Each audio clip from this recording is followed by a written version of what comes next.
Martial Peak, Chapter 5623, Hey Ha. In the Divine Spirit Ancestral Land, there were several helpless and furious black ink clansmen looking upwards, watching as one of their territory lords was about to resist 3 moves from Xianxia to decide his fate. The Black Ink clan felt helpless because they weren't strong enough and couldn't interfere in this matter. When Xianxia killed those Black Ink clansmen just now, he showcased such great strength that the feudal lords here knew they couldn't compete with him. As for why they were furious, that was because even though Xianxia's reputation resounded throughout the 3,000 worlds, it was far too arrogant of him to say that he would let an innate territory lord live if he resisted 3 attacks from him. No matter how strong Xianxia was, wanting to kill an innate territory lord in 3 moves was too presumptuous. The other 2 territory lords were also watching nervously while their divine senses flickered as they silently conversed with each other. According to their understanding of the black-faced territory lord, they estimated the probability of him still being alive after 3 attacks was quite high. Like the black-faced territory lord, they thought that since they were innate territory lords, they could withstand 3 attacks no matter how strong Xianxia was. They confidently believed that they could return to their black ink nest to recuperate as long as they didn't die on the spot. However, despite their silent conversation, they didn't intend to interfere with this matter as they didn't want to draw fire to themselves. Even if they banded together now to face Xianxia, the chances that they would all then die were extremely high. Immediately after the black-faced territory lord protected his soul, the black ink cloud around him expanded to a 1,000-kilometer radius. While the black ink cloud hid the territory lord's aura, it also moved towards Xianxia. The territory lord wanted to seize the initiative to attack. As an innate territory lord, he had his own principles and pride. Therefore, he couldn't sit back and wait for his doom when facing such an aggressive enemy. He understood that in battle, the one who attacked first had the advantage. The dense black ink cloud spanning 1,000 kilometers in all directions was enough to confuse any enemy's senses. Moreover, this was a black ink cloud condensed by an innate territory lord. So if Xianxia wanted to kill him, he would have to dive into the black ink cloud first.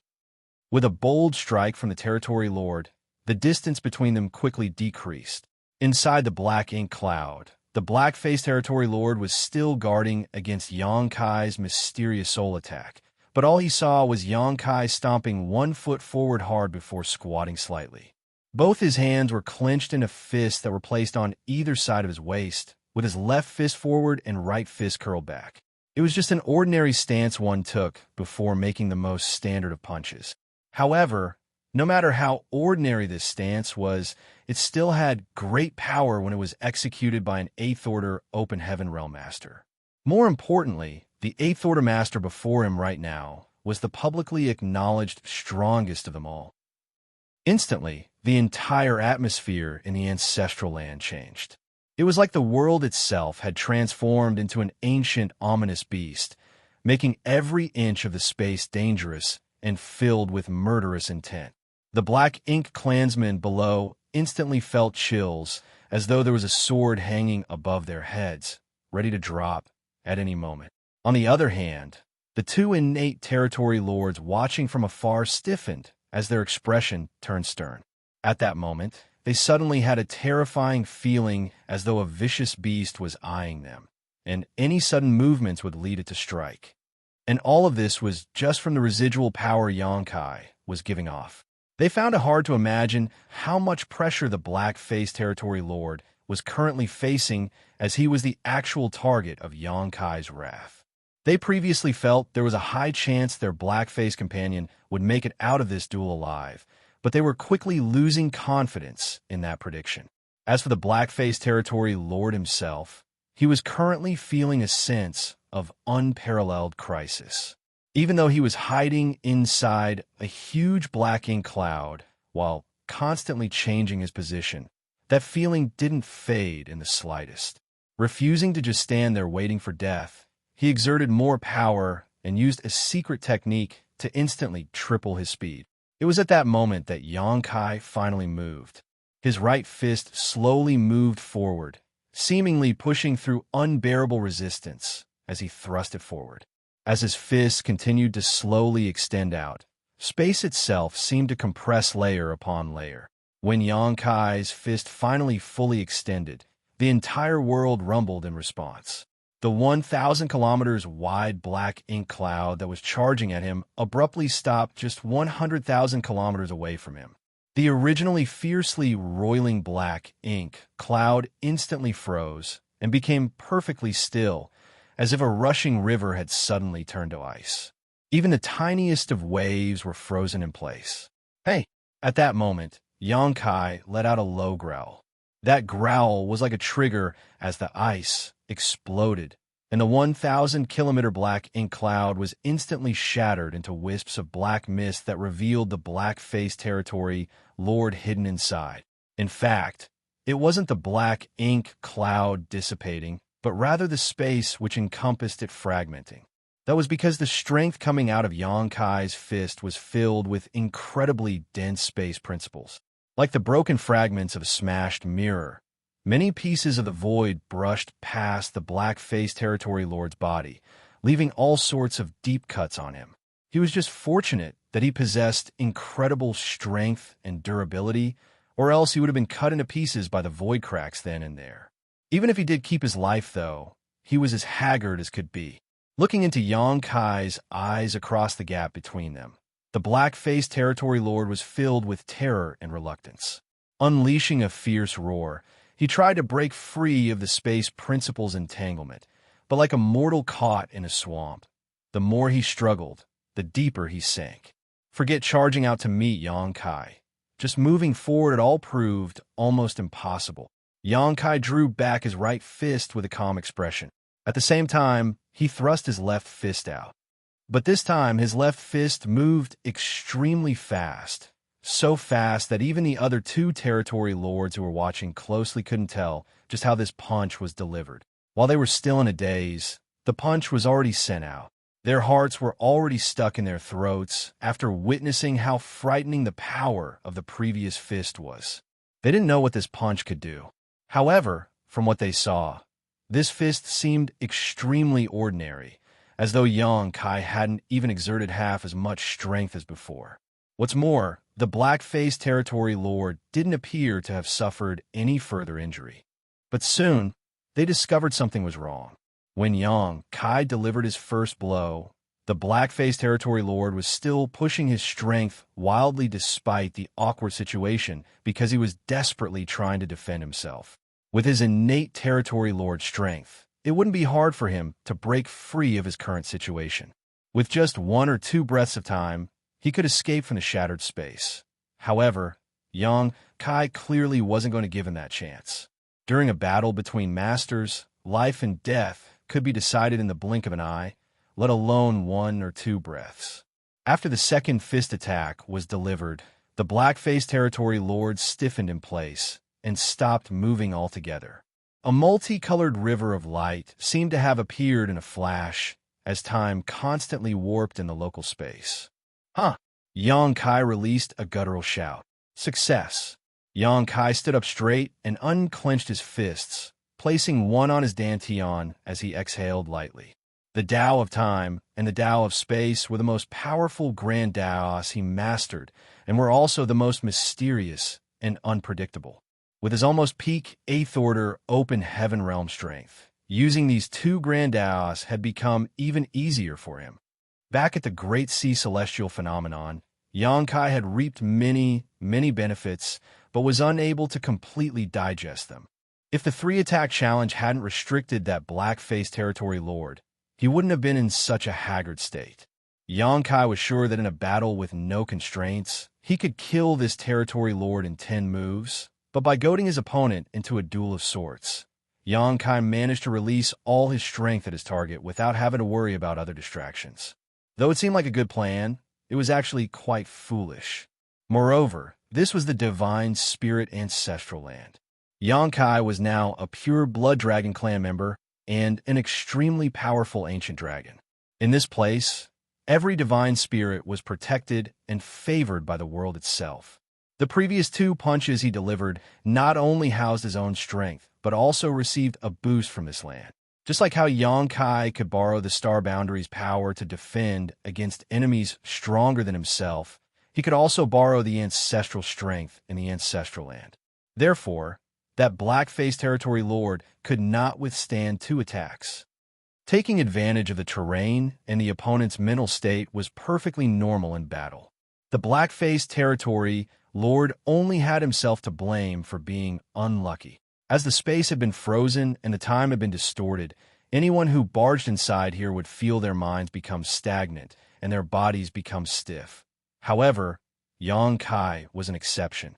Using space and time principles to capture an innate territory lord was still a difficult task, as all innate territory lords could easily escape the interference caused by these two strengths and restore their freedom in short order. However, the space-time strength Xianxia used to warp both space and time all at once was far more difficult to resist and break free from. Therefore, despite being an innate territory lord, getting out of this trap would require much effort and time on his part. Xianxia raised his finger and slowly pointed it at the territory lord's forehead. Emerk. Before the black-faced territory lord finished his first word, Xianxia's finger had already touched his forehead. The territory lord felt his head tremble violently, and when Xianxia withdrew his finger, there was a blood-red hole in the territory lord's forehead. His eyes quickly dimmed, and black ink strength leaked out of the hole, but was quickly trapped by the surrounding space-time strength and was unable to disperse.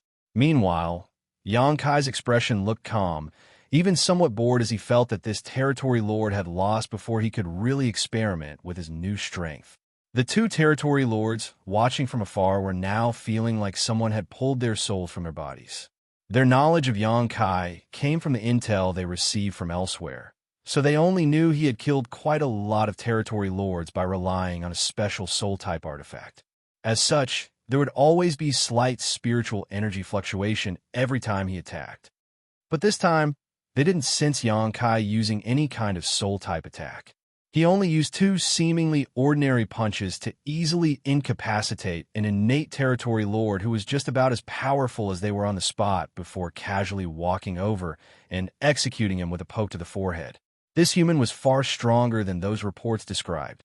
Such a strong human master was the Black Ink clan's greatest misfortune. Once the two races started their final conflict in the future, there was no telling how many Black Ink clansmen would die at this human's hands. I'll give you a cup of tea's time to scram. Otherwise, this king doesn't mind none of you ever leaving here. Xianxia glanced over and ordered. Once he said those words, the Black Ink clansmen, who were still in a state of shock, became frantic and immediately sped off. Even the two territory lords shivered and quickly flew towards their Black Ink nests.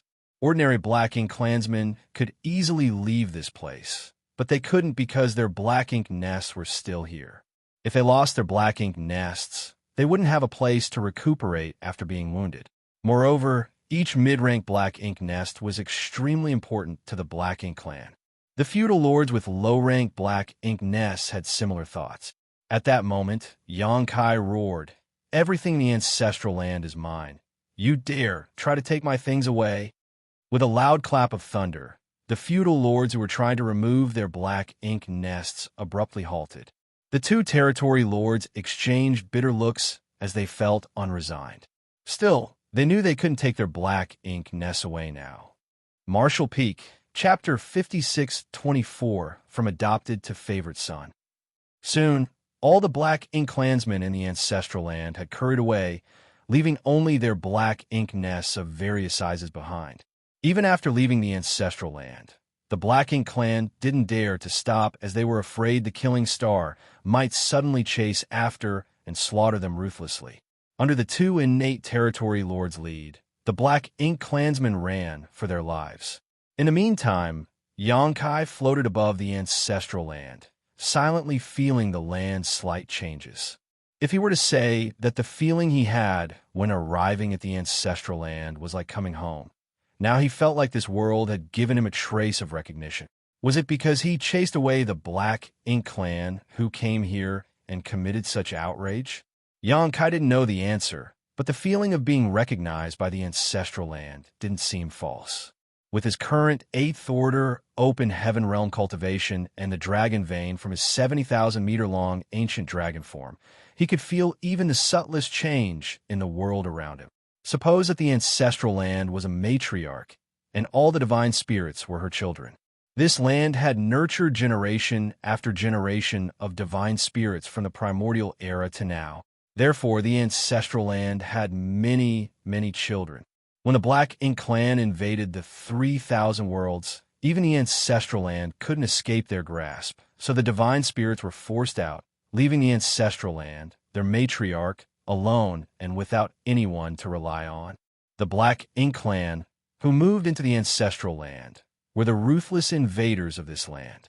They hatched numerous black ink nests here, trying to turn this place that had been here since ancient times into their territory. Perhaps they could even crack the secret behind why the divine spirits could resist black ink's strength and find a solution in time. As the old and lonely matriarch couldn't stop them on her own, she could only silently resist. That was until Xianxia came and chased all the Black Ink clan away.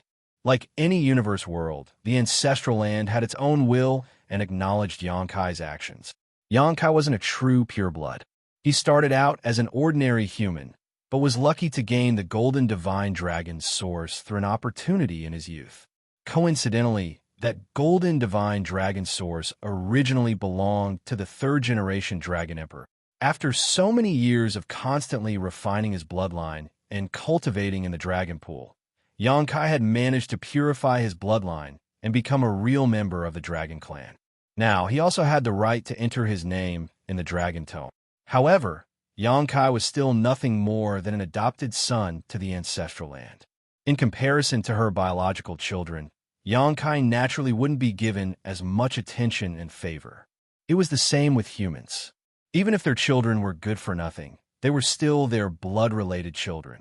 What Xianxia did today successfully helped him move closer towards the biological son level from the adopted son level. This period was when the ancestral land was at its loneliest and most helpless. Even the divine spirits found it hard to do anything, but Xianxia, the adopted son, came and chased away all the invaders. That was why Xianxia immediately felt the slight change between this land and himself after he drove out the Black Ink clan. He felt as though this land was more affectionate to him, and there was even the feeling of the omnipresent ancestral strength entering his body. Such a feeling made Xianxia raise an eyebrow. The one who nurtured numerous divine spirits. I guess matriarch will be a fitting way to address it. I wonder if she really exists. If chasing away the Black Ink clan could cause such a change, what about removing all the Black Ink nests and dispelling all the Black Ink strength? Xianxia couldn't help but feel some anticipation. So, he didn't hesitate, as playing tricks with the worlds was unnecessary. It was better to simply be straightforward. Moreover, even without the favor of the ancestral land, Xianxia would still remove the Black Ink nests and Black Ink strength here.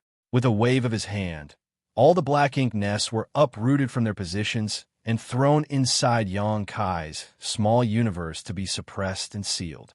Then, Xianxia used purifying light to dispel all the Black Ink strength still lingering in the land. Xianxia's hard work, or rather his filial piety, wasn't in vain because, following the removal of Black Ink nests and Black Ink strength, the connection he felt with this land became even closer. When all the Black Ink nests and Black Ink strength were cleaned out, Xianxia could feel that he had surpassed the level of a biological son and jumped straight into being the matriarch's favorite son. It was as if what was left was for the ancestral land to reveal its kind smile and compliment Xianxia for being a good boy. The sky cleared as ancestral strength flowed into Xianxia's body from all directions, making his dragon veins stir to life. This made Xianxia feel elated because he felt all his efforts weren't in vain. At first, he was thinking about finding an opportunity to visit the dragon pool someday, to continue refining his dragon vein. But now it seemed like he didn't have to go through that trouble, because it seemed that cultivating in the ancestral land would have a similar effect. The ancestral strength inside the ancestral land was the most primitive divine spirit power that any divine spirit could absorb and refine, just like how any cultivator could refine world energy. That was also why those divine spirits scattered outside instinctually wanted to return to the ancestral land. While being here, they could greatly improve their strength and bloodline. It was especially so for young divine spirits, because living in the ancestral land could greatly shorten their growth period. Xianxia wasn't in a hurry to cultivate, though, because the aim of his journey here wasn't to refine his dragon vein, but to find clues about the primordial light. Now that he was here, he still didn't have any idea about how to find those clues. Worse, looking around probably wouldn't be of much use, because the clues about the primordial light couldn't be seen. After 1 month, Xianxia had almost circled the entire ancestral land, but still couldn't find anything. But that was reasonable, because if there were any unique clues, it was impossible for those divine spirits living here not to know about them. Xianxia couldn't help but feel defeated, and wondered if his approach was all wrong. While strolling around, Xianxia suddenly came to a huge, empty area. This was where the ancestral strength was the strongest, seeming to be the center of the entire ancestral land. It wasn't the geological center, but rather the core of its power. Also, this was the exact place where the third-generation Dragon Emperor and Phoenix Emperor sealed that black ink giant spirit god. They had even sacrificed half of the ancestral land's territory and used the sacred treasures from 16 of the divine spirit clans to form a grand array to transform this place into one giant seal. This place continuously extracted ancestral strength to grind away the black ink giant spirit god's black ink strength. Therefore, this place was considered the center of the ancestral land, making it the optimal location to suppress the black ink giant spirit god. Xianxia sat down cross-legged, thinking of whether it was plausible to put his hopes on the primordial light to defeat the black ink clan. According to what he knew, the burning light and serene glimmer certainly had a high possibility of being forces separated from the primordial light. The divine spirits might also have a connection to the primordial light, but Xianxia had no clue about what that connection was. The primordial light no longer had the same appearance as before, and no one knew what was left of it after separating the burning light and serene glimmer. Xianxia estimated that he had to find something like a medicinal catalyst to help Big Brother Huang and Big Sister Lan fuse together and rebuild the primordial light. Without even mentioning whether he could find a catalyst he had no clue about, even if he did somehow accomplish that, would he really be able to use that to fuse Big Brother Huang and Big Sister Lan back together? And if he was, would Big Brother Huang and Big Sister Lan still exist in this world? That thought had been on his mind since he left the chaotic dead territory. Big Brother Huang and Big Sister Lan had been nothing but good to him. Purifying light was something essential for the humans to defend against the Black Ink clan, and the small stone ray soldiers nurtured by the two of them had provided the humans enormous help during many instances. In the humans' eyes, even though those two had been living in the chaotic dead territory all this time and never descended the mountain to directly help them, they had still made massive, irreplaceable contributions to the war effort. If wiping out MO required sacrificing Big Brother Huang and Big Sister Lan's lives, Xianxia would never agree to it, no matter the reason. He never had a chance to think carefully about this matter before, or perhaps he had unconsciously been avoiding doing so. But now that he calmed down and began to ponder the issue, he suddenly felt as though he had betrayed Big Brother Huang and Big Sister Lan. Could those two not have thought of what would become of them if Xianxia ever found the fusion catalyst? Of course they had. When Xianxia went over and saw them trying to fuse together, though it seemed like they were playing around, would they have even attempted such a monumental thing without considering the consequences? They had provided so much assistance to the human race, but never asked for anything in return. So how could Xianxia just discard them after all they had done? If the only way for the human race to survive was to betray their greatest benefactors, repaying kindness with enmity, would they even be worthy of continuing to exist? Once Xianxia changed the way he thought about this matter, the issues that had been plaguing him for so long melted away. Relying on external forces and the benevolence of others to end this tragedy was not but an act of desperation born from weakness. Even without the primordial light, was there really no other way to completely eradicate Mo? Song and the others could use the primordial heaven's source grand restriction to seal Mo, which meant that Mo wasn't omnipotent. The human race couldn't do anything about Mo now purely because they weren't strong enough. If the human race could transcend their current limits, they wouldn't even have to bother about all this complicated primordial light or darkness. In the end, the fundamental problem was strength. It wasn't enough to be in the 8th order or 9th order open heaven realm. Humans had to at least reach the creation realm, like Mo, to be able to defeat it. Song and the others couldn't reach that peak, but that didn't mean that he couldn't. New talents appeared in each generation, and though the great achievements of their forefathers were admirable and worthy of praise, that did not mean the descendants should stop striving to outdo them. Perhaps the ancestral land felt her favorite son's strong desire for power, or maybe realizing it could not escape unscathed from a disaster that threatened her whole family. The matriarch, who had always been fair to every divine spirit, finally revealed her doting side to Xianxia. The entire ancestral land suddenly began shaking, and an unimaginable amount of ancestral strength from all directions flowed towards Xianxia like a torrent and poured into his body. Xianxia's figure trembled, but he was only surprised for a moment before calming down. He then opened his heart and mind to accept the world's gift. He was currently almost at the peak of the 8th order, but ancestral strength wasn't of any help to his open heaven realm cultivation. Instead, it was extremely beneficial to his strength as a divine spirit. Xianxia could feel his dragon veins surging. Following the ancestral strength entering his body, he felt like he had lost control of the suppressed dragon force within him, and tiny dragon scales began appearing on his outer skin. Martial Peak, Chapter 5625, A Chance. 2 lumps had appeared on his forehead as well, and Xianxia felt as if something was about to pop out of them. Even his bottom felt a little itchy.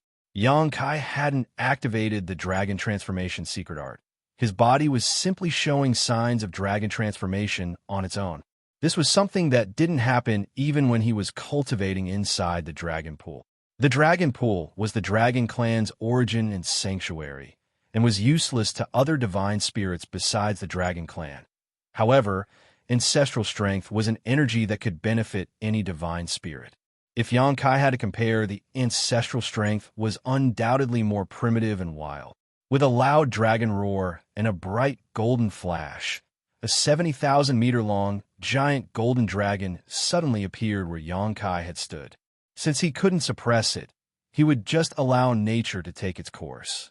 Instantly, ancestral strength began flooding in more rampantly. The golden dragon shook its head and flicked its tail, while its dragon scales trembled as it felt its whole body itching. It could also clearly feel its size increasing rapidly, and following that increase, it felt elated. Since Xianxia entered the dragon pool to cultivate and reached his 70,000-meter ancient dragon form, his dragon clan bloodline had been developing very slowly. It had been nearly 3,000 years since then, but his dragon form hadn't even grown another 1,000 meters. The main reason was that he had no time to purify his dragon vein.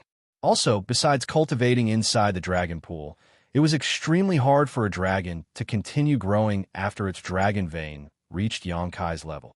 Previously, Fu Guang was healing his injuries inside the dragon pool, and after he came out, Xianxia was still in his retreat. Therefore, he didn't have the time to head over to the dragon pool. Now that ancestral strength was pouring into his body, Xianxia's dragon form was clearly growing, and at breakneck speed, just like when he was cultivating in the dragon pool back then.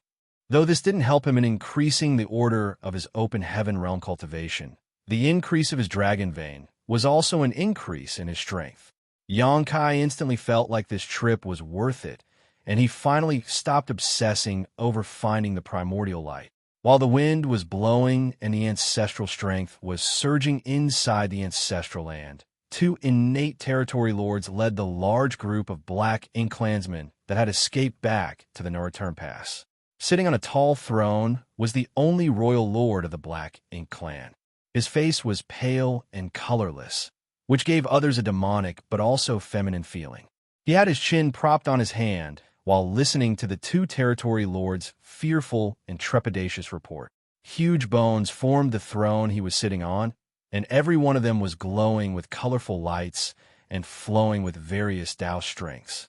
These weren't any ordinary bones, but rather the bones of divine spirits. After so many years of battles, the divine spirits also suffered casualties. Some of those dead divine spirits would have their corpses collected and buried by their allies, but some will be taken away by the Black Ink clan and have their bones extracted to add to the royal lord's throne. Building such a huge throne must have taken over 10,000 large bones, so one could guess how many divine spirits had died in battle during these years. Even many Dragon and Phoenix clan members died in battle, especially during the battle when the no-return pass was breached. During the final battle in the Barren Territory, even the Dragon and Phoenix clan leaders had perished. Although the Royal Lord didn't release his aura and was simply listening quietly, the two territory lords below felt like they were standing on pins and needles. Retreating without a fight was considered a dereliction of duty. They were responsible for guarding the ancestral land, but after one of their fellow innate territory lords was killed, they chose not to fight with Xianxia and ran away instead. They even discarded their mid-rank Black Ink nests. Such crimes were enough for them to lose their heads. Of course, an innate territory lord was a precious asset to the current Black Ink clan, and many of them had died in battle over the years, so there was a huge decrease in their numbers. The royal lord wouldn't easily execute these two and would most likely just send them to the 6 battlefields that had masters from both races so that they could atone for their sins. On the 2 sides of the main hall were 2 rows of innate territory lords. Though the Black Ink clan had quite a lot of acquired territory lords now, they were either battling the human race masters on the battlefields to fine-tune themselves or devouring Black Ink strength inside Black Ink nests as they cultivated their strength. The only ones free were the innate territory lords because their abilities were fixed right after birth. At this moment, most of those territory lords had sympathetic expressions on their faces. They had also heard of Xianxia's reputation during these years, so they knew that it was already lucky to be able to survive after an encounter with that killing star. Of course, it was also because that fellow was worried about the agreement between the 2 races and didn't dare to break it easily. Otherwise, these 2 territory lords might have already been killed. Once the 2 territory lords finished their report, they looked up at the throne, waiting nervously for their fate to be decided. After a long time, the royal lord asked, "What you mean to say is Xianxia has entered the divine spirit ancestral land, yes?" Indeed. A territory lord with 2 large wings on his back, which made him look like a huge bat, answered respectfully. "Why did he go there?" The royal lord asked as he was reminded of the appearance of the human who escaped from him around 2,000 years ago. That territory lord answered, shaking, "I don't know." The royal lord frowned. To think of it, he had encountered Xianxia twice. The first time was when Xianxia led the remnant army to attack the no-return pass. During that time, he used the Azure Void Pass Old Ancestor's corpse and the strength of the Ox Monster to forcefully kill many Black Ink clansmen to open a bloody road and send the remnant humans to the Barren Territory. The other time was when Xianxia came back from the Black Ink battlefield alone. That time, he destroyed 7 high-rank Black Ink nests, killed numerous innate territory lords, and finally escaped all on his own. Back then, the royal lord flew into a rage because of that, but couldn't do anything about it. He soon heard the news about Xianxia from the frontline battlefields and knew that Xianxia had killed numerous territory lords. That fellow was now the biggest hidden trouble for the Black Ink clan. If the royal lord hadn't learned that Xianxia could never break through to the 9th Order Open Heaven realm, he would have ordered his death no matter the cost. That was because Xianxia was already such a menace when he was an 8th Order Master, so how terrifying would he be if he managed to reach 9th Order? Perhaps by then, even the royal lords might not be his opponent. It was because the Black Ink clan knew that Xianxia was destined to be unable to reach the Ninth Order Open Heaven realm that they slightly suppressed their intentions to kill him and maintain their peace agreement with the human race. Though the bigger reason was that both sides needed time to accumulate strength. Once the Black Ink clan had nurtured enough royal lords, Xianxia would no longer be able to affect the overall situation despite being a menace. Of course, the Black Ink clan wouldn't give up a chance to kill Xianxia either. Therefore, when the royal lord heard that Xianxia had entered the ancestral land, which the Black Ink clan previously controlled, he thought that this might be an opportunity. During these recent years, Xianxia seemed to be searching for something which had brought him from one great territory to another. However, neither the Black Ink clan nor the humans knew what he was searching for. But no matter what it would surely be bad news for the Black Ink clan. If they could besiege and kill Xianxia in the divine spirit ancestral land, his plans would all be in vain, and he would no longer restrict the Black Ink clan. At that moment, they could boldly break the treaty between the two races and restart the wars in every great territory. They had to reduce the human race's territory so that they wouldn't have the ability to accumulate more strength. That way, the Black Ink clan could wipe them out someday. No matter how strong that Eighth Order Open Heaven Realm Master was, he couldn't defeat a royal lord. Unfortunately, Xianxia was proficient in the Tao of space and was unmatched when it came to escaping. He would run away when he knew he couldn't win, which made others unable to do anything to him. That was how he escaped from the royal lord. When dealing with such a person, the royal lord understood the need for a heaven-sealing, earth-locking technique to block all escape routes before going for the kill.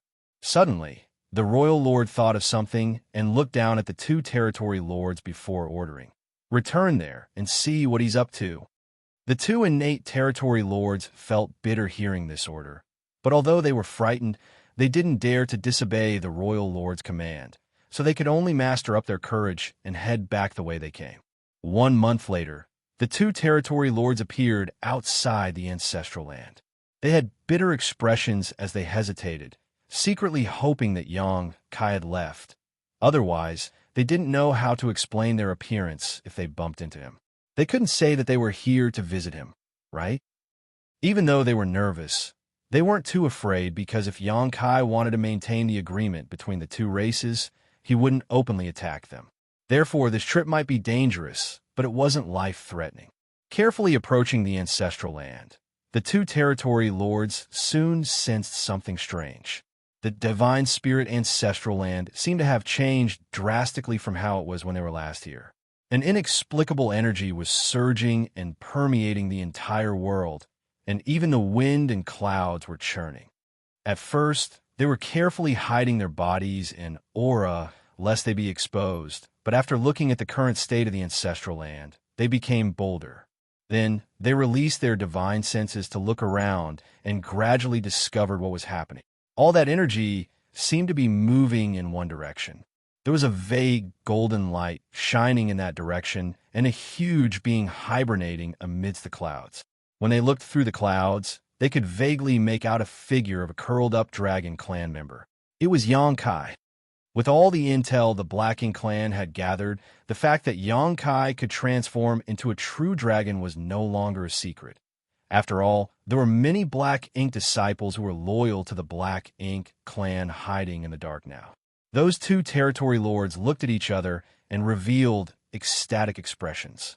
They suddenly realized why the royal lord wanted them to return here. Silently retreating, they hurried back to the no-return pass. This time, it didn't take them a whole month to reach the no-return pass. When they got back, they once again bowed down before the royal lord's throne of bones and reported everything they saw and heard to him. The royal lord sneered, as I had expected. When he first heard that Xianxia went to the divine spirit ancestral land, he made several guesses. Now, it seemed like he had gone there to cultivate. According to what he heard, it was said that the power inside the divine spirit ancestral land was very beneficial to divine spirits. Did you two expose yourselves? The royal lord asked. The bat-winged territory lord shook his head. No. Xianxia was entirely immersed in his cultivation and didn't sense anything. Very good. The royal lord nodded in satisfaction while tapping his fingers on the back of his throne while looking down at the two. Qing Fu, Muyu, don't complain that this king didn't give you a chance to make up for your crimes. The two of you are to immediately enter the black ink nest together for source fusion. Once those words were said, all the territory lords became pale. The two territory lords, Qing Fu and Muyu, shivered as they looked up at the royal lord with terrified eyes. Muyu even screamed frightenedly, "Sir, please have mercy." It was as though the so-called source fusion was a death sentence. Even though Qing Fu didn't say anything, he had a depressed and desperate look on his face. However, the royal lord didn't show any change in expression. Instead, he looked at them calmly before declaring, "If you live, that is your good fortune. If you die, that is your fate. Go." Martial Peak, Chapter 5626, Source Fusion Technique. The humans had many sayings for when one returned home, each describing it as something glorious after enduring difficulties or achieving something astonishing that brought honor to the family. However, source fusion in the Black Ink clan had nothing to do with returning with honor. The only similarity with those sayings was that it was somewhat related to going home. To the humans, one's homeland was their place of birth. In that sense, the Black Ink nests were the Black Ink clan's homeland because they nurtured all Black Ink clansmen. To the Black Ink clan, source fusion was both punishment and glory. Moreover, only territory lords could perform source fusion. Technically speaking, source fusion was a type of secret technique that only the Black Ink clan could use, and to use it, they must have a high-rank Black Ink nest. A territory lord would enter the high-rank Black Ink nest and use the source fusion technique to fuse their body and essence with the Black Ink nest. Though any territory lord could easily perform the technique, it had never been used since ancient times. That was because when the territory lord fused their body with the Black Ink nest, there was a huge possibility that they would be devoured by the Black Ink nest and cease to exist. Despite the fact that there were quite a lot of territory lords in the Black Ink clan, they were all pillars of the various battlefields, so it wasn't easy to sacrifice any of them. Of course, with such a high risk, the reward naturally wouldn't be small. If the territory lord who performed the source fusion technique could withstand the Black Ink nest devouring and instead assimilate the Black Ink nest, they would achieve earth-shattering changes. Simply put, the relationship between the territory lord using the source fusion technique and the Black Ink nest was that they had to devour each other. Only one between them would survive. Since the day of their birth, an innate territory lord's abilities were fixed and had no way of increasing. This limitation, however, wasn't completely impossible to overcome, as they could have a chance to greatly increase their strength by performing the source fusion technique, even though the chances of success weren't high. High-rank Black Ink nests were derived directly from Mo. Therefore, one could see the Black Ink clan as Mo's creations. If the creation devoured the source chi from their creator, they would gain unimaginable benefits. By using the source fusion technique, an innate territory lord would have the chance to become a royal lord. Of course, such a royal lord would inevitably be weaker than an ordinary royal lord and could only be called pseudo-royal lord. Such a secret technique needed the Black Ink clan to sacrifice many territory lords to succeed, and even if they did, they would lose a high-rank Black Ink nest. Each high-rank Black Ink nest was connected to dozens, if not over 100 mid-rank Black Ink nests, and thousands of low-rank Black Ink nests which birthed and served massive Black Ink clan armies. Back when Xianxia destroyed a few high-rank Black Ink nests in the No-Return Pass, the Black Ink clan had been distressed about it for many years. Additionally, that incident thwarted several plans the Black Ink clan had for some great territories. In short, the Black Ink clan was loath to lose any high-rank Black Ink nests. These are the reasons why no territory lord had even performed this secret technique and why the humans had no idea about it despite having waged war against the Black Ink clan for so many millennia. If it weren't for the importance of killing Xianxia, the royal lord would never have been willing to make such a sacrifice. However, that killing star had now become a dangerous obstacle to the Black Ink clan's plans. So if they could remove him, the situation between the two races would change entirely. At the very least, the Black Ink clan would no longer have to obey the so-called peace deal between the two races. It would be best if one of these two territory lords could succeed, but it didn't matter if they didn't because their failure would contribute to the next territory lord's chances of success. When it came to the source fusion technique, the more territory lords that failed to consume the high-rank nest, the greater the chances the following territory lords who performed the secret technique would have of succeeding.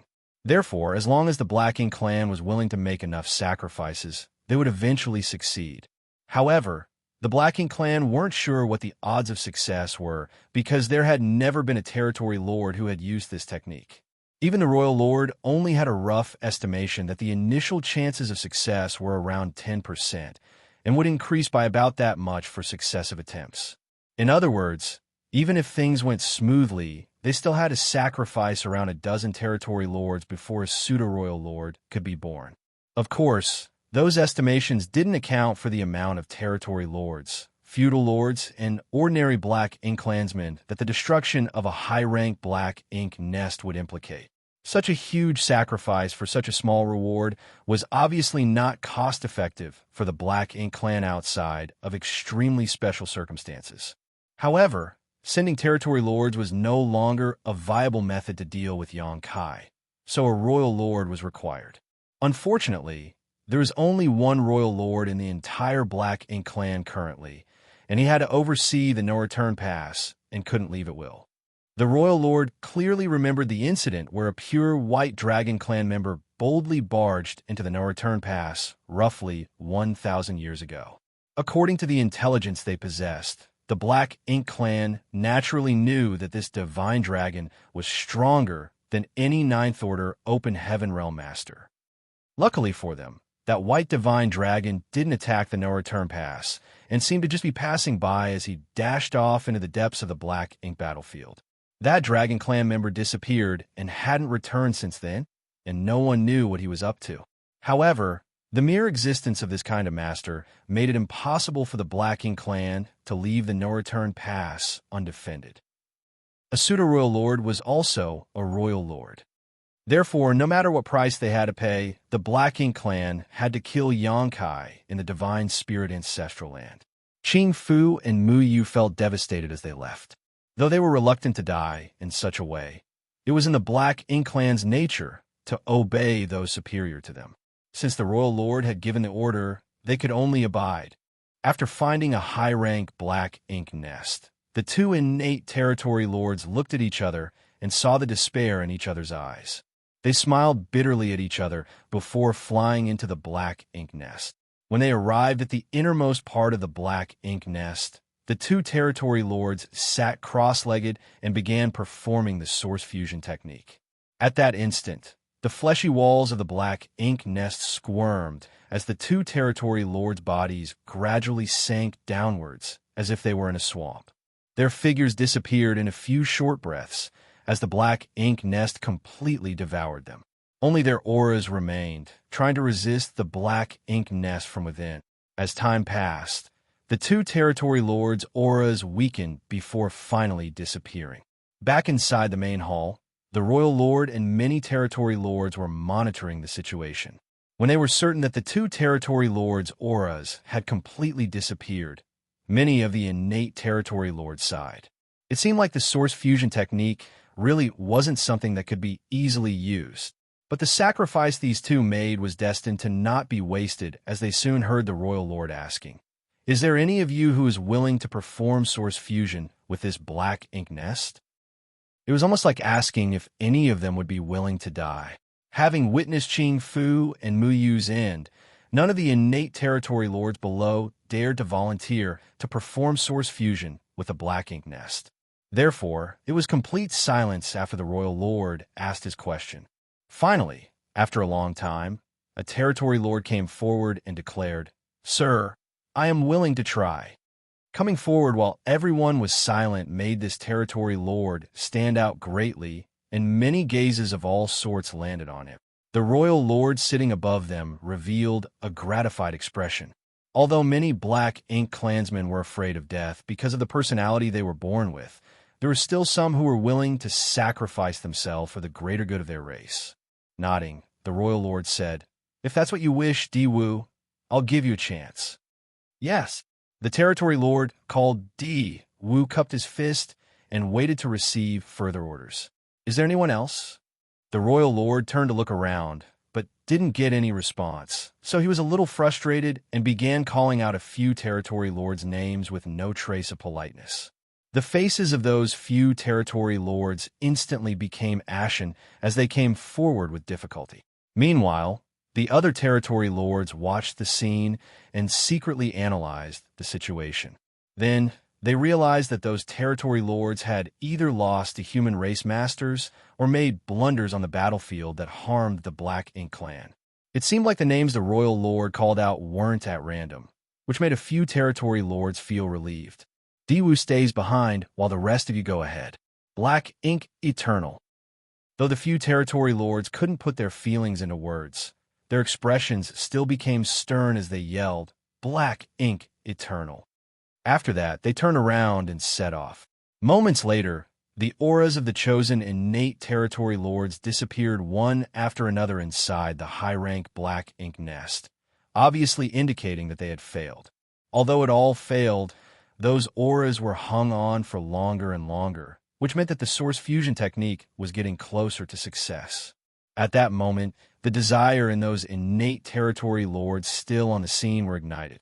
An innate territory lord was indeed strong, and ordinary 8th Order masters weren't their opponents. But it had always been a point of frustration that their abilities were fixed with no way of increasing in the future. Right now, the innate territory lords could still occupy a pivotal place in the war against the human race. But once the final battle between the two races began, there would surely be quite a lot of royal lords and 9th Order masters.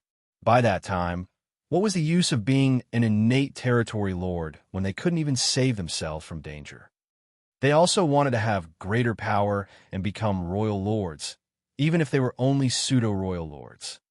In the meantime, 6 territory lords had gone through source fusion with the Black Ink nest, which meant the chances for succeeding was growing increasingly higher.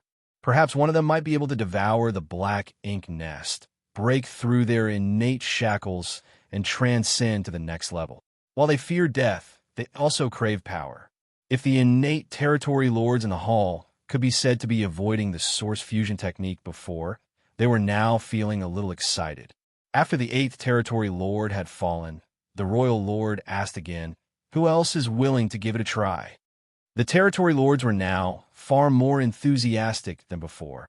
Of course, the royal lord knew what they were thinking, but he still nodded lightly while looking at them with a gratified expression. However, he didn't let the territory lords take action together this time.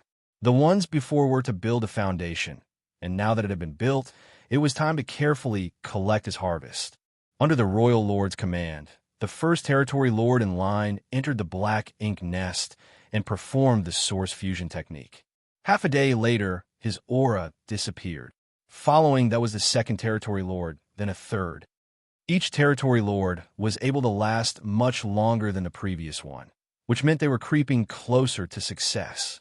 However, it wasn't until the 13th territory lord failed to return that the other territory lords below the throne began looking at the royal lord with burning gazes. Anyone could see that success was near. Perhaps it would be the next one or the one after that. Since the royal lord hadn't said anything, none of them dared to move, and those whose names were called out were looking at the royal lord with anticipation filling their eyes. Martial Peak, Chapter 56-27, for Gates 8 Palace's Great Pagoda Array. On top of the throne of bones, the royal lord gently tapped his fingers, seemingly hesitant about something.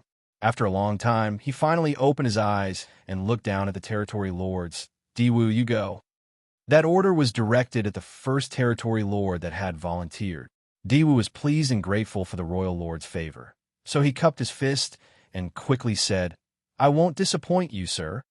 Turning around determinedly, he strode out of the main hall.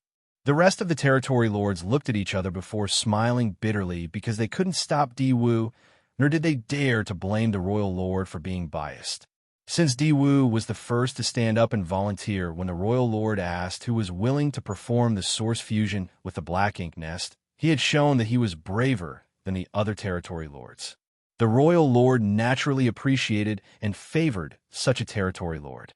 In addition, it was obvious that the Royal Lord had chosen Di Wu to receive the benefits in the end all along. The previous territory lords who went to perform the source fusion technique were all sacrifices to pave the way for Di Wu. Now that the Royal Lord had instructed Di Wu to head over, it undoubtedly meant that the Royal Lord also felt that success was at hand. If Di Wu didn't move now, he might not get a chance to. Several divine senses were probing at what was happening inside the high-rank Black Ink Nest as Di Wu entered and quickly performed the source fusion technique, letting the Black Ink Nest devour his body while leaving behind his aura. This time, his aura endured for a long time without weakening, constantly resisting the Black Ink Nest devouring. His aura stayed longer than any of the previous territory lords. Meanwhile, the other territory lords had complicated feelings as they continued to sense what was happening. They both anticipated Di Wu's success, but also hoped he would fail. If he succeeded, he would be the first pseudo-royal lord that emerged from using the source fusion technique, a momentous occasion for the Black Ink clan. But if he failed, the other territory lords present would have a chance to obtain that glory for themselves. Several days later, the long battle between auras suddenly quieted down, and the royal lord sitting on the throne relaxed his furrowed brow before grinning. Success! The territory lords below hurriedly offered congratulations. It was indeed a success. Di Wu had undoubtedly devoured the high-rank Black Ink Nest and even absorbed part of the strength from the 13 territory lords before him.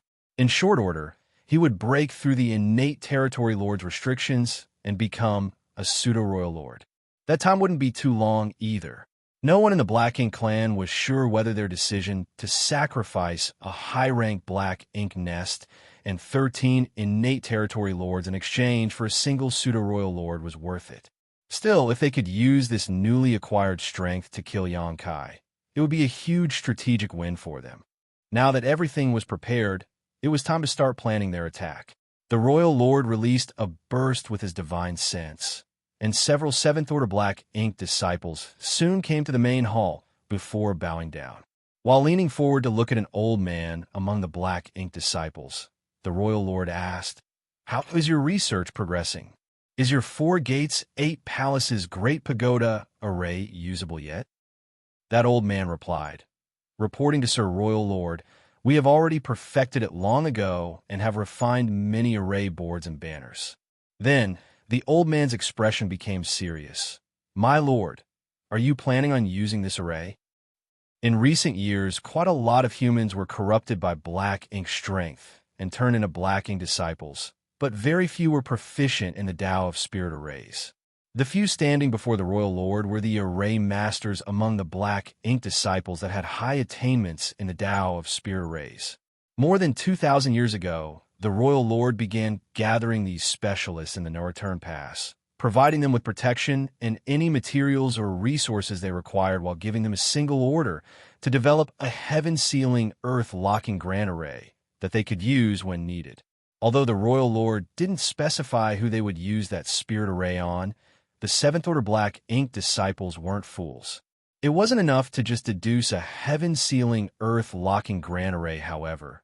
Refining array boards and banners had also cost numerous resources, and powerful masters were also needed to set up and maintain the grand array.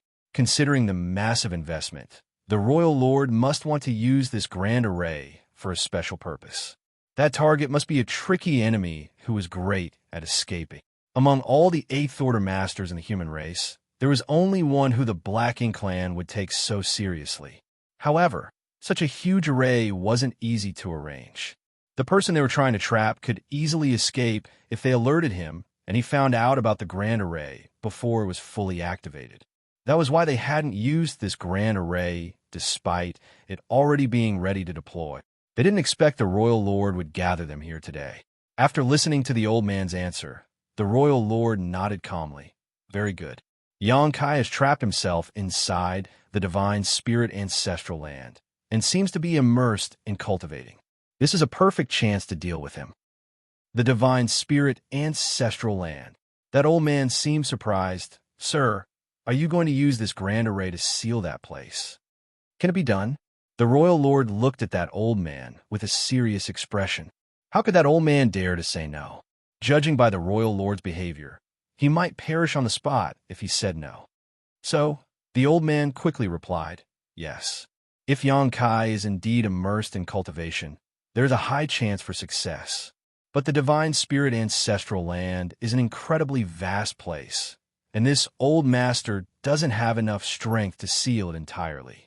I must trouble sir to allocate some territory lords to cooperate with me. How many do you need? 8. No, 10 territory lords. The royal lord replied flatly, I will give you 20 innate territory lords. This plan can only succeed and not fail. When the old man heard this, he was taken aback. It was no small deal using 20 innate territory lords to deal with one human, but it also showed how cautious the Black Ink clan was of that human. He had also heard of Xianxia's reputation, but no matter how strong Xianxia was, he would not be able to escape after being trapped inside this grand array. Therefore, the old man accepted the order, yes, sir.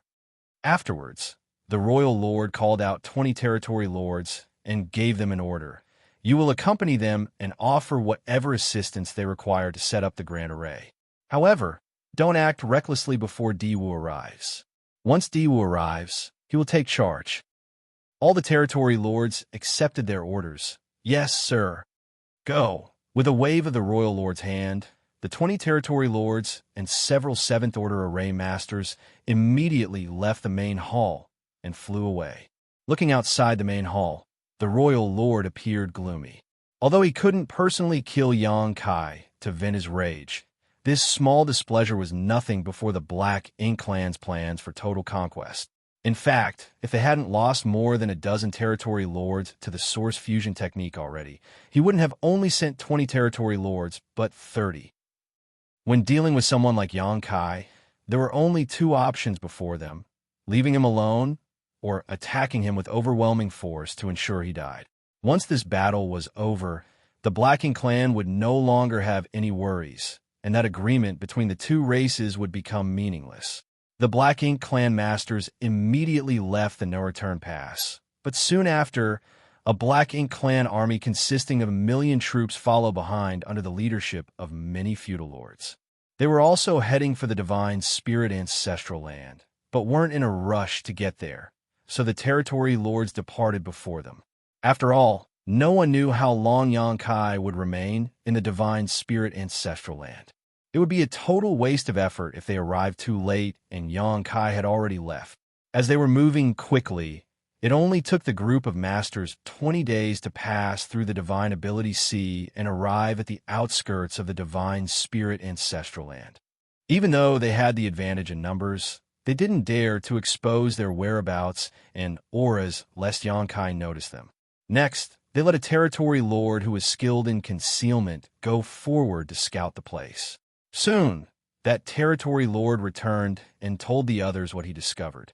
Strange things were happening inside the divine spirit ancestral land. The wind and clouds constantly churned, causing a huge commotion, but Xianxia was obviously still immersed in his cultivation and unaware of his surroundings. That news made the other territory lords feel relieved. In the meantime, that 7th Order old man laughed mockingly. That fool is courting death by creating such a huge commotion while cultivating, but the commotion gives us cover while we prepare. Enough nonsense. Hurry up and tell us what we have to do, one of the territory lords asked impatiently. Black Ink disciples never had much of a status among the Black Ink clan. Therefore, the group consisting of only innate territory lords naturally would look down on them. However, the territory lords didn't act outrageously because they still needed these Black Ink disciples to arrange the grand array. That was because the Black Ink clan had little to no aptitude in the Tao of spirit arrays. Yes, sir. That 7th Order old man nodded and bowed before instructing them politely. Please, come with me. While saying so, he took the lead and flew away. He had already told the territory lords the basics of the Grand Array, and even gave them a jade slip each to let them better understand it. These territory lords might be powerful, but it was difficult for them to understand anything about spirit arrays. That was why these territory lords still didn't know much about the 4 gates, 8 palaces Great Pagoda array, despite having 20 days to study it already. If possible, that old man would rather work with the other 6 7th-order Black Ink disciples to set up the Grand Array, not these innate territory lords. However, he needed these powerful territory lords to enhance the spirit array's power. So he was stumped. For now, his only choice was to teach them while hoping these territory lords wouldn't be too ill-tempered. Under the 7th-order old man's guidance and directions, the territory lords stood in prearranged positions while holding an array banner each. Then, the old man followed down the line and placed several array boards before arranging for the other 7th-order Black Ink disciples to stand in the critical nodes. This arrangement took them more than 10 days.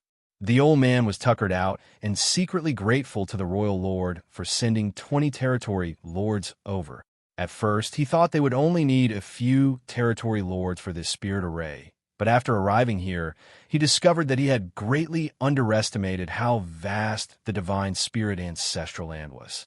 In the end, they used 12 innate territory lords and every 7th-order Black Ink disciple to seal this place up. Luckily for them, Xianxia, who was cultivating in the ancestral land, had no idea of the changes being made outside and was still immersed in his cultivation. Once everything was ready, the old man secretly breathed a sigh of relief. He went over and stood at one of the critical nodes of the Grand Array and with a serious expression, pulled out an array banner and channeled his strength into it. Instantly, world force surged. Around the void, the Grand Array's nodes and array boards hummed simultaneously, while the anxious territory lords also inserted their strength into their array banners. Martial Peak, Chapter 5628, Going Back in Time. Following the activation and trembling of each array banner, the array boards also quickly released their aura and intertwined with them. Invisible energy appeared and passed through the place where the 7th-order Black Ink disciples and 12 innate territory lords stood. After 10 days of hard effort, they succeeded in activating the Grand Array. Instantly, the void where the divine spirit ancestral land was located was entirely enveloped by the Grand Array, isolating it from the outside world. It was only then that the old man responsible for setting up the spirit array finally felt relieved. He was terrified of the possibility that Xianxia might realize the Grand Array was being assembled before it was done. If that happened, they wouldn't be able to trap him. Now that the Grand Array had been activated, though, no matter how proficient Xianxia was in the Tao of space and escaping, he would have no way to flee. The only way out was to destroy the Grand Array, but now that it enveloped the entire ancestral land, that would be no easy task. The old man's expression became stern as he used the array banner in his hand to inform everyone. The Grand Array's successful formation has caused a substantial change in the surrounding void, so Xianxia must have already noticed it. Sirs, please be on guard. If others are trapped inside the 4 gates, 8 places Great Pagoda array, they might not sense any changes. Moreover, they went with a more stable plan and used 12 innate territory lords to activate this Grand Array and seal the entire ancestral land to guard against any unexpected events. However, Xianxia was different. He was proficient in the Tao of space, and this was a heaven-sealing, earth-locking Grand Array that would isolate the inside from the outside. Such a huge commotion wouldn't be able to escape Xianxia's senses. The territory lords felt anxious after hearing the old man's warning and raised their guard up while using their divine sense to scout their surroundings, afraid that Xianxia might suddenly appear and attack them. After waiting for an entire day, though, they didn't notice any suspicious movements. They waited another day, but it was still very quiet. The territory lords used their array banners to converse with each other secretly and were dumbfounded by what Xianxia might be planning. One of the territory lords couldn't help asking, "Are you sure that guy is still here?" It wasn't their fault for doubting, because if Xianxia was here, how could he remain so idle? According to how domineering he usually treated the Black Ink clan, he would definitely have caused a huge scene if he noticed he was sealed inside this place. Even if he didn't cause a commotion, he would at least show his face and not be as quiet as he was now. There were several territory lords with the same doubts. Soon, another territory lord's voice came from the array banners. He should be here. When I scouted this place earlier, I felt a strange change in the ancestral land, which is clearly his doing. Did you actually see him? I didn't, since the territory lord didn't dare to expose his whereabouts. He was very careful when scouting ahead and didn't dare to investigate too deeply. What if he accidentally alerted Xianxia while scouting, causing him to get suspicious and leave? He wouldn't be able to handle the consequences. Let's just wait. Maybe he's lurking around in the dark. The group of territory lords calmed down and continued to wait.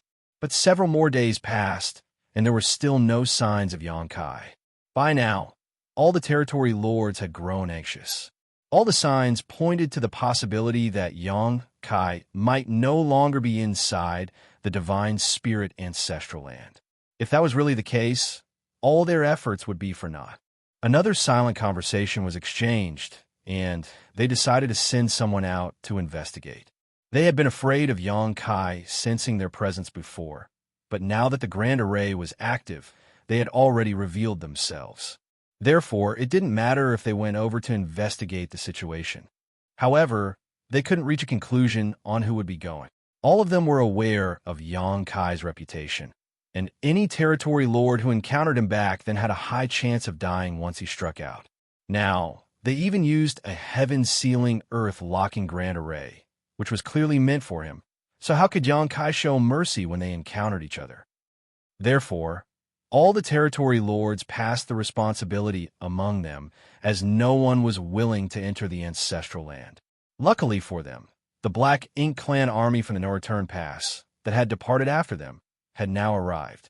So, the territory lords picked out a feudal lord and ordered him to lead 3,000 soldiers into the ancestral land. That unlucky feudal lord felt bitter but couldn't do anything but follow his orders. Moving forward carefully, the troops soon arrived in the sky above the ancestral land. But before landing, the feudal lord sensed a suppressive force coming at him from all directions. He had never felt this kind of sensation, and under this suppression, he found that he couldn't circulate his black ink strength as smoothly as before. Even his feudal lord aura had slightly decreased. Such a change surprised him, and he quickly stopped moving before looking around. He noticed the 3,000 Black Ink clan soldiers he brought with him also wore uncomfortable expressions. Is this the suppression of the ancestral strength? The feudal lord's expression turned gloomy as he wondered. Of course, he knew that the divine spirit ancestral land had ancestral strength. After all, the Black Ink clan had occupied this place for thousands of years and had sent back comprehensive reports describing the ancestral strength in the ancestral land that had a certain amount of resistance to Black Ink strength. Therefore, the Black Ink clansmen with lower strength would feel more uncomfortable being in this place. However, the feudal lord didn't expect the suppression to be this intense. He was barely at the outskirts now and hadn't even entered the ancestral land. What would happen if he dove deeper inside? Though he was worried, he didn't dare to disobey the orders given to him by the territory lords. So he could only muster up his courage and lead the Black Ink clan soldiers to continue forward. As the feudal lord expected, the closer they got to the ancestral land, the more obvious the suppression of their strength was. His feudal lord aura was constantly weakening, as if there was a mysterious force suppressing the strength inside him. When he finally arrived at the ancestral land, his expression had already turned extremely stern. He summoned his strength, but realized that his current output was only on par with that of a high-rank Black Ink clansman. That omnipresent, extremely dense ancestral strength had actually suppressed his strength by an entire realm. If this was his condition, the other 3,000 Black Ink clansmen would naturally be in an even worse state. The lower the strength, the more obvious the suppression. There were already some Black Ink clansmen who couldn't stand the pain and release suppressed roars. Meanwhile, the feudal lord was terrified and immediately knew that there was something off about this piece of land. He suppressed the discomfort he was feeling and began looking around. Then, he led his army away after not finding anything. It wasn't until they left the divine spirit ancestral land that the feeling of suppression gradually faded. The feudal lord reported what happened to the territory lords, making all of them frown. Is the divine spirit ancestral land suppression really so powerful? How did Qing Fu and Mu Yu stand living in this place back then? Unfortunately, those two had undergone source fusion with a black ink nest. Otherwise, the other territory lords would have asked them to come over because they would certainly learn more about this situation. They're dead, but there are a few feudal lords that escaped alive at that time. So, we'll know the answer after asking them. One of the territory lords said, "It was a plan. Among the millions of soldiers that followed them here, there were a few feudal lords who had previously guarded the ancestral land. Those feudal lords were called over and asked about the previous situation here.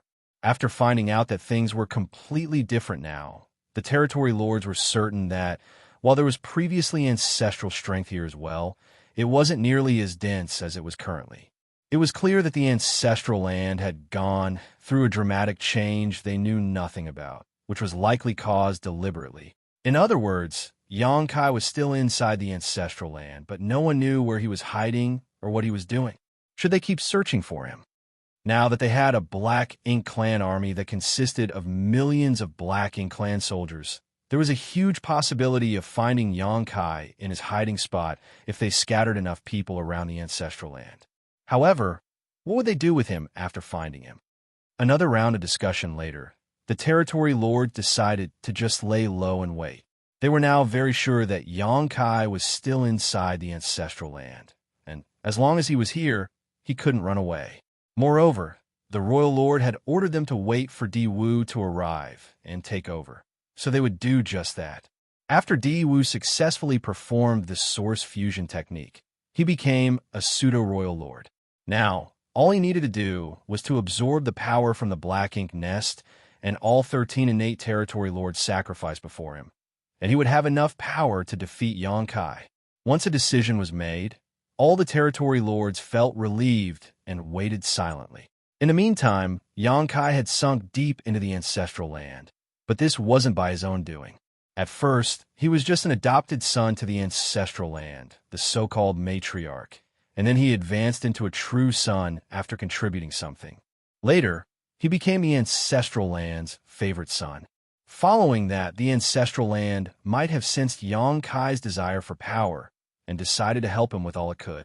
Xianxia transformed into a 70,000-meter ancient dragon before beginning to absorb and refine as much ancestral strength as he could from the ancestral land. While refining his dragon vein, he was so immersed in his cultivation that he didn't notice that his body had involuntarily sunk into the ground and arrived deep below the surface of the ancestral land. Xianxia didn't even notice signs of his body fusing with the ancestral land.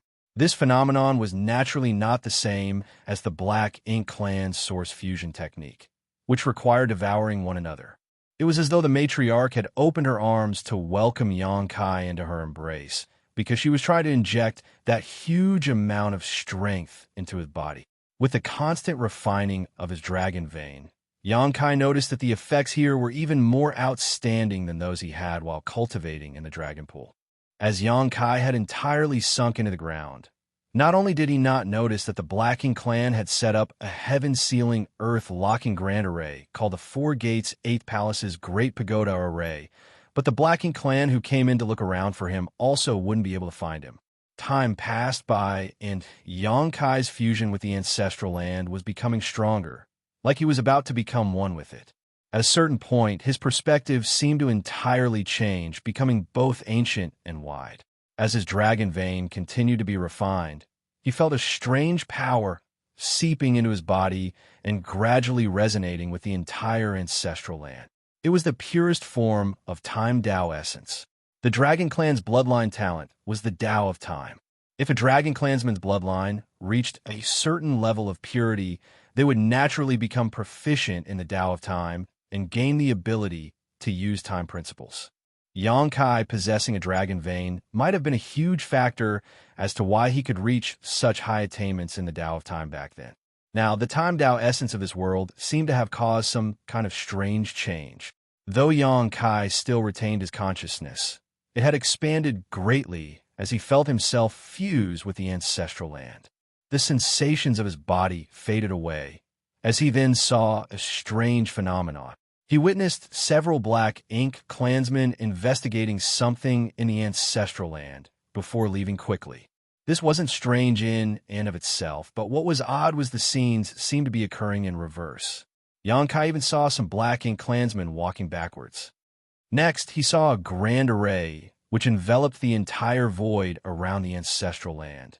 Dispersed before several black ink disciples began running around with a number of territory lords seemingly disassembling it. Another 2 territory lords suddenly appeared outside of the ancestral land, but left after investigating what was inside.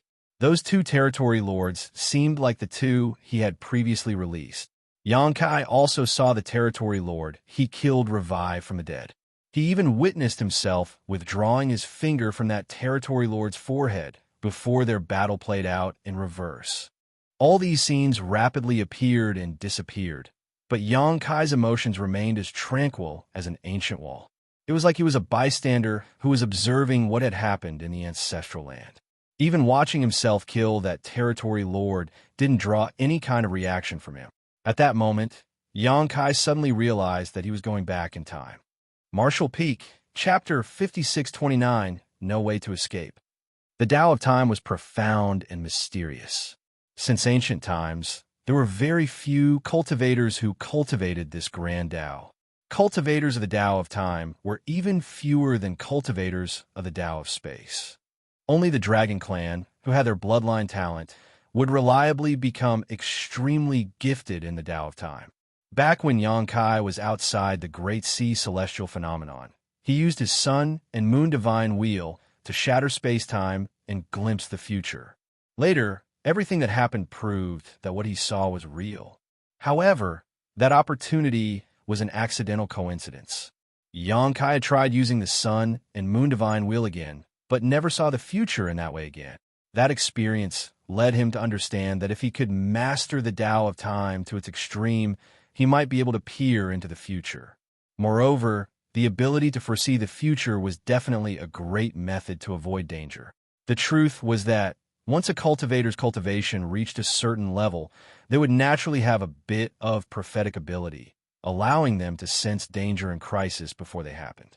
But without the Tao of Time, they couldn't see the future and would only have vague intuitions. Since the Tao of Time could allow a cultivator to foresee the future, of course, it could allow them to see the past. Time flowed from the beginning of the universe, through ancient times to the present, and continued flowing towards the end of all things. Therefore, if one glanced at where the river was flowing, they could see the future, while looking back would allow one to see the past. Though Yang Kai's attainments in the Tao of Time weren't low, possibly even among the best in the vast world, when it came to mysterious matters such as the past, the future, and even the nature of time itself, he was still fairly clueless about them. Just like this time, he had unknowingly triggered the rewinding of time in the ancestral land. This rewinding of time wasn't like he was traveling to the past, because the flow of time in the ancestral land remained unchanged. After Yang Kai fused with the ancestral land, he simply became a bystander who was observing the reverse flow of time in this land. Such a strange encounter must have some sort of connection with him being a Dragon Clan member and the fact that the ancestral land was pampering him. All these factors combined led to this astonishing development. Yang Kai should have been extremely happy to encounter such an opportunity, but he didn't feel any changes in his emotions. It was as if he had completely turned into the ancestral land and had become restrained and emotionless. Also, this act of rewinding time was just this piece of land silently reminiscing about the past. But all of that didn't stop Yang Kai from receiving benefits. Following each passing breath, Yang Kai found his understanding of the Tao of Time increasing slightly. This kind of comprehension differed slightly from what he received by refining temporal rivers back in the Great Sea Celestial Phenomenon. Temporal rivers were filled with time, Tao, essence, and strength. so Yangkai naturally could increase his attainments in the Tao of Time by refining and absorbing them into his small universe. However, that was only refining external energy. By fusing with the ancestral land, Yangkai was now experiencing this mysterious land, reminiscing about its past like he was thinking back to his own life's experience. Of course, those were illusions, as the one with these memories was the divine spirit ancestral land. Yangkai's current situation was more like using his body to replace that of the ancestral land. But this change didn't hinder Yangkai from obtaining benefits. Yangkai silently comprehended what was happening, and his emotions completely calmed, disregarding the changes in time and other things happening outside. Inside the ancestral land, that dense ancestral strength kept surging and flowed towards one spot. Meanwhile, the Black Ink clan army outside the ancestral land stood there with their guards up. The 20 innate territory lords and several Seventh-Order Black Ink disciples treated this situation seriously and kept the Grand Array activated, sealing everything inside. Time gradually passed, and about 2 years later, an extremely fierce aura sped over from the far-off void, causing the innate territory lords to look in that direction with shocked expressions. Dewood finally arrived. He had absorbed the power of a high-rank Black Ink nest and 13 territory lords who had sacrificed themselves to it. Naturally, he needed quite some time to refine everything and consolidate his new strength. Fortunately for him, the others had sealed this place with a Grand Array so that Yangkai wouldn't be able to escape. Therefore, he wasn't in much of a hurry. Also, this counted as the first time the Black Ink clan produced a pseudo-royal lord with the Source Fusion technique, so the other territory lords were naturally curious about Di Wu's condition. After they briefly probed Di Wu, the territory lords all turned grim. That was because Di Wu had a blaring aura. By comparing only their auras, Di Wu seemed to have the strength of a real royal lord, but all of the territory lords knew that this was just an illusion. The reason Di Wu's aura was so pronounced was that he could not control it. Royal lords didn't wantonly release their aura because they could perfectly control their strength. Therefore, the rampaging aura was a sign that Di Wu couldn't actually handle his current power properly. It was obvious from this situation that no matter how strong an innate territory lord was, and what methods they used to bypass their innate shackles, there was still an absolute limit. Even though Di Wu had received a power that was far above his original strength and had 2 years to adapt to it, it was still hard for him to fully control himself. Perhaps it would be impossible for him to gain full control over that power in his lifetime, or else he wouldn't be regarded as a pseudo-royal lord. Rather, he would be a true royal lord. Despite knowing all that, the innate territory lord were still envious of Di Wu because their strength had been fixed since their birth. Who wouldn't want to become stronger? Especially when there was an unavoidable final battle between the Black Ink clan and humans brewing. More power meant better protection for oneself when facing the catastrophe that was about to sweep through the entire universe. It was a pity that the others could only admire Di Wu because the birth of a pseudo-royal lord meant that a high-rank Black Ink nest and more than a dozen innate territory lords had to be sacrificed through the Source Fusion technique. The Black Ink clan could not create a large amount of pseudo-royal lords unless they were in a desperate situation, and even then, it was doubtful if such sacrifice would be worth the gains. A while later, a deep, dark cloud arrived before them. Even the innate territory lords couldn't see Di Wu's appearance because he was enveloped in extremely dense Black Ink strength. The shocking momentum and murderous intent coming from the Black Ink cloud made the territory lords even warier. When Di Wu was still a territory lord, he was more of a staid individual, but now, he was like a caged, ominous beast that had broken free, wanting to devour every person he saw. Where is he? Di Wu's raspy voice came from within the cloud. The territory lord nearest to him quickly pointed in a specific direction. He should still be inside the ancestral land. Once that was said, the Black Ink cloud immediately shot towards the ground. A short while later, a violent vibration seemed to have come from below, accompanied by Di Wu's angry roar, "Come out." The world shook, and the wild shockwave made the void itself tremble. Even the Grand Array was slightly affected, forcing the territory lords to channel more strength to stabilize it quickly. Inside the ancestral land, the black ink cloud seemed like a rampant child as it continuously released the huge power it suddenly acquired. Soon Diwu, who was inside the black ink cloud, noticed something strange. He clearly felt a dense ill will coming from all directions, like the world itself was rejecting his presence. It wouldn't have bothered him if that was all, but this strange will also had the power to suppress his strength. Ancestral strength. Of course, Diwu wouldn't be unaware of the most primitive strength of the divine spirits. It was just that he had never visited the ancestral land before and never anticipated that the ancestral strength here would be so dense. Being a pseudo-royal lord, even if he couldn't completely control his strength, dealing with an 8th Order open heaven master like Yang Kai shouldn't have been a problem. However, the dense ancestral strength here suppressed almost half of Diwu's strength, leaving him only slightly stronger than he originally was as an innate territory lord. Knowing Yang Kai's ferocious reputation and ridiculous strength, Diwu wasn't confident that he could win against him with such a limitation placed on him. He came here with full confidence, but now he was suddenly worried, which was quite embarrassing. In this situation, not only might he fail to kill Yang Kai, but he was actually at risk of being the one killed. Looking around, he had a serious face as he prepared himself for Yang Kai's sudden appearance. Luckily for him, there weren't any movements around him. Frowning, he began investigating his surroundings. He found that all the ancestral strength on this land was gathering in one direction. Is that bastard still cultivating? Diwu vaguely muttered to himself after reaching his own conclusion. Under normal circumstances, he would have interrupted Yang Kai's cultivation no matter what because, as an enemy, he couldn't just sit and watch Yang Kai become stronger. That killing star was already too strong, so what benefit would there be to let him grow stronger? However, Diwu currently had another plan. Since Yang Kai was busy devouring the ancestral strength to cultivate, perhaps he should just let him be. After all, this land couldn't have an infinite amount of ancestral strength.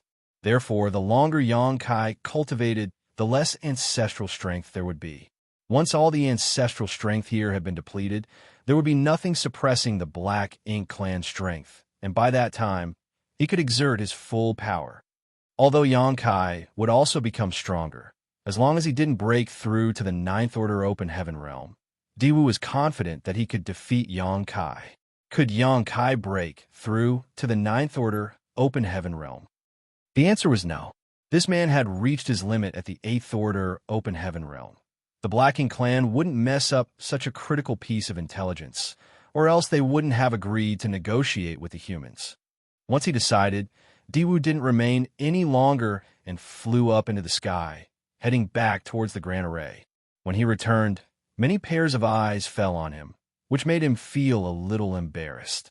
Luckily, he was hiding inside a thick black ink cloud, so the other territory lords couldn't see his face.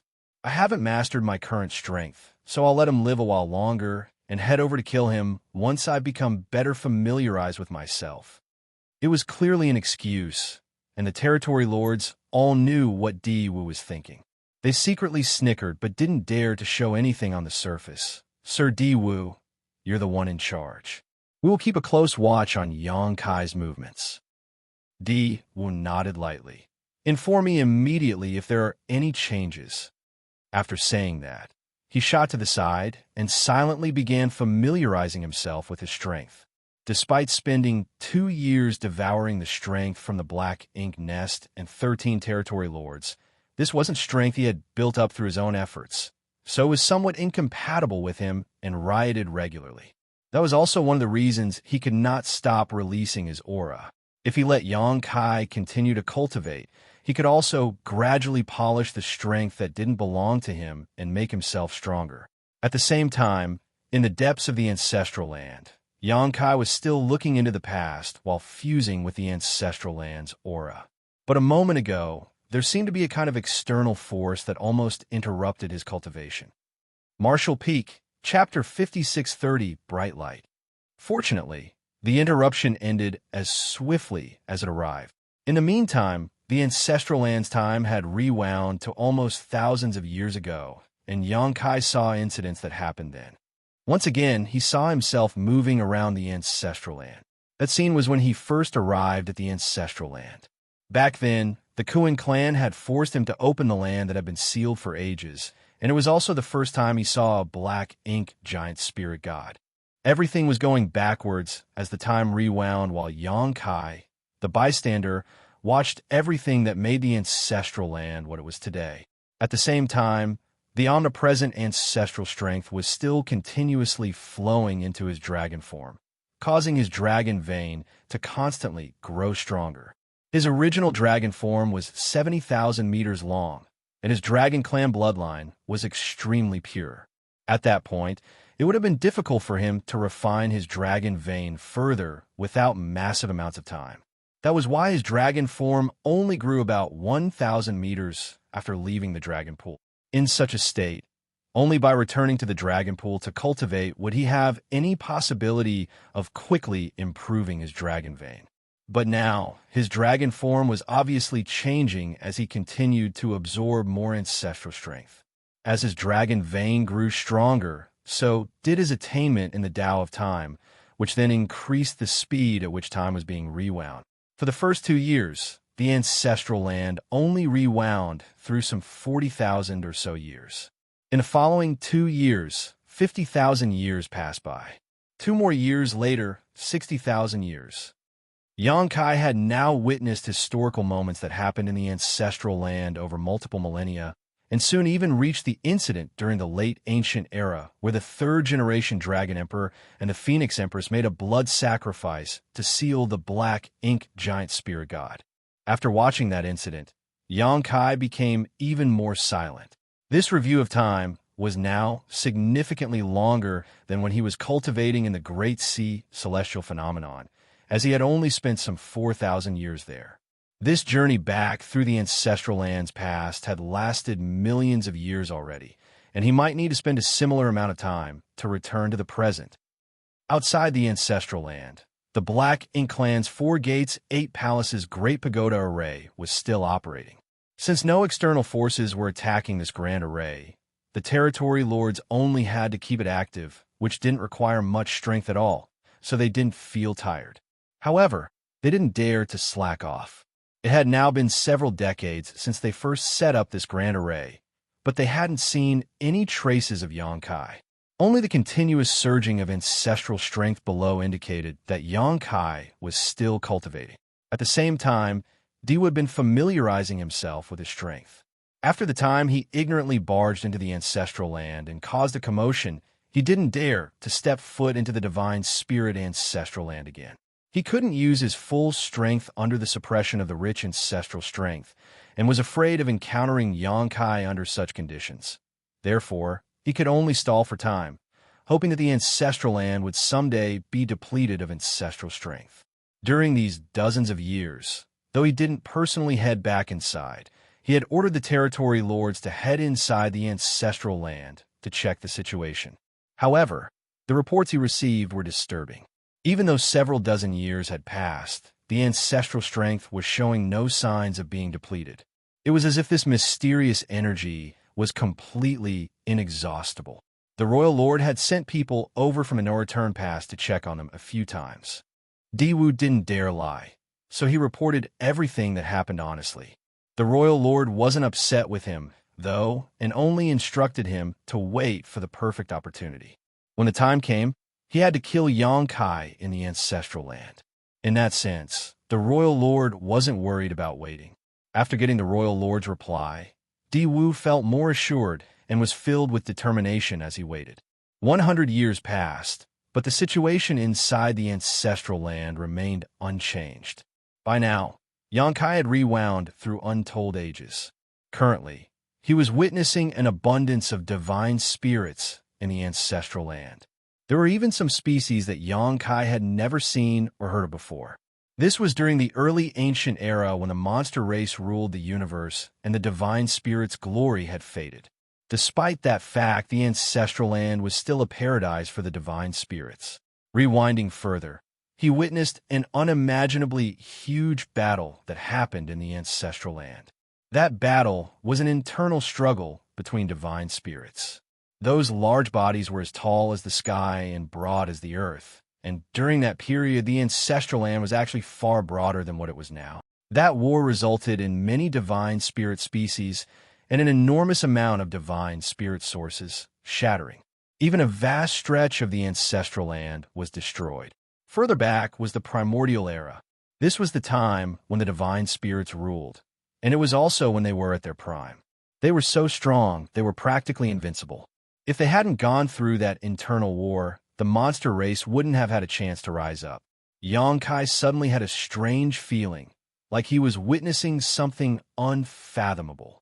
That feeling started vague, but as time passed, and the longer he witnessed the ancestral land's reverse evolution, the more that feeling became obvious. At this moment, the rewinding of time was extremely fast, and many scenes were rushing by as though they were only flashes of memory. If Xianxia hadn't become one with the ancestral land and was currently relying on it to look back in time, he wouldn't have been able to see those scenes at all. It wasn't until one moment that all the divine spirits on the ancestral land had completely disappeared, and the entire land was filled with an ancient and barbaric aura that a bright light flashed across the land before everything returned to stillness. Xianxia felt his heart skip a beat as he suddenly felt anxious. Then, for the first time, he took the initiative to activate the time principles to affect the huge ancestral land. The rate of time rewinding slowly and gradually came to a stop. It was then that Xianxia was able to get a closer look at this land. The ancestral land of this era was different from all other eras because this was what it looked like before divine spirits and ancestral strength existed. In this era, the ancestral land was only a vast, empty expanse. Such an ordinary world could be found everywhere in the 3,000 worlds of this time. Xianxia didn't see the bright light from before and knew he had gone too far back in time. After that realization, he couldn't help but feel anxious as he vaguely felt he had missed something of critical importance. It was meaningless to continue looking back in time as the ancestral land was now just an ordinary continent. Xianxia wouldn't be able to get any new information if he just let things proceed. How this continent became the divine spirit ancestral land was the most important piece of information, and that bright light that flashed past just now. Xianxia immediately surged his time principles, making the ancestral land lock onto that specific time and dig into the memories branded deep inside it. Slowly, time began to flow again, but this time wasn't flowing backwards but forwards from the point at which Xianxia had stopped. The vast and barren land was quiet and without any vitality except the lush green forests. Suddenly, a bright light appeared in the sky and illuminated everything. The light was so bright that it lit up every part of the continent that would be the ancestral land. When Xianxia was rewinding the time, he caught a glimpse of the primordial light, but it flashed by so fast that even he couldn't be sure he could capture its true appearance. That was why he decided to use time principles to take a closer look. Never had he seen such a bright and powerful light. It was as if all the colors in existence had combined into this ball of light, but didn't fuse. Every color was radiating its own glow. This scene made Xianxia subconsciously think of the primordial light he had been searching for. Xianxia suddenly had the urge to laugh. He had spent hundreds of years visiting one great territory after another, trying to find any trace of the primordial light, only to come up empty. Then, he came to the ancestral land and decided to abandon his search. However, he didn't expect that he would be able to see the primordial light while looking into the ancestral land's past. How could he have stumbled upon such fortune?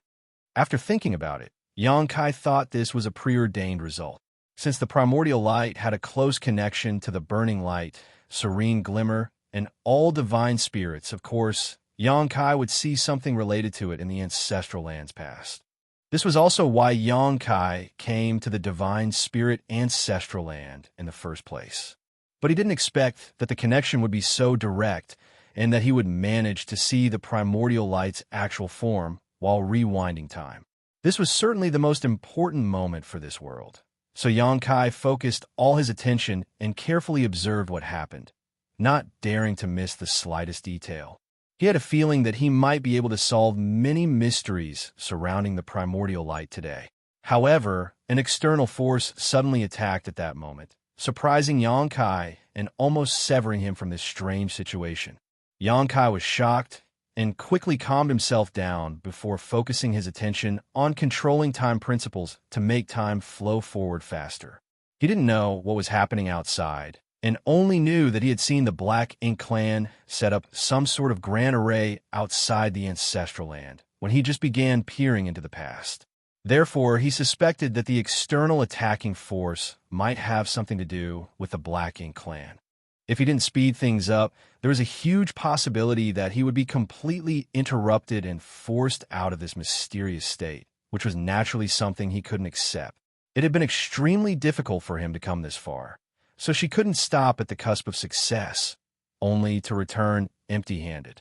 He quickly felt rage rising up inside him, but the destabilization of his mood seemed to disrupt his state of mind even further, so he quickly calmed himself and discarded all distracting thoughts. Soon, he saw the bright light sweeping down from the void. Thousands of colors flickered within the light, making for a beautiful sight. That light was flawless, just as one would expect from the first light in this world. However, Yongkai soon noticed that the primordial light was extremely unstable. The countless colors within the light were in conflict with each other, and even the light's true form showed signs of collapsing. After observing it for a while, Yongkai realized that this was the primordial light after it had separated out the powers of the Yang and Yin. It already had some deficiencies, so was no longer in its perfect state. Before coming here, the primordial light had lost the power of the Yang and Yin. After countless years of confusion and silence, those two most fundamental energies would transform into the burning light and serene glimmer. Since those two had conflicting powers, they then unconsciously created the chaotic dead territory. How could the primordial light maintain stability when it had lost its two most fundamental energies? In a blink of an eye, the primordial light ruthlessly crashed down onto the most primitive continent from billions of kilometers away. At that instant, the light enveloped every inch of the ancestral land, and the thousands of different colors splashed out across the world. Marshall Peak, Chapter 5631, both were surprised. The heaven-sealing, earth-locking grand array outside the ancestral land, the 4 gates, 8 palaces, Great Pagoda array, was still active. Meanwhile, inside the ancestral land, Diwu was recklessly releasing his strength to vent his rage. 300 years had passed. He had been waiting here for 300 years, but there were still no signs of Yongkai. Although the Royal Lord in the No-Return Pass didn't urge him, he knew that not taking down Yongkai after such a long time showed his inability. It wouldn't be too bad if he were a territory lord, but now that he was a royal lord, though not a true royal lord, he still represented the peak of the Black Ink clan. Before, Diwu dared not head too deep inside the ancestral land because he was still unfamiliar with the huge, new power inside him. Also, the extremely dense, ancestral strength of this place had a massive suppressive effect on him. Back then, he wasn't confident in defeating Yongkai even if he managed to lure him out. So many years of waiting weren't in vain, though, because 200 years ago, the ancestral strength in the ancestral land began gradually decreasing and thinning out day by day. Until this day, the amount of ancestral strength remained stagnant. Now, although there was still ancestral strength in the ancestral land, it wasn't nearly as dense as it was 300 years ago. It was at a level that Diwu could tolerate. Of course, the more important reason was that he had finally gained more control over his strength after so long. It was impossible to fully control the strength he obtained from the Black Ink Nest and 13 sacrifice territory lords, because if he could, he wouldn't be a pseudo-royal lord but a real royal lord. In other words, by using the source fusion technique, the total strength Diwu possessed wasn't any less than a real royal lord, but his ability to control that strength was inferior to one. Now that the environment had changed and he had gained better control over his strength, Di finally had the bravery to attack. Every time Di attacked with his majestic black ink strength, the ancestral land would tremble. If this had been an ordinary universe world, it wouldn't have withstood the ruthless bombardment of a pseudo-royal lord and might have been shattered already. However, the divine spirit ancestral land was different. This was a continent that had existed since the primordial era and had nurtured numerous divine spirits. Whether it was the land's robustness or the strength of its grand Tao and principles, all were far beyond ordinary.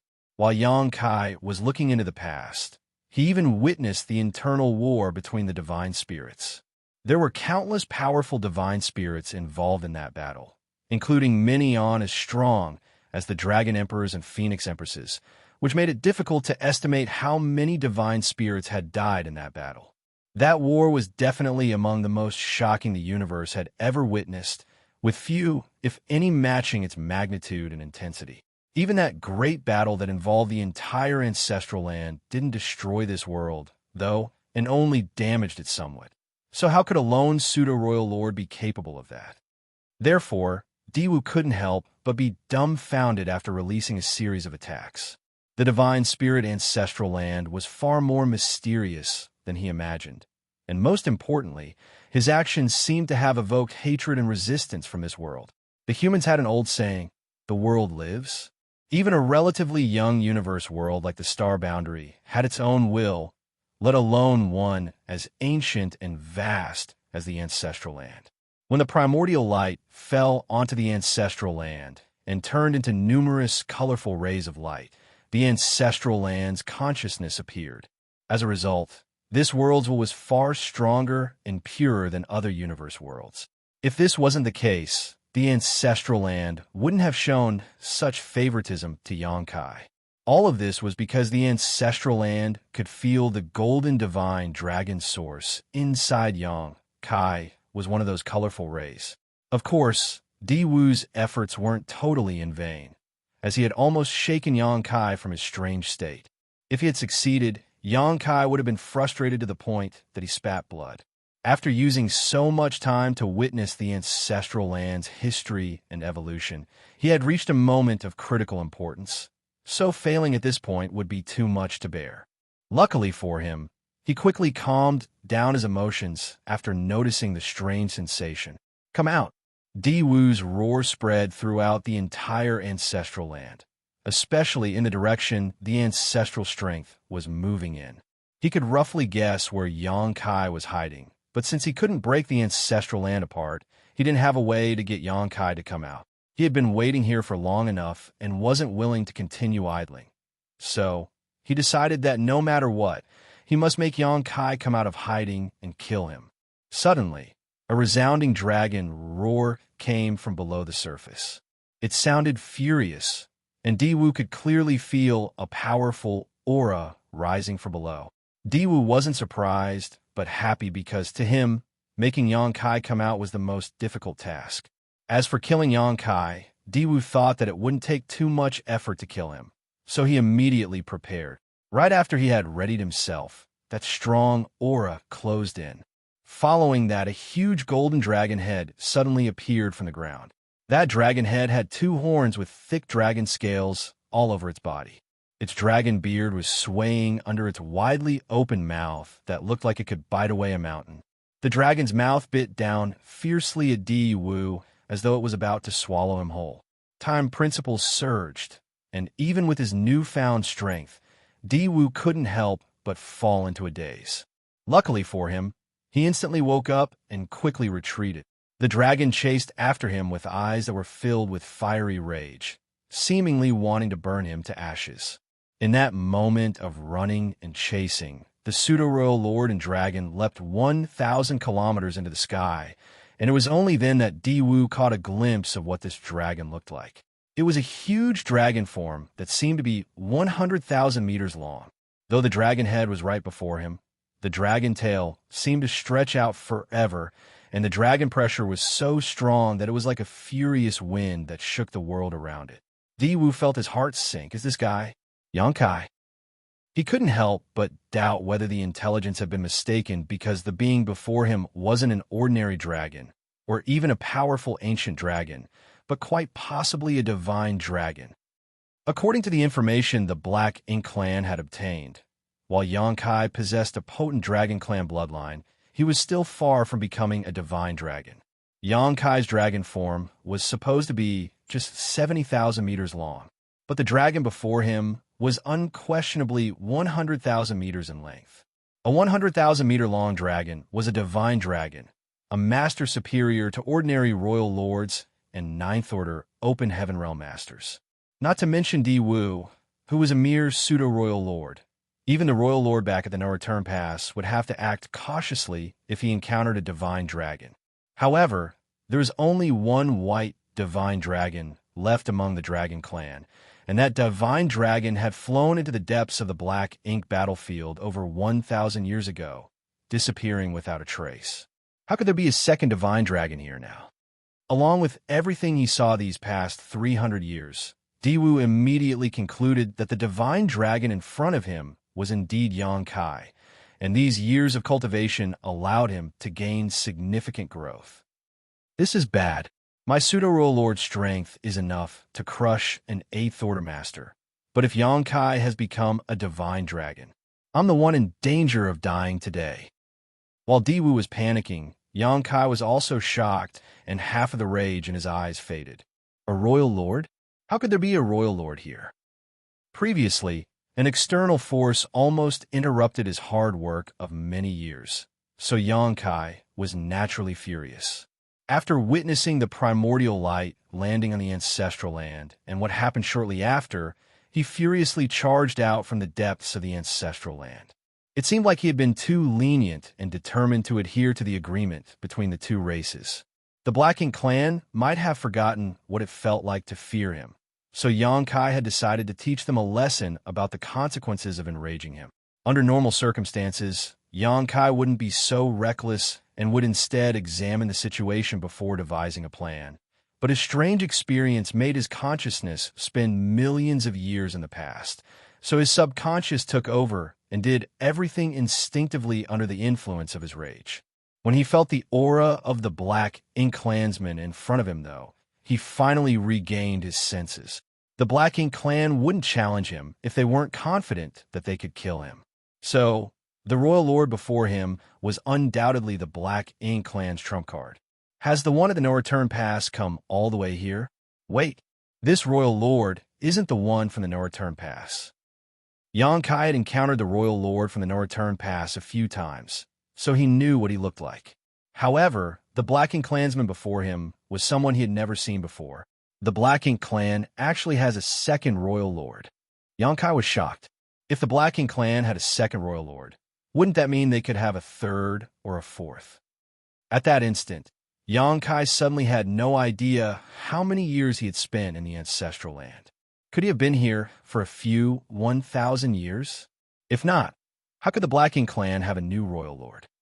But no matter what it was, he couldn't remain here and fight a meaningless battle. The escaping and pursuing pair were both lost in their own thoughts at the same time, but came to their senses just as quickly. Following that, the dragon released a powerful dragon breath from its huge maw, which became a blast of raging golden fire threatening to burn the sky down. In response, Di Wu threw a few punches that were surging with Black Ink strength with all his might. A loud boom sounded in the air, and the dragon breath was put out while the Black Ink strength dispersed. Xianxia and Di Wu were both sent flying. The huge golden dragon suddenly shrunk and returned to human form. Then, Xianxia immediately flew away without turning back. He didn't have any intention of fighting a royal lord. With his current strength, it was still quite difficult for him to kill a royal lord, and he was anxious to find out what had happened in the outside world. How long had he been here, and what was the state of the human side? However, he had only flown a short distance when he heard an angry roar from above. "Get down." Immediately after that, the void trembled and a huge bolt of lightning came crashing down on him. Although the bolt wasn't overpowering, it wasn't weak either. Not expecting to encounter an ambush, Xianxia looked up and saw a territory lord holding an array banner while pointing at him from afar, looking nervous but feigning calm. Yongkai coldly snorted before manipulating space principles, preparing to flee. But just as his instantaneous movement activated, it sputtered and he was ejected from the void. That short pause caused a thunderbolt to hit him directly, making him tremble. Even a few strands of his hair were made to stand on end. A heaven-sealing, earth-locking array. At the thought of that, Yongkai's face fell as a memory from the depths of his mind emerged. He vaguely recalled that when he was looking back in time, he saw a group of territory lords setting up some sort of grand array outside the ancestral land. Now it seemed like they had sealed the ancestral land. No wonder the Black Ink clan dared to attack me. It's because of this. Marshall Peak, Chapter 5632, Mysterious Light. Instantaneous movement was indeed one of the most mysterious and unpredictable techniques among space techniques, and Yongkai relied on it to escape from many masters in the past. However, the Black Ink clan's arrangement prevented this secret technique from activating. With the heaven-sealing, earth-locking in effect, everywhere inside this grand array was cut off on the outside, meaning if one wanted to leave, one had to destroy the grand array first. It wouldn't be easy to break such a grand array, though. Not only was a royal lord targeting him, but Yongkai was sure that this grand array had other functions besides being heaven-sealing, earth-locking. The thunderbolt that hit him just now was obviously created by this grand array, because Black Ink clansmen didn't have such an ability. Having charged out in a fury, but being met with such an awkward situation, Yongkai couldn't care about being angry anymore. Adding on to the fact that his consciousness had witnessed millions of years of the ancestral land's history, he was still a little muddle-headed and knew this wasn't the time to get entangled in a battle with the Black Ink clan. At the very least, he had to figure out his current situation first. Thinking so, Yongkai didn't hesitate, and his figure flickered before instantly disappearing. He didn't use instantaneous movement to leave. Instead, he escaped into the depths of the ancestral land and concealed his aura. The ancestral land was incredibly firm, and even Di Wu, a pseudo-royal lord, couldn't cause any real damage to it despite attacking with full force. However, Yongkai didn't feel any resistance from the land when escaping to its depths. That was because this land had shown its pampering attitude towards Yongkai. This was just like how he was a Star Boundary's great emperor and could instantly travel to any corner of it with just a thought as long as he was within its borders. Although he wasn't the great emperor chosen by the ancestral land's world's will, he was not far from it. Next, Yongkai's divine sense flowed out like the tide and quickly examined the ancestral land and its surrounding void, which was indeed enveloped by an unknown grand array that had sealed this place and separated it from the outside world. Yongkai's face fell. It was bold of the Black Ink clan to come after him, but judging by the arrangements they had made, they did have the capital to do so. With a royal lord overseeing the heaven-sealing, earth-locking grand array, and who knows how many innate territory lords hiding in the dark, the Black Ink clan could take the risk to fight for victory. How many years has it been since I came to the ancestral land? Calming down, Yongkai began estimating the days and soon felt relieved. Thankfully, it had only been 300 years. When he saw an unfamiliar royal lord, Yongkai worried he had spent thousands or even tens of thousands of years in the ancestral land, but it seemed only 300 had passed. Though 300 years wasn't a short amount of time, it wasn't too long either, as Yongkai had just previously spent 1,700 years in retreat. In such a short period, the situation between the Black Ink clan and human race couldn't have changed much. However, since that was the case, where did this unfamiliar royal lord come from? Logically speaking, a territory lord wouldn't have grown to become a royal lord in such a short time frame. Could it be that this royal lord had been hiding in the dark all this while? But that seemed impossible, because if the Black Ink clan had a second royal lord available, they wouldn't have hidden him away. With the situation on the battlefield, if the Black Ink clan deployed a royal lord, the humans would at least have to give up a few more great territory battlefields, and countless more of 8th Order masters would have died in battle. Yongkai couldn't figure this point, and soon worried about something even more disturbing. If the Black Ink clan had a second royal lord, would there be a third, or perhaps even more? If that were the case, the humans would be in trouble. Temporarily discarding such worries, Yang Kai calmed down and tried to reach the world tree, thinking of using Old Tree's power to help him get out of this situation. If he succeeded, he could instantly head to the grand ancient ruins boundary. He had done something similar before in Acacia territory back then.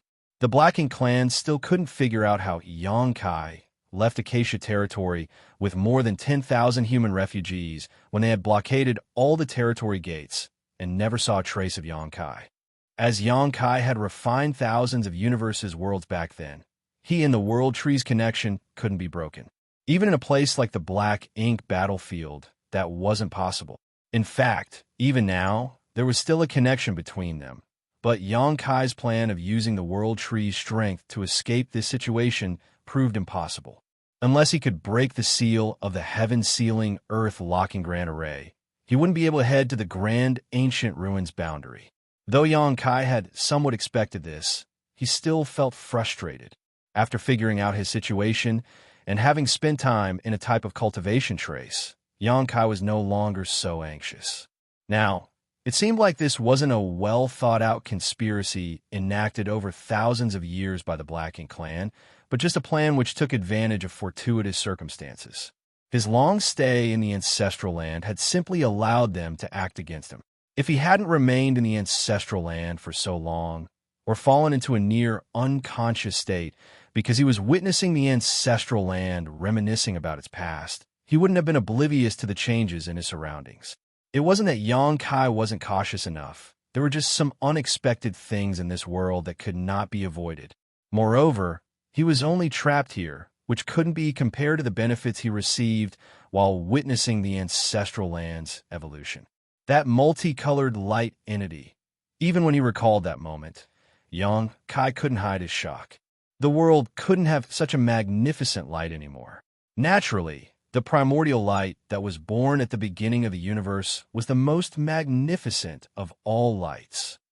Towards the end of the rewound time, Yang Kai saw the primordial light crash onto the ancestral land and explode. A myriad of colorful lights dispersed and melted into this ancient and barren world, turning it from ordinary to extraordinary. Later, this vast land gradually became a land filled with a mysterious energy that still existed today.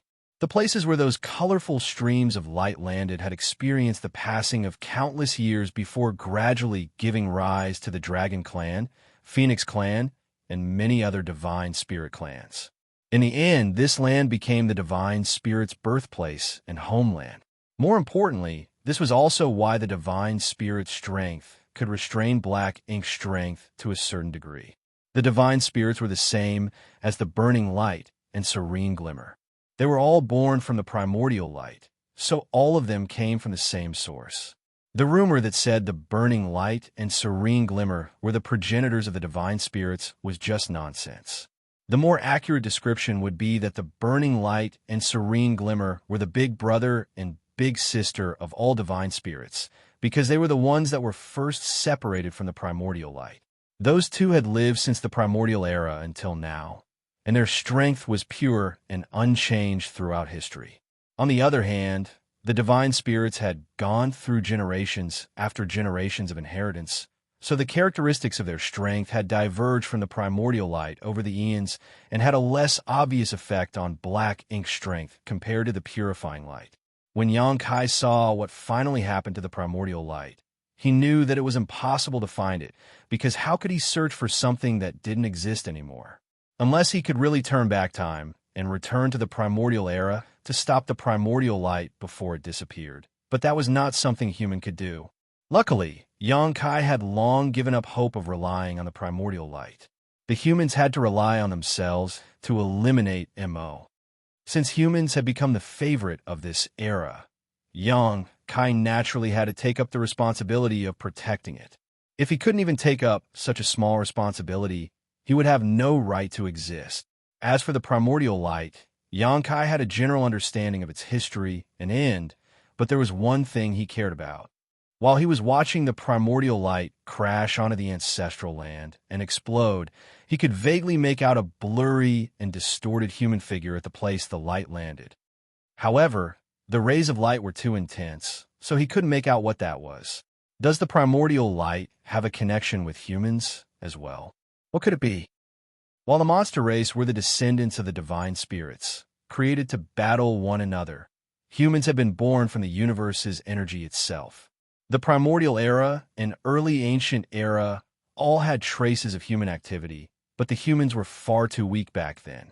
So, no matter whether it was the divine spirits or the monster race, they all saw humans as ants, unworthy of their attention. It wasn't until the late ancient era when Tsang and the other martial ancestors were enlightened by the world tree and created the open heaven realm cultivation method that true masters began emerging from the humans who could resist the rampant monster race and divine spirits. Later, it was the human race that gradually assumed the position of rulers of the universe. Humans were born weak and couldn't even be compared to the average beast in their formative years. But perhaps because of their humble beginnings, humans had infinite possibilities for their futures. Xianxia soon stopped thinking about this matter because he had decided not to insist on finding the primordial light, and it was meaningless to think about these things at the moment. The most important thing now was to solve the problem he was currently facing. Since a grand array had sealed this place and stopped him from escaping, his only option was to fight his way out. Even if it meant fighting a royal lord, Xianxia had to try. Among his current means, the soul-rending thorns were still the sharpest weapon he had to deal with a royal lord. The soul-rending thorns were what played the biggest role when he killed a royal lord outside the Great Sea celestial phenomenon.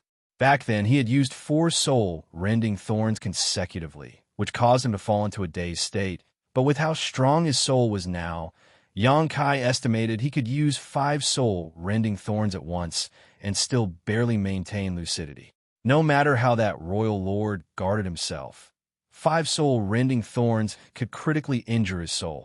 Moreover, Xianxia's strength had reached the peak of the 8th Order Open Heaven realm, so he was far stronger than he was when he had just come out of the Great Sea celestial phenomenon.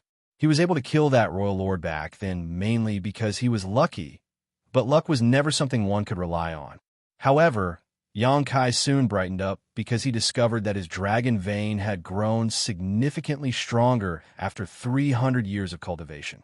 Just now, though he had managed to battle the royal lord in his dragon form for a short while, he didn't pay any attention to the changes in his dragon vein. After examining himself, though, Xianxia could feel that his dragon vein seemed to have hit a bottleneck. It was the bottleneck between the ancient dragon realm and the divine dragon realm. If he could achieve a breakthrough, he would be able to advance from an ancient dragon into a divine dragon. This realization greatly enthused Xianxia. A divine dragon was in existence on the same level as a royal lord or ninth order master. Also, in general, a divine dragon would be stronger than other masters in the equivalent realm. When Xianxia met Fu Guang in the depths of the dragon pool, the latter was in the same state as he was currently. But Fu Guang was now a white divine dragon. Even without transforming into his dragon form, Xianxia knew that he had reached an astonishing 99,999 meters in length. Once he could take that last step forward, he could reach the 100,000 meter mark and regain the glory of the 3rd generation Dragon Emperor whose source he had inherited. Martial Peak, Chapter 5633, Changes in Himself. If so, he wouldn't be embarrassing the 3rd generation Dragon Emperor who had passed away. Xianxia's gold divine dragon source came from the 3rd generation Dragon Emperor, and the 3rd generation Dragon Emperor didn't only have a 100,000 meter dragon form. 100,000 meters was only the minimum required length to reach the divine dragon realm. While only the strongest among divine dragons would have the right to be crowned a dragon emperor and command the dragon clan. During the 3rd generation Dragon Emperor's era, there wasn't just one divine dragon in the dragon clan, so being able to stand out among all the divine dragons meant that the 3rd generation Dragon Emperor was indeed unmatched. But even such a strong master had paid the ultimate price along with the Phoenix Empress of that era just to suppress and seal the black ink giant spirit god, which clearly showed how powerful a black ink giant spirit god was. In regards to the speed of cultivation among dragons, Xianxia was ridiculously fast. Looking at today's dragon clan, he could be said to be the 2nd strongest dragon after Fu Guang. He had expected his dragon vein to be refined because ancestral strength constantly flowed into his dragon form, while he had been hiding deep below the ancestral land these 300 years. It would be stranger if his dragon vein had not been further refined.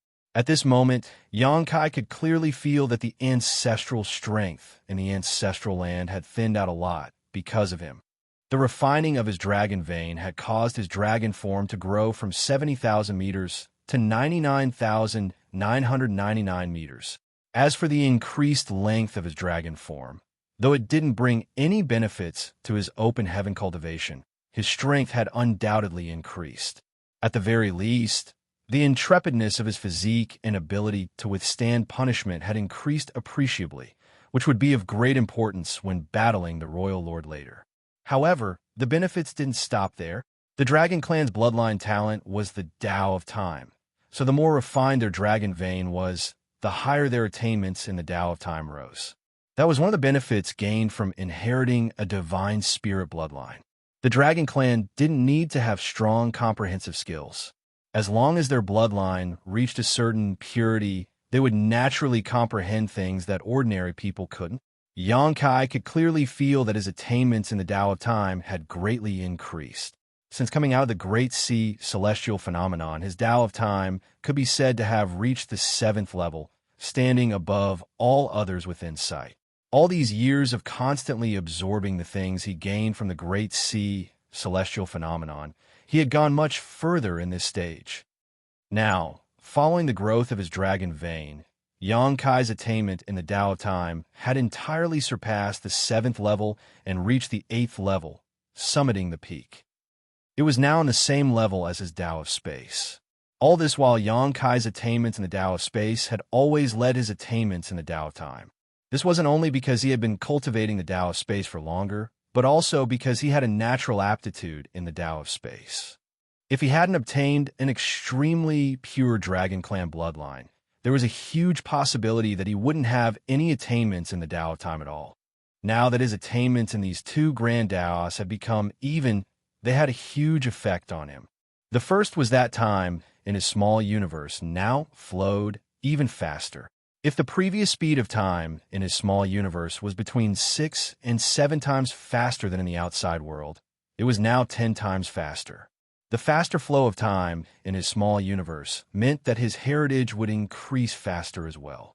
Of course, this didn't hold much meaning to Xianxia anymore, because he would soon reach his innate limit in the open heaven martial Tao. Once he reached that peak, his heritage and realm wouldn't improve no matter how much strength he accumulated. However, if he could break through the 8th order open heaven realm's restrictions, this change would become very meaningful. The 9th order open heaven realm was a new start, and a 10 times flow rate of time in his small universe could help him save many years of bitter cultivation. While the changes in his small universe's time flow were directly affected by his advancement in mastery of the Tao of Time, there was another effect that wasn't so direct. That was with his strongest secret technique, the Sun and Moon Divine Wheel. A long while ago, Xianxia had noticed that because his attainments in the Tao of Time and Tao of Space had some disparity, he would always feel like there was something incomplete with the Sun and Moon Divine Wheel limiting its power. The Sun and Moon Divine Wheel was a secret technique that combined both grand Taos to create a brand new space-time strength. Since his attainments in the two grand Taos were different, with one slightly higher than the other, this space-time strength was unstable. That was why he couldn't perfectly combine the full strength of those two grand Taos. Xianxia had previously surmised that when both these grand Taos had reached the same level of mastery, he might be able to use the Sun and Moon Divine Wheel's complete power. But after so many years, even he didn't have a way to force the two grand Taos into a balanced state. That was until today.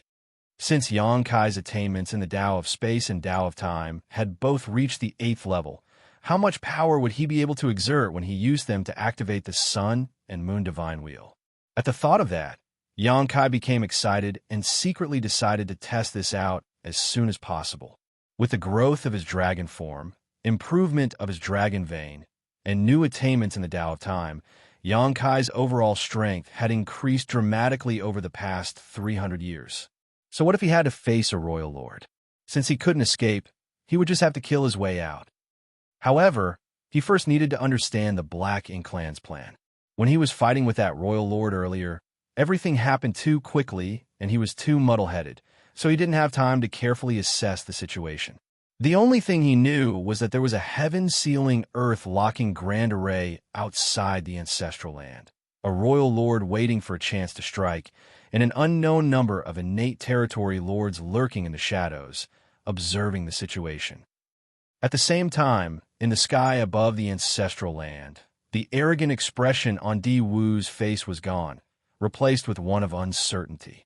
After becoming a pseudo-royal lord and gaining tremendous strength, he was confident that he could succeed in killing Yang Kai, but how could he have anticipated that a single clash with Yang Kai would terrify him so greatly?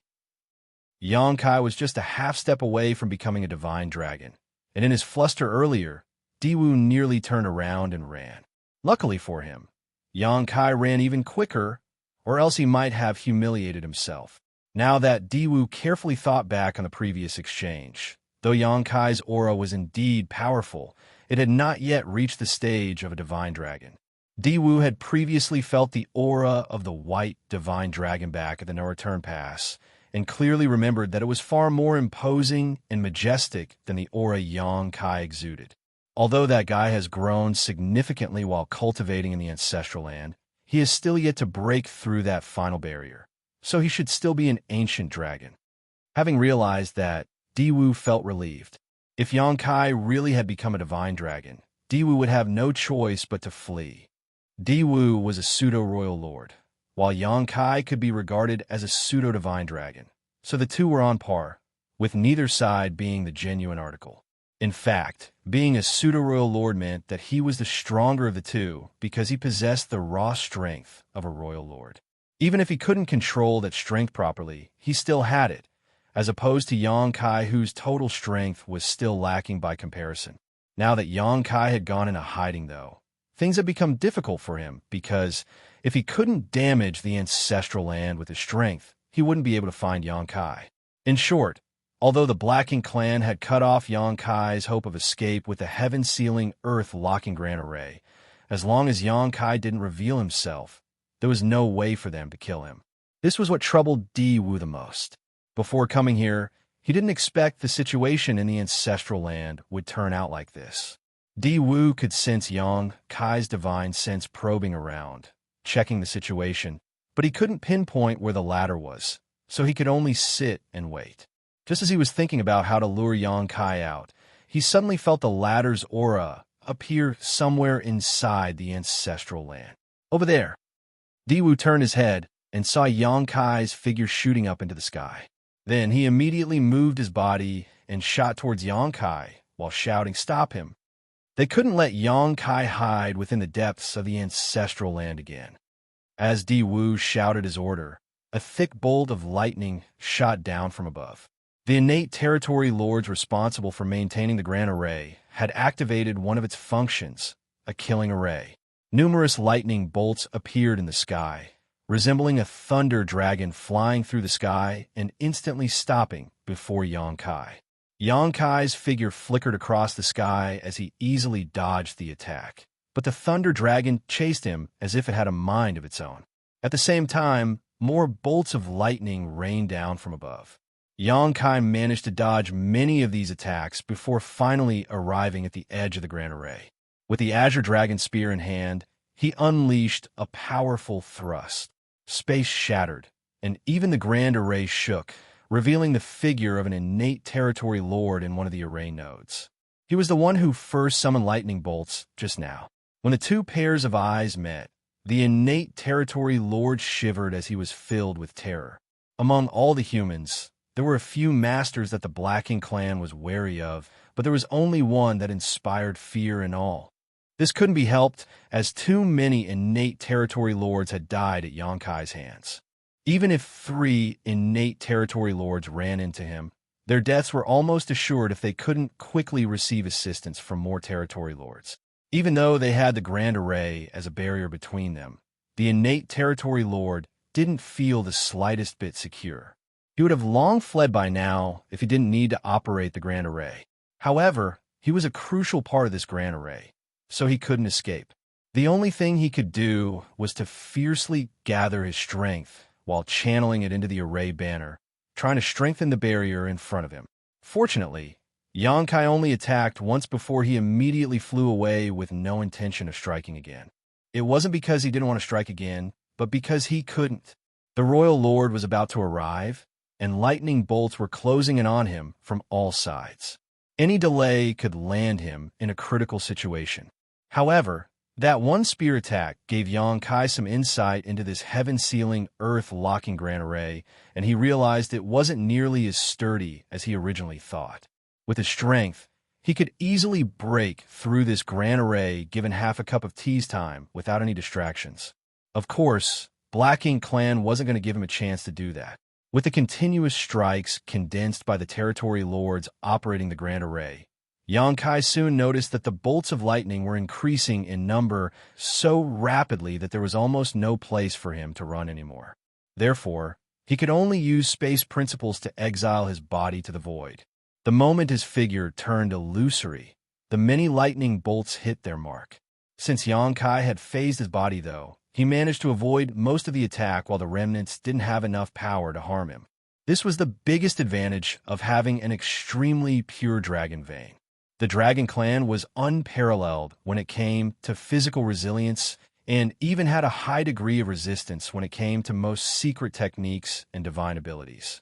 So, it wouldn't matter if he was hit by some of the attacks. But before Xianxia had the time to recover, 4 figures suddenly jumped out at him, each charging at him with their auras blazing. They were 4 innate territory lords that had been hiding nearby. These 4 innate territory lords had linked their auras in a battle formation which Xianxia was very familiar with. Frowning, Xianxia muttered, "For symbols formation."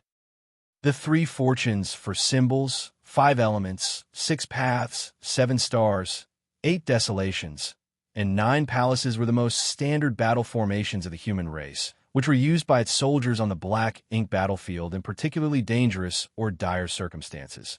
For example, when their warships were destroyed. Martial Peak, Chapter 5634, Trapping Array. A warship was the largest reliance a human squad had when fighting against the Black Ink Clan. Whether it was back at the Black Ink battlefield or on the current Great Territory battlefields, when both races fought, the humans were outnumbered. The only reason the humans could persevere was that the average strength of their soldiers was greater than that of the Black Ink clans, and they had warships. Each warship was essentially a mobile fortress with numerous artifacts that could greatly enhance the offensive and defensive capabilities of its crew. If the humans didn't have warships, they would have been wiped out long ago. Without mentioning anything else, it was difficult for humans to resist the corruption of Black Ink strength when they were either too weak or injured. However, a warship could offer such humans safety and protection. After so many years, the humans had used countless resources to build and maintain their warships. It could be said that the number of resources used on warships was larger than the amount cultivators used to cultivate. Every time there was a large-scale battle, warships were damaged and destroyed. Once a warship was destroyed, though, the human soldiers would have to face the Black Ink clan's attack and the corruption of Black Ink strength without this additional layer of protection. When that happened, the survivors would often use battle formations to greatly increase their chances of surviving. 3 humans could create a formation called the 3 Fortunes formation. Add 1 more person, and it would be the 4 Symbols formation. 5 people would form the 5 Elements formation, and so on and so forth until one reached the 9 Palaces formation. Under normal circumstances, the more humans in a battle formation, the stronger it would be. When Xianxia was on the Black Ink battlefield, he led the many 7th Order Open Heaven Realm Masters of Dawn Squad to form the 8 Desolations formation several times to kill their enemies, producing outstanding results. However, such battle formations could not be formed on a whim as they needed a long period of joint practice. Additionally, the people forming a battle formation had to be familiar with and trust each other, because once it was formed, not just their auras, but their very lives would become linked. If one suffered, all suffered, and if one prospered, all prospered. If there wasn't enough trust between partners, it would be impossible to even form a battle formation, much less bring out its full strength. On the great territory battlefields, there were significantly fewer 8th Order, open heaven realm masters than territory lords. But the reason the humans could stubbornly resist the Black Ink clan's continuous onslaught was that they made good use of battle formations. The Black Ink clan generally wouldn't use such formations because they didn't trust each other like how the human cultivators would. Rather than wasting their time and effort in forming battle formations, they preferred fighting alone because they could more freely use their strengths. Xianxia had never encountered a situation where the Black Ink clan used a battle formation and never expected to see it happen today.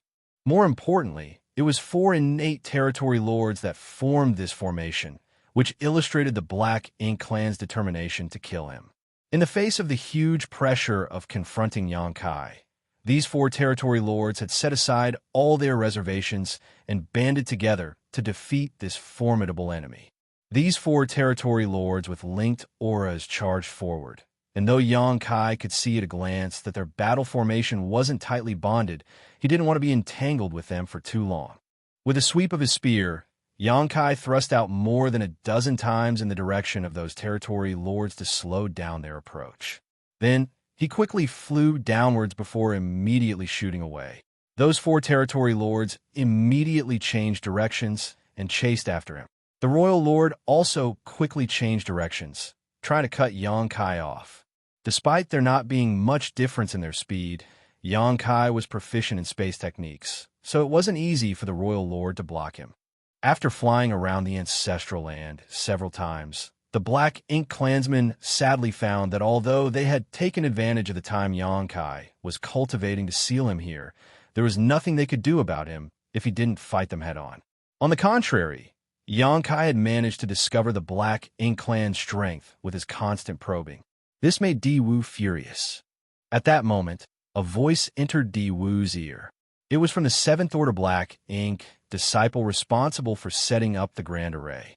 Once Di Wu heard what was said, he revealed a happy expression and nodded subtly. While Xianxia was moving around the ancestral land, the killing array linked to the Grand Array surrounding the ancestral land didn't stop and was constantly sending lightning bolts towards him. It was a pity that this Grand Array's primary function was to act as a heaven-sealing, earth-locking barrier. Though it had a killing array embedded inside, it wasn't very powerful, so Xianxia could easily dodge its attacks. With Xianxia's current strength, only a Grand Array set by a great Grandmaster in the Tao of Spirit Arrays could completely incapacitate him. A Spirit Array set up by a few 7th Order Black Ink disciples with mediocre achievements in the Tao of Spirit Arrays naturally wasn't as profound. As the chase continued, the ancestral land suddenly became covered in mist. This mist wasn't that dense in the beginning, but as time passed, it became denser and denser until visibility became essentially zero. Even divine sense was restricted to only being able to extend 100 meters from an individual. All of that was because the Grand Array had changed. Since the killing array was useless, they had switched it for a trapping array. Xianxia couldn't help but slow down and carefully probe his surroundings. There were sounds of wind blowing, birds chirping, and a vague sound of a cry and howl. Knowing that all these were disturbances generated by the spirit array, he couldn't help but snicker. Everyone, including the Black Ink clan, knew that Xianxia was proficient in the Tao's time and space, but very few knew he had dabbled in the Tao of Spirit Arrays. Of course, his attainments in the Tao of Spirit Arrays weren't particularly high and were all gained from his experiences in the Great Sea celestial phenomenon. Back then, there were grand Tao rivers of all kinds flowing inside the Great Sea celestial phenomenon, and Xianxia had absorbed and refined many of them. Xianxia had taken so many Tao rivers with different great Taos filled with Tao essence into his small universe that talents in all kinds of different grand Taos were now born in the Void Continent. If Xianxia only relied on these shallow attainments, he wouldn't be able to see through this trapping array, but that wasn't all he had to rely on. He closed both eyes and when he opened them next, a golden cross flashed across his left pupil. The Demon Eye of Annihilation was an eye secret technique he inherited from myriad demons' cave heaven. It could see through all illusions and was rumored to be able to see the past and tell the future once cultivated to its extreme. Xianxia didn't have any intentions of seeing the past and looking into the future, but the Demon Eye of Annihilation's ability to see through illusions was the perfect thing to unravel spirit arrays. With this secret technique active, Xianxia was able to see through the mist and get a clear view of his surroundings. Even though he hadn't reached the point where he wasn't affected by the mist at all, it was enough to help him in this situation. If the Black Ink clan had placed their hopes on this trapping array to restrict his movements, they had made the wrong choice. Xianxia wasn't in a hurry to reveal his secrets, though, so he wore a gloomy look on his face and slowed down his actions so that he could test the Black Ink clan and learn more about their situation. Soon, he saw the royal lord had stopped near the border of the grand array, seemingly ordering some kind of attack while looking in his direction with murderous intent filling his face. But Xianxia noticed the royal lord didn't intend to charge right at him, which surprised him as he didn't know what the other party was worried about. Diwu was indeed worried. Despite knowing that Xianxia wasn't a true divine dragon, when they exchanged moves earlier, he had fully experienced how strong Xianxia was. Adding on to the invisible suppression from the ancestral land, Diwu wasn't confident he could kill Xianxia without being injured. To a Black Ink clansman, being injured was a troublesome thing. They could endure minor injuries, but they would have to hibernate inside a Black Ink nest if they got seriously wounded. Diwu couldn't accept the idea of having to hibernate and recuperate after his first battle as a pseudo-royal lord. Moreover, Xianxia had a strange method to attack one's soul, and he had yet to use it, so Diwu thought that he had to wear down Xianxia's strength and means before he could deal the finishing blow. Otherwise, if he were attacked with that technique, he couldn't be sure whether he could make it out of this conflict alive. In the meantime, Xianxia saw 4 figures quickly arrive beside Diwu. They were the 4 that formed the 4 symbols formation. Soon after that, another 4 innate territory lords appeared. This scene shocked Xianxia. He didn't notice the other 4 territory lords before and couldn't help but secretly exclaim at how determined the Black Ink clan was. When he was circling the ancestral land earlier, trying to investigate the Grand Array, he saw at least 10 innate territory lords maintaining its operation from the outside. Adding on the 8 territory lords before him, and perhaps a few that were still hiding, didn't that mean the Black Ink clan had sent a royal lord and more than 20 territory lords to deal with him? When faced with such a lineup, even a 9th Order Open Heaven Realm Master would find it difficult to handle, let alone an 8th Order Master like himself. Xianxia soon learned that wasn't all, though, for the Black Ink clan had also apparently deployed a massive Black Ink clan army as well. Moments later, the Black Ink clan army mustered their courage to charge into the mist under the Black Ink clan master's orders. It was obvious that they were planning to exhaust Xianxia using these cannon fodder. What's more, there might still be other arrangements on the Black Ink clan side that Xianxia was unaware of as of yet. Inside the mist, Xianxia pretended to be disoriented as he walked around in circles, acting like a headless fly. When he tried to escape the mist by flying into the sky, he couldn't. Also, he failed when he tried to dive down and hide inside the ancestral land. This spirit array was actually quite good, which showed that those few 7th Order Black Ink disciples did have some talent in the Tao of spirit arrays, or else the royal lord wouldn't have looked so highly upon them. Just as Xianxia was looking dazed and dizzy, the Black Ink clan army that had charged into the mist surrounded him. Immediately afterwards, the feudal lords followed the instructions of the 7th Order Black Ink disciple operating the spirit array and swarmed towards Xianxia. A battle immediately broke out. A long spear swept back and forward, sending out spear strikes like a dense rain. Immediately after, black blood spurted everywhere as bodies exploded into pieces. With Xianxia's current strength, how could that army of Black Ink clan cannon fodder defeat him when the strongest among them were just feudal lords? To put it bluntly, with sufficient time, Xianxia alone could wipe out these 10 million Black Ink clan troops. Group after group of Black Ink clansmen were killed, and the speed at which lives were lost was unimaginably fast. on the ground. The fresh black blood had gathered into a pool, which then became a river, and soon began to look like an ocean, one filled with the broken corpses of black ink clansmen. Xianxia killed methodically, without feeling any kind of joy or frustration. Since the royal lord was willing to sacrifice these black ink clansmen, Xianxia was more than willing to oblige. The more black ink clansmen he killed here, the fewer the humans had to face on the battlefields. 10,000, 20,000, 50,000, 100, 000. Xianxia's spear never stopped. In the beginning, Xianxia moved around to more efficiently slaughter his enemies, but as time wore on, he could no longer be bothered exerting himself like that, and simply stood in place while allowing the Black Ink clan army to come to him.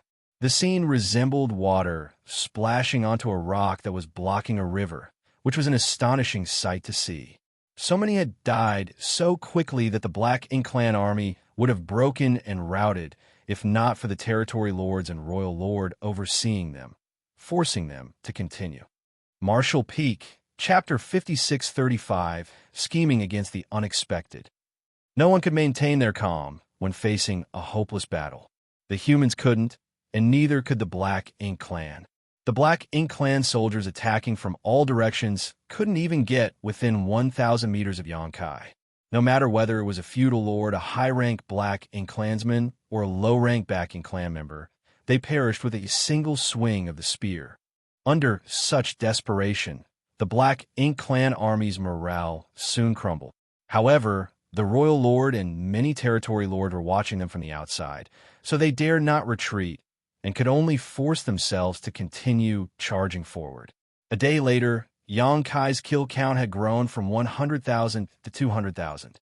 The breath Xianxia let out was so intensely hot that it seemed like it was about to burn a hole through the void. The hand he held his spear with was still as firm as ever. A few days later, 200,000 became 500,000. 500,000 Black Ink clansmen that came to the ancestral land had died, causing the battlefield to reek of blood.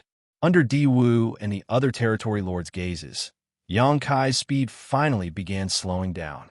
He was sweating profusely, and his complexion seemed a little pale. Diwu was satisfied with what he saw.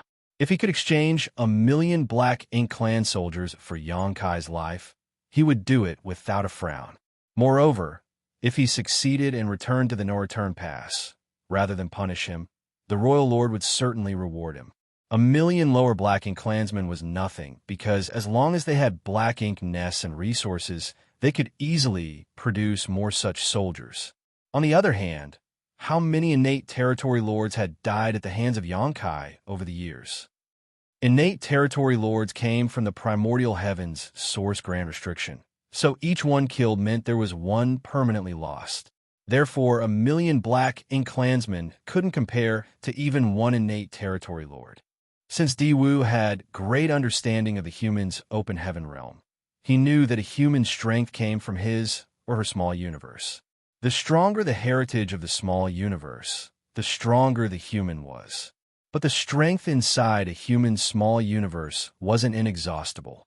Xianxia had been fighting alone, nonstop for days, and had killed over 500,000 Black Ink clansmen, so he must have consumed a lot of energy. It's time. As Diwu thought so, he didn't hesitate and flew straight into the mist. Then he followed a 7th-order Black Ink disciple's directions and silently advanced towards his target. Meanwhile, the 8 territory lords noticed the situation and mustered their courage to follow behind Diwu. Although Xianxia was killing the Black Ink clan soldiers, he still noticed these external movements and couldn't help but frown. It seemed like things weren't moving according to his plan. He was feigning lethargy right now. To him, the best outcome here would be to lure a few territory lords over so that he could kill them first and weaken the Black Ink clan's overall strength. But the royal lord didn't act as Xianxia expected and instead led 8 territory lords against him all at once. At that moment, Xianxia felt a huge sense of danger as he quickly revised his plans.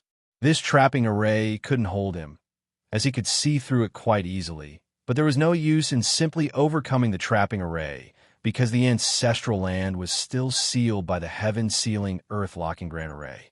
Since he couldn't escape, would he have to play the game of cat and mouse with the Black Ink Clan masters again? Of course, he wasn't willing to waste his time doing so. What's more, he understood that it was better to kill a single territory lord than 1,000,000 Black Ink Clan soldiers. In an instant, Xianxia calmed down. Since the territory lords dared to come over, he had to let them know the consequences of their actions. If he missed this opportunity, he might not get another one. Having determined his next course of action, Xianxia pretended to be even weaker. The 8 territory lords had split into 2 teams and hid within the Black Ink Clan army, concealing their auras while nearing Xianxia. 4 of them were mixed within the army, while 4 remained on the outskirts. Meanwhile, the royal lord was hiding even further away, silently watching Xianxia's every move as if he were a predator hiding in the dark, waiting to pounce. As the distance between them decreased, the 4 territory lords nearest to Xianxia began secretly linking their auras. Xianxia knew it was time for him to act, because once those 4 territory lords linked together, they could easily form a battle formation. By then, it would be much harder for Xianxia to kill them. As the thought came to his mind, Xianxia's murderous intent flared up. Instantly, whether it was Di Wu or the 8 territory lords, all of them could clearly sense the sudden change in Xianxia. He was radiating a dangerous aura, and the paleness on his face had vanished. That sudden change caught them off guard. Di Wu immediately stared in the direction Xianxia was standing, and although there was a dense layer of fog between them, he could see a pair of black eyes looking right at him. In the next instant, an endless darkness enveloped him. Almost instantly, Di Wu felt like he had fallen into an abyss that contained not even the tiniest bit of light. He seemed to be alone in the universe, and even his senses failed to detect anything around him. It was one of the 2 core secret techniques of the myriad demons' heaven, the Black Purgatory Eye. If Xianxia had enough proficiency in the secret technique, he could engulf Di Wu in such deep darkness that he could never escape and could be easily killed. Of course, Xianxia's proficiency in the secret technique wasn't nearly high enough for him to do that. Moreover, there was a huge gap between their raw strengths, so it only took a moment before the darkness around Di Wu to quickly disappear and the latter to regain his senses. The moment light returned, however, Di Wu trembled and let out a pained roar. His voice sounded so agonizing that it frightened all who heard it. Also, his Black Ink strength was being released uncontrollably, and all the Black Ink Clan soldiers struck by it perished, wiping out the Black Ink Clan army within a 10-kilometer radius around him. Di Wu felt like a needle had pierced into his head, making him feel immense pain as his body and mind shivered. It was as though that invisible needle was constantly tearing into his soul. At that moment, he felt like his thoughts froze, and he became unable to think clearly. He finally understood how the other Black Ink Clansmen felt when Xianxia attacked them with his mysterious soul secret technique, and also why those innate territory lords would get killed right after encountering Xianxia. When he first heard about these stories, he thought those dead territory lords were too weak and careless. But now that he had experienced it himself, he realized that those territory lords were neither of those things. It was simply because no one could endure such sudden and excruciating pain.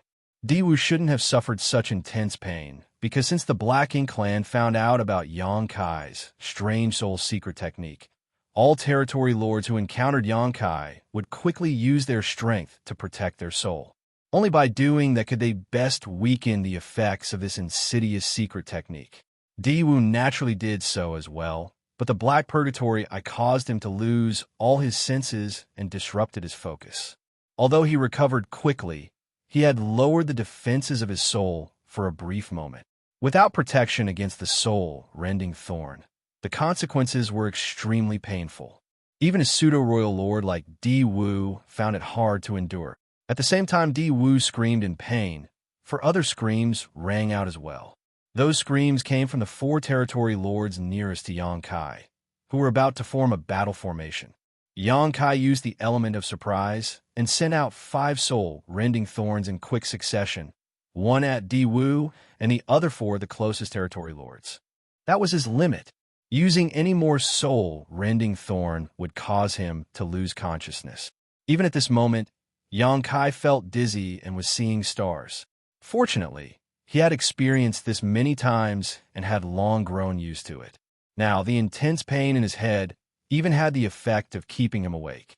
A royal lord couldn't bear such pain, but Yang Kai was used to it. No one's success was without reason, as only by withstanding constant tempering could a person achieve great things. Yang Kai's figure still floated atop the mountain of corpses, but that was only an afterimage as his true body had already reached the territory lord nearest to him. Then, he smashed apart that territory lord's head with one spear thrust. Following that, a second territory lord fell. Yang Kai struck out at the third territory lord, but he failed to kill him in one stroke. Territory lords weren't so easily killed. When the four territory lords approached Yang Kai, they had paid attention to protecting their souls, so although the soul-rending thorns were powerful, the territory lords could greatly decrease the damage they took by taking precautions. They would still feel pain and have a blurry conscience, but they wouldn't completely freeze up and become easy targets. Still, this scenario was a testament to Yang Kai's cunning and ruthlessness. Before the four territory lords could form a battle formation, Yang Kai launched a preemptive strike. With most of their focus on linking their auras to successfully form the battle formation, they never expected Yang Kai to launch a sneak attack. They had thought that Yang Kai was completely trapped in the spirit array and hadn't noticed them silently approaching. How could they have known that Yang Kai had been carefully monitoring their every move? What happened was the outcome when someone schemed against the unexpected. This was a desperate gambit within a hopeless battle. The entire ancestral land had been sealed with no way to escape, and there were many black ink clan masters here, leaving Yang Kai with no chance of escape or victory on his own. However, the original predicament changed because of the enemy's trapping array. A real master needed the ability to turn even the enemy's advantage into their own. If one only had brawn but no brain, they would forever be a reckless fool. That was why Yang Kai was the army commander of profound nether territory, while Ouyang Lai could only be a division commander who had to obey Yang Kai's orders. It was this quality that was valued by the Supreme Headquarters and why they entrusted Yang Kai with such an important role. In an instant, two powerful innate territory lords had died, and their four symbols formation couldn't be linked. The third territory lord regained his senses when being attacked, which was why he barely managed to block Yang Kai's strike. However, he was still run through by the Azure Dragon Spear, and when a burst of world force followed up, his body was still split in two, killing him. Like a fierce tiger, Yang Kai lunged at the fourth territory lord. It was only then that the other four territory lords outside finally reacted, but after recovering from their initial shock, they seemed hesitant. The situation before them was different from what they imagined. Having heard of Yang Kai's fierce reputation, those four territory lords didn't immediately know how to react. Luckily for them, Dewood finally gathered his wits, and when he noticed the obvious signs of territory lords dying, he was shocked and furious while roaring, "Kill him!" Martial Peak, Chapter 5636, Miscalculation. After Di Wu gave the order, the four territory lords forced themselves to charge towards Yang Kai. But before they reached him, they were forced back by a storm of secret techniques. At that moment, those four territory lords quickly joined their auras, wanting to form a battle formation. In the meantime, Yang Kai was exchanging a third attack with the fourth territory lord whom he hit with a soul-rending thorn. His assault grew fiercer with every swing of the Azure Dragon Spear. It was purely a release of raging power without any form of technique. The pain coming from Yang Kai's soul made his expression fiercer and more horrifying by the moment, and his behavior also grew more vicious and ruthless. It had only been 3 breaths of time since he began his counterattack. He first used the Black Purgatory to disrupt Di Wu's senses, then sent out 5 soul-rending thorns before killing 3 territory lords. The change in situation was so fast that it was difficult to comprehend. Only by acting faster than the enemy could Yang Kai maximize the advantages of his plan. The 4th territory lord barely managed to resist Yang Kai's 3rd spear attack, but the same could not be said for the 4th. With a great thrust, the black ink cloud before him dispersed, revealing his unprotected body. This territory lord didn't last long because he was stronger than his three companions, but rather because he was the last to be targeted by Xianxia. The first territory lord to get killed wasn't expecting the attack and didn't protect himself, but the fourth territory lord was prepared, which was why he could resist 3 spear attacks before succumbing. When Xianxia arrived at the ancestral land 300 years ago, he killed a territory lord in his prime with 3 attacks. There were some elements of opportunistic trickery and verbal incitement, but it still showed how strong Xianxia was. Now, even though his order hadn't changed after these 3 centuries, the heritage in his small universe had become a bit stronger. What really changed, however, was the increase of power in his dragon vein and his attainment in the Tao of Time, allowing Xianxia to confidently say he was twice as powerful as he was 300 years ago. Furthermore, those territory lords had been hit by soul-rending thorns, so they couldn't exert their full strength while their minds were in a blurred state. That was why the fourth territory lord couldn't avoid the 4th spear attack. All he felt was a deadly aura enveloping him and a huge sense of fear filling his entire body, replacing most of the pain in his soul. Never had he felt so close to death. Save when he opened his mouth to speak the first word, the Azure Dragon Spear had already pierced the protective layer of black ink strength he created and stabbed through his wide-open mouth. The territory lord's last word was stuck in his throat as space principles wrapped around him, destroying his last hope of escape. The long spear shot out from the back of the territory lord's head, leaving a huge hole in its wake. That territory lord's aura flared up before instantly melting like snow under the burning sun. Before Xianxia could pull back his spear, however, 4 very powerful secret techniques were fired at him from the other 4 territory lords. At such close range, Xianxia might not have been able to dodge these attacks in his prime, let alone in his current state. At the same time, he felt like his head was about to explode, and his consciousness began turning blurry as his thoughts slowed down. Meanwhile, on his face, except for the fierce expression he had because of the pain, his eyes turned dull, making him look a little dazed. Those were the symptoms of his soul being heavily injured.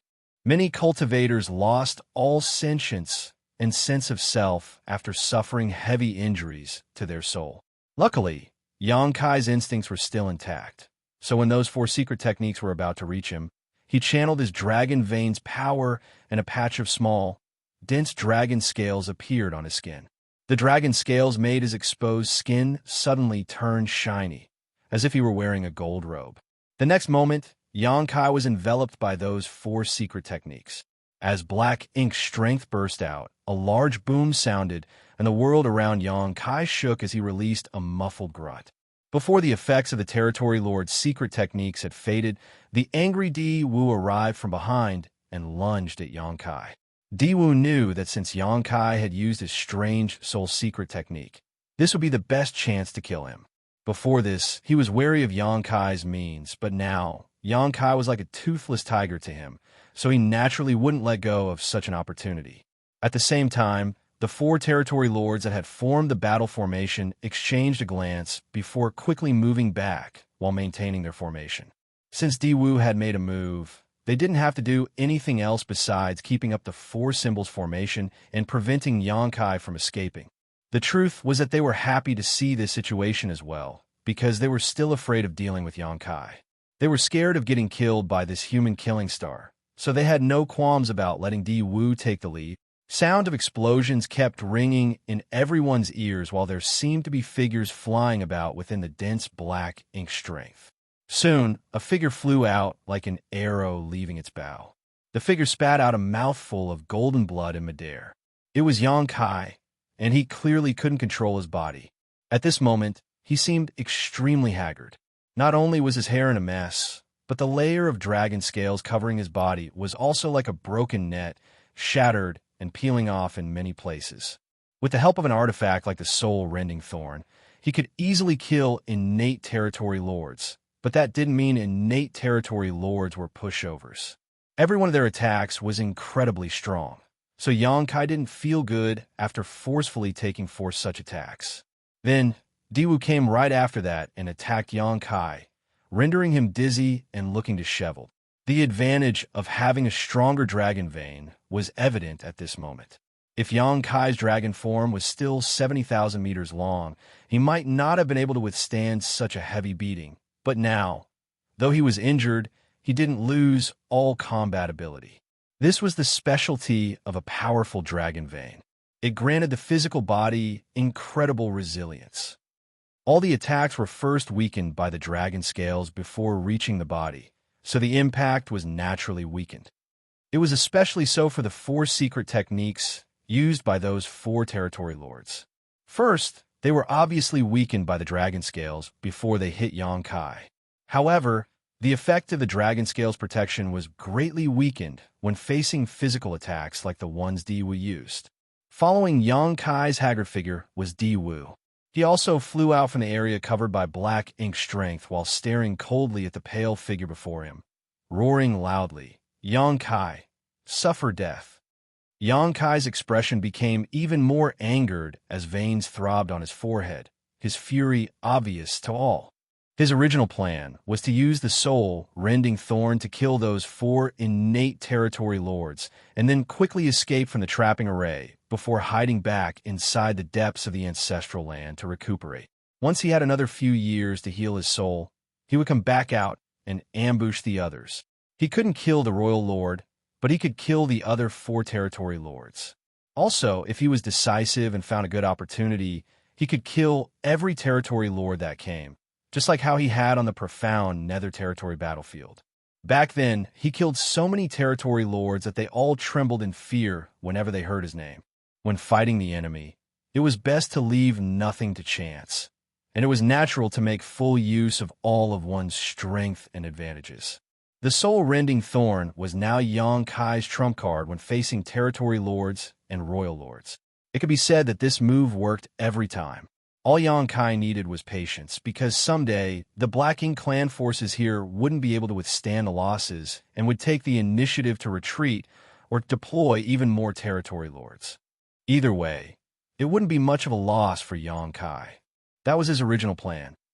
But even the best-laid plans often fail to withstand the first clash of battle. No one could predict what would happen next in the heat of combat. In the end, Xianxia still overestimated how much his soul could tolerate. He thought that he could still manage to keep a clear mind after using 5 soul-rending thorns, and he had built the rest of his plan around that idea. However, after he threw those 5 soul-rending thorns out, his consciousness became blurry while he barely managed to maintain some clarity. To put it simply, though he could still think at the moment, his instincts were taking over, and he was now showing some signs of falling into a daze. If a cognitively impaired person was attacked, they would either try to escape or retaliate fiercely. Xianxia obviously gravitated towards the latter response, which was already illustrated by his behavior back at the Great Sea Celestial Phenomenon. Otherwise, he would have escaped when he lost consciousness back then. That was why, despite having taken on 4 secret techniques from the territory lords and being beaten up by Diwu, Xianxia still glared fiercely at Diwu in his battered state. Veins were protruding from his forehead as he widened his eyes and said through gritted teeth, "You dare hit me?" Hearing this, Diwu was filled with murderous intent and turned gloomy after. What nonsense is he talking about? This is a life-or-death battle. Who else would I hit if not you? You actually dare to hit me? Xianxia growled through gritted teeth. He was like a bullied child questioning why he was being targeted while suppressing the vexation he felt inside. Enough nonsense, Dai. Diwu roared before immediately charging at Xianxia. After the previous attack, he was sure that Xianxia was no longer his opponent. Although he still needed some effort to kill Xianxia, today was going to be the day of Xianxia's death. From today onwards, the Black Ink clan wouldn't have to be worried about this human anymore, which was a great contribution on his part. While the thought flashed across his mind, Diwu's expression suddenly fell, because at that moment, Xianxia's supposedly weakened aura exploded out. "Since you hit me, I'll hit you back." The aggrieved child was finally retaliating. "Heavens and earth, lend me your strength." The injury to Yang Kai's soul made his mind become a little unstable, and the endless rage had influenced his thoughts into forgetting his original plan. However, he still had his natural abilities, so he instinctually knew he had to go all out when dealing with a royal lord. If his own strength wasn't enough to deal with a royal lord, he would just borrow strength from others. He was going to borrow strength from the ancestral land. What he did 300 years ago won him the favor of this land. Then, he fused with it for 300 years, which allowed him to look back in time and see the evolution of this world. Also, the huge amounts of ancestral strength entering his body had helped his dragon vein grow stronger and allowed his dragon form to grow from 70,000 meters to 99,999 meters. Even cultivating inside the dragon pool for 300 years wouldn't have been so beneficial. The entire ancestral land had opened its arms for Yang Kai, letting him have whatever he wanted. Under such conditions, it wouldn't be hard for Yang Kai to borrow some strength from the ancestral land. Martial Peak, Chapter 5637, a huge mistake. When Yang Kai was only a 6th Order Open Heaven Realm Master, he had used his identity as Void Great Emperor to borrow the Star Boundaries world strength. It was only through that method that he could deal with Zuoquan Hui, a 7th Order Open Heaven Realm Master from Thousand Cranes Paradise. During that battle where he used the Star Boundaries world strength, Yang Kai's strength advanced from 6th Order Open Heaven Realm to 7th Order Open Heaven Realm, which helped him solve the crisis he was facing. This time, though it wouldn't increase his order, he might be able to take advantage of the favorable conditions and advantageous position here to overcome his enemy. Moreover, this was what Yang Kai had secretly planned for long ago. If he were forced to face the Royal Lord, he knew he had to borrow the ancestral land strength. It was just that his anger got to him, and he exposed this secret method far earlier than he wanted to. A loud humming sounded all across the ancestral land.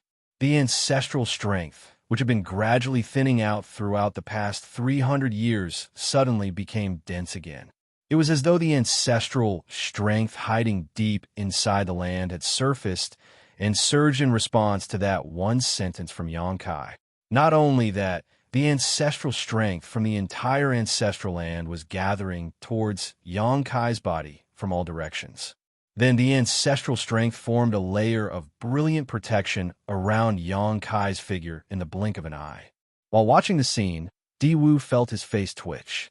It didn't matter if this change only affected Yang Kai, but following the increase in density of ancestral strength, Di Wu realized that the suppression this land had on his strength also increased. The most important sign was that he felt his black ink strength circulation become sluggish when he tried to use it. He only attacked after waiting 300 years because of the ancestral land's restriction on his strength. Before, that suppression was very obvious, and he wasn't confident in dealing with Yang Kai if he managed to lure the latter out.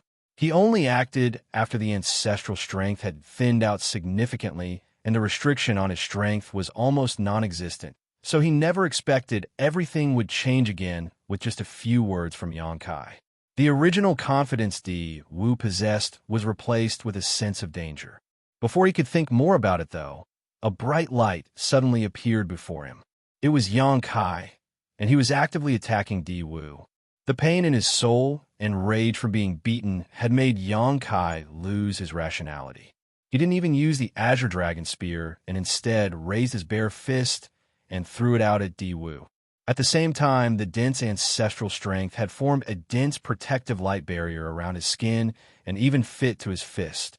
This punch was powerful and heavy as Yang Kai had used all his strength. If that fist landed on a universe world, it would undoubtedly be destroyed. Even a master as strong as Di Wu couldn't react in time, as Yang Kai was too fast. Along with the use of space principles, Yang Kai literally instantly appeared before Di Wu. In his rush to protect himself, Di Wu could only cross his arms in front of him. The punch landed on the spot where Di Wu's arms crossed, and when it struck, Di Wu sank back and the black ink strength around him was scattered. Even standing mid-air, there were obvious signs that his knees were buckling and almost made him kneel. Realizing this, Di Wu was enraged and gathered all his might to throw a punch at Yang Kai's face as Yongkai was throwing his second punch. Right after throwing that punch, Di Wu gained an understanding of how much the ancestral land had affected his strength. The ancestral strength didn't restrict his strength too much, only shaving about 10% off his peak, which was still within an acceptable range. It seemed like the surging of ancestral strength was just an illusion and wasn't as bad as he had imagined. This wasn't surprising, as Yongkai had kept devouring ancestral strength these 300 years, so the ancestral land had been severely depleted. Even though there was some left behind, it didn't amount to much. Therefore, Diwu only had to persevere, and Yongkai's state after borrowing the land power would soon fade on its own. If Diwu's strength had been suppressed by over 30%, he would have to think about whether he should retreat now. With two loud booms, both fists hit their respective targets. Diwu was sent tumbling backwards quite a distance while Yongkai was sent flying away. Neither of them had gotten the upper hand in this round. In regards to absolute strength, Diwu was definitely stronger than Yongkai, so when both of them punched each other, the force Yongkai received was much greater. However, the ancestral land had dampened Diwu's strength somewhat, while adding a protective layer that had weakened his attack further. As such, Yongkai wasn't at much of a disadvantage. Yongkai managed to stop his figure in midair and didn't pause for a moment before charging at Diwu like a madman. He arrived before Diwu in an instant and threw another punch. Meanwhile, Diwu was dumbfounded. He had previously fought with 8th-order humans, but never had he encountered such a situation. More importantly, his opponent seemed like he had lost his rationale and thus became hard to predict. When faced with an unreasonable Yongkai's intense close-quarters attack, Diwu could only give it his all to resist. At that moment, the two figures flickered about the ancestral land, constantly entangled in a brutal brawl. The scene was extremely lively, with neither side acting like a powerful masterwood. This scene was captured by the eyes of the 4 territory lords at the outskirts of the trapping array, and even the other territory lords who were powering the 4 gates, 8 palaces Great Pagoda array, and all of them were shocked. Despite the scene looking a little childish, the territory lords could clearly feel the horrifying power being delivered by those attacks. Every punch and kick unleashed in this battle caused the territory lords to shudder. Has the killing star grown to such an extent? The fear the Black Ink clan had for Yongkai basically flowed from the fact that he had a strange soul secret technique. Even strong, innate territory lords could be crippled by that technique, resulting in their swift execution. That was why they would all quickly protect their soul whenever encountering Yongkai. On the other hand, the Black Ink clan wasn't too concerned with Yongkai's raw strength. Yongkai was acknowledged to be stronger than any other 8th-order Open Heaven Realm Master, but there was still a limit to that strength. If they didn't count the strange soul secret technique, they estimated that 2 or 3 innate territory lords would be enough to resist Yongkai. That was the objective and impartial analysis given by all the territory lords that had encountered Yongkai, which also formed the general impression the Black Ink clan had of him. That was why Diwu felt like Yongkai was a toothless tiger that would be easy to deal with after he used up his soul rending thorns. Not only did Diwu have such thoughts, but the other territory lords did as well. They all believed this was the best opportunity to kill Yongkai, because if the latter managed to recover and regain the use of that strange soul technique, they would be in trouble. But when Diwu and Yongkai seriously began fighting each other, the Black Ink clan masters finally discovered the horrible truth that reality was far different from how they had imagined. Though Yongkai was indeed at a disadvantage in this clash, the fact that he could still fight with a pseudo-royal lord to this extent and not get killed immediately was a shocking revelation. Of course, the ancestral land's restriction and assistance played a part in this, but that did not diminish the astonishing strength Yongkai possessed. It seemed like the past 2,000 years of cultivation had allowed this killing star's strength to grow to a truly unprecedented height for his 8th-order cultivation. The territory lords were shocked and couldn't help but secretly feel lucky. It was fortunate that this human couldn't reach the 9th-order Open Heaven realm in this lifetime, for if he could, even the royal lord would have had endless, sleepless nights. At the same time, the battle raged on, and Di Wu found a chance to escape from Yang Kai's entanglement before opening up some distance between them. Then, Di Wu repeatedly used secret techniques from afar to target his opponent. Di Wu had also noticed that Yang Kai's actions seemed a little strange. It was obvious that his mysterious soul attack had drawbacks, which caused Yang Kai to lose rationality and recklessly charge at him. This, to Di Wu, was quite an opportunity. Powerful secret techniques were released from the pseudo-royal lord hands one by one, and that dense black ink strength continued to pummel Yang Kai, causing him even more discomfort and damage. Even the layer of ancestral strength protection was constantly breaking apart and restoring. Fortunately, the ancestral strength was still continuously gathering over, creating a strong protective layer around Yang Kai. Without entirely destroying that layer of protection, it would be impossible for Di Wu to give Yang Kai a fatal blow. Occasionally, Yang Kai would also take advantage of an opening and appear before Di Wu and give him a few punches. Whenever that happened, Di Wu would feel extremely distressed. It wasn't easy to escape from an opponent proficient in the Tao of Space, and Di Wu was just lucky that Yang Kai was basically moving completely on instinct. Otherwise, if Yang Kai had used his space principles consciously, Di Wu would have had to engage Yang Kai in close quarters even if didn't want to. The firm body of a pseudo-divine dragon wasn't something a pseudo-royal lord like him could compare. A while later, Di Wu saw that the protective layer around Yang Kai's body had been completely restored again and finally gave up on the idea of fighting Yang Kai alone. He insisted on fighting Yang Kai alone until now because this was his first battle as a pseudo-royal lord, and his opponent was Yang Kai. Therefore, he wanted the credit all to himself so that he could enjoy all the glory before the royal lord back at the no-return pass. But since that no longer seemed possible, there was no need to force the issue. When he escaped Yang Kai's range again and threw another secret technique at him, Di Wu roared, "What are you waiting for?" The four territory lords standing outside the battlefield secretly complained but didn't hesitate to attack Yang Kai with their secret techniques. Yang Kai had just steadied himself when he was enveloped by the secret techniques coming from afar. The ancestral strength gathered around his body instantly broke, and his figure flew out and tumbled like a sack. Right after landing on the ground and spitting out a mouthful of golden blood, Yang Kai became aware of the cool feeling in his mind, causing his consciousness to wake up a little. The soul-warming lotus had kept working to mend his injured soul this whole time, but since his soul was injured quite seriously, it took a while to have any noticeable effect. Yang Kai was confused by his current situation and the danger around him, but he didn't have time to think about it, as several secret techniques were already flying his way again. Instinctively, Yang Kai wanted to use his strength to protect himself, but before he could, the ancestral strength, once again, gathered around him and formed a thick barrier. Unfortunately, even this protection didn't last a single breath before breaking apart again.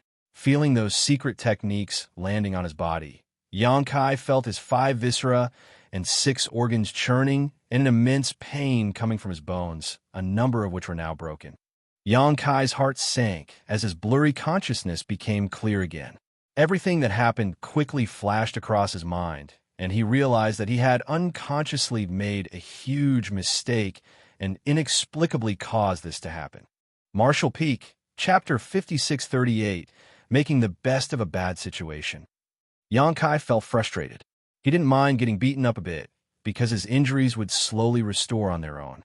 The key was that he had exposed his ability to borrow strength from the ancestral land, which was one of his hidden trump cards. That was also what he was counting on to battle the royal lord. On the other hand, he felt lucky that he instinctively borrowed the ancestral land's strength after sensing danger. Otherwise, this situation would have ended badly. However, there was still doubt in his mind. Even though he had borrowed strength from the ancestral land, obtaining both favorable conditions and an advantageous position, his opponent was a royal lord, so he should have lost long ago. After all, a royal lord was equivalent to a 9th-order old ancestor. Also, Yang Kai had previously fought a royal lord, so he clearly knew how strong they were. Despite the fact that he could kill innate territory lords like he was slaughtering chickens and butchering dogs, he knew he was no match for a royal lord. Otherwise, he would have gone straight to the no-return pass and destroyed their black ink nests without bothering to try to maintain some random insincere peace treaty. The environment in the ancestral land had a certain degree of restriction on the royal lord, but Xianxia knew he had devoured too much ancestral strength these past years and greatly decreased the ancestral land's heritage, which meant that the suppression wouldn't be too significant. In other words, the ancestral land's restriction on the royal lord wouldn't affect him too much. After carefully recalling his battle with the royal lord, Xianxia suddenly realized something. Without question, the strength exerted by this royal lord was indeed at the level of a royal lord, but he seemed quite bad at controlling it. He had 100% of the strength of a royal lord, but could only exert 70% to 80% of it, making every attack feel like he was holding back. On top of that, there was also the suppression from the ancestral land's environment and the protection the ancestral strength granted Xianxia. It was the combination of all these factors that allowed Xianxia to stay alive until now. This guy must be a newly advanced royal lord, which is why he can't perfectly control his strength and why the humans had never heard of any news about him. Xianxia thought he had guessed the truth, unaware that the real situation was completely different. If he hadn't been immersed in his cultivation inside the ancestral land, the Black Ink clan wouldn't have sacrificed 13 innate territory lords and a high-rank Black Ink next to create a pseudo-royal lord like Wu. The Black Ink clan could create such a master from the start, but hadn't done so until now. To the current Black Ink clan, every innate territory lord and high-rank Black Ink nest was indispensable. So considering the overall situation, it just wasn't cost-effective to create a pseudo-royal lord. But if they could use Wu's strength as a pseudo-royal lord to kill Xianxia, that would definitely be worth it. Without mentioning the Black Ink clan's plan, Xianxia was now having a headache about his predicament. The trapping array had been completely destroyed, so the royal lord and 4 territory lords by themselves might not be able to stop him if he wanted to disengage. Of course, it was still impossible to leave the ancestral land because this world would still be sealed before the 4 gates, 8 palaces Great Pagoda array was broken.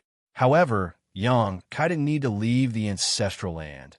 He only needed to dive deep into it to heal his injuries. If he did so, the Black Ink clan wouldn't be able to do anything to him.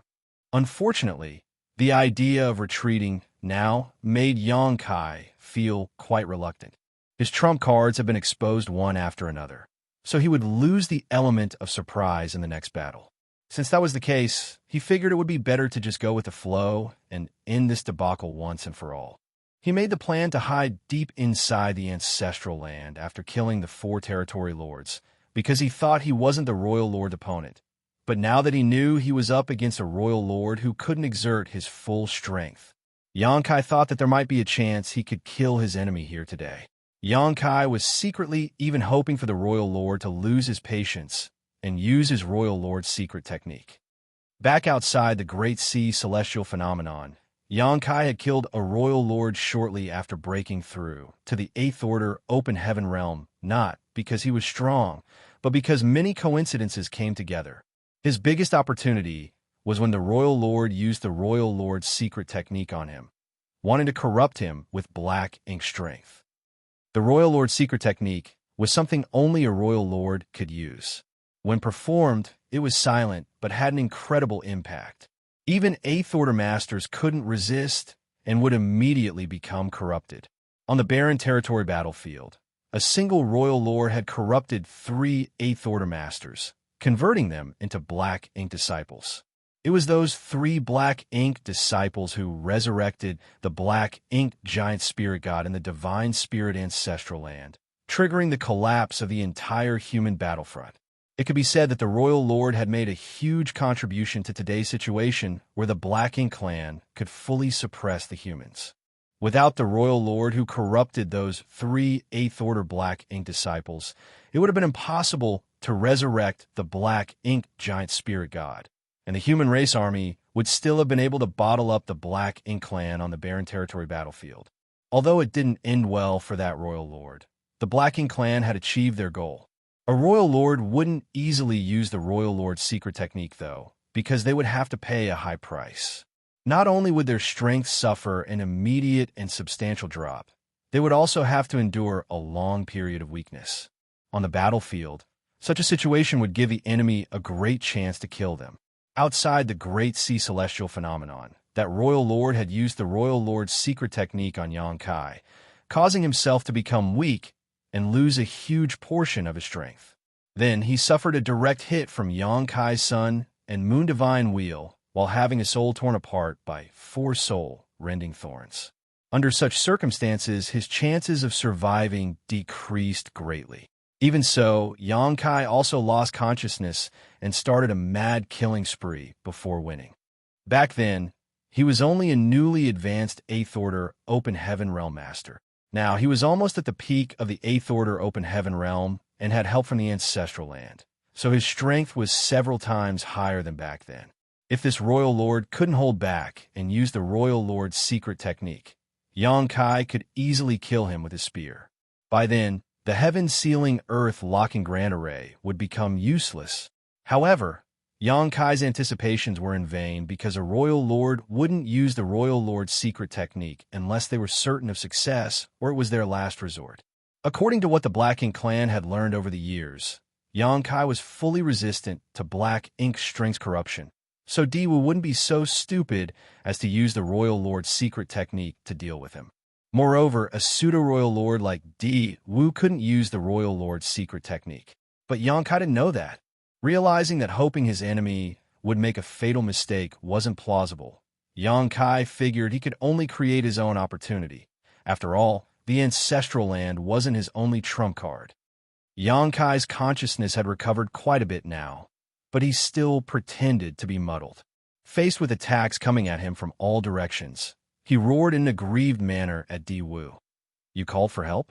I can call for help too. Come out, my servants." The way he was acting was like a kid kicking up a fuss after getting beaten up. However, in the next breath, the Black Ink clan masters suddenly became gloomy. That was because small stone race soldiers suddenly appeared one by one beside Xianxia, transforming into a huge army in the blink of an eye. They were densely packed, making it impossible to count how many of them there were. The Black Ink clan naturally recognized the small stone race. Between 2,000 and 3,000 years ago, this strange race was very active on every great territory battlefield. They seemed like they didn't have much sentience and had no concept of strategy or tactics, but they weren't afraid of death or being corrupted by Black Ink strength. Their presence had brought the Black Ink clan quite a lot of trouble during wars. Numerous Black Ink clansmen had died at the small stone race's hands.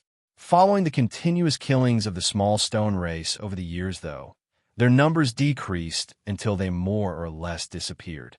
Occasionally, some cultivators would bring out some small stone race soldiers left over from the various battles, but there would only be a dozen of them at most. From what the Black Ink clan gathered from the Black Ink disciple, Xianxia was the source of the small stone race. In addition, Xianxia had also used the small stone race when he attacked the no-return pass back then. The Black Ink clan initially thought that those strange beings had been essentially wiped out, so they never anticipated seeing such a huge bunch of them be summoned in the Ancestral Land. At that instant, the Black Ink clansmen stopped attacking while Diwu's expression became as gloomy as a rain cloud. This couldn't be helped because back when Xianxia attacked the no-return pass, Diwu had personally witnessed the attack this killing star had executed with a similar small stone race army's help. Back then, Xianxia seemed to have used some kind of technique and instantly sacrificed 2 million small stone race soldiers to form a terrifying explosion of purifying light that even seriously injured the Royal Lord, giving Xianxia a chance to escape. Therefore, in Diwu's memory, while these small stone race members weren't that terrifying, the means they gave Xianxia access to was frightening. Kill him quickly.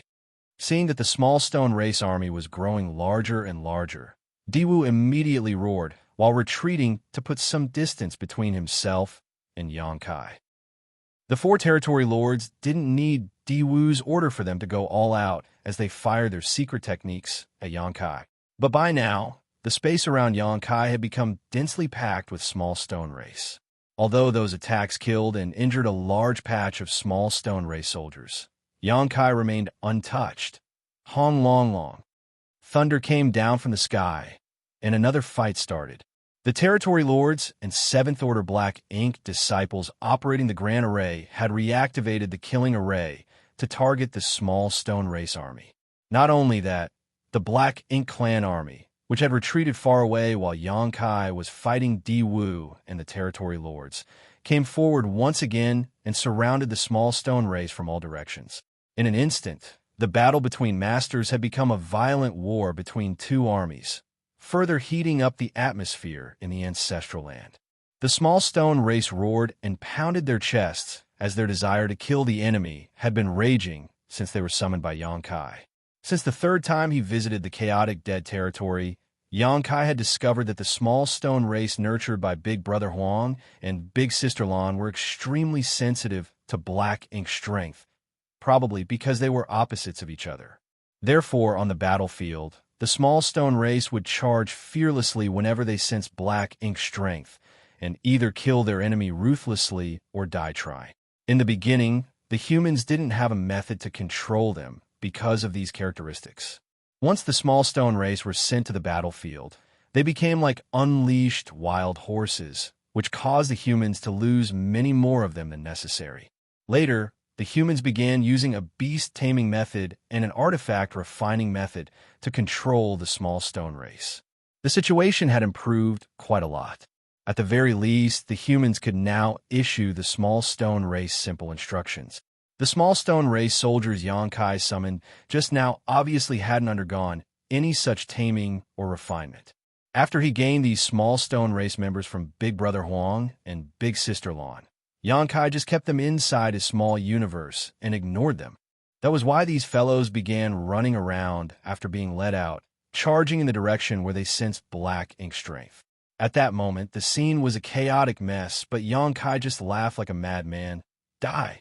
All of you must die. Ha ha ha. Marshall Peak, Chapter 5639, End of the Road.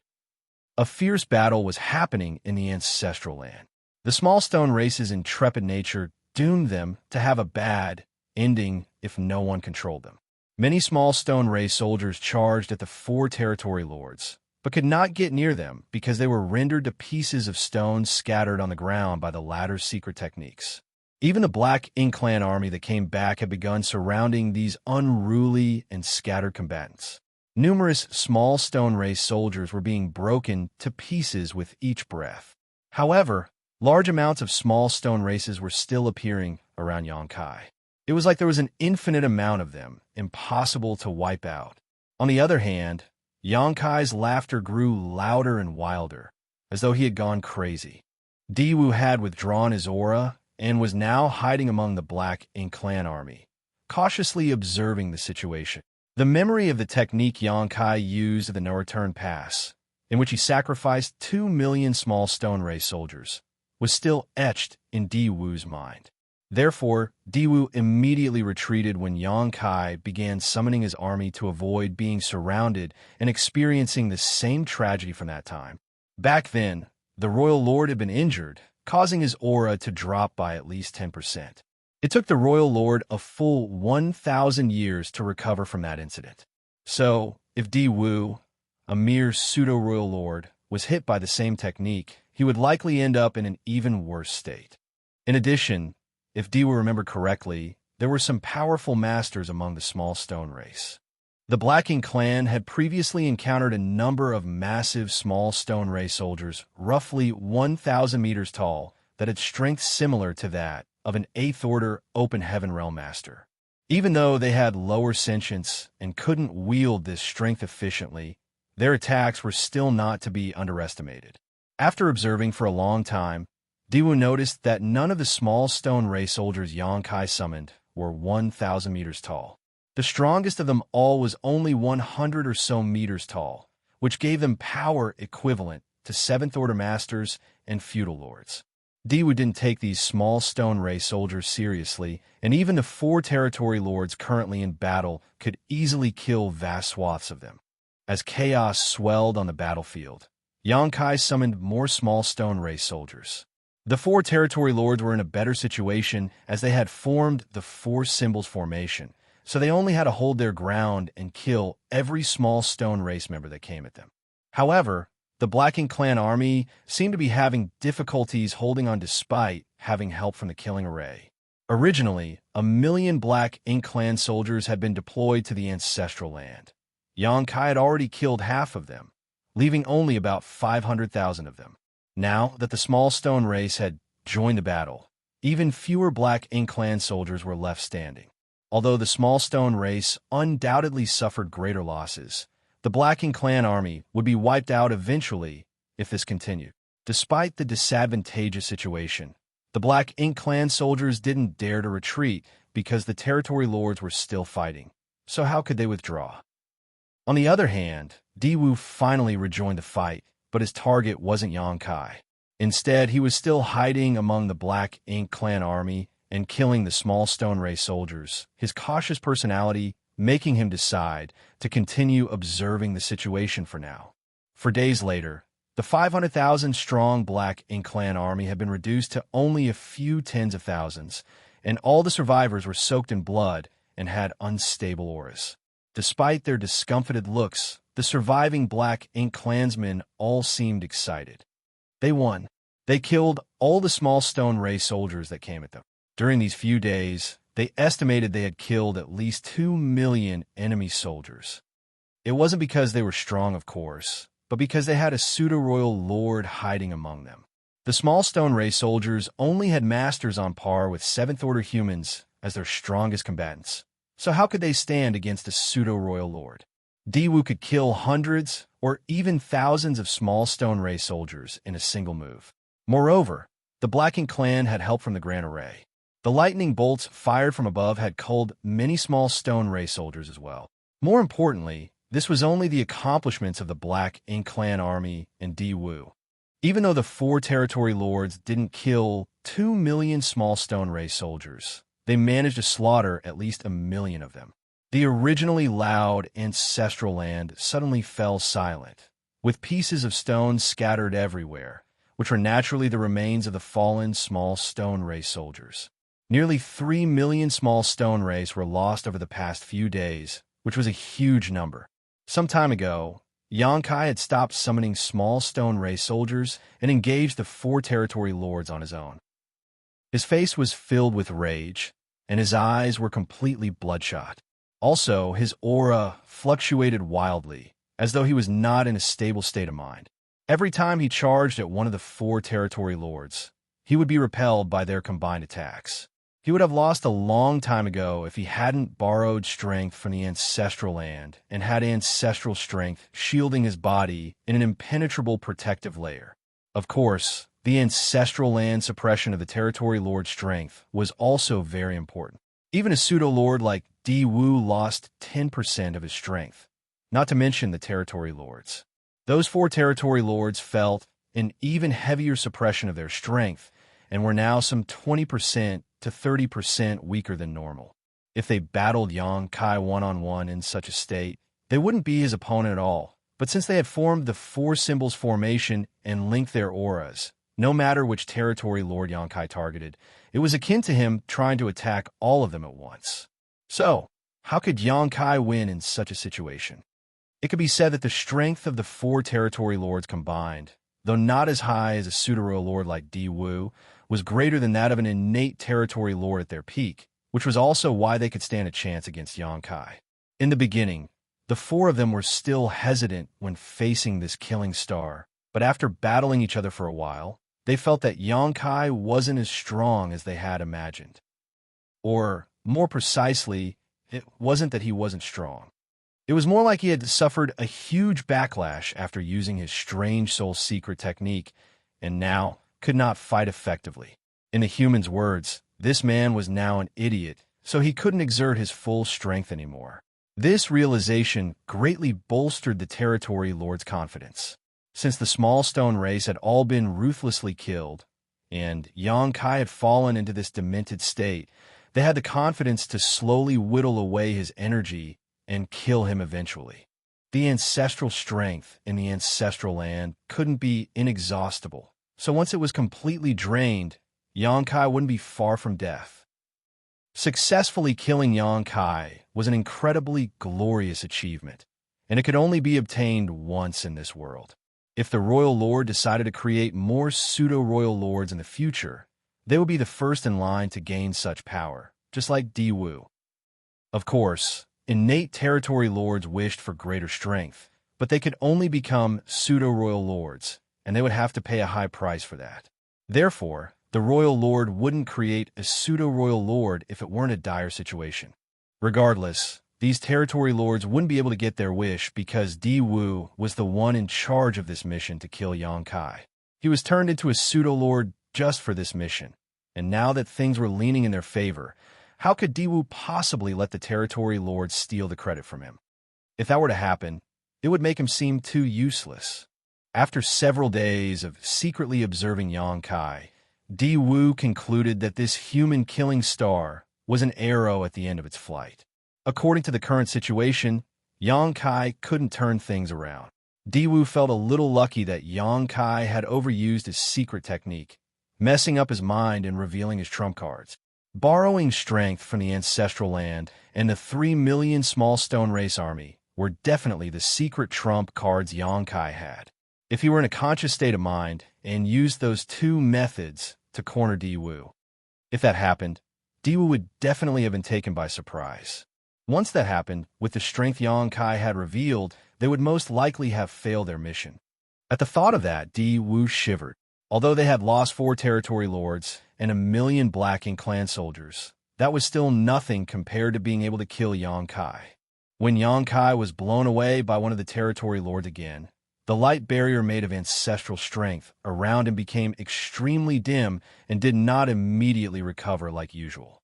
Seeing that, Di Wu didn't hesitate and dashed over like lightning.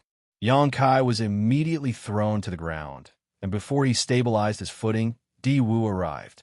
With a fierce explosion of power, Di Wu used his hand like a knife and pierced through the ancestral strength's protection and into Yang Kai's chest. Following that, Di Wu roared, "I did it!" Di Wu suddenly felt a little excited as he could even feel Yang Kai's beating heart in his chest. Wait, why is his heartbeat still so strong? While frowning, Di Wu instinctively felt something wasn't right and looked over at Yang Kai. He saw Yang Kai standing before him, unmoving, his black hair hanging over his forehead, creating a dense shadow that covered his eyes so that no one could see his expression. Only his lips were showing, curled up in a meaningful grin. Di Wu then heard something that terrified him. "You finally decided to come out." Yang Kai suddenly raised his head, and Di Wu immediately saw a pair of bloodshot eyes. Those eyes were filled to the brim with ruthlessness and murderous intent, but there was no trace of madness in them. A trick, Di Wu immediately thought. What he saw all this time was just what Yang Kai wanted him to see, making him think that the killing star was not in a conscious state of mind and had uncontrollably revealed all his trump cards. He might even be feigning weakness right now, making it seem he had reached his limit after being besieged by the 4 territory lords. All of this was just to lure Di Wu out. But why would Yang Kai do this? Did he have another way to turn the tide of battle, even from this dire situation? No matter what Yang Kai was up to, Di Wu wouldn't let him use any more tricks. Just as Yang Kai finished speaking, Di Wu exerted strength into his hand and stabbed it further into the former's chest. If he could pierce just a finger length deeper, he could tear apart Yang Kai's heart. To an 8th Order Open Heaven Realm Master like Yang Kai, having his heart destroyed might not be a lethal blow, but it would still be a severe injury. But just as Di Wu exerted his strength, a large hand grabbed his wrist and firmly held him in place. In terms of cultivation, a pseudo-lord was indeed stronger than an 8th Order Master like Yang Kai. However, in terms of raw physical power, a pseudo-divine dragon like Yang Kai surpassed Di Wu by a wide margin. Therefore, how could Di Wu move when he was restrained in such close proximity to Yang Kai? Although Di Wu had been stopped, he wasn't flustered. He clenched his other fist and threw a punch at Yang Kai's face. Before his fist could reach its target, though, it too was seized by Yang Kai. A pseudo-royal lord and a pseudo-divine dragon were now standing face to face at arm's length from one another, locked in mortal combat. Martial Peak, Chapter 5640, Sun and Moon Divine Seal. Di Wu was entirely at a disadvantage, because Yongkai had the absolute upper hand when it came to physical strength. The excruciating pain coming from Di Wu's wrist was something he had never experienced before. Next time, don't make others wait so long. Yongkai bellowed before headbutting Di Wu. The aggressive force was like the whole world was coming at him, making Di Wu feel dizzy and almost disperse the black ink strength he had gathered inside him. The sudden change rendered the four territory lords dumbfounded. Originally, they thought that this would be an easy kill for Di Wu, but the results shocked them. In their flustered state, the territory lords didn't have time to think about anything else and quickly attacked Yongkai with their secret techniques, trying to save Di Wu. A series of explosions sounded across the ancestral land. Since the light barrier protecting Yongkai had been torn open by Di Wu, Yongkai had to take on consecutive attacks from the territory lords with his own body. Although he had his own layer of protection from his world force, resisting the attacks was difficult. His body was instantly battered, and he kept spitting out golden blood. "Are you done? I've been enduring you all for too long." Yongkai roared. Suddenly, a pair of bright but also strange patterns appeared on the back of Yonkai's hands. They were the great sun and moon marks. An extremely mysterious force appeared from within the marks, which then began permeating out across the ancestral land. In an instant, tiny wisps of light flew out from the small stone race corpses. Those lights were either pure yellow or blue. When they first began appearing, there weren't that many at a glance, but in the blink of an eye, the ground and sky were densely packed with a sea of blue and yellow covering the entire battlefield.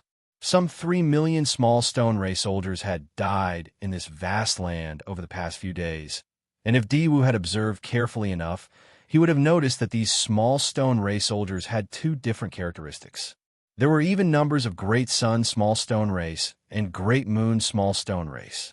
Big Brother Huang and Big Sister Lan had spent years painstakingly nurturing these special beings with their power, and with the small stone race's nature of devouring and refining resources to grow themselves and breed new clansmen, it could be said that they were now living yellow and blue crystals, although less pure than the real ones. They had the purest form of yang and yin energy contained inside them. Despite being smashed, this pure energy hadn't dissipated, and if other small stone race members came across this place, they could devour the corpses of their fallen brethren to continue growing stronger. These 3 million small stone race soldiers weren't sacrificed in vain. Since deciding to summon the small stone race, Yongkai had been planning for this very moment. Never would the Black Ink clan have thought that the dead small stone race could still have such great power even after death. After all, there were only a dozen or so divine spirits who had the great sun and moon marks, and none of them had shown such mysterious techniques before on the battlefield. Di Wu thought he had been careful enough, but the reality was that he would never be able to understand just how cunning humans could be. When he recovered from his dizzy state, the two-tone lights he saw around him made alarm bells ring in his head, and he was once again reminded of the time when Yongkai trashed the no-return pass. The black ink strength inside Di Wu surged madly as he desperately wanted to escape from Yonkai's grasp. At the same time, he yelled, "Let go!" Too late. Yongkai snarled while using all his strength to activate the two marks on the backs of his hands. At that instant, the yellow and blue lights merged, causing the two colors to disappear instantly and transform into the purest white light. The light gradually condensed into a ball that rapidly expanded across the battlefield, like a great rising Sunday. Time seemed to have frozen at that moment, and under cover of the intense, purifying light, the scattered black ink strength and black ink clouds formed from the massive amount of black ink clansmen killed in this battle were instantly vaporized. It was as if they had never existed before. On the other hand, the surviving black ink clansmen felt like ants that had been thrown into boiling oil, screaming and struggling, but unable to resist the erosion of the purifying light at all. The black ink strength inside their bodies quickly dissolved, and their auras grew fainter. Those weaker ones were soon killed on the spot, while the stronger ones were barely clinging to life. At the same time, the four territory lords fired more secret techniques at Yongkai, But these attacks were severely weakened by the purifying light and lost at least half of their power by the time they hit their mark. Not only that, but the territory lords were also enduring the pain of having their bodies literally melting as the purifying light invaded them, destroying their very foundation. As for Di Wu, who was right in front of Yang Kai, he was experiencing the worst of these effects, since he was the strongest and was literally being held down by Yang Kai. The place he was standing was where the purifying light was the most intense. At this moment, the pseudo-royal lord was like a melting candle. The jet-black ink strength was continuously flowing out of his body, which would then be neutralized by the purifying light.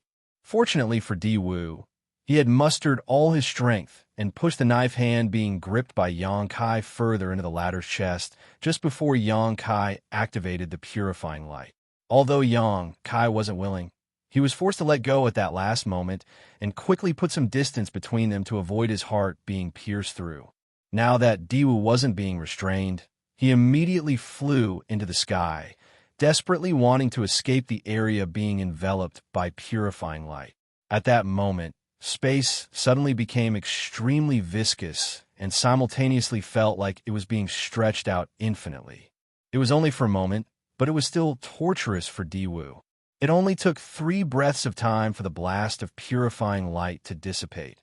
But during that short moment, the Black Ink clan had suffered a terrifying loss.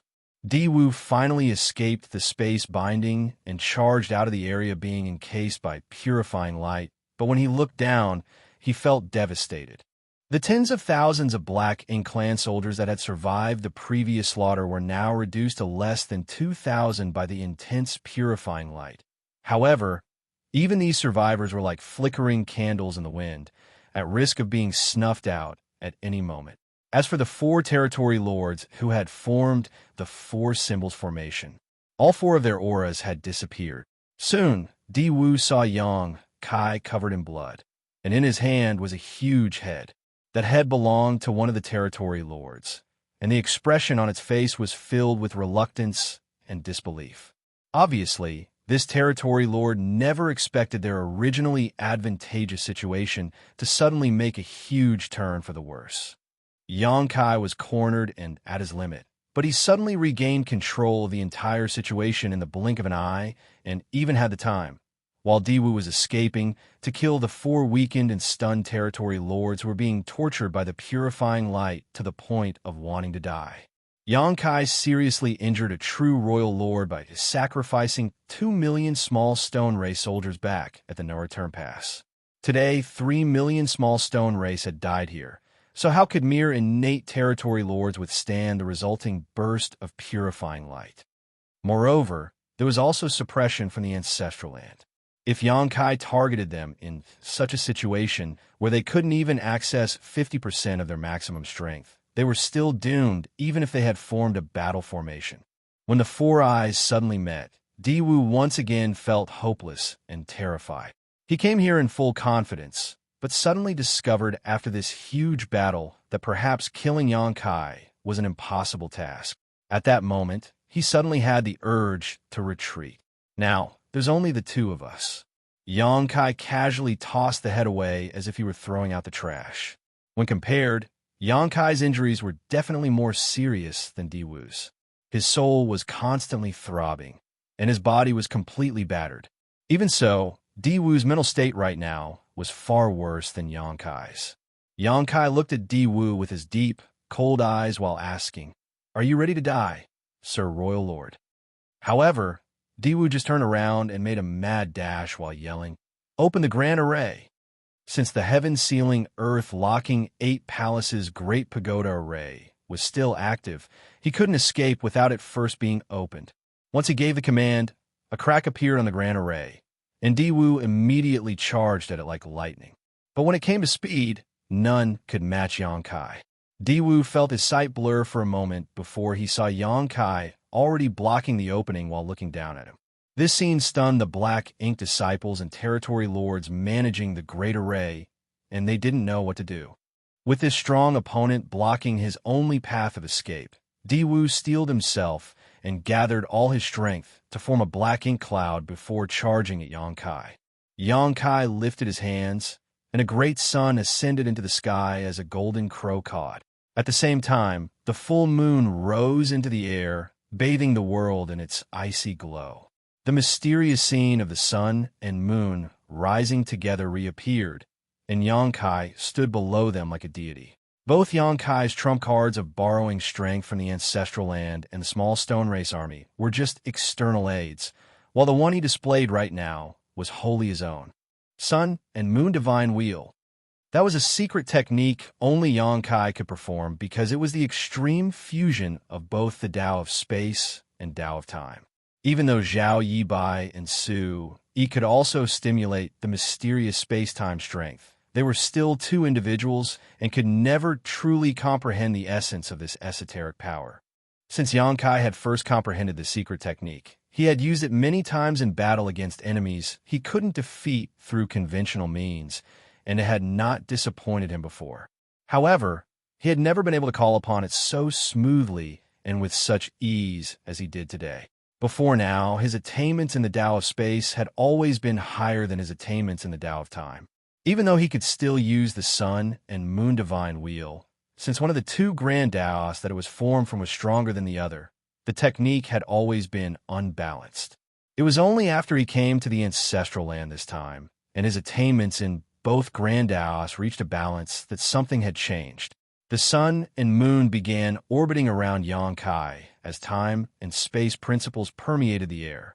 These two principal strengths then began fusing together, creating a new space-time strength. Everything happened incredibly smoothly. It was only at this moment that Yongkai gained an epiphany. Time and space were originally two interdependent principles, so when they fused and integrated, they were just returning to their natural state. Space without time was like a tree without roots or a river without a source, and time without space was only a vast emptiness that had no substance to it. Time was the imprint of space, and space was the carrier and root of time. After millennia of studying and comprehending both the Tao of time and the Tao of space, Yongkai was finally showing signs of gaining true understanding and mastery of them. This newfound enlightenment had immediate tangible benefits in how the Sun and Moon Divine Wheel manifested. Originally, the Sun and Moon Divine Wheel took the form of a great sun and the full moon rapidly spiraling towards each other as they shot forth, blasting out waves of space-time strength as they flew forward. But now that Yongkai had gained a deeper understanding of space-time, the sun and moon were able to fuse entirely and turned into a mysterious eel that was one half great sun and one half full moon. This eel was not nearly as dazzling and awe-inspiring as the original Sun and Moon Divine Wheel, but it was actually far more profound as it had condensed all the power which had been blasting out into a single point. With unstoppable momentum, the seal fiercely slammed into the black ink cloud that Di Wu was hiding within. Martial Peak, Chapter 5641, Your End Has Come. The black ink cloud was destroyed, revealing Di Wu's figure before the Sun and Moon Divine Seal slammed into Di Wu's face and silently entered his body. Di Wu instantly felt like he had been struck by lightning, and his body visibly shook. When the profound space-time strength exploded, it was like a million tiny millstones began grinding inside him, causing his pseudo-royal lord aura to weaken at breakneck speed.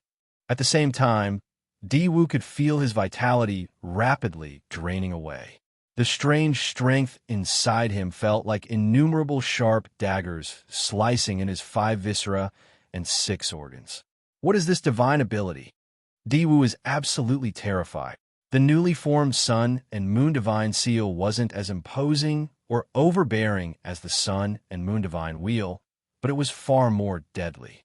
After all, the seal was the result of Yongkai's comprehension after balancing the Tao of time and Tao of space, so it was impossible for it not to have improved.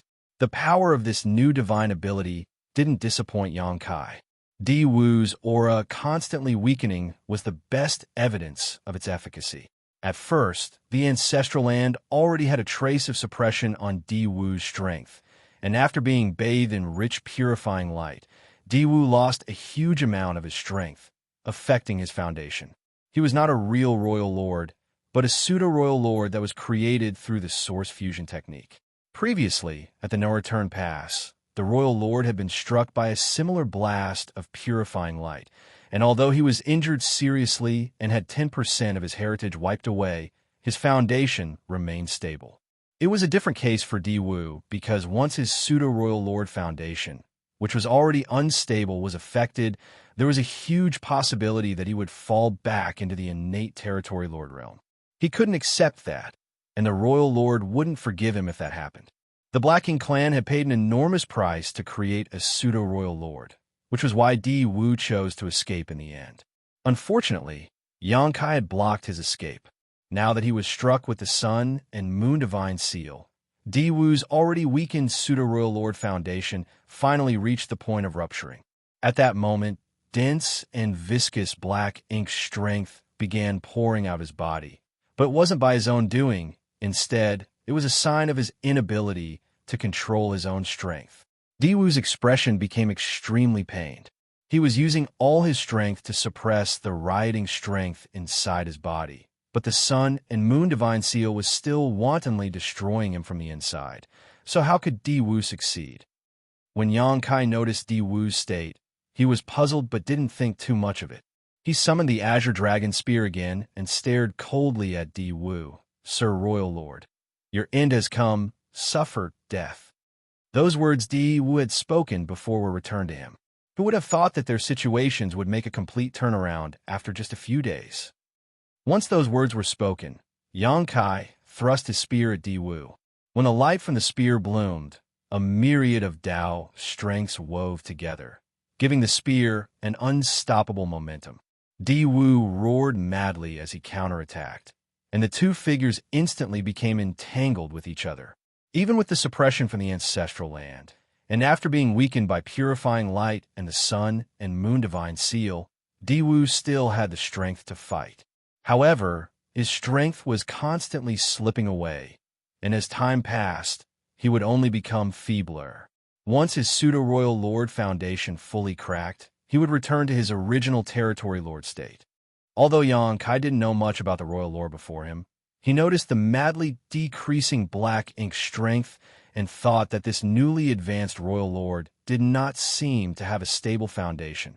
Otherwise, such a situation wouldn't have happened. When Xianxia first met this royal lord, he didn't have any intention of fighting him because he knew he wasn't a royal lord opponent. Fighting such a strong enemy would only make things difficult for him with minimal chances of success. However, a series of accidents changed the battle and caused it to escalate to this point. On the other hand, Di Wu was not an unbeatable royal lord anymore. He was now an enemy that could be killed. While the two of them were fighting, several powerful auras approached from all directions. They were the innate territory lords managing the 4 gates, 8 palaces, Great Pagoda array. They noticed the situation had grown dire and came to help. If Di Wu died here, they wouldn't be able to explain themselves to the royal lord after returning. Therefore, they couldn't stand by and watch as Di Wu was killed. Moreover, there were 12 of them, so if they worked together with Di Wu, they wouldn't need to be afraid of Xianxia. There was only one problem with their plan.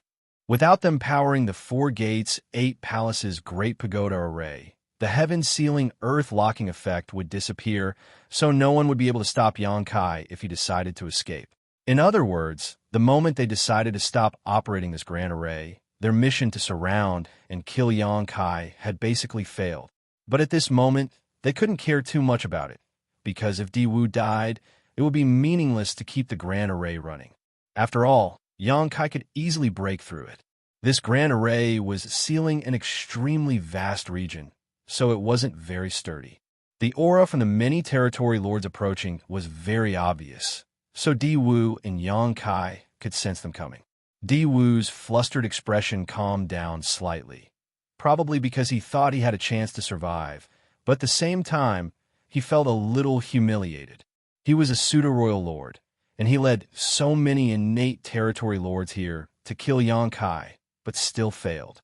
Not only did he lose 1 million soldiers and 8 innate territory lords, but he was also heavily injured to the point of his foundation almost rupturing. In the end, he still had to rely on the other territory lords to come to his rescue. Now, he didn't even know how he would explain himself to the royal lord after returning to the no-return pass. It seemed like he didn't need to explain anything. Just as his expression calmed down, it changed again because a small universe portal suddenly appeared behind Xianxia, and a large number of 1,000-meter-tall figures leapt out one after another. Small stone race masters. In an instant, nearly 300 of these 1,000-meter-tall small stone race masters appeared, each of them radiating extremely imposing auras that made it obvious they had the strength of 8th-order open heaven realm masters. Of course, since they didn't have much sentience and acted entirely out of instinct, their combat capabilities were far lower than 8th-order masters. Moreover, ordinary 8th-order masters were weaker than innate territory lords. However, none of that mattered with this kind of advantage in numbers. 300 small stone race masters was an enormous lineup. All the remaining black ink clansmen were thoroughly shocked because, from what they knew, the small stone soldiers were a very special race that was difficult to nurture. After some 3,000 years of war, the small stone race had basically been wiped out. Even if there were still some, there wouldn't be many. Xianxia summoning the 3 million small stone race soldiers was already very shocking for the Black Ink clan. Back then, Diwu even specially observed the small stone race, tried to see whether there were any of these more powerful masters among their ranks, but he never spotted any. Since Xianxia could summon so many small stone race, how could it be possible that he didn't hide any small stone race masters? It was just that Xianxia didn't want to bring them out. When they witnessed so many small stone race masters appearing before them, the Black Ink clan realized their mission to surround and kill Xianxia had failed before it even began. However, Xianxia kept this advantage hidden and continuously used his discomfited state to give the Black Ink clan false hope. He even exposed a number of his tricks and trump cards just to grind away at the Black Ink clan's strength. At this moment, he finally showed his final hidden hand, as if to spell out for them how hopeless and pitiful all their plotting truly was. 8 territory lords were dead, and a Black Ink clan army of 1 million soldiers was wiped out. Also, the pseudo-royal lord, Diwu, was seriously injured, and the existence of the 4 gates, 8 palaces Great Pagoda array was exposed. These were the losses the Black Ink clan had suffered in this battle. But what about Xianxia? Some serious injuries? 3 million dead, small stone race soldiers? Did any of that even matter? Diwu felt both aggrieved and angry at the same time. What a scheming bastard! The instability of his state of mind caused his pseudo-royal lord foundation to falter even more. Adding on to Xianxia's constant attacks, he knew he couldn't hold on much longer. After getting summoned, those 300 small stone race masters dispersed in all directions, roaring as they charged at the approaching 12 innate territory lords. The territory lords were stunned at the same time and didn't know whether to continue forward or retreat.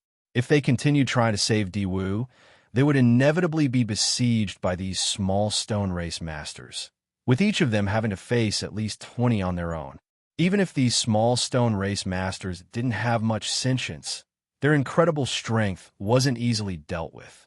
Once the territory lords were surrounded by these small stone race masters, death was basically guaranteed. But it wouldn't be appropriate for them to retreat either. At that instant, the territory lords were caught in a dilemma. Run!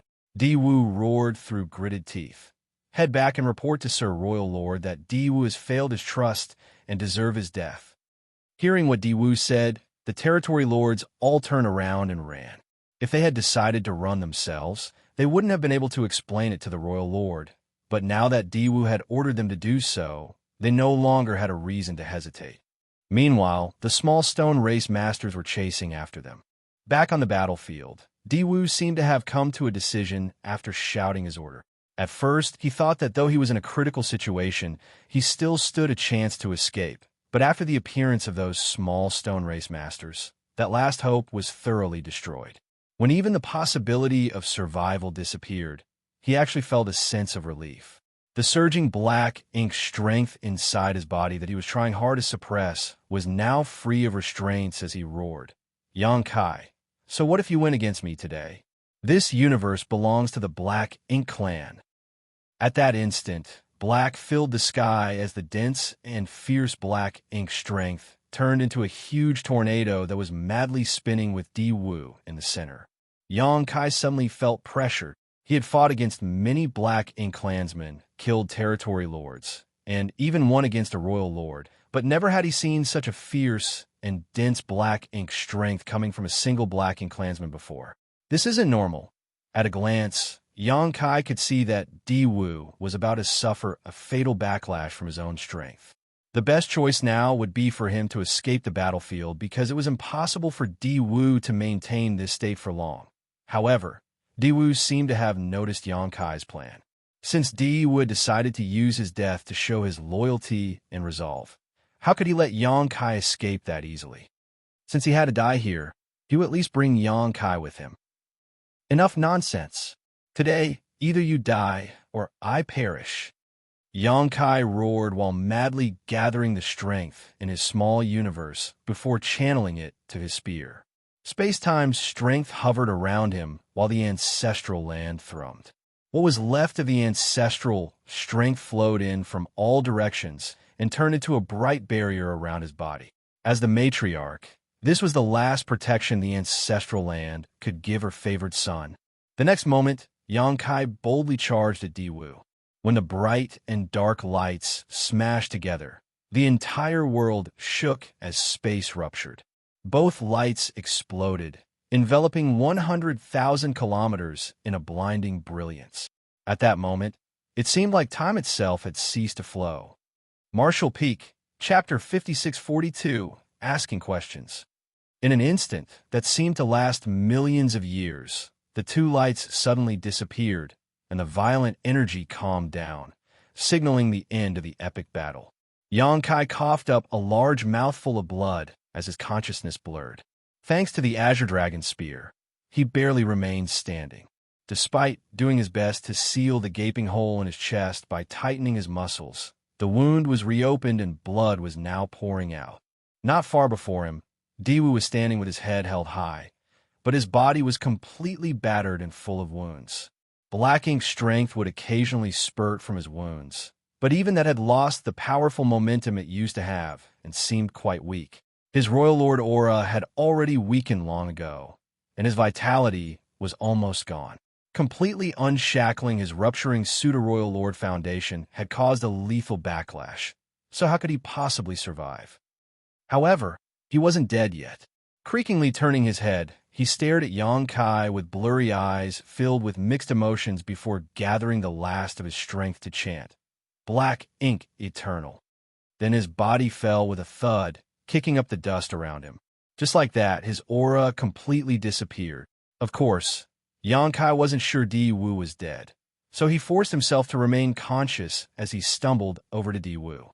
After giving the corpse a few hard stabs with the Azure Dragon Spear and confirming that Di Wu was gone, Yang Kai spat out another mouthful of blood and cursed.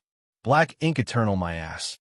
He had heard that saying for thousands of years, but never saw the Black Ink clan dominating the universe. The human race was not dead yet, so the Black Ink clan could forget about being eternal as long as Yang Kai remained alive. While supporting himself with the Azure Dragon Spear, Yang Kai slowly sat down on the ground, regulating his obviously disordered power and activating the power of his dragon vein to heal his injuries. His gaze was still slightly unfocused.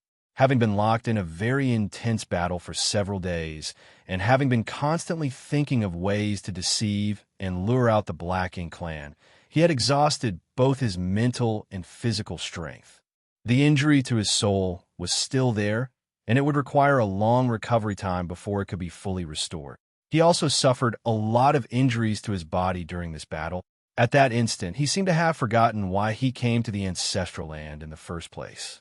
After thinking about it for a while, he remembered he had come here to seek out clues about the primordial light. Fortunately, his journey had been fruitful. Even though there were still some mysteries surrounding the primordial light, Yang Kai had learned its history. Then, he continued to cultivate in the ancestral land for 300 years, during which time his dragon vein was greatly refined. Then, he proceeded to kill 8 innate territory lords and a royal lord. No matter which angle he looked at it from, this trip to the ancestral land was a very rewarding one. The only thing that would have made it even better was if he wasn't in such a terrible state. Xianxia didn't rest for long, though, because the 300 small stone race masters were still chasing after those escaping innate territory lords. Although it was probably impossible for the small stone race to catch up to those territory lords, Xianxia still needed to oversee their situation. 300 small stone race masters were a huge war asset, and if Xianxia didn't go retrieve them, given the small stone race's nature, they would most likely get lost or even destroy each other. So, no matter what, he had to get those small stone race masters back.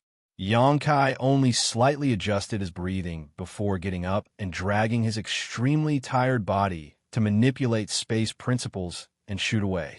Just as he expected, the small stone race masters didn't manage to catch up with the innate territory lords. Innate territory lords were already very powerful, and if they were determined to escape, the small stone race wouldn't be able to do anything about it. While Xianxia moved throughout the void, picking up batch after batch of scattered small stone race masters, he chanced upon a surprise. Since the 12 innate territory lords powering the Grand Array had already escaped, the small stone race weren't able to catch them. Xianxia didn't intend to chase them either, because those territory lords couldn't hide forever. There was bound to come a day when Xianxia would settle accounts with them. On the other hand, the few 7th Order Black Ink disciples that came with the Black Ink clan weren't able to escape as quickly because their strength was far lower. Therefore, they were still being chased by the small stone race masters. When Xianxia arrived at the scene, those 7th Order Black Ink disciples were badly beaten up. If Xianxia had come any later, the small stone race would have killed them.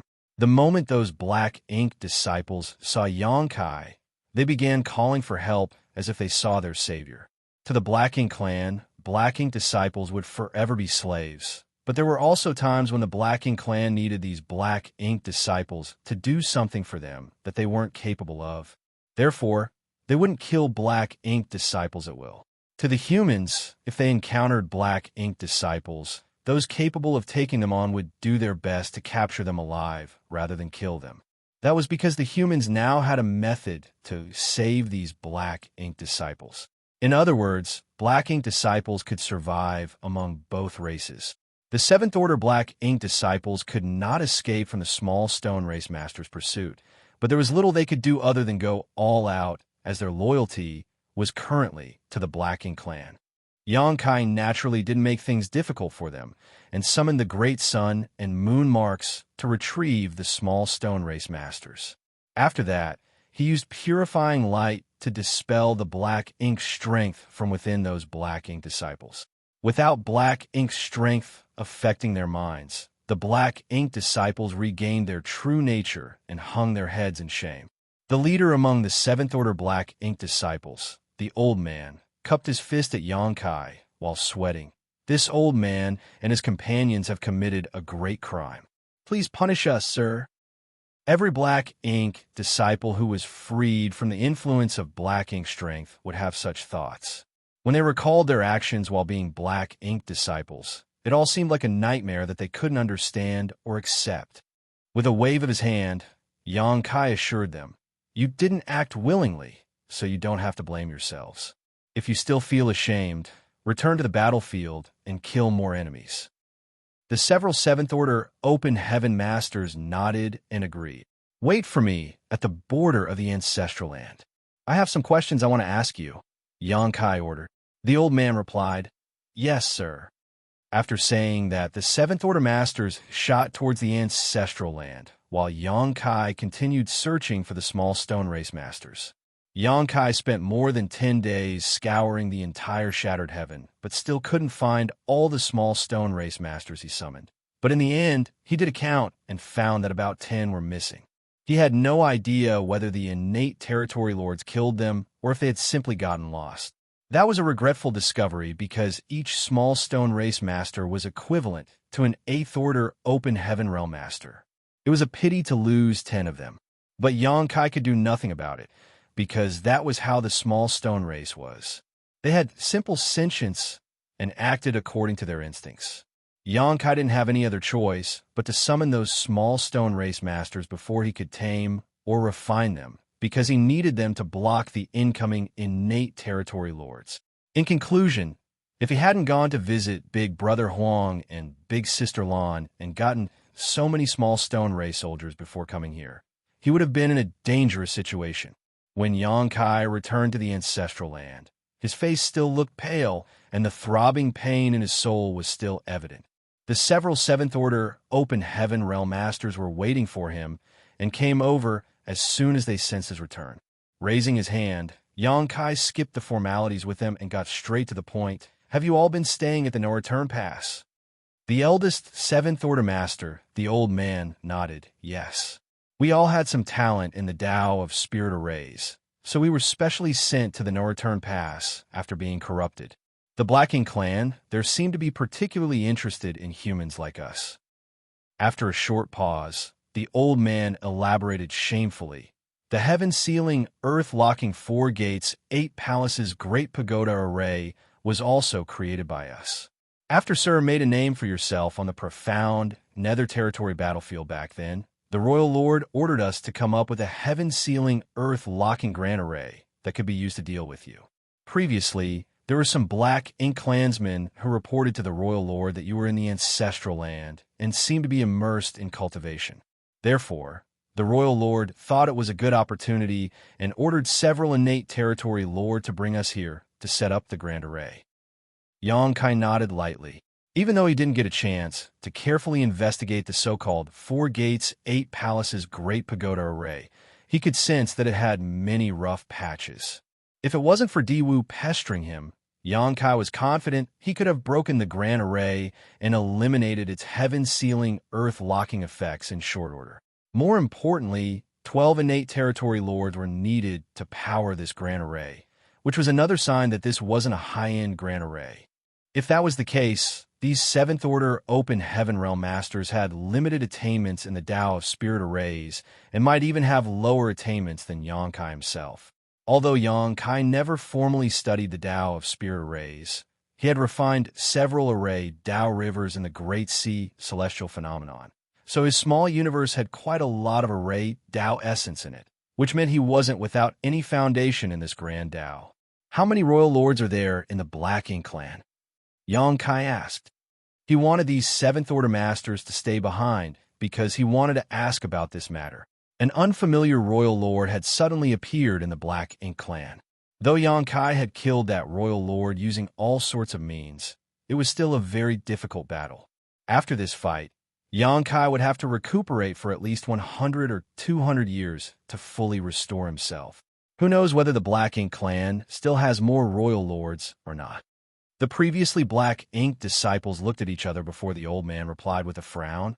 "I know what Sir is worried about, but according to our knowledge, the Black Ink clan has only ever had one royal lord." "Only one?" Xianxia was confused, but the Seventh Order old man nodded and said firmly, "Only one." Xianxia frowned, as he thought these Seventh Order Open Heaven Masters had spent many years at the No-Return Pass, so they should know some of the Black Ink clan's details. But now, it seemed like they weren't able to get their hands on the core secrets. However, even if the Black Ink clan had hidden a royal lord, the Black Ink disciples should have heard about it. On the other hand, the Black Ink clan also knew that once the Black Ink disciples got caught by the humans, the Black Ink strength inside them would be expelled.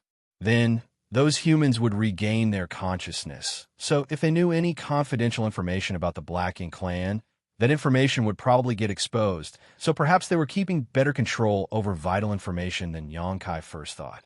"Actually, we're confused as well." While the old man spoke, he looked at Diwu's corpse on the far end. This Diwu, he used to be an innate territory lord, but he somehow became a royal lord. "Wait," Xianxia interrupted him. "You said this guy was an innate territory lord." Nodding, the old man explained, "Yes.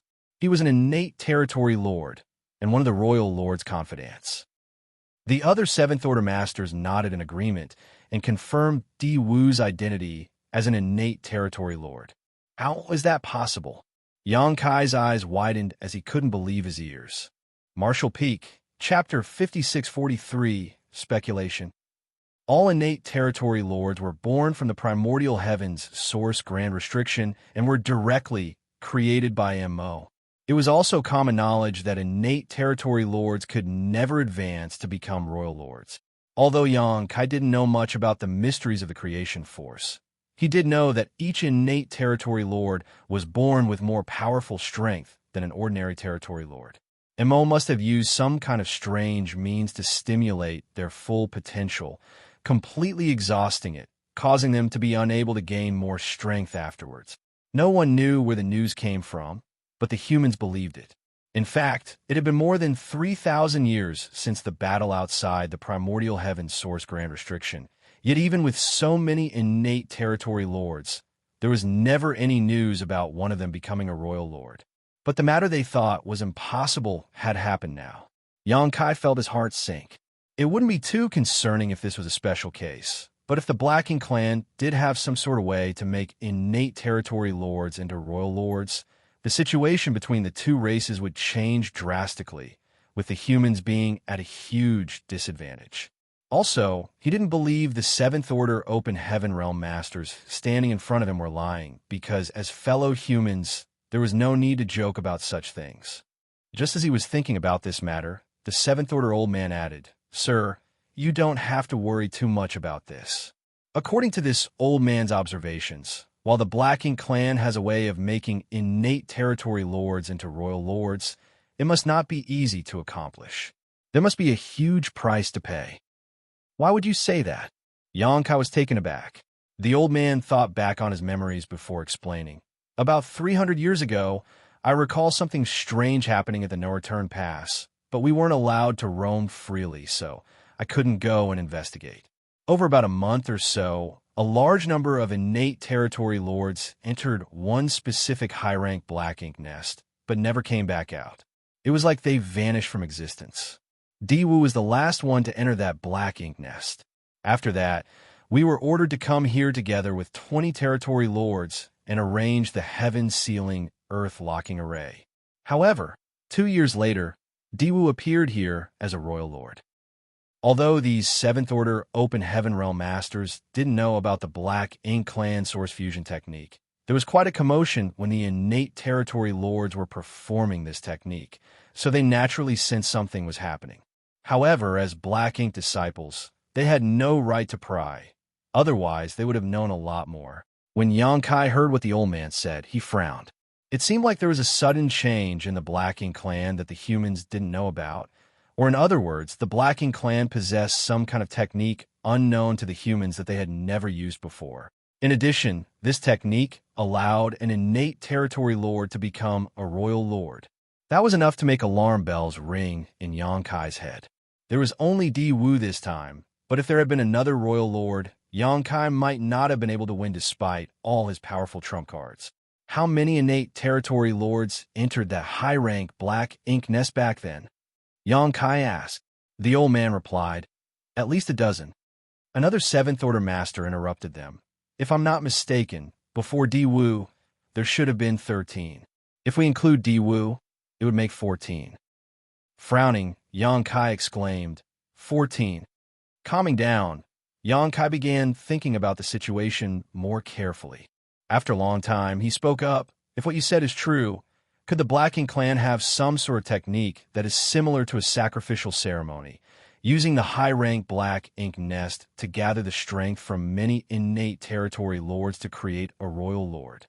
Even though Yang Kai's estimations weren't entirely correct, he wasn't far from the truth. Technically speaking, the source fusion technique and sacrificial ceremonies were still different. It was just that the more innate territory lords performing the source fusion technique inside a high-rank black ink nest, the greater the chances of success. The Seventh Order old man nodded. That is what this old man thinks too. Then, Yang Kai suddenly realized something. No wonder. Before, he kept having the feeling that Di Wu's performance as a royal lord was underwhelming. Di Wu clearly had the raw power of a royal lord, but he wasn't able to utilize it smoothly, resulting in him only being able to display about 70% to 80% of his full strength. In the last moments of the battle, Di Wu even suffered backlash from his own strength, which should have been impossible unless he used some kind of forbidden technique. Xianxia originally thought that Di Wu's condition was because he was a new royal lord and wasn't familiar with controlling his new strength. But what if the truth was like what he had just guessed? Di Wu didn't become a royal lord through his own cultivation, but through some strange technique. He had suddenly gained a massive increase in strength, but that strength didn't belong to him, which was why he had difficulty using it. If that were true, the situation might not be as bad as Xianxia feared. Though it wasn't clear whether sacrificing 14 territory lords to create a royal lord like Di Wu was a loss or gain for the Black Ink clan, it did give hope to the Black Ink clan in killing him while he was cultivating in the ancestral land. That was why the royal lord decided to use this hidden technique. If the Black Ink clan could kill Xianxia, that sacrifice would be worth it. Sending out one royal lord, 20 territory lords, a few Black Ink disciples, and a million-soldier Black Ink clan army clearly showed how determined the Black Ink clan was. But how could they have expected that Xianxia alone could force the Black Ink clan to abandon everything and flee? Also, even the new royal lord, Di Wu, had also lost his life in the divine spirit ancestral land. The Black Ink clan had a lot of innate territory lords at the start of the war, but there wouldn't be many of them left now. Innate territory lords were very powerful, and ordinary 8th Order masters couldn't easily deal with them. Therefore, the utility of a dozen or so innate territory lords on the battlefield was definitely higher than one defective royal lord. While thinking so, Xianxia felt more relieved. Even if the Black Ink clan used that technique to make another royal lord, it wouldn't affect the overall situation too much. At the very least, it wouldn't reach the point of suppressing the humans. Then, Xianxia suddenly thought of something and said, "This matter is quite important, so I need you all to head over to the Supreme Headquarters and provide them with a full report." Even though this matter didn't change the overall situation much, the humans still had to take precautions. What if a few royal lords suddenly appeared on one of the battlefields? If that happened, the humans would definitely suffer a huge loss. Therefore, it was necessary to report this matter to the Supreme Headquarters as soon as possible. "We would be glad to do so." The 7th Order old man cupped his fist and moved to leave. "Wait, there's no hurry to leave." Xianxia stopped them. "It's a long journey there, and there will be dangers along the way." Although the two races are still abiding by the peace agreement, there's no telling whether the Black Ink clan will make a move after this incident. If they do decide to break the treaty, there would be nothing restricting them. "I'll give you all a small stone race master each, so that you can refine them and use them for protection." While saying so, he waved his hand and summoned a few small stone race masters. Since the great sun and moon marks were inhibiting them, the few small stone race masters remained docile for the moment. The 7th Order Open Heaven Realm masters were ecstatic and thanked Xianxia. Then, they each found one small stone race master and began taming them. With these small stone race masters protecting them, they wouldn't be vulnerable even if they encountered a couple of territory lords. Actually, Xianxia could personally make the trip to the Supreme Headquarters and bring the 7th Order masters with him, but his injuries hadn't recovered yet. Therefore, he had to treat them immediately. Moreover, he suffered a huge loss after being ambushed by the Black Ink clan. So how could he be willing to let this matter slide? Even though the Black Ink clan suffered a huge loss in the end, that was because Xianxia had many trump cards. If Xianxia was unlucky this time, he might already be dead. Since the Black Ink clan dared to offend him, they should be ready for his retaliation. While the 7th Order Open Heaven Realm masters tamed the small stone race masters, Xianxia adjusted his breathing and began healing his injuries. After the battle, the ancestral land had returned to its former peaceful state. However, Xianxia could sense that the heritage accumulated by the ancestral land over many millennia was almost depleted because of him. First, it was because he had been cultivating here for 300 years, constantly absorbing massive amounts of ancestral strength, which helped his dragon form grow to 99,999 meters long. After that, he engaged in a massive battle with the Black Ink clan and borrowed strength from the ancestral land, further exhausting the ancestral strength. To the ancestral land, who resembled a kind and gentle matriarch, Xianxia was like a black sheep son who spent almost all her wealth in a short time. But Xianxia also knew that this was inevitable because, during that life-or-death situation, the ancestral land's full support allowed him to use the ancestral strength as constant protection to block off the bulk of the powerful attacks he faced. Without the protection from the ancestral strength, he wouldn't have been able to withstand such a protracted battle against such powerful enemies. Fortunately, this situation didn't greatly affect the ancestral land. The birth of the ancestral land was because the primordial light had landed here. When that happened, the originally ordinary continent became the source of all divine spirits. Therefore, this land would be forever indestructible. With enough time, the ancestral land could restore its heritage. It might need thousands, tens of thousands, or even millions of years for that to happen, but it would eventually happen. There would be a time when the ancestral land would be restored to its former glory, but all of that hinged on the human race defeating the Black Ink clan. If the humans failed, the ancestral land would no longer exist. 2 months later, the Seventh Order Open Heaven Realm Masters finished refining their small stone race companions. Their cultivation was much lower than those of small stone race masters, so it took them quite a while to tame them. However, despite having tamed them, it was difficult for the Seventh Order Masters to fully control those small stone race masters and could only order them with basic commands. Once these small stone race masters moved too far away from them, the Seventh Order Masters would lose control of them. They all gathered before Xianxia, who opened his eyes and retrieved several dozen world beads. These world beads were made by Xianxia, sacrificing small parts of his small universe to refine. Although it affected him somewhat, the damage wasn't too substantial. Moreover, with the World Tree clone assisting him, the damage would gradually be repaired. After giving those world beads to the Seventh Order Masters, he exhorted, "Every bead contains a sealed world with 4 1,000-meter-tall small stone race masters and 500,000 small stone race soldiers." The Seventh Order Masters drew in a sharp breath after hearing this. It didn't matter if it was 1 or 2 beads containing such an army, as they had already witnessed Xianxia summoning some 300 small stone race masters earlier, while operating the Grand Array. The point was that every bead also included 500,000 small stone race soldiers. That number was terrifying because Xianxia had given them about 50 world beads.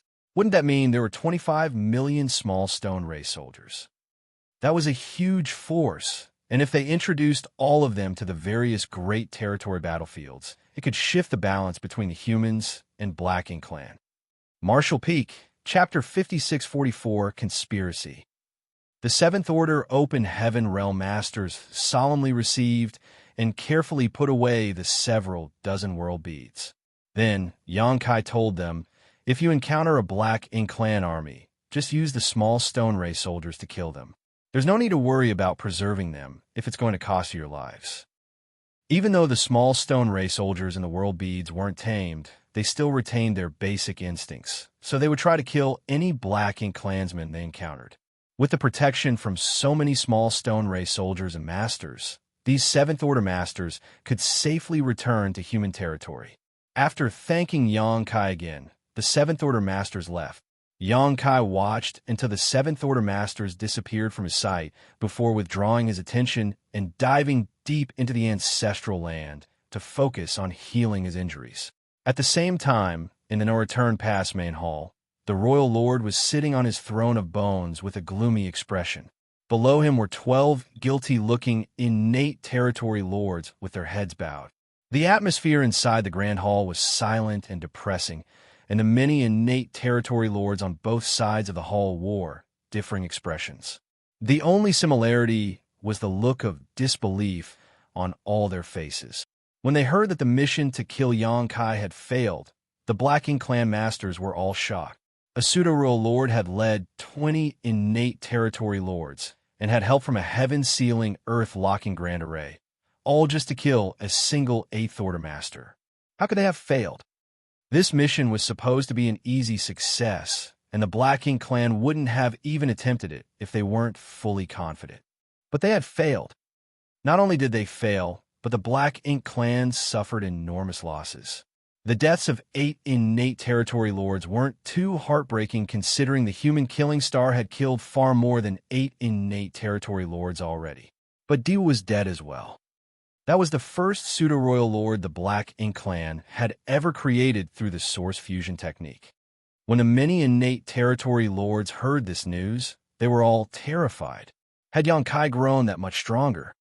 At that moment, the territory lords were worried as they wondered if even a pseudo-royal lord wasn't enough to deal with Yangkai anymore.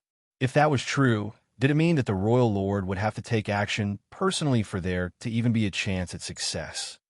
The depressing atmosphere was like an approaching storm, causing the territory lords to feel suffocated. Meanwhile, the silent glare from the royal lord on his throne made the few territory lords below feel like they were sitting on pins and needles. Wastes! All of you! The royal lord roared. Di Wu, that stupid piece of shit. I trusted him so much, yet he went and got himself killed by an 8th-order human. How could he be so useless? In the meantime, the territory lords maintained their silence because they didn't dare to interrupt while the royal lord was raging. Above them, the royal lord had risen to his feet and continuously cursed and reprimanded the 12 territory lords that had just returned and the dead Di Wu. His aggressive aura was like a huge mountain pressing down on the territory lords to the point that they couldn't breathe. Only after a long tirade did the royal lord calm down and through gritted teeth snarl, report every detail of what had happened to me. Even though it pained him to suffer such a huge loss, and he hated Di Wu for being useless, this incident had already happened. At the very least, he should know what went wrong during this plan and how Yangkai, a mere 8th-order master, was able to kill a pseudo-royal lord. Immediately, the 12 territory lords began talking one after another as they told the royal lord what happened after Di Wu arrived at the ancestral land. Of course, they skipped over the 300 years they were waiting for Yangkai to come out because nothing worth mentioning happened during that time. When the territory lords on both sides of the Grand Hall heard that Yangkai could now use his mysterious soul secret technique to hit 5 targets, and even kill 4 territory lords in rapid succession while being trapped inside the Grand Array, their expressions immediately changed. It seems like the Killing Star's strength has indeed grown. He wasn't capable of this 2,000 years ago. Meanwhile, the royal lord could roughly guess the rest of the story after hearing that Yangkai summoned a massive batch of small stone ray soldiers. Back when Yangkai came to the No-Return Pass, he had also summoned a large small stone race army to deal with him. Di Wu should also have known about this, but this was the first time the Black Ink clan learned that even after those small stone ray soldiers died, they could still be used by Yangkai. As a result, all the surviving Black Ink clansmen, including Di Wu, were enveloped in an intense burst of purifying light that dramatically diminished their strength. The Black Ink clan fell into an irreversible disadvantage in the battle after that. After listening to the full story, the royal lord's expression was dark as a storm cloud, while the uninvolved territory lords felt slightly relieved. The territory lords thought that Yangkai was now strong enough to kill a pseudo-royal lord. But now it seemed like the main reason Di Wu failed was that Yangkai had many coincidental advantages on his side, especially when it came to the battlefield. The divine spirit ancestral land could suppress the Black Ink clan's strength and even offered its strength and protection to Yangkai. Such a situation greatly reduced the difference in strength between the two sides. In addition, Yangkai was a scheming fellow who used purifying light to weaken the Black Ink clan masters and deal a crippling blow to Di Wu. Now it seemed like though Yangkai was strong, he still had obvious limits. For some unknown reason, this realization made the territory lords feel relieved. After the 12 territory lords finished reporting, they stood silently in their spot, not daring to speak. The royal lord sat back on his throne and swept his gaze across them before looking to the side. What do you think? One territory lord stepped forward, and it just so happened to be someone Yangkai knew. It was the innate territory lord who led the operation against Yangkai back in the Acacia territory. Later, Yangkai faced off against this same territory lord in profound nether territory. Emonayi was undoubtedly the most strategic and insightful of all the territory lords, which was why the royal lord decided to still use him after the humiliating incident in Acacia territory. After Diwu became a pseudo-royal lord 300 years ago, the royal lord recalled Emonayi from the front lines to serve as his right hand. First, Emonayi bowed to the royal lord before speaking. "Sir Royal Lord, I think that what we must do now is prepare for Xianxia's retaliation." The royal lord frowned. "You think that fellow would come to the no-return pass and try to raise chaos?" Emonayi nodded heavily. "He definitely will. Although I haven't encountered him many times, everything I have observed and learned of him indicates that he is not one to simply suffer a loss. The Black Ink clan planned to deal with him in the Divine Spirit Ancestral Land, while the agreement between our two races was still in effect, so he definitely won't let this matter slide. The human race needs to maintain this current situation, so he wouldn't openly break the agreement. On top of that, he knows that we will not just let him go around killing territory lords. In such a situation, his only real option to gain revenge is to attack the no-return pass." Slightly angered, the royal lord bellowed, "He dares!" He was personally overseeing the no-return pass.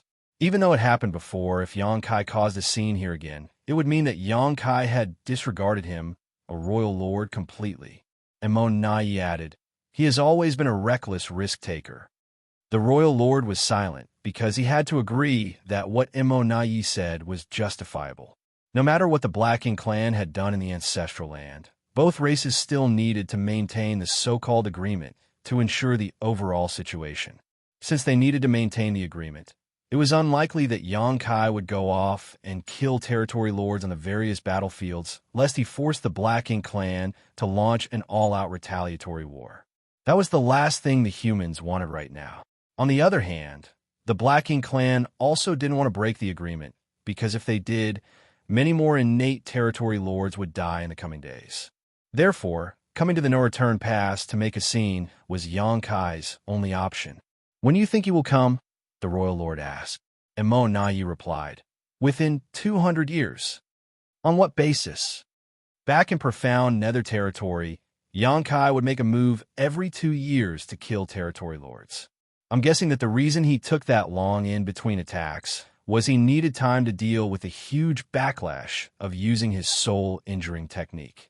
Every time he used it, he would need a long period to recuperate. However, this time, in the Ancestral Land, Xianxia not only overused his soul technique, he also suffered numerous severe physical wounds. Although humans have an advantage when it comes to healing rate compared to our Black Ink clan, he must need at least 100 to 200 years to recuperate. After listening to the explanation, the royal lord nodded as his gloomy eyes showed appreciation. If all the innate territory lords had the same intelligence as Emonayi, he wouldn't be so troubled. Unfortunately, most of the territory lords didn't have sharp minds, while the humans seemed to have plenty of cunning people. "Sir Royal Lord, please take the necessary precautions early. The humans might already have a new Ninth Order Master," Emonayi added. Hearing that, the royal lord turned solemn. "Is this news reliable?" Emonayi shook his head. "The humans have established extremely strict control over any such news, and only a few higher-ups would know whether a new Ninth Order Master has been born. The low-level Black Ink disciples we have converted have no way of knowing about these things. However, according to the reports I have received from the front lines, a few prominent Eighth Order Masters have completely disappeared from the battlefields. Without mentioning anyone else, Xianxia has been missing for nearly 1,000 years now.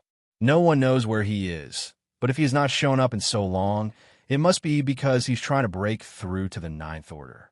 In the worst case, he may have already succeeded and is simply remaining hidden because it is still not the time for Ninth Order Masters to appear."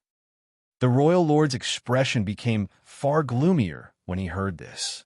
Even though the Black Ink clan had always prided themselves as the mightiest army with the finest arms, never having suffered a true defeat on any of the great territory battlefields, they were constantly wary of some Eighth Order Masters breaking through to become Ninth Order, as even one such master could alter the course of the war. Among those humans, the one they were most wary of was Xianxia. Even their worries about Yangkai were dwarfed in comparison. After all, Yangkai's limit was the 8th Order Open Heaven Realm. Yangkai was destined to come to the No-Return Pass and cause a ruckus, and Immortality just happened to mention a possible new 9th Order Master. All of that made the Royal Lord think about a lot of things.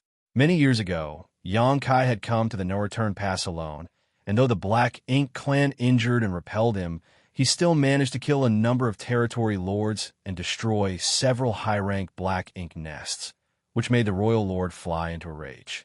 In fact, the Royal Lord was still secretly frustrated about this incident even after so many years.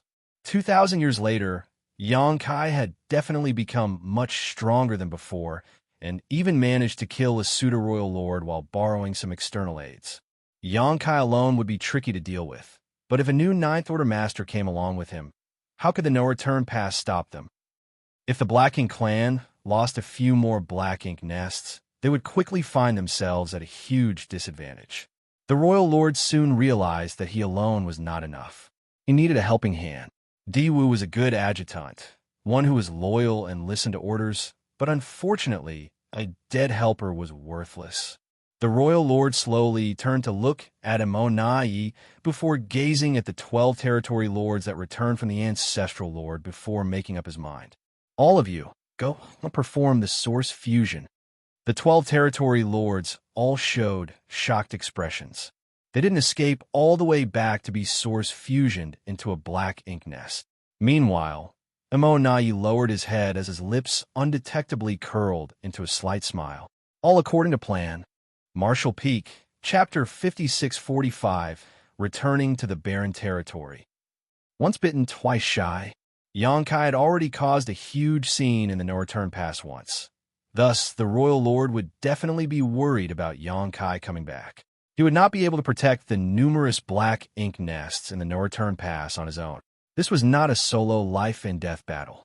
Considering the strength of a Royal Lord, he was naturally not afraid of an 8th Order Master, even if that 8th Order Master had killed a pseudo-Royal Lord. However, if Yangkai really appeared at the No-Return Pass, then his purpose would not be to fight with the Royal Lord nor the Territory Lords, but to destroy high-rank Black Ink nests. High-rank nests were the root of the Black Ink clan right now. The Black Ink clan army was created through the various Black Ink nests, and all mid- and low-rank nests shared an intrinsic link to the high-rank Black Ink nest which spawned them. The Source Fusion technique also required a high-rank Black Ink nest to be sacrificed. Once the high-rank Black Ink nests were all gone, the Black Ink clan would not be able to replenish their numbers and would not be able to grow stronger. Eventually, they would die out. Thus, even if the Royal Lord was strong, if Yangkai avoided fighting him and instead targeted the Black Ink nests, it would be impossible to stop him on his own. It wasn't just that, though. There was also a possible new 9th Order Open Heaven Realm Master the Royal Lord needed to be wary of. Therefore, he needed assistance. He could not count on the innate territory lords and could only hope for help from a pseudo-royal lord. However, in all these years, the Black Ink clan had only ever created a single pseudo-royal lord, Diwu, which innate territory lord did not aspire to become a pseudo-royal lord. In the anticipated final confrontation, the role innate territory lords could play would diminish significantly. Perhaps they would one day encounter a 9th Order Open Heaven Realm Master and be killed by them. Immortality also wanted to become a pseudo-royal lord, but he was not one of the royal lord's favorites. How could he receive such benefits for no rhyme or reason?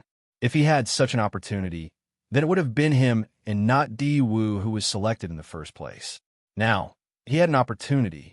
The other territory lords were still shocked by Yangkai's terrifying powers, which highlighted Diwu's incompetence. They were all intimidated by the royal lord's anger. However, through this crisis, Immortality was able to spot a light. The 12 territory lords who had escaped were how he could potentially make a breakthrough. These 12 territory lords were now considered to be guilty of serious crimes. If nothing was done, they would probably be sent to the 6 great territory battlefields by the royal lord to fight against the 8th Order humans for an extended time as punishment for their crimes. However, this was not what Immortality wanted to see. With just a few words, he was able to influence the royal lord's decision on the fate of these 12 territory lords. Throughout everything he had said, at no point did he mention any of his own ambitions. This spoke volumes of his intelligence. In contrast to Immortality's exuberance, the 12 territory lords were extremely frightened. They did not flee from the ancestral land just to be sent to perform the source fusion technique. While they could become a pseudo-royal lord if they succeeded, their hopes of success depended on the number of sacrifices before them. No one could guarantee that they would be successful, just as Di-Wu never guaranteed his success. Di-Wu simply had better luck, and the accumulation from the source fusion technique was sufficient by the time it was his turn. However, the royal lord had already given the order, so they could not refuse. Don't say this king isn't giving you a chance. All of you enter the black ink nest together. Who succeeds or fails will depend on your own abilities, the royal lord said indifferently. The 12 territory lords all replied bitterly, yes.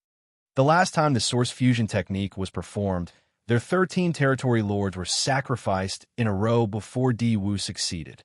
This time, when all 12 of them entered the black ink nest together, if one territory lord had enough luck, he might be able to succeed.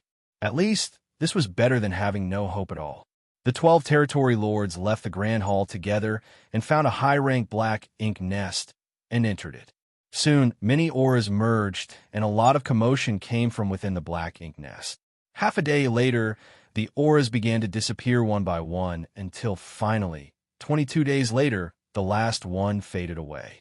Many territory lords in the grand hall now appeared excited. If the 12 territory lords were all sacrificed, then the chances of success for the next one who entered would increase significantly. However, the territory lords knew that this opportunity would not be given to them. Many pairs of eyes looked towards Immortality, who had gained the royal lord's favor. It was most likely that the royal lord would choose him. As expected, the royal lord turned his head towards him and said, Immortality. Immortality stepped forward as he suppressed the excitement within him and replied calmly, Sir, if you were to perform the source fusion technique next, what do you think are your chances of success? Immortality pretended to ponder for a moment and then replied, 70%. The royal lord frowned slightly. Although 70% was fairly good, there were still some risks. Such a wise and resourceful territory lord like Immortality was incredibly rare. It would be a pity if he died trying to execute the source fusion technique. As such, the royal lord called out, Who is willing to perform the source fusion technique?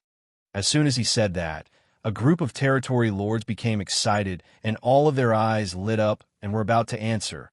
But Immortality did not give them a chance as he quickly cupped his fist and said, Sir Royal Lord, please allow me to try.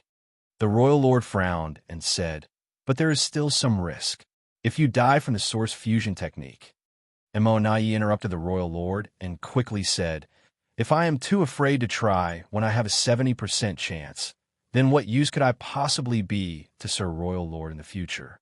Even if I were to fail, I can still lay the foundation for my other comrades to succeed, so I will die with no regrets. Sir, please give me a chance. This was a tactful statement. Originally, the other territory lords were upset with Immortality for not letting them speak out. However, after hearing this and seeing Immortality's sincerity, their resentment quickly dissipated. They now felt that Immortality's dedication to the Black Ink Clan's great cause was both respectable and admirable. Please allow me, sir. Immortality pleaded again. He would not give up this opportunity to the other territory lords no matter what happened. After all, he had meticulously planned for this moment. Although there was a risk of failure, the chance of success was decent. If the other territory lords managed to grab this opportunity, then it would be a case of desperate to cry, but unable to shed any tears. The royal lord seemed to hesitate in deciding, but Immortality had already expressed his willingness to risk his life. If the royal lord still refused now, then he would seem very biased against Immortality. He had no choice but to nod and agree. In that case, go ahead. Immortality's eyes lit up with joy. Many thanks, sir. He turned around immediately, walked out of the Grand Hall, and entered the high-rank black ink nest. His aura began to fluctuate. The divine spirit ancestral land remained undisturbed for nearly 100 years before a figure finally emerged from its depths. It was Xianxia. After 100 years of recuperating, his wounds had now completely healed. With the soul-warming lotus, even the most serious injuries to his soul could be restored, though this time it had taken quite a bit longer, as the damage resulting from using 5 soul-rending thorns at once had been quite serious. Xianxia was not only healing during the past 100 years, though. He had also been reviewing his new comprehension of the grand chaos of time and space, which he benefited a lot from. If he performed the Sun and Moon Divine Seal again right now, it would be much more powerful than his previous attempt. Although he was here for more than 100 years, Xianxia quickly realized that the ancestral land situation had not changed much, and its ancestral strength was still very weak. In such an environment, even if a divine spirit was cultivating in the ancestral land, they would not benefit much. It would take a long time for this world to fully recover. Xianxia bowed and gave a respectful salute to this world. If the ancestral land really had a will, then it must be able to feel his heartfelt gratitude. He then straightened up and took off into the sky. Xianxia left the ancestral land, traveled across the divine ability sea, passed through the shattered heaven, entered a territory gate, and arrived at the barren territory. He did not come here to enter the no-return pass from the barren territory, though. Although this route was the fastest, it was also the most dangerous. The no-return pass was now in the hands of the Black Ink clan, and not only was there a royal lord stationed there was also a large number of territory lords. Xianxia did not know the situation at the territory gate either, so if he just barged in and there was some kind of ambush, he would have sacrificed himself for nothing. After all, he had done this before, so the Black Ink clan must have taken appropriate precautions by now. The reason why Xianxia came to the barren territory was because he wanted to check out the situation of the Black Ink giant spirit god here. Thousands of years had passed since the battle in the barren territory. During these thousands of years, the 2 Ninth Order's old ancestors were unable to move at all. Likewise, the Black Ink giant spirit god was also unable to extricate itself. Although they were separated by the boundary wall of the great territories, they were literally chained to each other. At least, that was the case initially, because at that time, the Black Ink giant spirit god was seriously injured. It was pursued from the divine spirit ancestral land into the barren territory. Then, as it passed through the battlefield, it was bombarded by the human race army and numerous masters. Thereafter, it was attacked by numerous Ninth Order old ancestors and was severely wounded.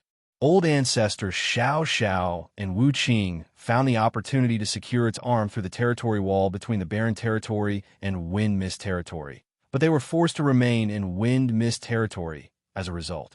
However, Xianxia now wondered if the Black Ink giant spirit god had restored itself after all these years. If it was restored, the 2 Ninth Order Open Heaven Realm Masters couldn't restrict its movement by themselves. If this Black Ink giant spirit god broke free, it would undoubtedly deal a devastating blow to the human race.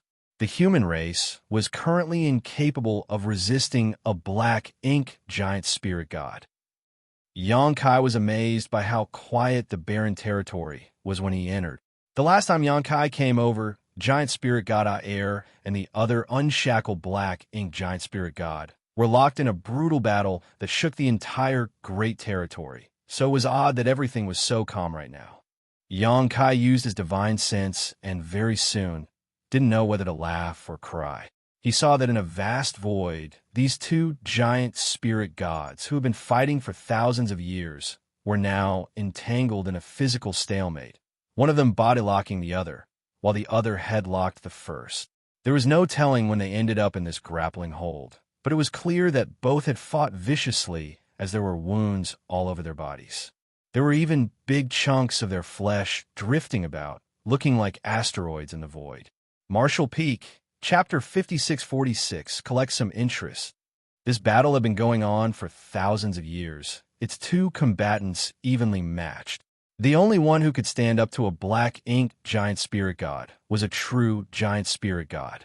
From what Yongkai saw, these two giant spirit gods, who had been fighting for many years, would simply fight on for the rest of eternity if no external factors were introduced.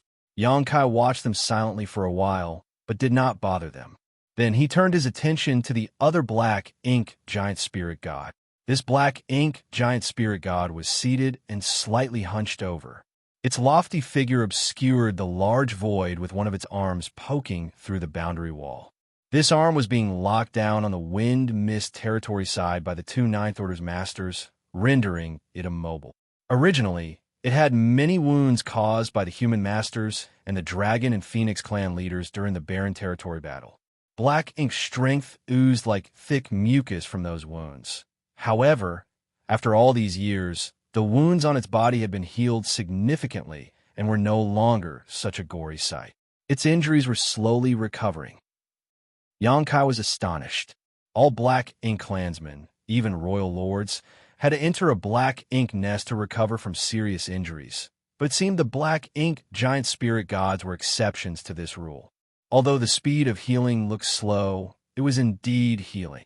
Supreme Masters clearly could not be judged using common knowledge. When this black ink giant spirit god was being suppressed and sealed in the divine spirit ancestral land, its aura had been completely wiped away by the omnipresent ancestral strength.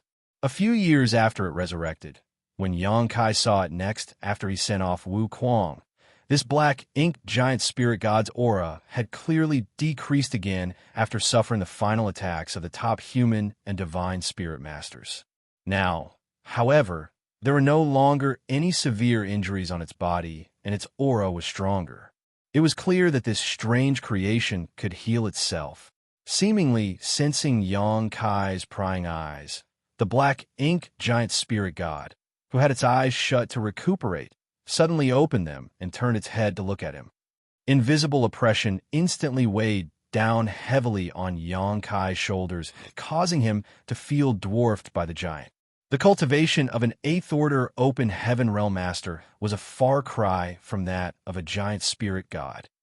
This was not the first time Yongkai found himself in such a situation. When this black ink giant spirit god was revived in the divine spirit ancestral land, Yongkai had tried to outmaneuver it. He even tried to sink it into the void, but ultimately he was powerless to do anything to it. Yongkai steeled himself before he started organizing something in his small universe.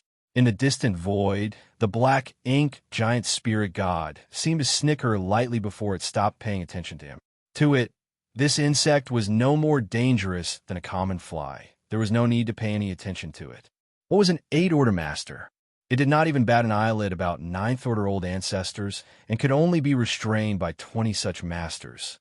Yongkai slowly closed his eyes. Moments later, they opened again and he shouted loudly, "Greetings, old ancestors." His voice reached old ancestor Xiao and Wu Qing, who were sitting in wind mist territory, the arm of the black ink giant spirit god, trapped between them like a wall. Old ancestor Xiao quickly called out, "Yongkai, you're in the Barren Territory?" "Yes," Yongkai replied as he opened his small universe portal and began to summon a small stone race army. When he was in the ancestral land, he had given several former black ink disciples some 25 million small stone race soldiers, but he still had a few million left within him. However, those small stone race soldiers that he had retained did not include any of the 1,000-meter masters. They were all ordinary small stone race soldiers who could not play too big a role in a battle against top masters. However, for him, they were still the best assistants available. "What are you doing over there?" Old ancestor Xiao asked curiously. "What is the situation of the human race right now?" Yongkai continued to summon more small stone race soldiers and was soon surrounded by a vast army, all while communicating. "The situation is quite stable. Old ancestors do not need to worry about anything. I'm here to collect some interest from the Black Ink clan." "Collect interest?" Wu Qing asked curiously. Yongkai bellowed, "Two old ancestors, please be careful." "What are you going to do?" In Wind Mist territory, Wuxia suddenly had a bad premonition. He glanced at old ancestor Xianxia, and both of them became alert and raised their guard. In the barren territory, the black ink giant spirit god also frowned and watched Xianxia's movements closely. Xianxia raised his arm before swinging it down. Afterwards, a 2 million strong, small stone race army swarmed towards the black ink giant spirit god like locusts. They did not fear death even in the face of such an overwhelming enemy like the black ink giant spirit god. Their sentience was low, and their nature was to grow by devouring materials. Thus, they did not fear death. Death was just another part of life to them. The advantage was that they were unmoving in the face of fear, but the disadvantage was they were not flexible. Once a small stone race member died in battle, however, their remains would be left behind where they fell. This kind of swarm attack was most suitable against the black ink giant spirit god who was immobile. The 2 million small stone race army reached the black ink giant spirit god in a matter of breaths. Even 2 million such soldiers, however, were insignificant compared to the giant. It was like a swarm of mosquitoes buzzing around an elephant, annoying, but not of any real threat. The black ink giant spirit god's vast black ink strength emerged from its body at that moment. Even royal lords and pseudo-royal lords were incomparable to it. The black ink giant spirit god did not know what Xianxia was up to, but would not let him just sit there and let him do whatever he pleased. The rich black ink strength enveloped the small stone race army like a tidal wave, and in the blink of an eye, receded again to reveal all 2 million small stone race soldiers had perished without a single injury. Even Xianxia did not know how the black ink giant spirit god killed them. That's it. Black ink giant spirit god finally asked smugly. The 2 marks on the back of Xianxia's hand began to heat up, and he said fiercely, "No, this is..." The black ink giant spirit god's smile instantly froze. The marks glowed yellow and blue, filled the void, and then mingled with each other. The black ink tide, which had just receded, surged outwards again, this time in a much more aggressive manner. In the blink of an eye, a pure white light began to bloom into a huge white sundae. This mass of pure white light was 10 times more intense than the one Xianxia tossed out in the divine spirit ancestral land. The light not only enveloped the void, but it also enveloped the huge body of the black ink giant spirit god. The sacrifice of a mere 2 million small stone race soldiers naturally could not achieve such results. When Xianxia was in the divine spirit ancestral land, he sacrificed 3 million, but the result was less than 10% of the current power. The reason for this huge difference was that Xianxia had made preparations this time. He distributed a massive amount of yellow and blue crystals to the small stone race members before summoning them. This time, the sacrifice was not only the residual power of the fallen 2 million small stone race soldiers, but also a literal mountain of yellow and blue crystals. In one move, Xianxia had consumed 40% of the supplies Big Brother Huang and Big Sister Lan had prepared for him this time. With such a huge amount of materials invested, the results were remarkable.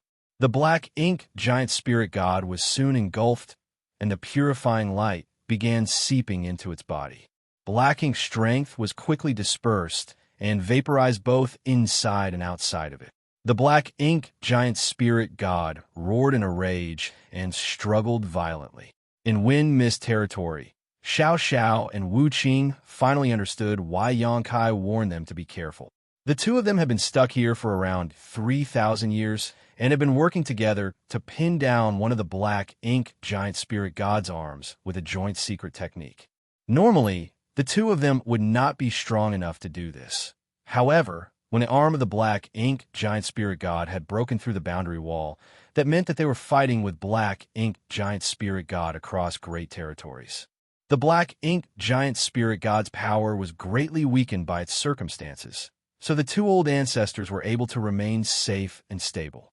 However, at this moment, the black ink giant spirit god began to struggle madly as it was suffering in agony due to the purifying light. The first thing it wanted to do was to pull its arm back to wipe away the light and crush Xianxia, who was the orchestrator of its misery. The chains clattered on the huge, mountain-like arm, and boundless black ink strength began to surge wildly as it tried to break free from the chains. Wu Qing and Xiao Zhao's expressions changed dramatically as they spared no effort to enhance their secret techniques to keep it restrained. Over these years, the two old ancestors had constantly been reinforcing their secret technique. Otherwise, the black ink giant spirit god could have broken out of it long ago. Even so, the two were under a lot of pressure to ensure that the black ink giant spirit god did not escape, so they were now surprised and relieved by what Xianxia was doing. They were surprised at how Xianxia was able to cause the black ink giant spirit god so much agony, while they were relieved that the new generation of humans was so talented that an 8th Order Junior had the means to hurt a black ink giant spirit god to such an extent.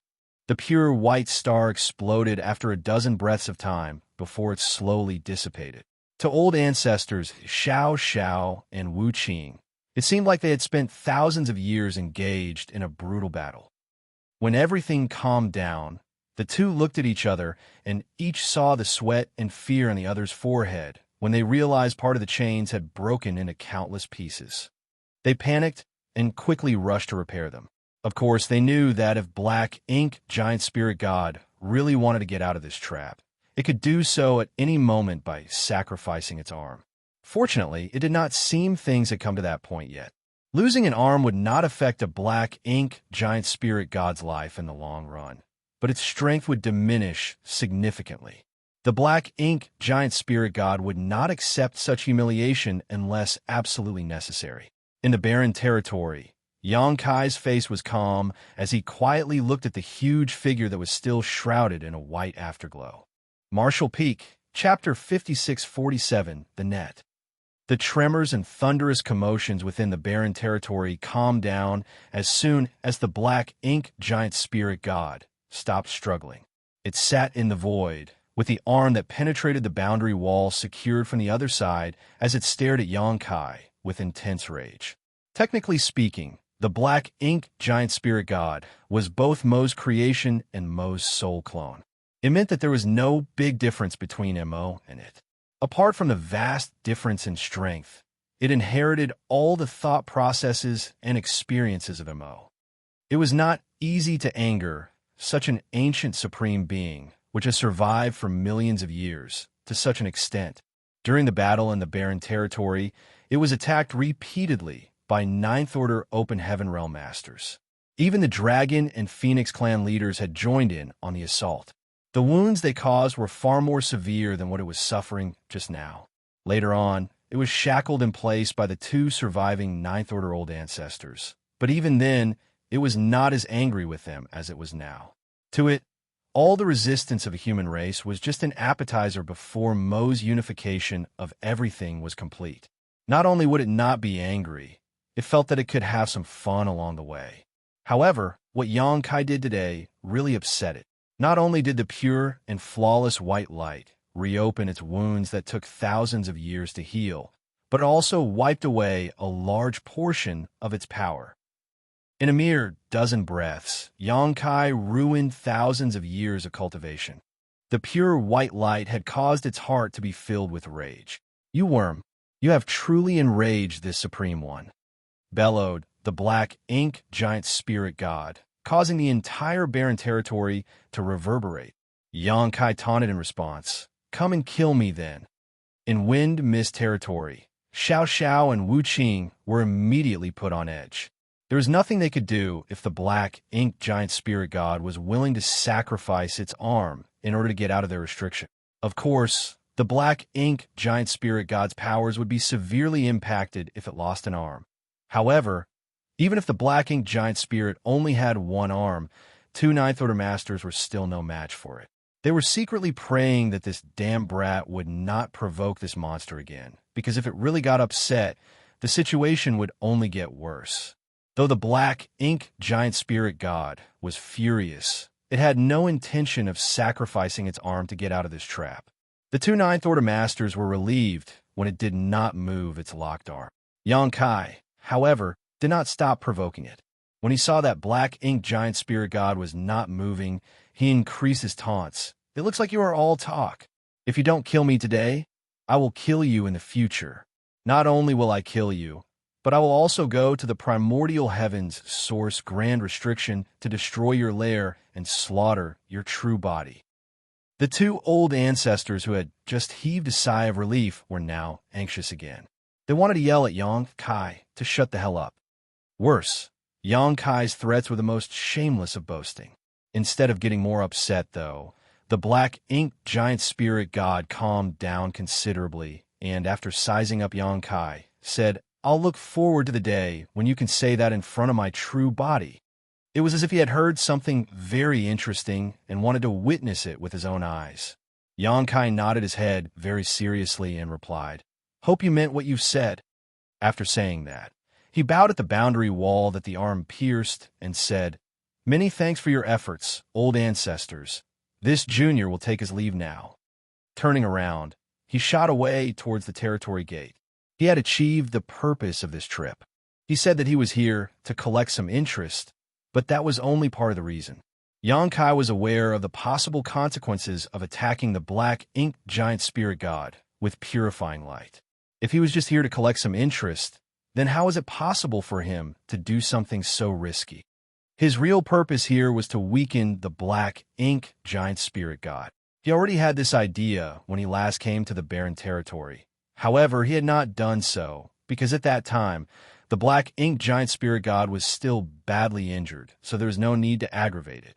Now, after thousands of years of recuperation, if Yang Kai did not weaken it, the black ink giant spirit god might become strong enough to free itself. For this reason, Yang Kai was willing to utilize 2 million small stone ray soldiers and a mountain of yellow and blue crystals. However, this tactic could only be used once. The black ink giant spirit god would never give him another chance to weaken it like this again.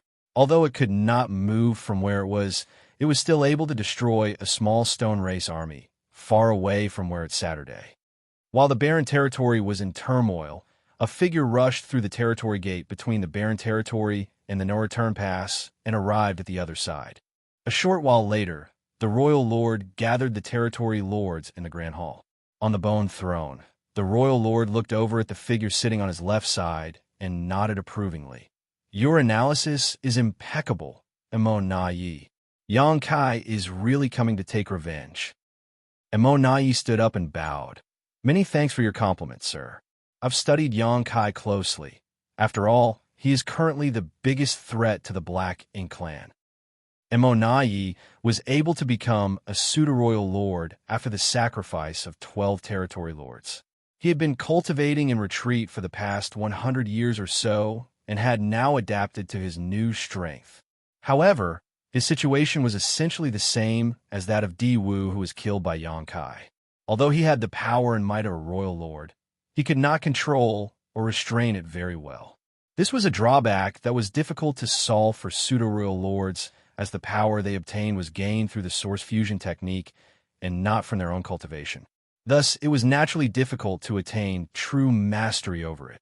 Of course, even if Emo Na-Yi was never able to overcome this problem, he was already extremely satisfied.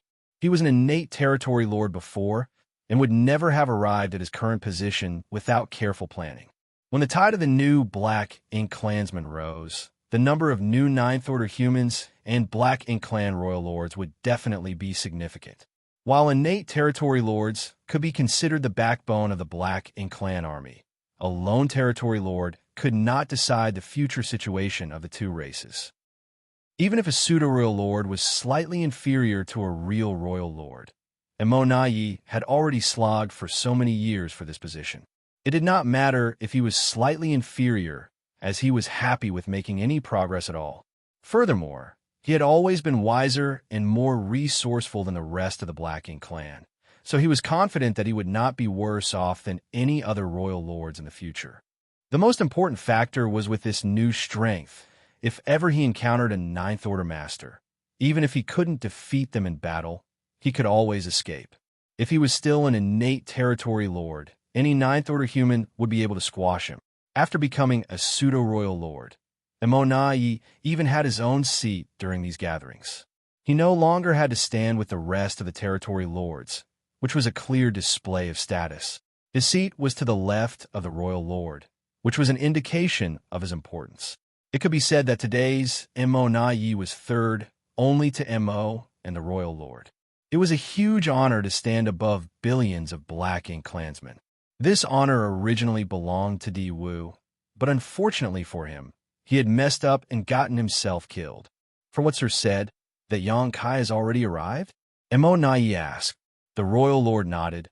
According to the news from the Barren Territory, Yang Kai is over there now. Mo Yi exclaimed in surprise. So fast? He arrived much earlier than expected. He had thought that Yang Kai would have to cultivate for about 200 years this time to fully recover given the severity of his wounds. After his defeat in Acacia Territory, Mo Yi gathered all the information he could find about Yang Kai and now had a fairly good understanding of his character and behavior. From that point on, he paid close attention to Yang Kai's movements. In fact, his speculations weren't entirely wrong, as Yang Kai had yet to fully heal. It was just that the latter had decided to take action now rather than wait. The royal lord continued. The arrays that have been set up around the territory gate and are ready to be activated. If Yang Kai dares to show up, he will walk right into our trap. Mo Yi, this time, I will leave the task of capturing this nuisance to you. I hope that you will not let me down. Mo Yi rose again and bowed. Rest assured, sir, if Yang Kai dares to show up this time, he will not be able to go back. The royal lord nodded with satisfaction. I will remain here and only enter the battlefield if Yang Kai enters our net. Mo Yi was relieved to hear what the royal lord said. He was not eager to repeat Di Wu's mistakes, where he fell in the ancestral land along with 8 territory lords. Although the results were unexpected, it was obvious that the Black Ink clan had severely underestimated Yang Kai's means. This time was different. The No Return Pass was the base of the Black Ink clan with a true royal lord, a pseudo-royal lord, and 100 territory lords that could be mobilized. If Yang Kai rushed in through the territory gate and fell into their prearranged array, he would have no hope of escape unless he was a 9th Order Master. Mo Yi rolled up his sleeves and suddenly understood Di Wu's urgency back then. This was his first battle after becoming a pseudo-royal lord, and he was dealing with a pillar of the human race at the heart of Black Ink clan. If he managed to capture Yang Kai, then his achievements would be unquestionable, and his position in the royal lord's heart would be firmly established. At his command, 50 territory lords were deployed and lay in wait around the Black Ink nest near the territory gate. They waited for Yang Kai to show up, and then they would activate the heaven-sealing, earth-locking array. Mo Yi would not be hiding nearby, but further away, inside a high-rank Black Ink nest, so he could use the undulating aura of the Black Ink nest to conceal his presence. A pseudo-royal lord could not fully utilize their power or control their aura. Thus, Mo Yi could only do this to avoid Yang Kai noticing him. The trap was set, and now they lay in wait for him to show up. They waited and waited, but there were no signs of Yang Kai.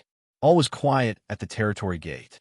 Even the Black Ink clan squads that were supposed to deliver supplies from the No Return Pass to the 3,000 worlds were temporarily halted. Mo Yi waited patiently. But as time wore on, he grew more and more anxious. Marshall Peak, Chapter 5648, Mo Yi's Suspicion. What is Yang Kai doing? With his speed, he should be able to arrive at the No Return Pass within hours after entering the Barren Territory. After waiting for another month, Mo Yi could not stand it anymore. Thus, he sent a territory lord to the Barren Territory to find out what was happening. He was surprised to hear that Yang Kai was no longer in the Barren Territory. He struck and wounded a Black Ink giant spirit god, and then left. Mo Yi was stunned for a long while when it was reported that Yang Kai was nowhere to be found. If Yang Kai had not entered the No Return Pass and was not in the Barren Territory, then where could he be? Could he have been wrong, and Yang Kai had no intentions to come to the No Return Pass to retaliate? Inside the Grand Hall, Mo Yi could feel a scrutinizing gaze coming from the Bone Throne, one which carried a slight hint of dissatisfaction. The dissatisfaction was not because Mo Yi's speculation was wrong, but because his speculation had caused the royal lord to be determined to create another pseudo-royal lord. 13 territory lords were sacrificed to create the first pseudo-royal lord, only to have Di Wu die shortly after. 12 territory lords were sacrificed for the second pseudo-royal lord, Imo Nai. On top of these, the creation of each pseudo-royal lord resulted in the loss of a high-rank black ink nest. This kind of consumption had a significant impact on the very foundation of the Black Ink clan. The Black Ink clan had new acquired territory lords being born frequently on the various battlefields, so even if all the innate territory lords died, the royal lord would not feel too distressed. In fact, acquired territory lords were even more valuable now, because they had a chance to become royal lords in the future. However, the high-rank Black Ink nests couldn't regenerate. The number of high-rank nests they brought out from the primordial heavens, source grand restriction, was the maximum number they would ever have. The loss of a high-rank Black Ink nest was permanent. Imo Nai knew that he had to remedy the situation to soothe the royal lord Sir's dissatisfaction with him. He quickly searched through his mind for clues and information about Xianxia and soon said, "Sir, if Xianxia has already left the barren territory, then perhaps his objective is not the no-return pass. He could be going after the other territory lords on the great territory battlefields, especially the 6 where our 2 races' masters are fighting." Royal Lord looked sternly at Imo Nai and his dissatisfaction grew. This was the exact opposite of what Imo Nai said 100 years ago.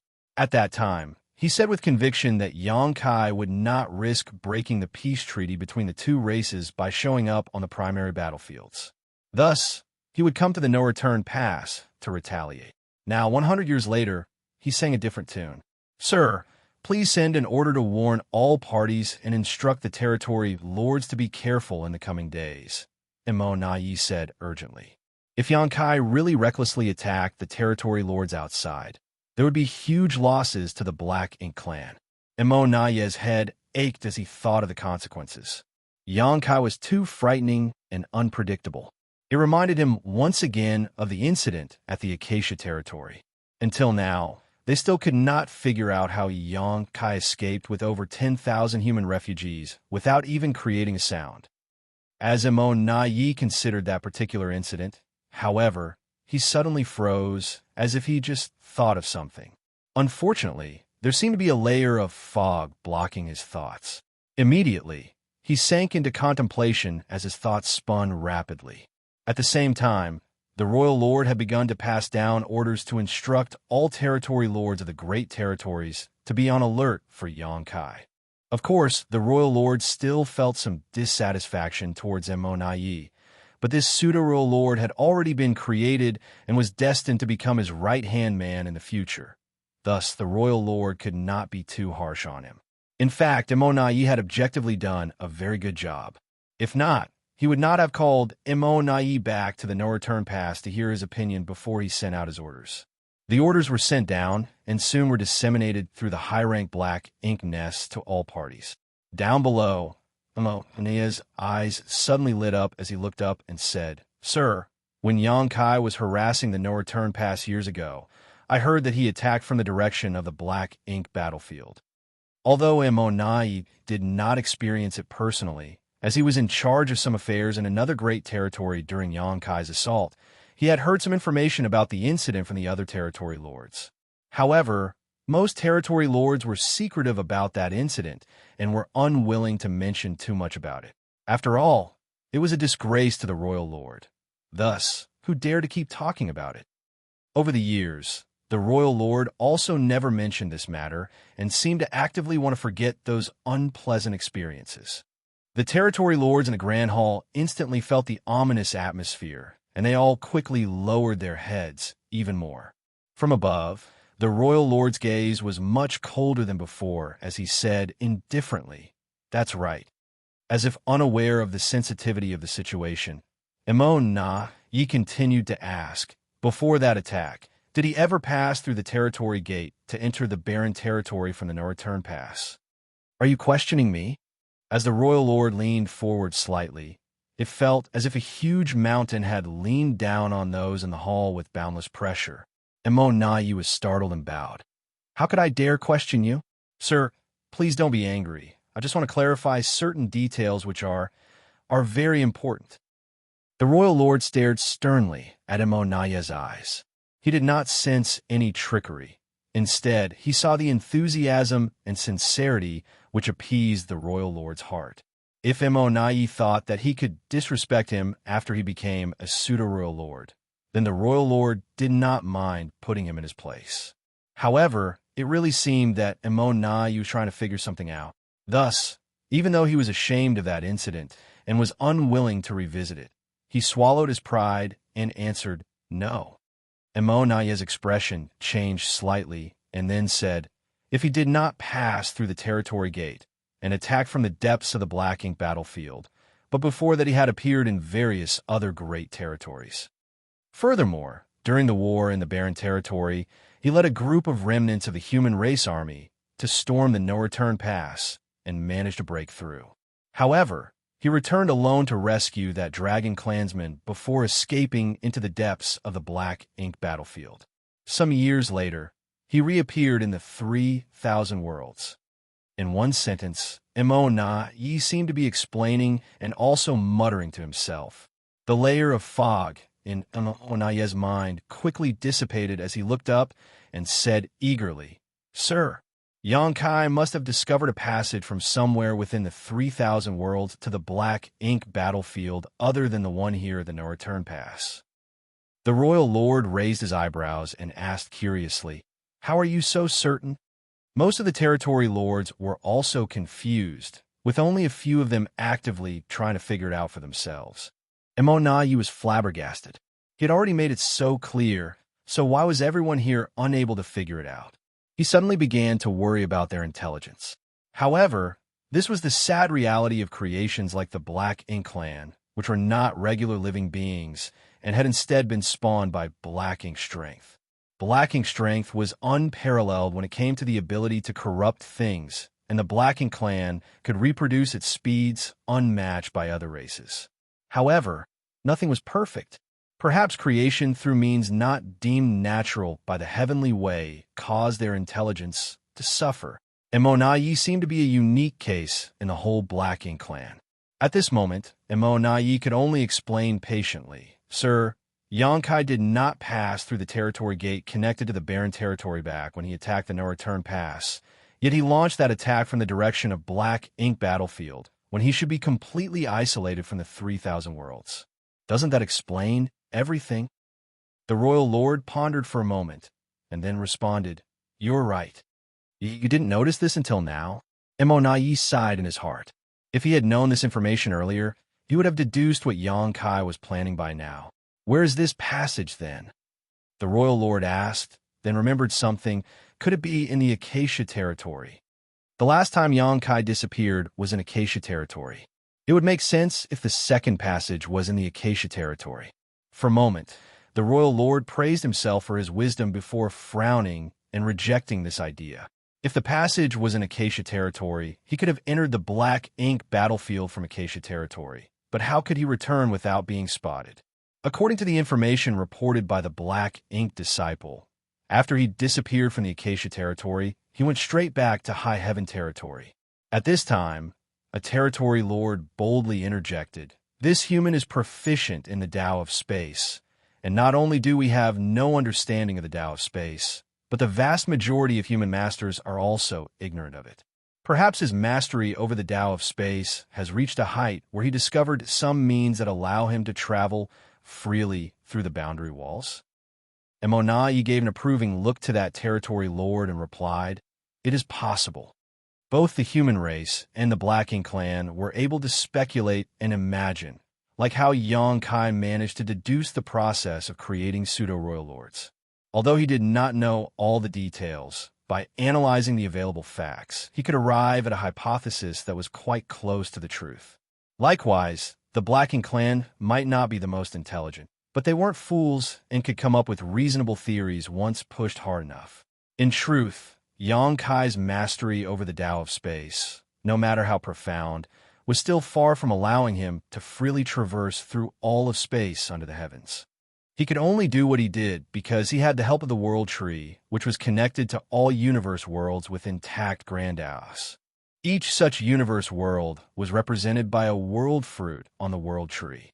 Xianxia was able to establish a very close relationship with the world tree, and he was able to use it and his mastery of the Tao of space to arrive at the grand ancient ruins boundary from anywhere in the 3,000 worlds, then from their head to any living universe world. If it was a dead universe world, then Xianxia was helpless, as when a universe world died, its world fruit would wither and die. Hence, he could not use dead universe worlds to move around. If that's the case, then it's not just the territory lords of the great territory battlefields who need to guard against Xianxia, but also the no return pass. Nayi slowly murmured. Before he finished his sentence, he turned his head and looked in a direction where a powerful aura was approaching at an extremely terrifying speed. Xianxia, the royal lord, stood up from his bone throne. With a flicker of his figure, he rushed out of the grand hall and headed straight towards the approaching aura. Nai hurriedly did his best to control his aura while heading to the nearest high-rank black ink nest, so as not to reveal his existence. Xianxia should not know that there was another pseudo-royal lord here at the no-return pass, so he could use this to his advantage and may have an opportunity to trap Xianxia completely. A few moments ago, Xianxia lurked in the void at a place 1,000,000 kilometers outside of the no-return pass, staring at it as a sense of unease in his heart grew stronger. Martial Peak, Chapter 5649, Xianxia's Attack. The no-return pass was now in the hands of the Black Ink clan, so how could he just barge through the territory gate? It was different now compared to previous years. During the battle between the human race and the Black Ink clan in the barren territory, the corpse of the old ancestor of Azure Void Pass was distracting the royal lord's attention. The Black Ink clan never expected that Xianxia would return from the barren territory to rescue the captured Ji Lao San. The situation between the two races appeared stable, and the Black Ink clan's control over the no-return pass was far stronger than before. If there was an ambush against a human race master at the territory gate, then he would be walking right into it. Therefore, after he left the barren territory, he hit his tracks and passed through one great territory after another to reach the Black territory. Thereafter, he entered Black Ink battlefield silently from the Black territory. This was the only known other passageway connecting the 3,000 worlds and the Black Ink battlefield, and only Xianxia could pass through it. Every time he passed through it, he would block the way back and seal it up. Thus, the Black Ink clan should never be able to find out about the existence of this passageway. Even if the Black Ink clan investigated, after how much his mastery over the Tao of space had improved, they would never be able to discover the existence of this secret passageway. This passageway had helped Xianxia several times. He was currently somewhere within the Blue Sky Theater. Naturally, Xianxia could no longer see Blue Sky Pass, a structure that had stood for countless years. On the way, he encountered some Black Ink clan mining teams, but Xianxia did not pay any attention to them, and it only took him 2 to 3 months to reach the periphery of the no-return pass. Such speed was only possible because he was well-versed in the Tao of space. However, when he entered the Black Ink battlefield and started ahead toward the no-return pass, Xianxia suddenly had an ominous feeling as if something bad was about to happen. The closer he got to no-return pass, the stronger the feeling became. When he arrived outside the no-return pass, the uneasiness had reached its peak. Now, looking at the huge, great pass, it was like a beast that was ready to devour anyone foolish enough to approach. It was a warning. Perhaps because his Tao of time had improved again, which enabled his perception of the potential future crisis to become sharper. Since there were great dangers ahead, the wisest thing to do was listen to his gut and retreat immediately. Even if he wanted to seek revenge on the Black Ink clan, the no-return pass was not the best choice. There were many territory lords in the great territory battlefields. The Ancestral Land Battle was the first one in which Black Ink clan broke the agreement without warning. If Xianxia really wanted to kill some territory lords to ease his anger, the Black Ink clan would just endure the losses and not engage in a battle with him. However, he had to come. The Black Ink clan's ability to turn an innate territory lord into a royal lord had to be investigated no matter what. He would not worry about it if it was an exception. However, If it became a possibility, then the human race had to be careful in the future. So, without further delay, Yongkai rushed boldly toward the no-return pass.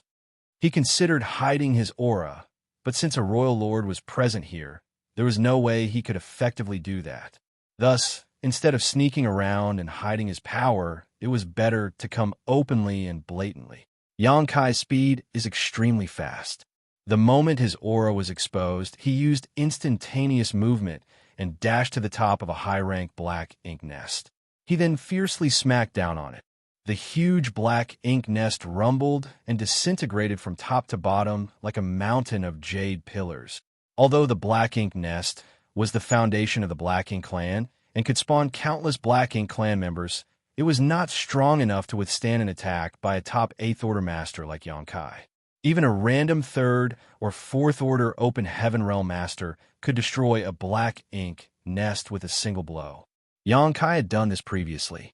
At that time, he destroyed 6 high-rank black ink nests. It seemed that the Black Ink clan had learned from their mistakes.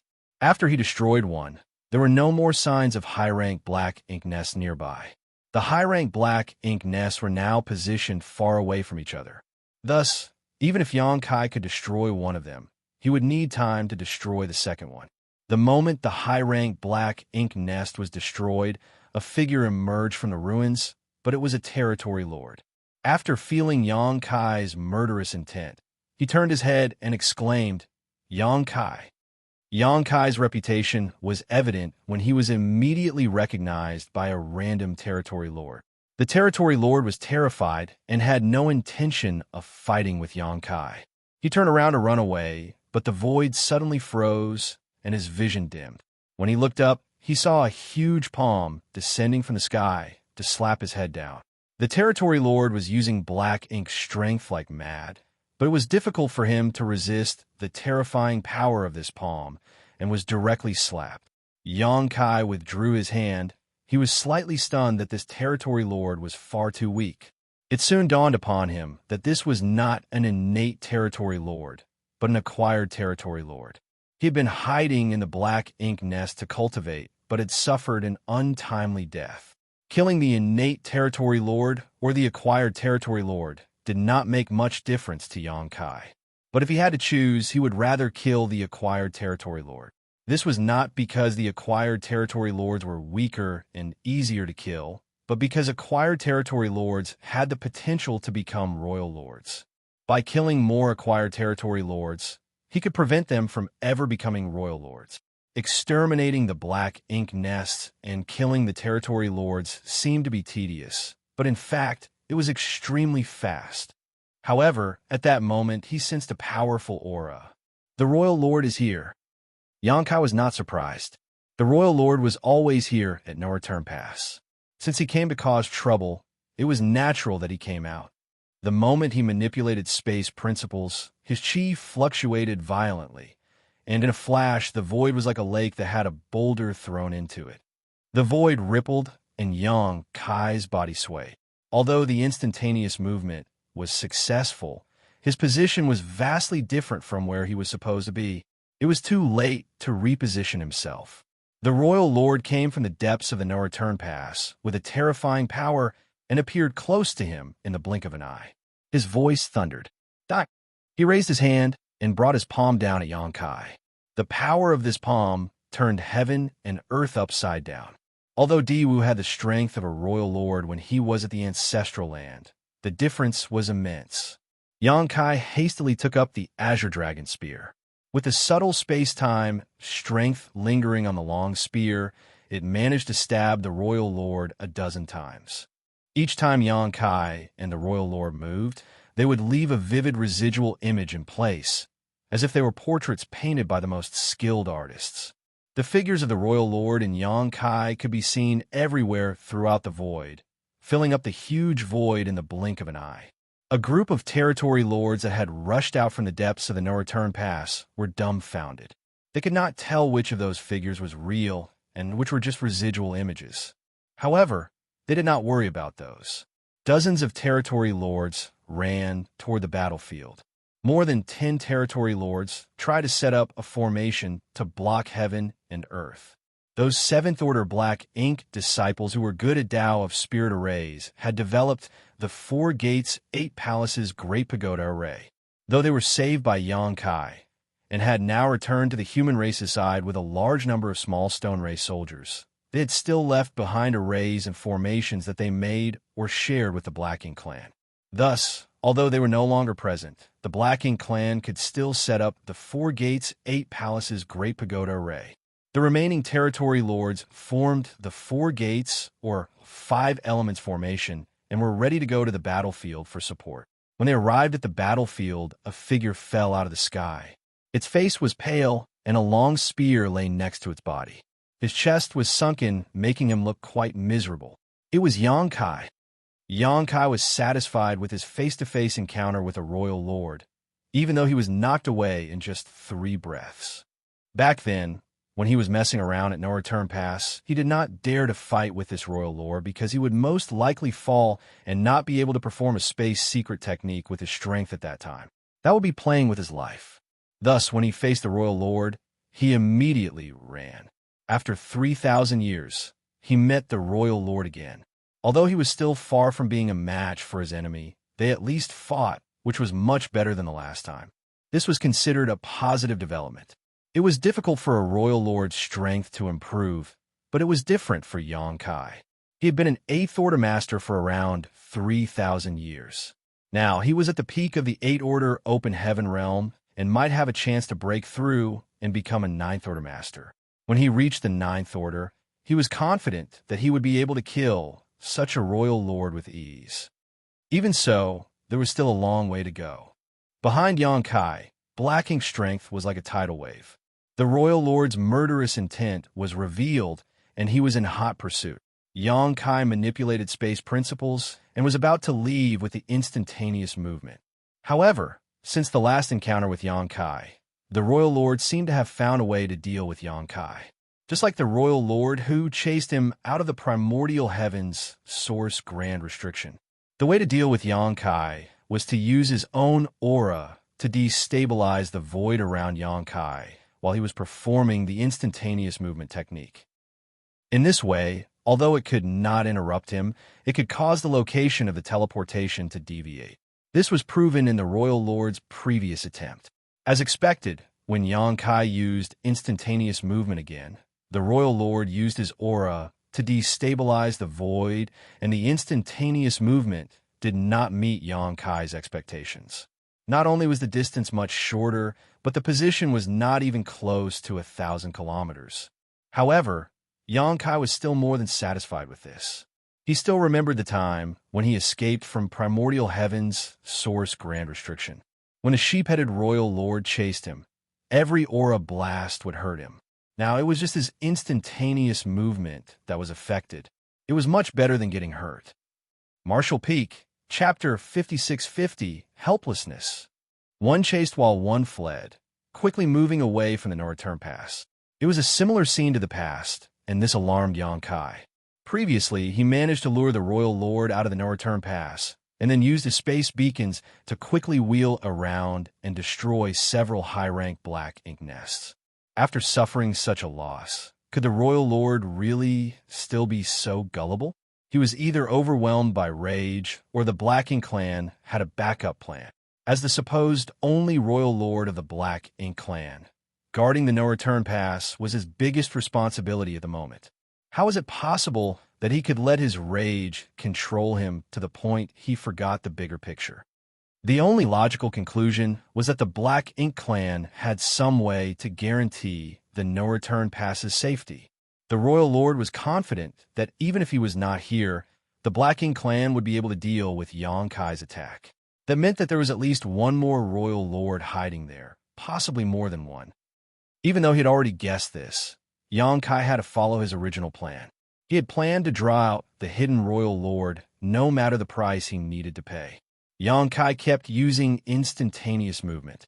However, each time he was interfered with by the royal lord's aura, causing small wounds to gradually build up.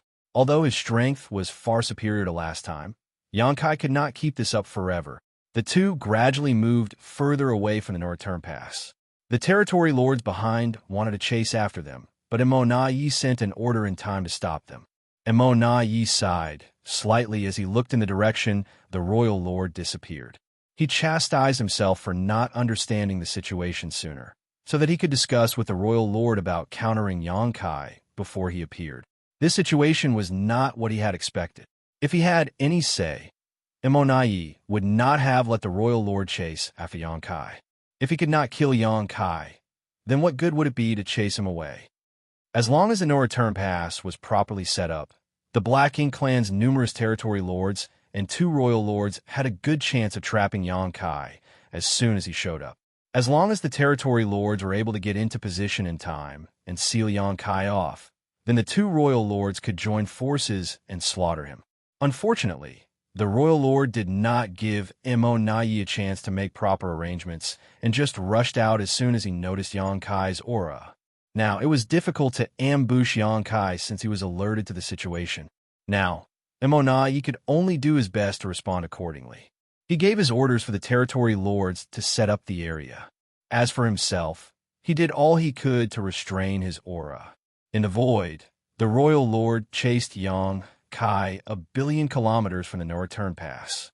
Soon, Xianxia felt he had led the royal lord far enough and activated the great sun and great moon marks on the backs of his hands. A pure white light enveloped his figure. The royal lord, who was behind him, was stunned. In that instant, the aura he had locked onto Xianxia was cut off. The purifying light has such a mysterious effect. As soon as the royal lord's aura was severed, Xianxia's mind connected to a space beacon he had placed near the no-return pass, and he vanished as soon as his space principles surged. The royal lord chased Xianxia to the place where he disappeared. He then coldly snorted and turned his head to look back at the no-return pass, secretly praying that Yi would not let him down. Xianxia must have thought that there is no strong master at the no-return pass now. With his skills and past battle records, he would definitely not take the territory lord seriously. If he is complacent enough, he might be trapped by the array. When that time comes, Yi can engage him, and when I return, we can easily kill this menace off. With such thoughts in mind, the royal lord hurriedly dashed back towards the no-return pass. At the same time, Xianxia appeared inside a black ink cloud some 10 million kilometers away from the no-return pass. Without stopping and without hesitation, even though he knew that the no-return pass was a lion's den, he rushed out to attack.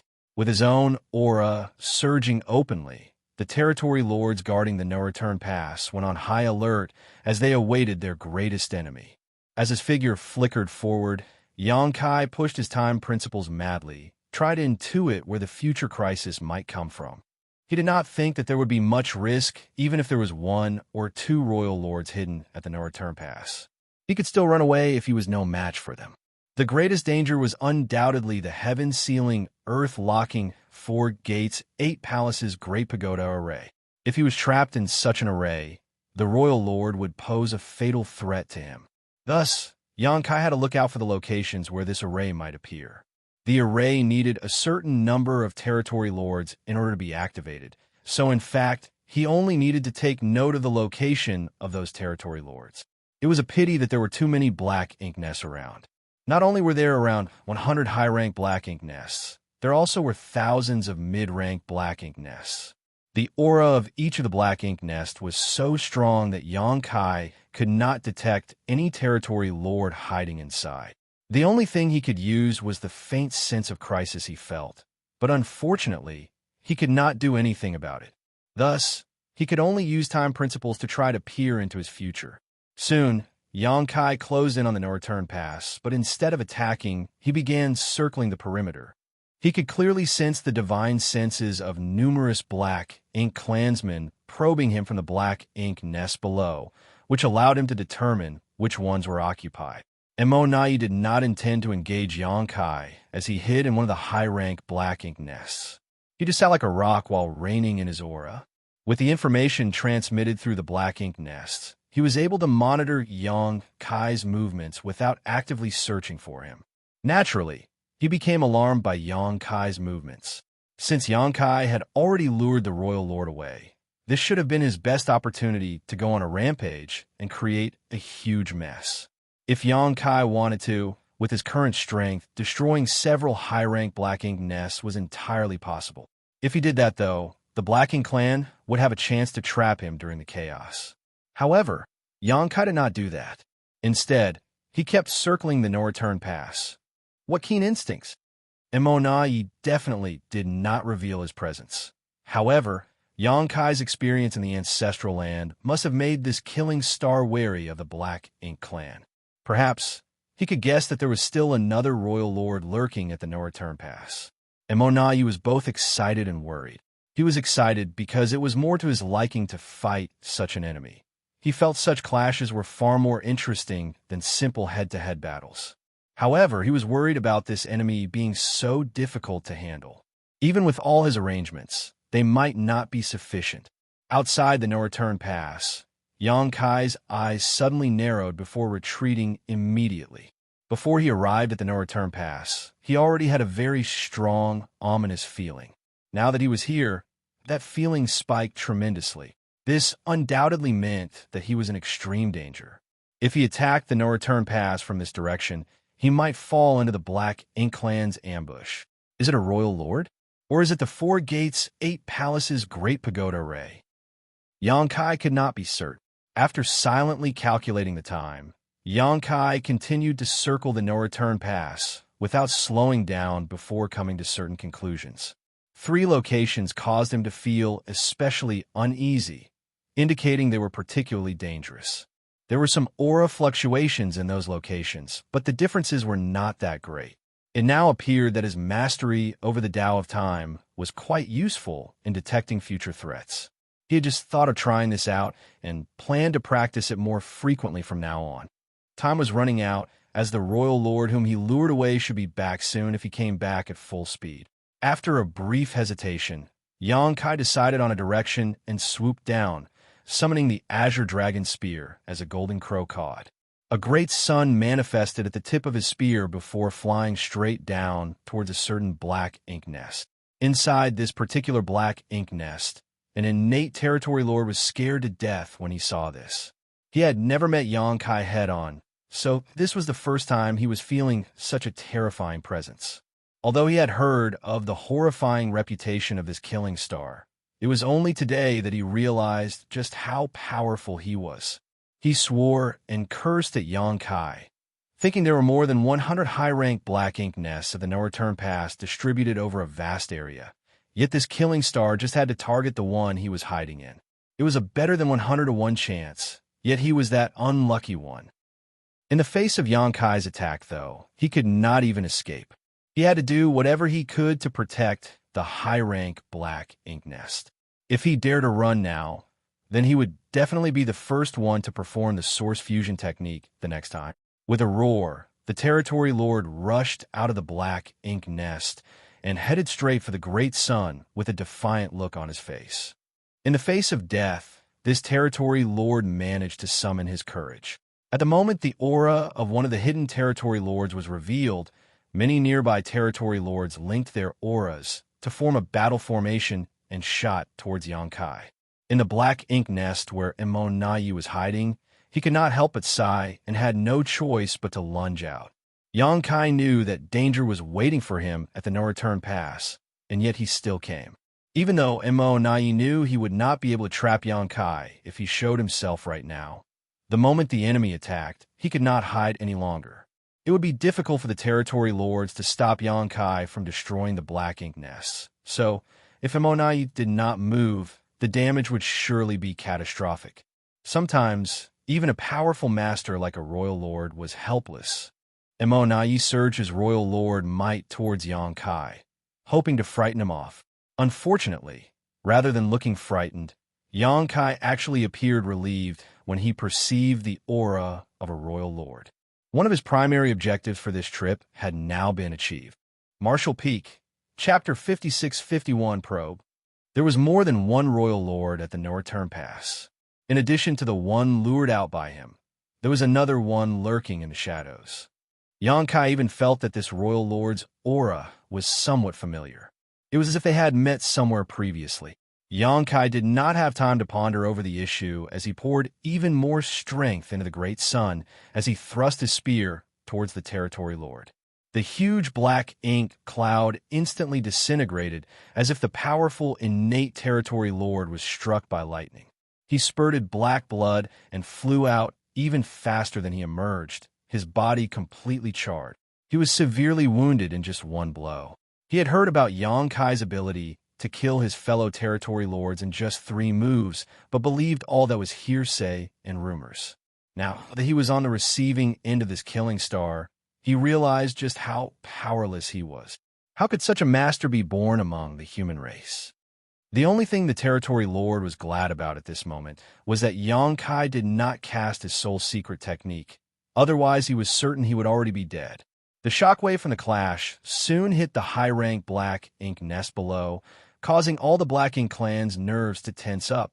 However, the impact was not too powerful, and the black ink nest remained unharmed. Nearby territory lords who had formed a 4 symbols formation rushed towards Yangkai, while the royal lord's aura was also approaching rapidly.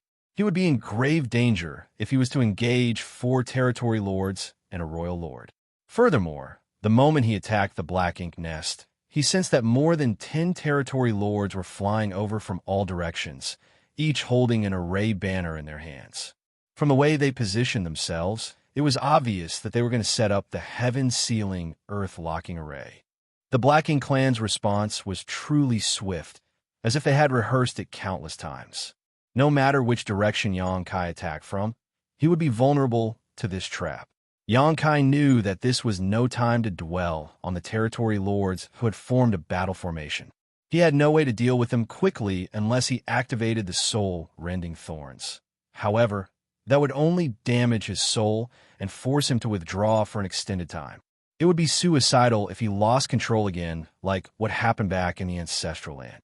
Thus, he made a quick decision and thrust his spear fiercely at the black ink nest below, before immediately surging space principles to leave using instantaneous movement. The 4 territory lords who had formed the battle formation had already sprinted to the fight, but Yangkai still disappeared right before their eyes. Immortality also stopped in place and stared in disbelief. The territory lords who were holding up the array banners were still getting into position, as they had yet to notice Yangkai had already escaped. Only the territory lord who was wounded by Yangkai's golden crow, Cast the Sun, roared angrily. Disregarding his own serious injuries, he rammed himself at the spear shadow that Yangkai left behind. This spear shadow would surely hit the high-rank black ink nest if he did not block it with his body. His heart was filled with grief and rage, but there was nothing more he could do. He barely managed to condense a black ink cloud before being run through. He had already absorbed a killing strike from Yangkai, and now was forced to take a second. No territory lord was unluckier than him today, and he finally understood why it was said that innate territory lords could be killed by Yangkai in just 3 moves. He might have lasted longer if he was in a direct fight with Yangkai and there were no distractions, but the result would not have been much better. With such an injury, it would take him at least a few hundred years of hibernation and recuperation to recover. Stop him! Immortality suddenly roared in a certain direction.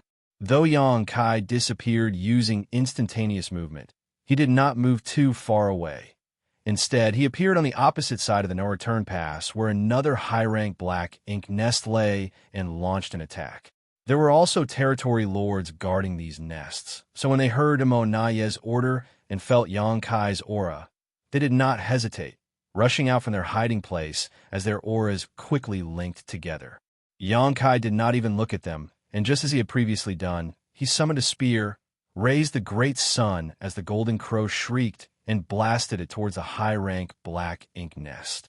This time, no territory lord was rushing out of the black ink nest to block it.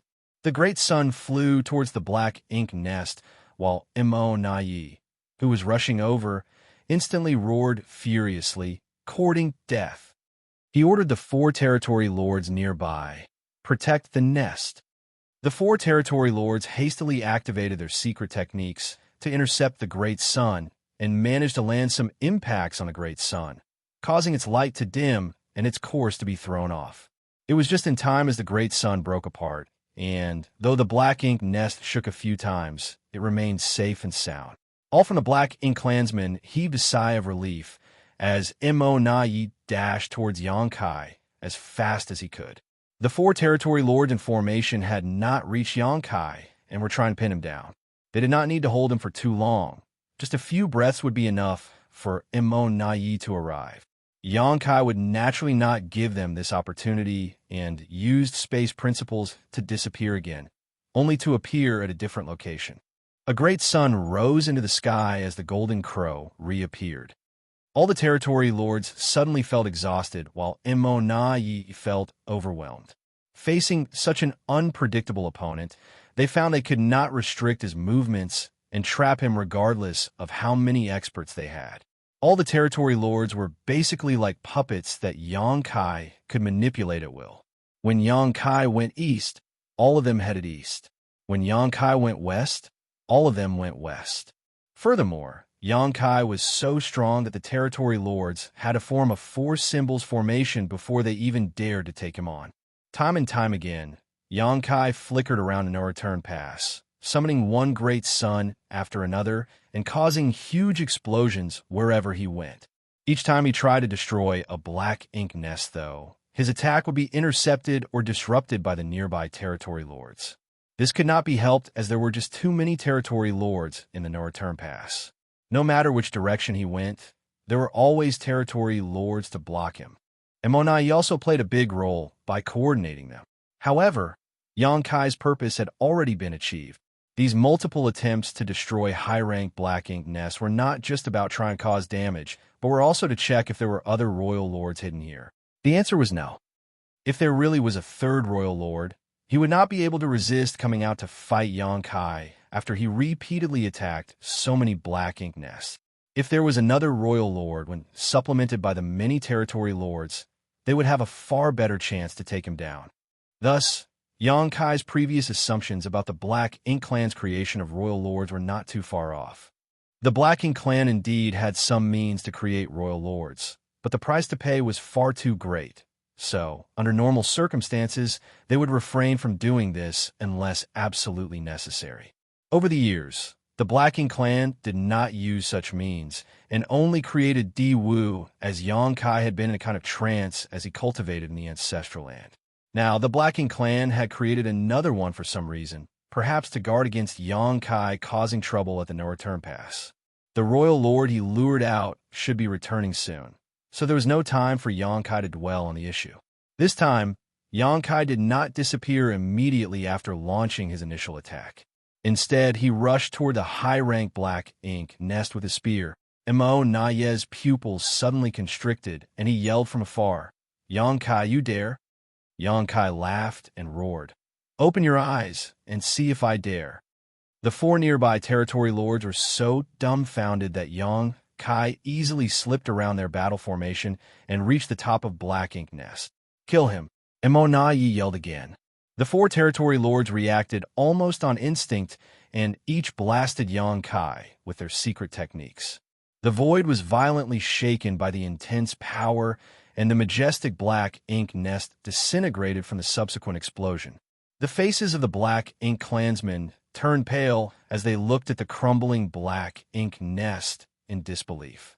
Mo Na Yi raged furiously until his eyes were bloodshot, and he used a special technique to boost his speed.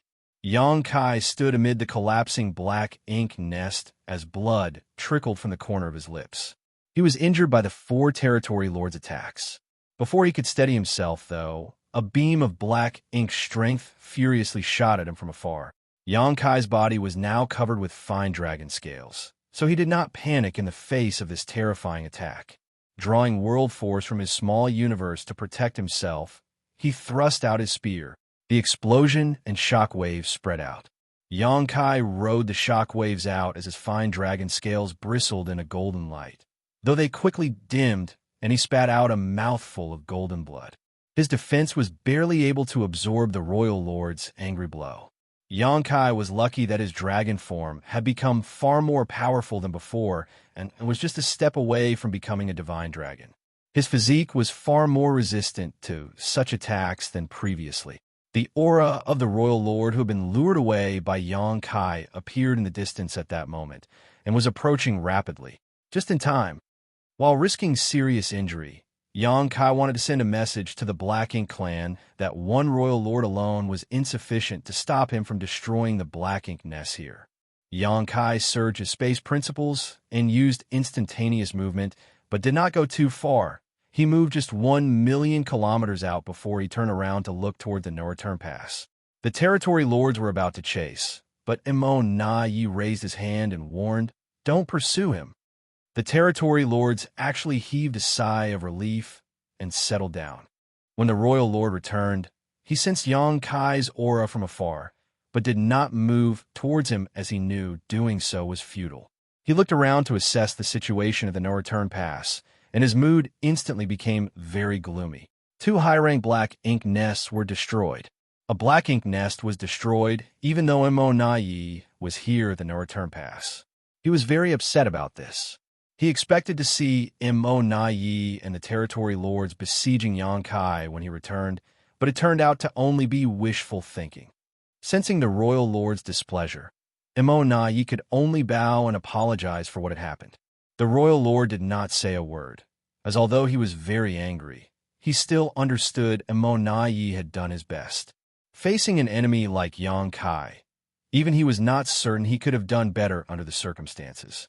Martial Peak, Chapter 56-52, Threatening with Violence. Immortality and the royal lord communicated with each other for a while at the no-return pass.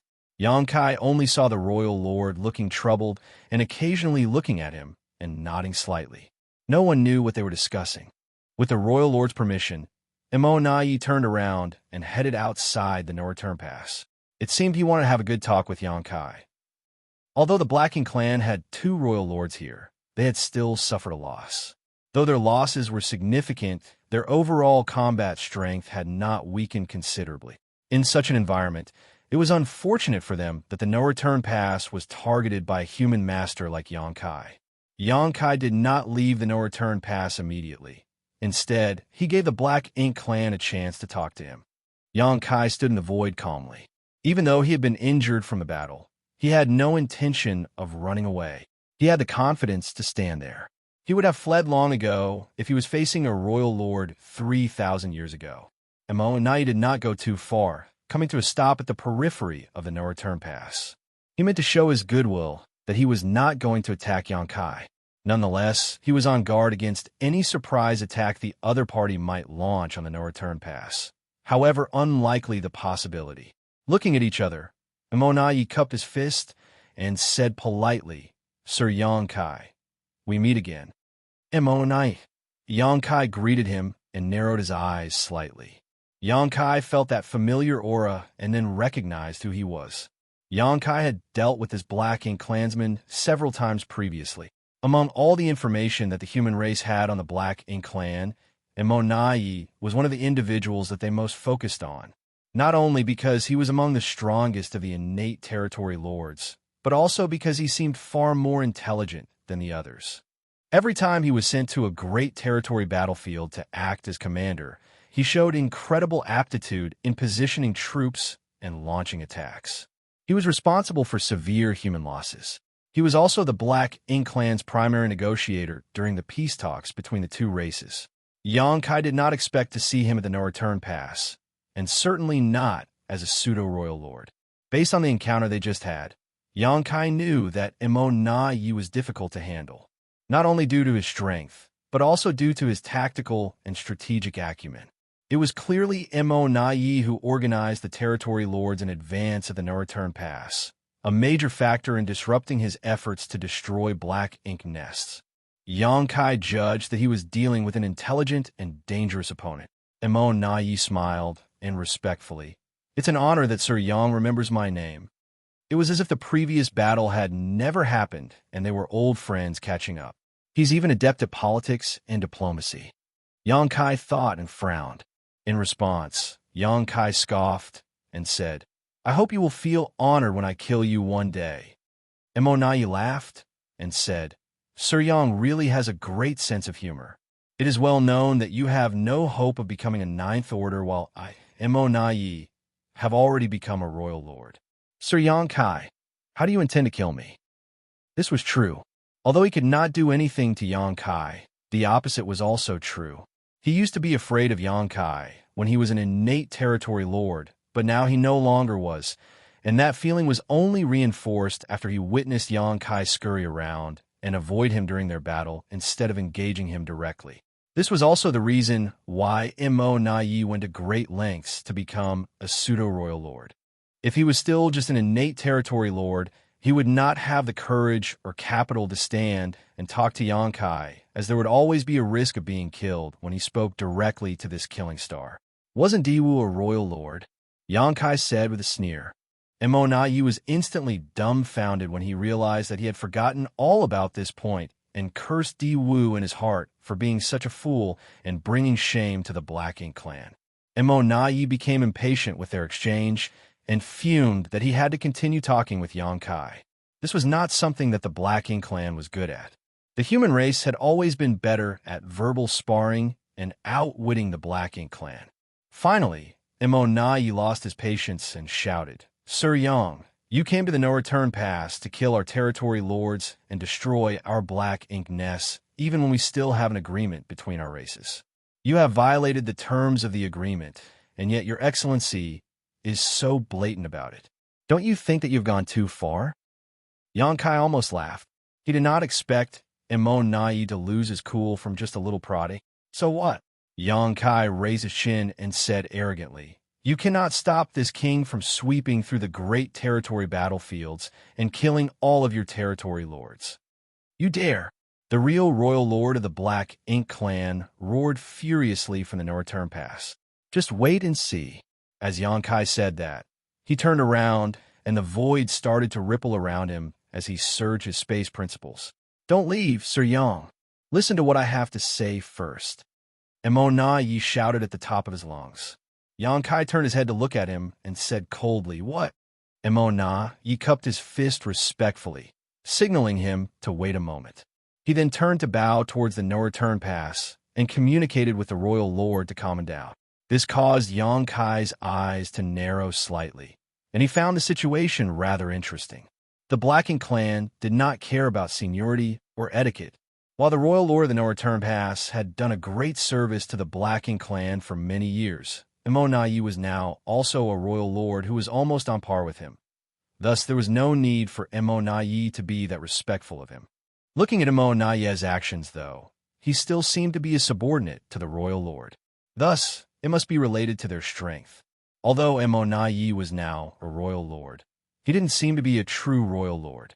Just like Diwu, he could only use some 70% to 80% of the strength a royal lord should be able to produce. Xianxia had now decided to address a being like Imo as pseudo-royal lord to differentiate them from the real royal lords. Moments later, Imo ended his conversation with the royal lord, who was clearly extremely disgruntled. He wanted so much to join forces with Imo to capture Xianxia right now, but Imo was right.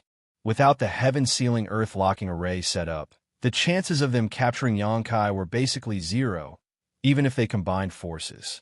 Worse, as soon as they completely fell out with Xianxia here, he would no longer have to restrain his actions, which was not what the Black Ink clan wanted. The reason they had to negotiate peace with the human race on a large scale was because the territory lords were all at serious risk of being killed by Xianxia. Otherwise, Black Ink clan would not have restricted themselves when they had the advantage. It was difficult to describe just how frustrating was that one person managed to influence the Black Ink clan's plan to unify everything under the heavens. Moreover, he was even more powerful than before and could now kill territory lords essentially effortlessly. So, no matter how unwilling he was, he could not let Xianxia leave, even though Imo knew that Xianxia was just pretending to leave.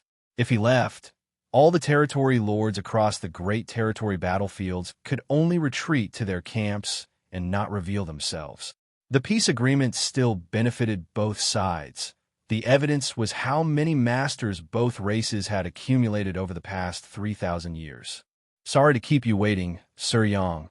Imonai turned and said apologetically to Xianxia, "Say whatever you want, but if you upset this king again, I'll go kill 100 territory lords to relieve my anger."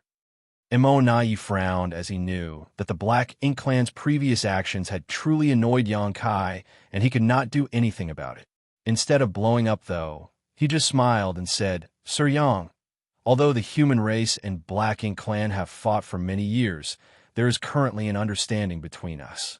My generation has admired Sir Yang for a long time and do not wish to fall out with you here." Xianxia narrowed his eyes slightly when he noticed that Imonai seemed humble, even apprehensive towards him. This sly and smooth-talking pseudo-royal lord would become a difficult character to deal with in the future if he was not killed soon. While bravery and strength were essential to winning a battle, knowing when to advance and retreat was essential to winning a war. So, the Black Ink Clan intends to get rid of this king as soon as they can? Xianxia questioned in a deep voice. Imonai immediately appeared solemn and sighed. "So, Sir Xianxia is really here because of this."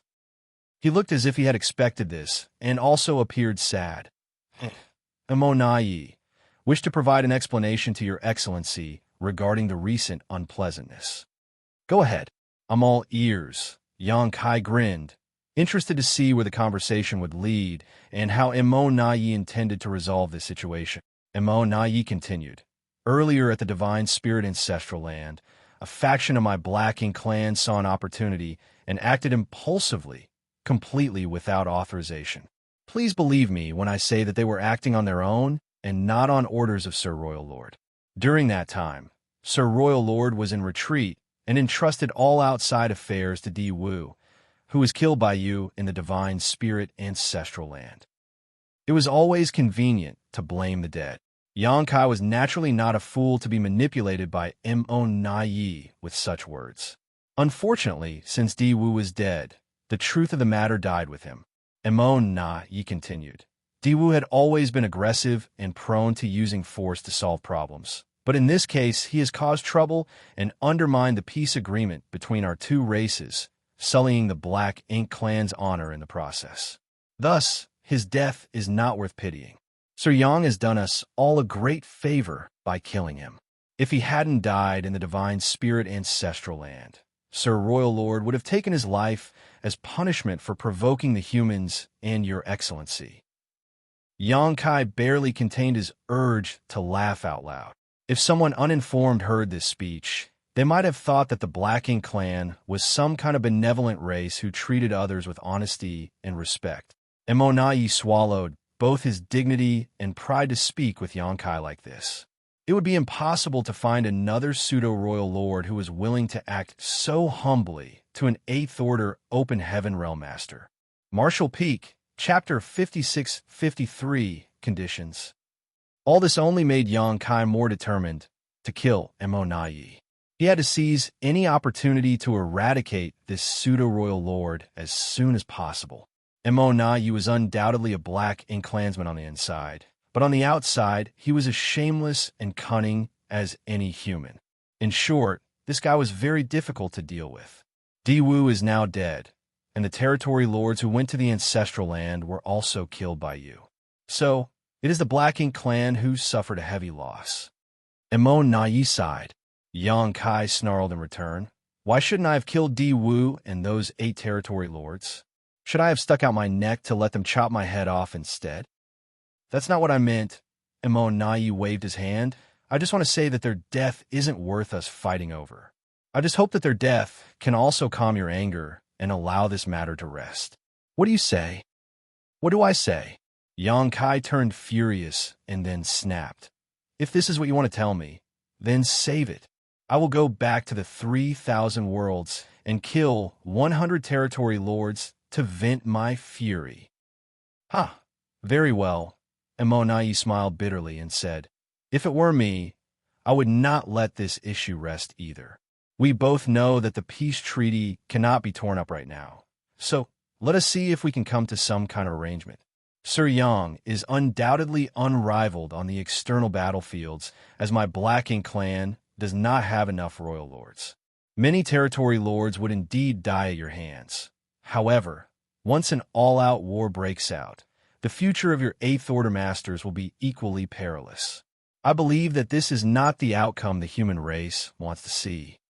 Threatening me is meaningless.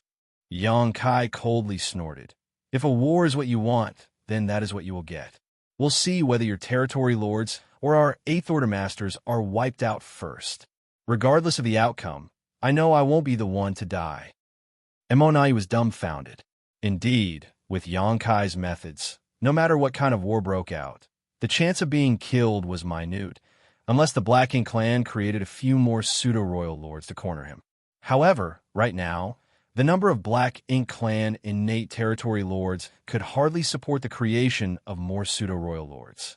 The acquired territory lords could certainly perform the source fusion techniques, but these seedlings were the future hope of the Black Ink clan to produce true royal lords, so how could they be willing to sacrifice them? Sir Yang, why don't you state your request openly? Monai gave up trying to negotiate with Xianxia as it was clearly not working. The Black Ink clan could not emerge unscathed from this, it seemed. Xianxia had already prepared for this and said indifferently, "Those who are responsible should be punished. Diwu and 8 territory lords who attacked me that day may be dead, but there were 12 other territory lords who escaped. Where are they now?"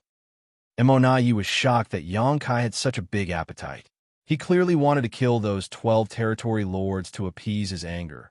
But even if the Black Ink clan agreed to his demand, it was now impossible to find those 12 territory lords. Sir Xianxia, if you want those 12 territory lords' heads, I'm afraid you'll be disappointed.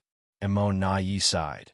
After they escaped, Sir Royal Lord ordered them to be executed as a sign of his determination to uphold the agreement between the two races. Executed? Xianxia was a bit stunned, but when he thought back on the earlier battle, he realized that he had not detected any of those 12 territory lords' auras. He was not familiar with the 12 territory lords who fled. However, he encountered all of them when he probed the 4 gates, 8 palaces, Great Pagoda array in the ancestral land. For a master like him, once he met a territory lord, it was impossible to forget their aura after a mere 100 years.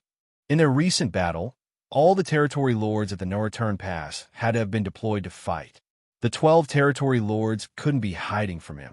As for the claim that the royal lord executed those 12 territory lords just to maintain the peace between the two races, Xianxia would be a fool to believe Immortality. The royal lord couldn't do such a thing to weaken his forces and their morale.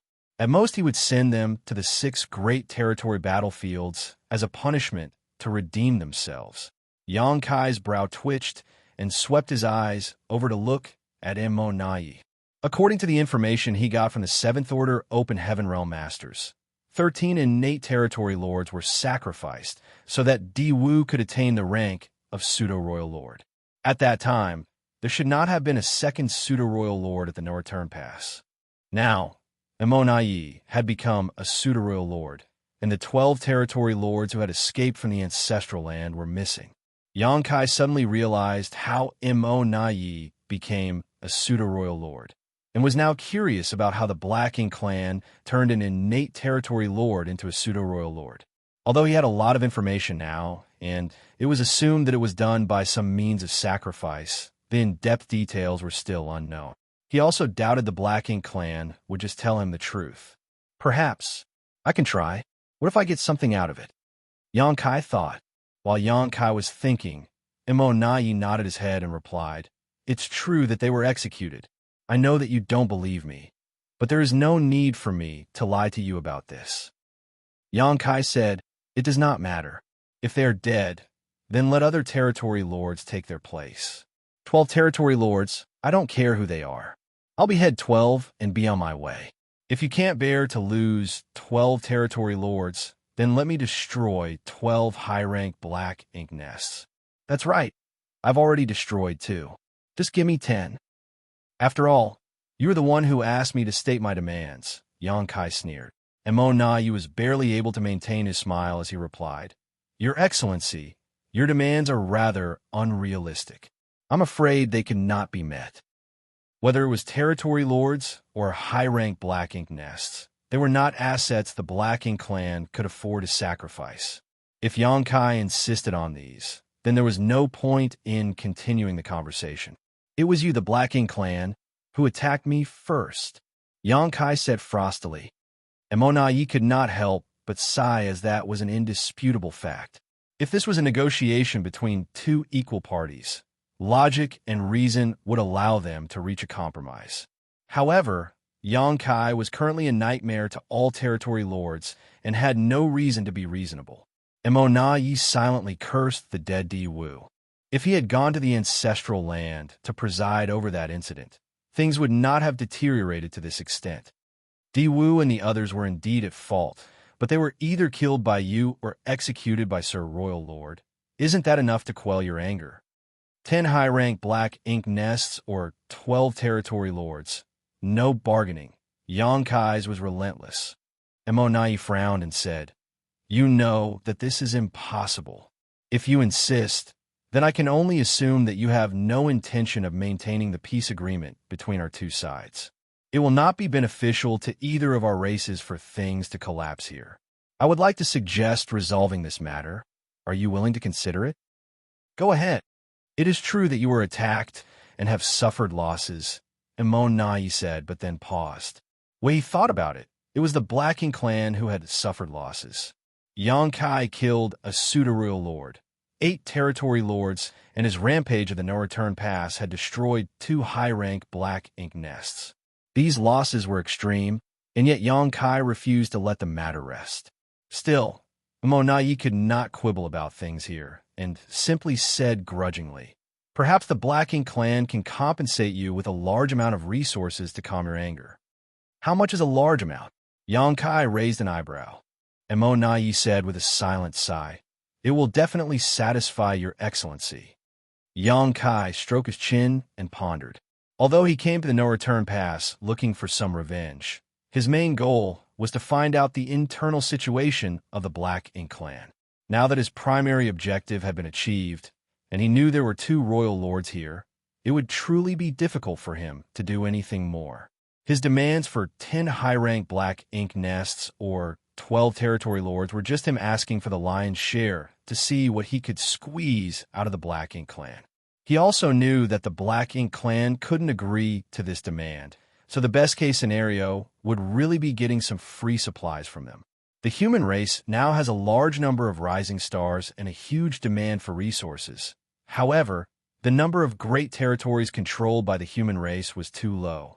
Although the cave heavens and paradises had accumulated a massive quantity of materials throughout their existence, they would one day be depleted. The Black Ink clan was different. They now controlled some 99% of the 3,000 worlds, as well as the entire Black Ink battlefield, so they were never short of supplies.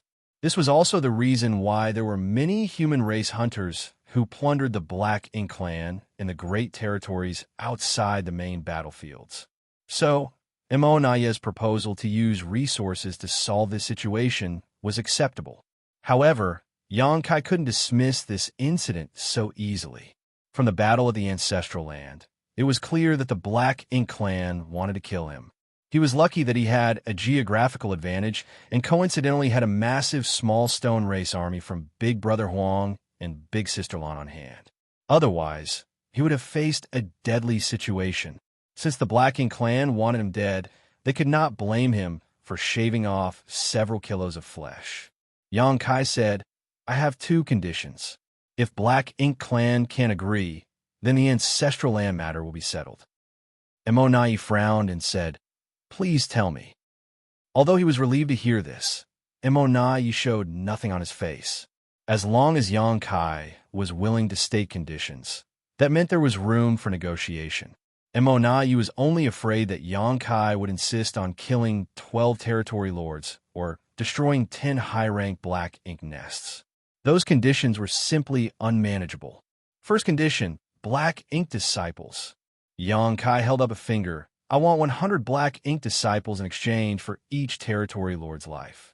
1,200 for 12 in total, of whom no fewer than 100 must be 7th order." I know that the Black Ink clan has corrupted many Black Ink disciples over the years, so 1,200 should be nothing to you.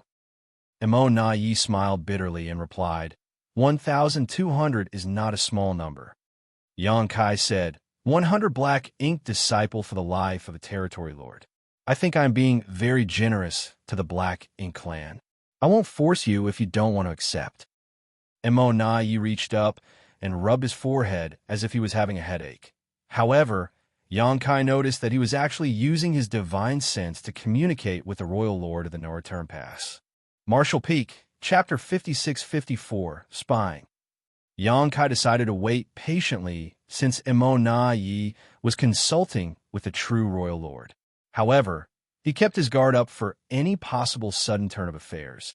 From this incident, he could see that the Black Ink clan would seize on any chance to kill him. He just had an encounter with them at the Divine Spirit Ancestral Land, and now the Black Ink clan gathered territory lords to set up a heaven-sealing earth-locking array to trap and exterminate him. Although there were currently many human race masters, the Black Ink clan was only really wary of Yang Kai at the moment. The Black Ink clan would no longer be constrained if he was to die. However, Yang Kai emerged unscathed from the battle in the Ancestral Land. The Black Ink clan was humiliated and had to negotiate for peace again, just like all those years ago when Yang Kai was terrorizing them. At that time, the Black Ink clan was forced into a peace agreement with the humans in certain great territories because Yang Kai had been killing innate territory lords time and time again.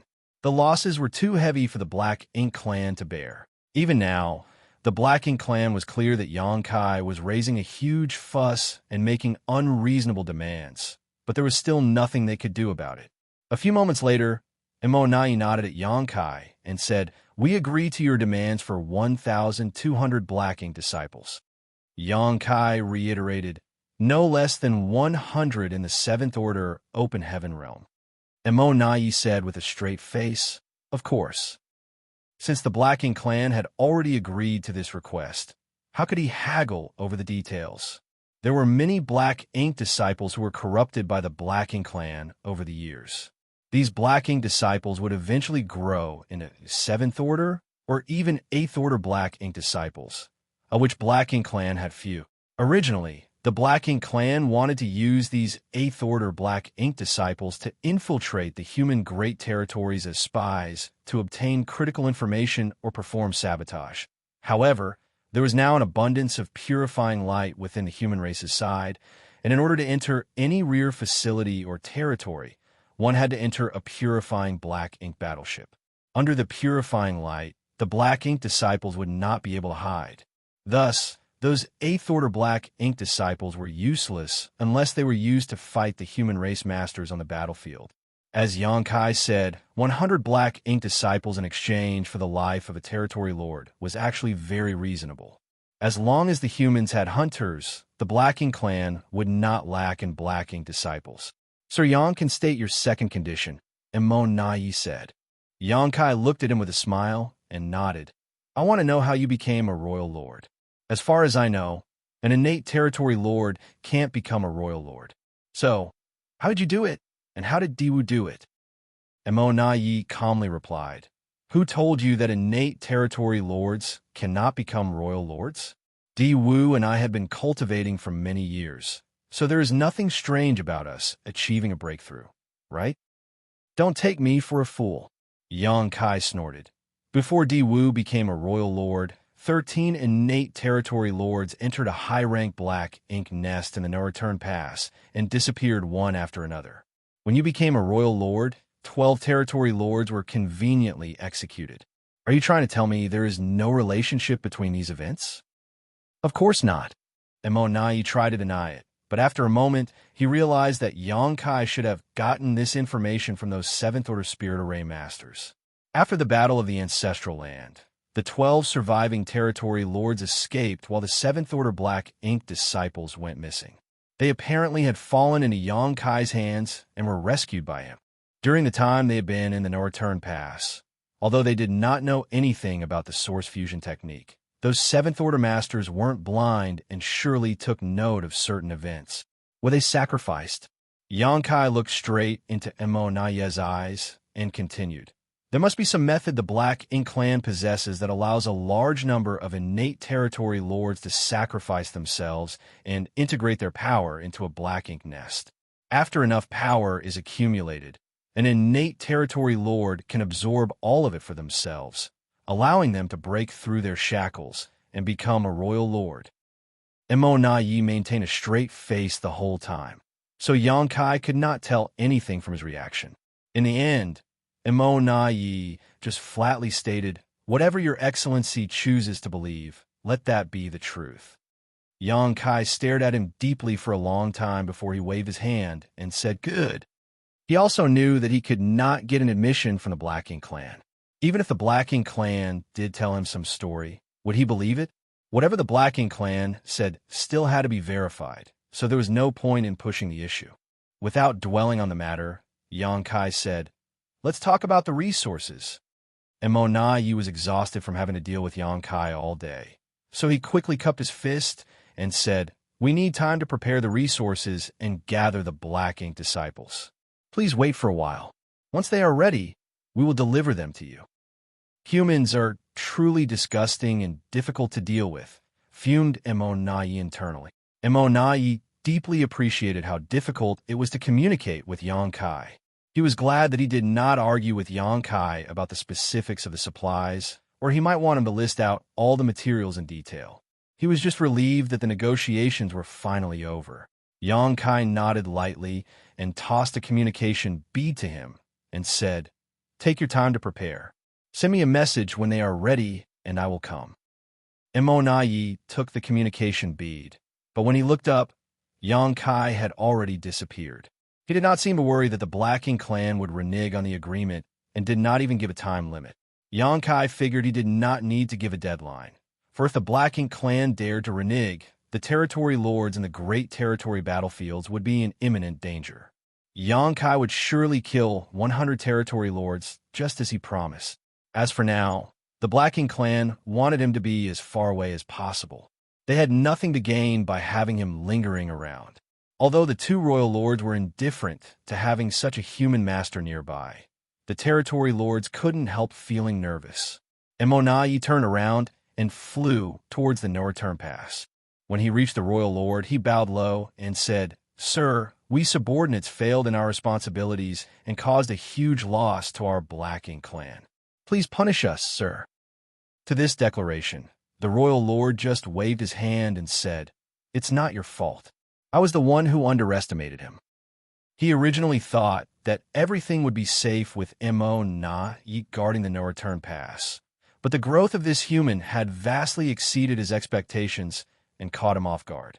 Clearly, Xianxia's strength had increased several times since 3,000 years ago, to the point where even facing Mo Na Yi and many territory lords, he could still destroy 2 Black Ink nests and make his escape. Back then, Xianxia did not have such strength. After calming down, the royal lord concluded that even if he was also here at the no-return pass, he might not be able to protect the high-rank Black Ink nests unless he could find a way to kill Xianxia in one blow. "I'll leave the preparation of the supplies and gathering of the Black Ink disciples to you. Just get rid of him as soon as possible." The royal lord glanced at the depths of the void with obvious disgust, as if Xianxia was a dirty beggar who kept clinging on to him, refusing to let go. "Yes," Mo Na Yi replied respectfully. As orders were passed down through the Black Ink nests, teams with supplies and Black Ink disciples from the various great territories began to converge at the no-return pass. Some 50 million kilometers away from the no-return pass, Xianxia retracted his aura while hiding inside a small universe fragment while he began adjusting his breathing and healing his wounds. Fortunately, he did not sustain any serious injuries this time, so it did not take much time to recover. Xianxia had not received any contact from Mo Na Yi, but he was not in a hurry. He just silently studied the grand Taos of time and space. With the recent refinement of his dragon vein, his attainments in the Tao of time had grown to the same level of mastery as his Tao of space. Xianxia's understanding of the space-time strength was also much clearer and more intuitive than before. Even so, he still had a long way to go. At least, in his own assessment of the Grand Tao Mastery, whether it was the Tao of Time or the Tao of Space, he had yet to reach the highest level, shocking history and dazzling the present. Xianxia had a feeling that if his two Grand Taos reached the highest level one day, his space-time strength would experience a dramatic change. Additionally, it was just about time for him to make a trip to the primordial heavens source grand restriction. Wu Kuang agreed to guard the primordial heavens source grand restriction, while Xianxia promised to check in on him after 3,000 years. It was about time. Wu Kuang made a bold statement that 3,000 years would be enough for him to become a Ninth Order Master. Xianxia did not know if he succeeded, but still, Wu Kuang was the reincarnation of Shi, the original creator of the heaven-devouring battle law and the possessor of the flawless purifying golden lotus. As long as there was enough power for him to devour, Wu Kuang would grow at a speed that no one could match. Inside the primordial heavens, source grand restriction was the true body of Mo, whose black ink strength was immense. To cultivate the heaven-devouring battle law, Wu Kuang was practically devouring black ink strength without any limit.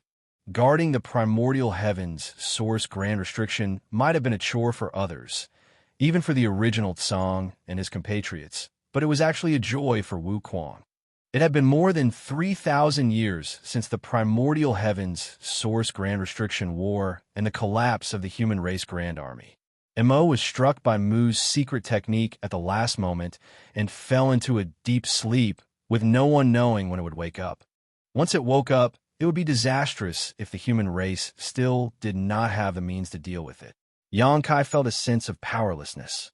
The cultivation of the Eighth Order open heaven realm was still too weak in front of the rising tide of the universe.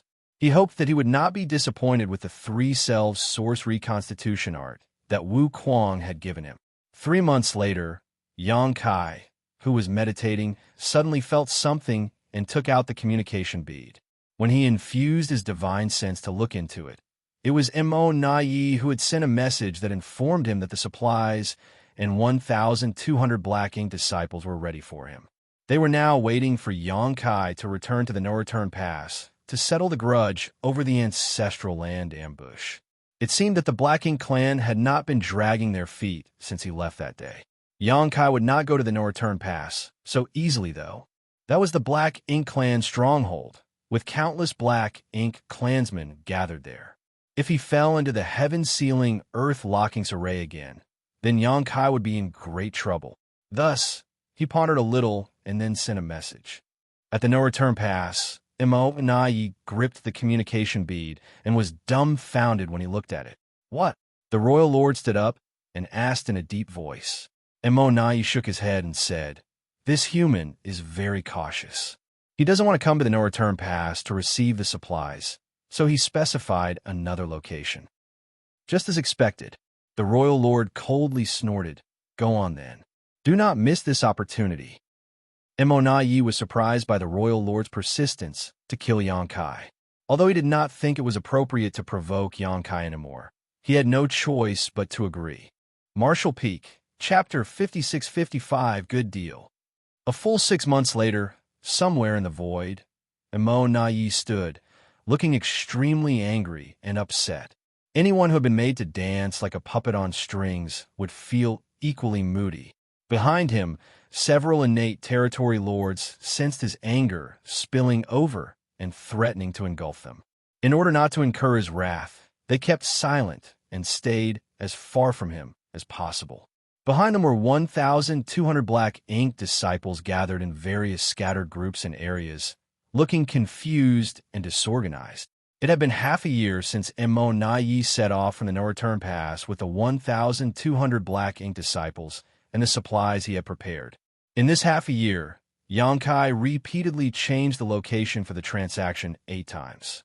Furthermore, there were times that he made Mo Nai wait for dozens of days without any updates.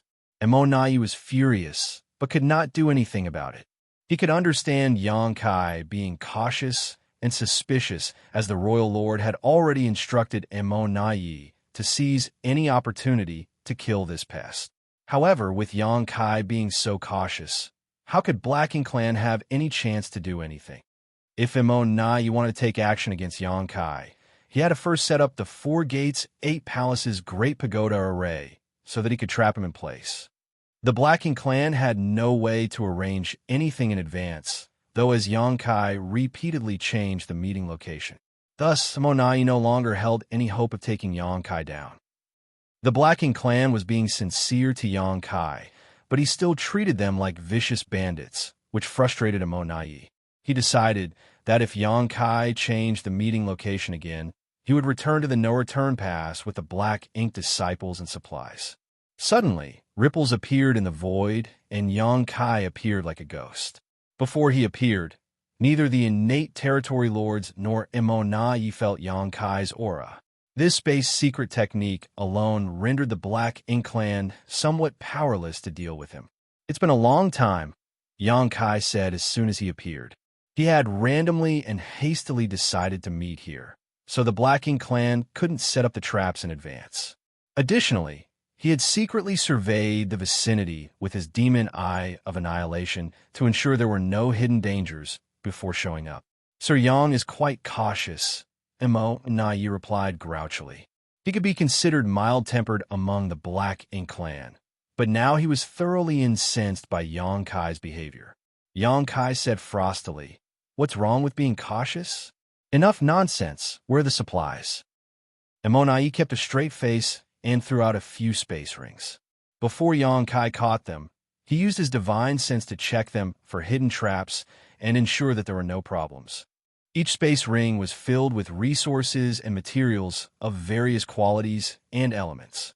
The amount in each space ring was enough to allow a top second-class sect to sustain itself for 1,000 years. The amount and quality of the supplies was undeniably large. Xianxia clicked his tongue and snickered. The Black Ink Clan's assets are truly remarkable. This wasn't a surprise, though, as the human race were stuck in just over a dozen great territories, while everywhere else was fully controlled by the Black Ink Clan. What's more, the Black Ink Clan did not care how they mined for resources, as even destroying universe worlds meant nothing to them. The 3,000 worlds of today was being fully exploited for its resources. After mining whatever they could, the Black Ink Clan simply allowed the various universe worlds to crumble into universe fragments. Here are the 1,200 Black Ink disciples. "Sir Yang, please inspect them. If these are acceptable, we will leave now." Immortality urged him to accept the compensation so that he could leave and not have to deal with Xianxia any further. "They will do." Xianxia did not bother to check, not because he trusted the Black Ink Clan, but rather because he had already inspected these 1,200 Black Ink disciples before showing up. There were exactly 100 7th-order Black Ink disciples as agreed upon, while the rest were of various orders and strengths. In that case, goodbye. Immortality cupped his fist and led the territory lords, who had constantly been on guard, to leave. Xianxia saw them off warmly. "This has been a happy cooperation. I hope there will be more such cooperation in the future." Immortality paused momentarily and could not help but curse to himself. "There will never be another time. If there is a next time, it will be you delivering your head to me." After Xianxia watched the Black Ink Clan masters fade into the distance, he turned to look at the 1,200 Black Ink disciples. But as soon as he did, someone shouted, "Disperse!" 1,200 people turned into 1,200 streams of light in an instant, scattering in all directions.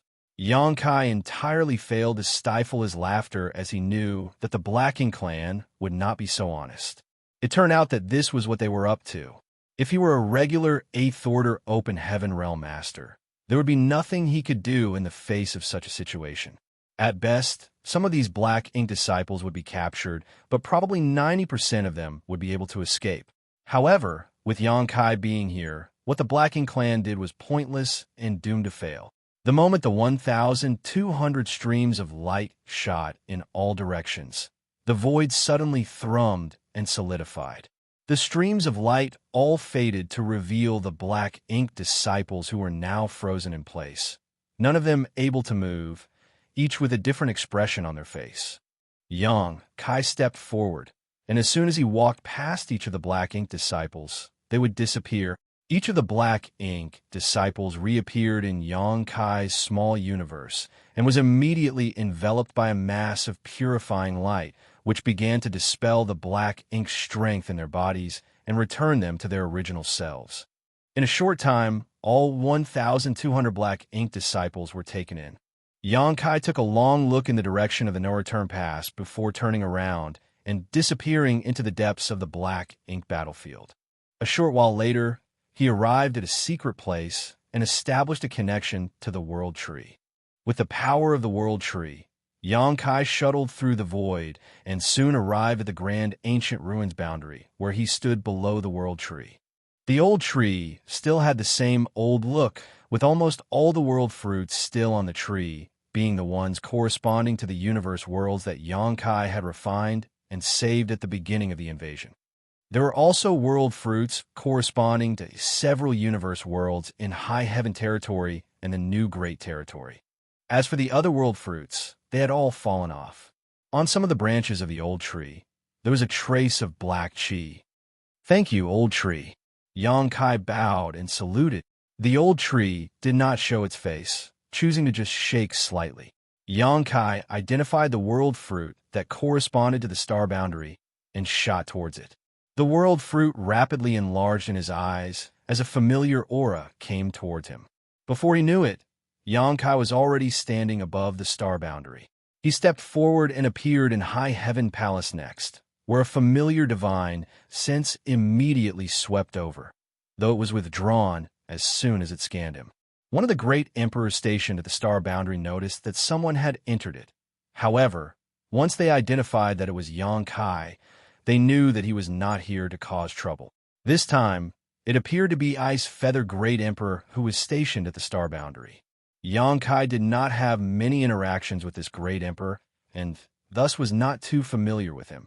Xianxia's divine sense swept over the spirit peak where his parents lived and found that the old couple were happily teaching some young disciples. With the Black Ink clan invading the 3,000 worlds, no one could avoid joining the war effort. In fact, Xianxia's parents had applied to join the army several times. However, High Heaven Palace always refused to allow them to go, claiming that they could contribute most by teaching the next generation of disciples. Naturally, no one, save for Xianxia's parents themselves, raised any complaints about this. Xianxia had made many invaluable contributions to the war over the years. In fact, if not for Xianxia, the human race might have lost long ago. His wives, adopted son, and little sister were all fighting on the front lines as well, since his parents were not that strong, and there was a high probability of something happening to them if they went to the battlefield. The higher-ups all tacitly agreed to keep them out of the fighting. After all, how could they explain to Xianxia if something happened to them? Also, who would dare to say anything if his parents remained in the star boundary? Without bothering his parents, Xianxia called Xianxia and asked about the situation in the star boundary. He also asked about the new great territory, the Myriad Monsters world. He learned that everything was fine here at the star boundary, and the Myriad Monsters world was also doing well. The World Tree clone was showing its power, and after thousands of years of nurturing, many rising stars from the Myriad Monsters world had directly broken through to the 5th, 6th, and even 7th order Open Heaven Realm Masters. A Monster King had been recognized by the Myriad Monsters world's will and been named the first Great Emperor with the title Thundershadow. He left the Myriad Monsters world with some human companions and had now made a name for himself on the various battlefields. Nowadays, there were several great emperors of the Myriad Monsters world. In addition to the original monster race Great Emperor with the title of Thundershadow, there was one more from the monster race and 2 humans who had been certified as Great Emperors. The Myriad Monsters world bottle still had positions open, so both monsters and humans were eager to attain the world's acknowledgement and seize this position for themselves.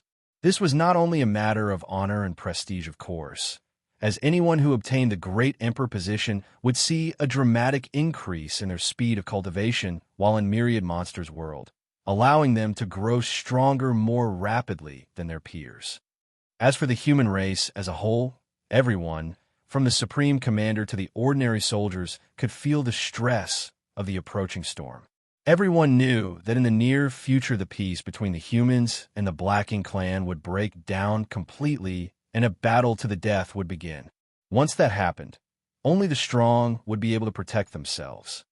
On the whole, the expectations of the human race were high but filled with potential. Have Shower and Schwer sent any messages back? Yang Kai asked casually. Hua Qingxi pursed her lips and said, Yang Xiao did send back a message. He said that the palace master had caused them a lot of trouble. Now they are constantly being hunted by the Black Ink clan. Whenever their whereabouts are exposed, they are bound to be pursued. It has taken them a lot of effort to repel the enemy. Yang Kai chuckled heartily and said, It looks like they're having a good time. I can rest assured then. This was probably due to the final lesson that Yang Kai gave his 3 disciples in Azure Sun territory. Although Yang Xiao, Yang Shui, and the others were not present at the time, the Black Ink clan had sources of information. They would be able to find out about Yang Xiao and Yang Shui's relationship with Yang Kai and naturally wanted to handle them. Yang Kai was not too worried about their safety, of course. These little ones had all become 8th Order Open Heaven Realm Masters. So as long as they worked together and joined forces to defend themselves, the Black Ink clan, though strong, should not be able to harm them. Martial Peak, Chapter 5656, Mi Jing Luan Speculation. Yang Kai did not stop for long at the star boundary.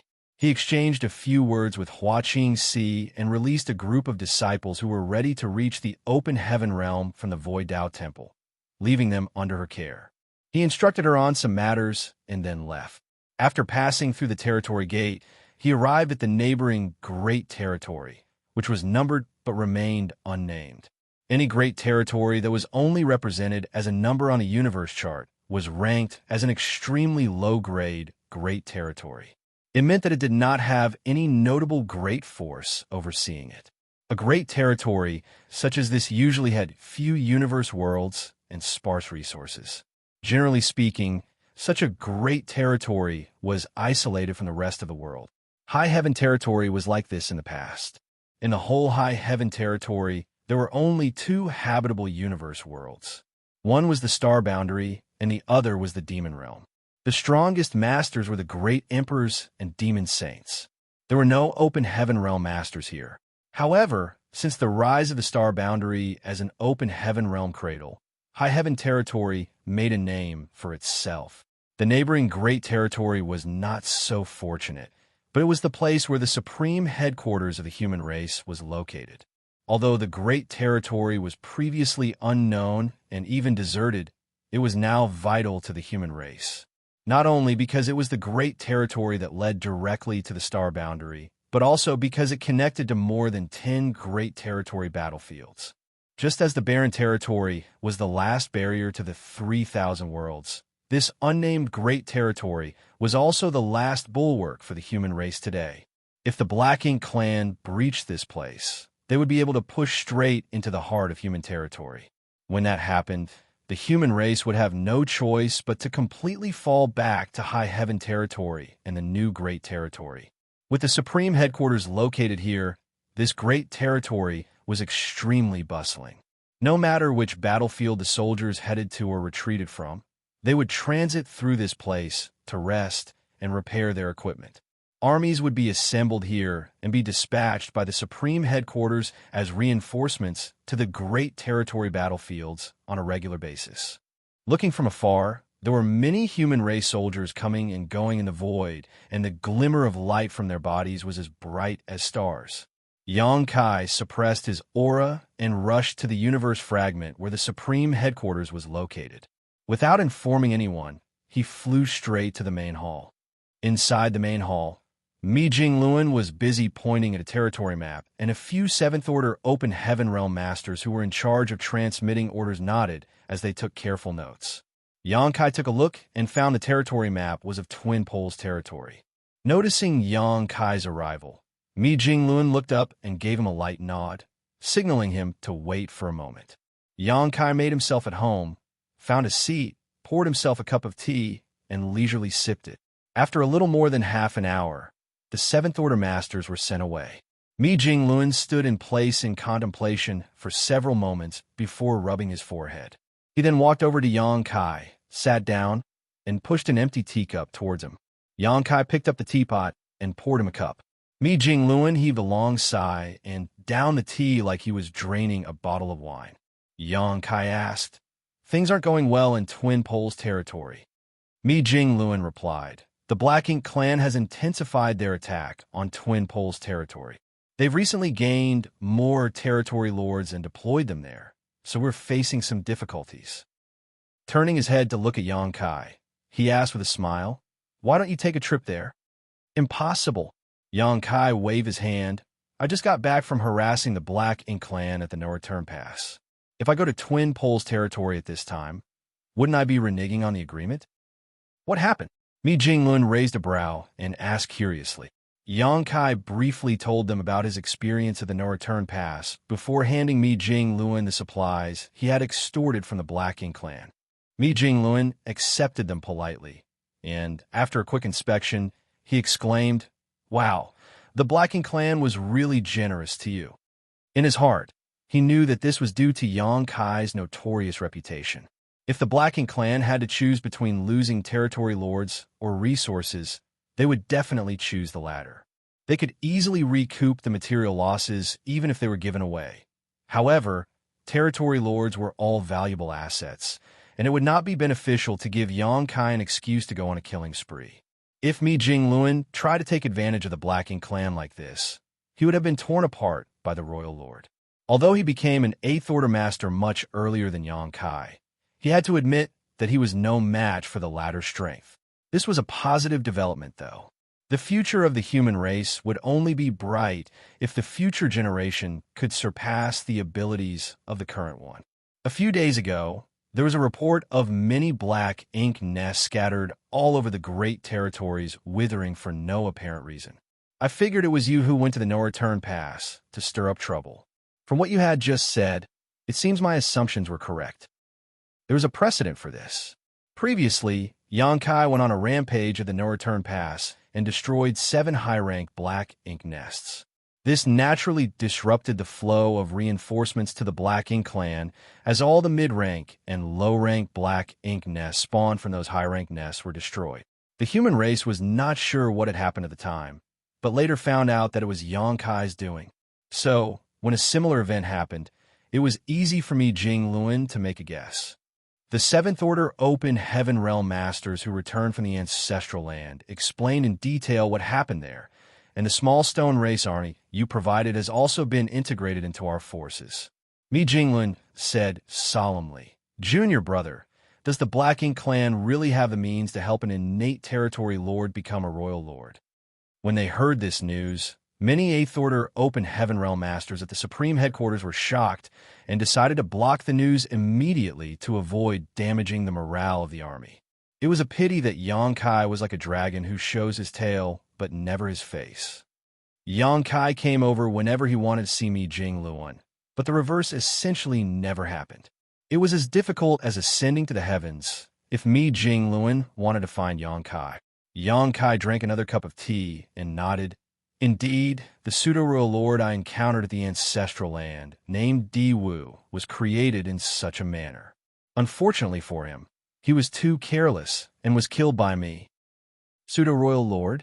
Mi Jingluan exclaimed with his eyebrows raised. It seems senior brother isn't aware of this point. Although the Black Ink clan has the ability to forcibly raise an innate territory lord into a royal lord, there are clear flaws with the process.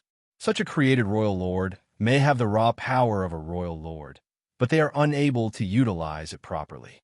I clearly felt this when I fought Di Wu. He could only exert about 70% to 80% of what a royal lord should be able to do. Thus, I regard them as pseudo-royal lords. Mi Jingluan heaved a sigh of relief and said, "If that's the case, then there's no need to be too concerned.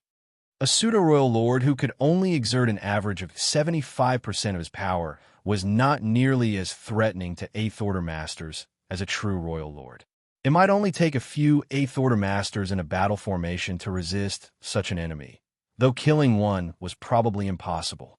But there's another pseudo-royal lord at the No Return Pass right now." Mi Jingluan's eyes narrowed and asked, "Who?" "Senior brother, Do you remember that innate territory lord named Immo? How could Mi Jingluan not know who Immo was? Immo was one of the innate territory lords that the human race was highly focused on. This guy was far more intelligent and cunning than other territory lords. It was definitely not a good development for the human race for this black ink clansman to become a pseudo-royal lord. Mi Jingluan thought about it momentarily, but decided not to dwell on it any further. Now, that Immo had become a pseudo-royal lord. It was useless to brood over it. If they really encountered him, they could only directly take him on. Junior brother, have you found out how the Black Ink clan creates these pseudo-royal lords? Xianxia shook his head and replied, Immo was already a pseudo-royal lord when I arrived at the no-return pass. I tried to probe them about it, and it seemed like the information those 7th Order Open Heaven Realm Masters gathered at the no-return pass was accurate. Even if the Black Ink clan has a method to create pseudo-royal lords, they have to pay a huge price. At the very least, they should have to sacrifice a large number of innate territory lords. When Diwu transformed into a pseudo-royal lord, 13 innate territory lords were sacrificed. In Immo case, there were at least 12. Hearing this, Mi Jingluan seemed to have suddenly thought of something before snapping his feather fan closed. He gently tapped the fan against his palm and said, Perhaps it also involves the sacrifice of a high-rank black ink nest. Xianxia wondered and asked, Why do you think so? Perhaps Junior Brother isn't aware of this. About 400 years ago, some low-rank and mid-rank black ink nests suddenly withered. When the numbers were tabulated, the headquarters estimated that a single high-rank black ink nest had been destroyed somehow. About 100 years ago, a similar situation occurred. Initially, I thought that it was Junior Brother who went on a rampage at the no-return pass and destroyed these high-rank black ink nests. But from your story just now, that seems to not be the case. 400 years ago, after a little calculating, Xianxia realized that was the time that he had just arrived at the ancestral land to cultivate. He also killed Diwu just over 100 years ago. For the Black Ink clan, black ink nests were their foundation, so they would not be given up easily. There could only be one reason for those low-rank and mid-rank black ink nests to die all of a sudden. The high-rank black ink nest that produced them was destroyed. The timing was too coincidental, and the anomaly was equally obvious. The Black Ink clan was smart enough to hide the truth from him, but there were enough clues for the human race to make the necessary deduction. Xianxia kept nodding his head. More than 400 years ago, when the Black Ink clan knew that he was cultivating in the ancestral land, they created Diwu, a pseudo-royal lord, and ordered him to go to the ancestral land to kill him. Unfortunately, Diwu ended up losing everything and died in the ancestral land. When they realized that Diwu had died, the Black Ink clan at the no-return pass created Immo. They did it twice, and each time they not only sacrificed more than 10 territory lords, they also lost a high-rank black ink nest in the process. It makes sense now. Mi Jingluan's eyes flashed and continued. The Black Ink clan does have the means to transform an innate territory lord into a pseudo-royal lord, but it requires the sacrifice of a dozen or so territory lords and a high-rank black ink nest. No wonder the Black Ink clan has never used this technique before. The cost is indeed very high compared to the benefits. He looked at Xianxia and said with a smile, Looks like that original royal lord is willing to pay any price as long as they can kill you. Xianxia said, Man proposes, the heavens dispose. If he did not have an army of small stone race with him when he went to the ancestral land, there was a good chance that Diwu would have succeeded. The good thing was that this matter was considered resolved in his favor. The Black Ink clan tried to kill Xianxia, but he managed to overcome that calamity and gained significant compensation for it. All of this was because the two races still needed to maintain the status quo. Marshall Peak, Chapter 56-57, Suppressing Black Ink Fortress. What happened at the ancestral land was considered resolved, and there was no point in thinking about it further. So Xianxia changed the topic and asked, How are senior brother Xiang and the others? Xianxia had stopped appearing in public, and focused on cultivating to break through to the Ninth Order. The Black Ink clan suspected that Xianxia and the other Eighth Order masters who were expected to break through and reach the Ninth Order had already done so secretly. However, that was not the case in reality. The Ninth Order was the peak of the human race's martial Tao and was extremely difficult to reach. Now, there were not many humans who were qualified to make this breakthrough. There was indeed one person who had succeeded, but it was not Xianxia. When Yang Kai asked, Mi Jingluan sighed and replied, "It has been 1,000 years since they entered retreat, and still there is no news from them." In fact, with Brother Xiang's talent, he should have already reached the Ninth Order if nothing went wrong. The issue was that Xianxia's cultivation had once regressed. Long ago, in Blue Sky Pass, in the era when Yang Kai had not yet set foot onto the Black Ink battlefield, Xianxia was a famous existence, and many territory lords died at his hand. However, he was so feared that he became a priority target for the Black Ink clan. They specifically targeted him and trapped him in a bitter battle where he became corrupted heavily by Black Ink strength, forcing him to sacrifice a large portion of his small universe to preserve himself.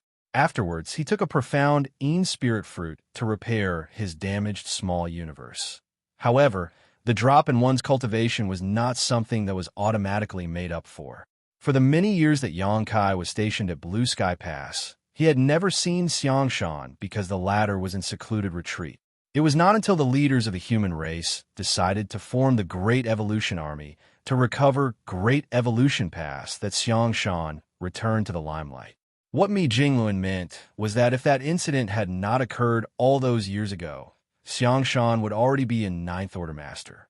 The cave heavens and paradises were filled with talented people, but throughout history, few could match the reputation of Xianxia.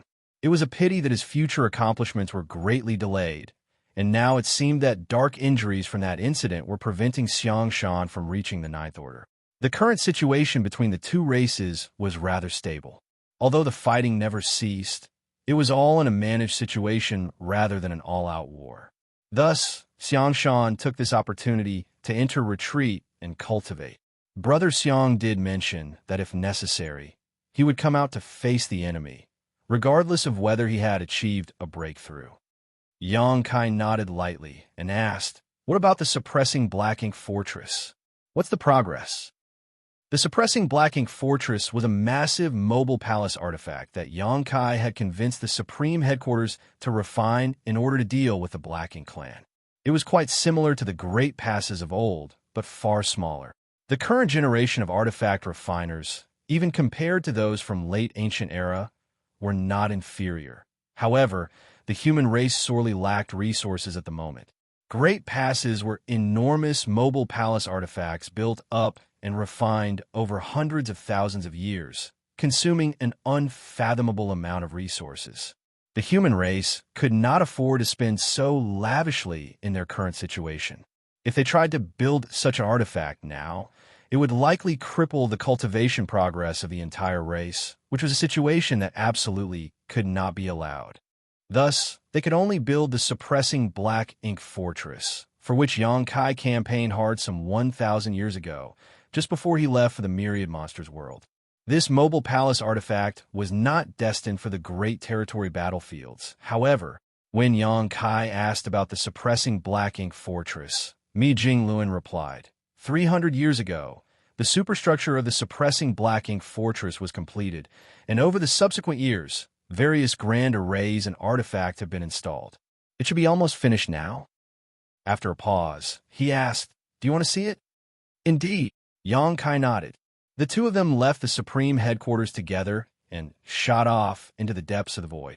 The construction of the suppressing Black Ink fortress was kept highly confidential, with only those participating in the project and the heads of the Supreme Headquarters being in the know. This giant weapon of war was located at an extremely remote place in the Great Territory and covered with multiple arrays to conceal it. Patrolling human race masters also ensured that no one without authorization approached this region. Yang Kai and Mi Jingluan traveled for about an hour before reaching a universe world that seemed to be covered in shadows. Although this universe world was ancient, its grand Tao, and what were imperfect. Thus, there was no vitality here. This was a rather common sight throughout the 3,000 worlds. Although such a universe world generally had a lot of precious cultivation resources, it was not suitable for the survival of living beings. Thus it was essentially dead. A divine sense swept over from afar, but after confirming Mi Jing Luan's identity, it allowed them through. Yang Kai, led by Mi Jinglin, flew for a while around the universe world before arriving at a certain spot and heading down. They passed through a layer of thick, dark clouds before being hit in the face with an imposing aura. A huge and lofty object immediately filled their view, one that looked like a massive steel beast. This was the Suppressing Black Ink Fortress. The Suppressing Black Ink Fortress was undoubtedly much smaller compared to a great pass from the Black Ink battlefield, being just 10% of the size. However, it was still a massive object. The entire Suppressing Black Ink Fortress looked like a small city with many structures, high walls, and towers. Yang Kai could see people scurrying about inside the Suppressing Black Ink Fortress, carrying materials and working on construction projects. There were huge artifacts mounted atop of the city walls, and at a glance one could tell how extraordinary they were. There were also traces of numerous grand arrays, but none of them were currently active, so it was impossible to assess their might. The human race seemed to be in decline, as it only held a dozen or so great territories because of the Black Ink clan. However, no matter how bad things were, they still had a profound heritage. When the Grand Army was defeated in the war outside the primordial heaven's source Grand Restriction, the humans were forced to retreat to the No-Return Pass, and then to the Barren Territory. The death of countless soldiers was certainly heartbreaking, but the loss of a great pass inherited since the end of the late ancient era was also a massive strategic setback for the human race. While many great passes were destroyed, others remained mostly intact at the No-Return Pass.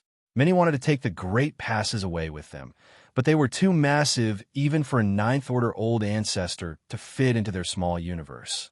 Thus, they had no choice but to abandon them. Presently, those great passes outside the No-Return Pass had become platforms for Black Ink nests. If the human race could defeat the Black Ink clan and retake the No-Return Pass, there was still hope to regain those great passes. The two landed on the Suppressing Black Ink Fortress and were immediately greeted by someone. Yang Kai was dumbfounded and exclaimed, "Grandmaster Donghua." It was Donghua and Ping, who Yang Kai had met at Blue Sky Pass. He was an artifact refining great grandmaster from Divine Cauldron Cave Heaven, and also the one who built the first purifying Black Ink battleship together with Yang Kai and a number of array masters. However, since Yang Kai left Blue Sky Pass, they had not seen each other again, mainly because Donghua and Ping was in charge of artifact refining while Yang Kai's job was to kill the enemy. They fought on different battlefields, so it was natural for them not to meet each other. Yang Kai, Donghua, and Ping also recognized Yang Kai immediately and reached out his hand to slap his shoulder as he happily declared, "I should call you Junior Brother Yang now." Yang Kai returned the greeting, "Senior Brother Donghua." He was happy to see him. Although Yang Kai had met many people on the Black Ink battlefield, few survived until today. Donghua and Ping was also a bit emotional. When he first met Yang Kai, the latter was just an unknown sixth-order brat. He was only valued by Blue Sky Pass leaders at the time because he brought purifying light to the human race. Now, when Donghua and Ping saw him again, Yang Kai was already the powerful, profound Nether Army commander and a perpetual thorn in the Black Ink clan's side. Such growth was truly immense, as only 3,000 years had passed since then. Mi Jingluan said with a smile, "Senior Brother Donghua is one of the chief artifact refiners on the Suppressing Black Ink Fortress project. Junior Brother Yang, if you want to know more about the Suppressing Black Ink Fortress, please feel free to ask Senior Brother Donghua." "Many thanks, Senior Brother." Donghua and Ping simply waved his hand. Artifact refining is the job of this old master. It's not a big deal. However, can Junior Brother Yang tell me what this Suppressing Black Ink Fortress is going to be used for? This artifact is massive and took no less than 1,000 artifact refiners almost 1,000 years to construct. although it is powerful, is not suitable for the current war. Even if it is for a counteroffensive, one suppressing black ink fortress won't make much of a difference. If it weren't for Supreme Headquarters Special Orders, this old master would not have agreed to squander so many resources and so much manpower on this. The amount of resources poured into the thing could have benefited the Great Army in many other ways. It was clear that Donghua and Ping had strong opinions about the suppressing black ink fortress. As he said, this thing was not very useful for the situation the human race was currently in. Unless more suppressing black ink fortresses were built, they could not be used to attack the enemy. This was certainly a very sharp weapon of war. However, its disadvantages were also very obvious. It took far too many resources and too much time to build just one, so if it did not achieve its intended purpose, then it was all just a huge waste of time and money. Didn't Senior Brother Me explain the situation? Xianxia was stunned. Mi Jinglun said in return, "It's better that fewer people know about this matter." Donghua and Ping glared at Mi Jinglun and snorted. What nonsense is this guy sprouting? He just said that it was a secret. What can this old master do to him if he refuses to say anything? Xianxia smiled before quietly whispering something to Donghua and Ping. Donghua and Ping immediately turned solemn and remarked, "I see." He had his suspicions considering the situation. However, Xianxia just confirmed his guesses. He was a veteran from Blue Sky Pass who had experienced thousands of years of war on the Black Ink battlefield. If the suppressing Black Ink fortress was used in that place, it was indeed the perfect tool for the job. What are the chances of that happening? Donghua and Ping asked. Xianxia replied, "It's bound to happen. It's just a matter of time." Donghua and Ping replied, "Fortunately, this old master did not cut corners when I built the suppressing Black Ink fortress. Otherwise, it would have been a big mistake." Xianxia laughed and said, "Senior brother, please take us to look around." Donghua and Ping was immediately reinvigorated. Although he had some reservations about building the suppressing Black Ink fortress, it was also the greatest masterpiece of his life. Now that he had succeeded in building it, he naturally wanted to show it off to others. It was pointless for him to brag about it to the builders. Thus, when Mi Jinglun and Xianxia came, he finally had an audience to lead around and introduce all the wondrous features of his creation. Martial Peak, Chapter 5658, Tiger Roar Cannon. When the Supreme Headquarters gave the order 1,000 years ago, Donghua and Ping led several artifact refining great grandmasters and brought over 1,000 artifact refiners to this place to work. Those artifact refiners had put their all into the suppressing Black Ink fortress, and it represented their proudest achievement. Divine Cauldron Cave Heaven contributed a huge amount of resources to create this artifact. Although each cave, heaven, and paradise contributed a lot to this project, Divine Cauldron Cave Heaven were the experts at artifact refining and thus contributed the most. Presently, the suppressing Black Ink fortress had various grand arrays, artifacts, and even some architectural uniqueness, making it essentially a mobile city. All of this was influenced by Donghua and Ping, so he was intimately familiar with all aspects of the suppressing Black Ink fortress, making his introductions detailed and descriptive. Xianxia soon began to appreciate the might of the suppressing Black Ink fortress. He was very satisfied with what he was hearing. Although the suppressing Black Ink fortress was only 10% the size of a great pass, its armaments and capabilities were basically on par with one. They paused for explanations and then resumed along the route. When the three of them arrived near a section of the city wall, Donghua and Ping pointed to a huge artifact mounted up ahead. The shape of the artifact looked like a crouching tiger with an elongated neck gazing forward. There were several artifact refiners nearby who were busy working on it. Donghua and Ping pointed at the artifact and said proudly, "This is a Tiger Roar Cannon, the main offensive artifact of the suppressing Black Ink fortress. Over all four walls, there are a total of 1,200 of these. They were specially designed for the suppressing Black Ink fortress." Mi Jinglun looked at it for a while and asked, "How powerful is it?" Donghua and Ping stroked his beard and smiled. When tested, Three sixth-order masters working together were able to unleash a strike equivalent to a seventh-order open heaven realm master's full strength. If three seventh-order masters worked together, the power unleashed would be similar to an eighth-order open heaven realm master's attack. Mi Jinglun raised an eyebrow and remarked, "Impressive, but creating such an artifact must have been expensive, right?" Donghua and Ping replied with a solemn nod. Didn't Supreme Headquarters say not to skimp on the cost? Creating a single Tiger Roar cannon consumes resources equivalent to building a standard warship. Mi Jingluan winced at the thought of the cost. With 1,200 Tiger Roar cannons, it was like having 1,200 standard warships, and that was just for the main armaments of the suppressing Black Ink Fortress. There were other various supplementary artifacts, as well as the grand arrays within the fortress, which also required a lot of resources.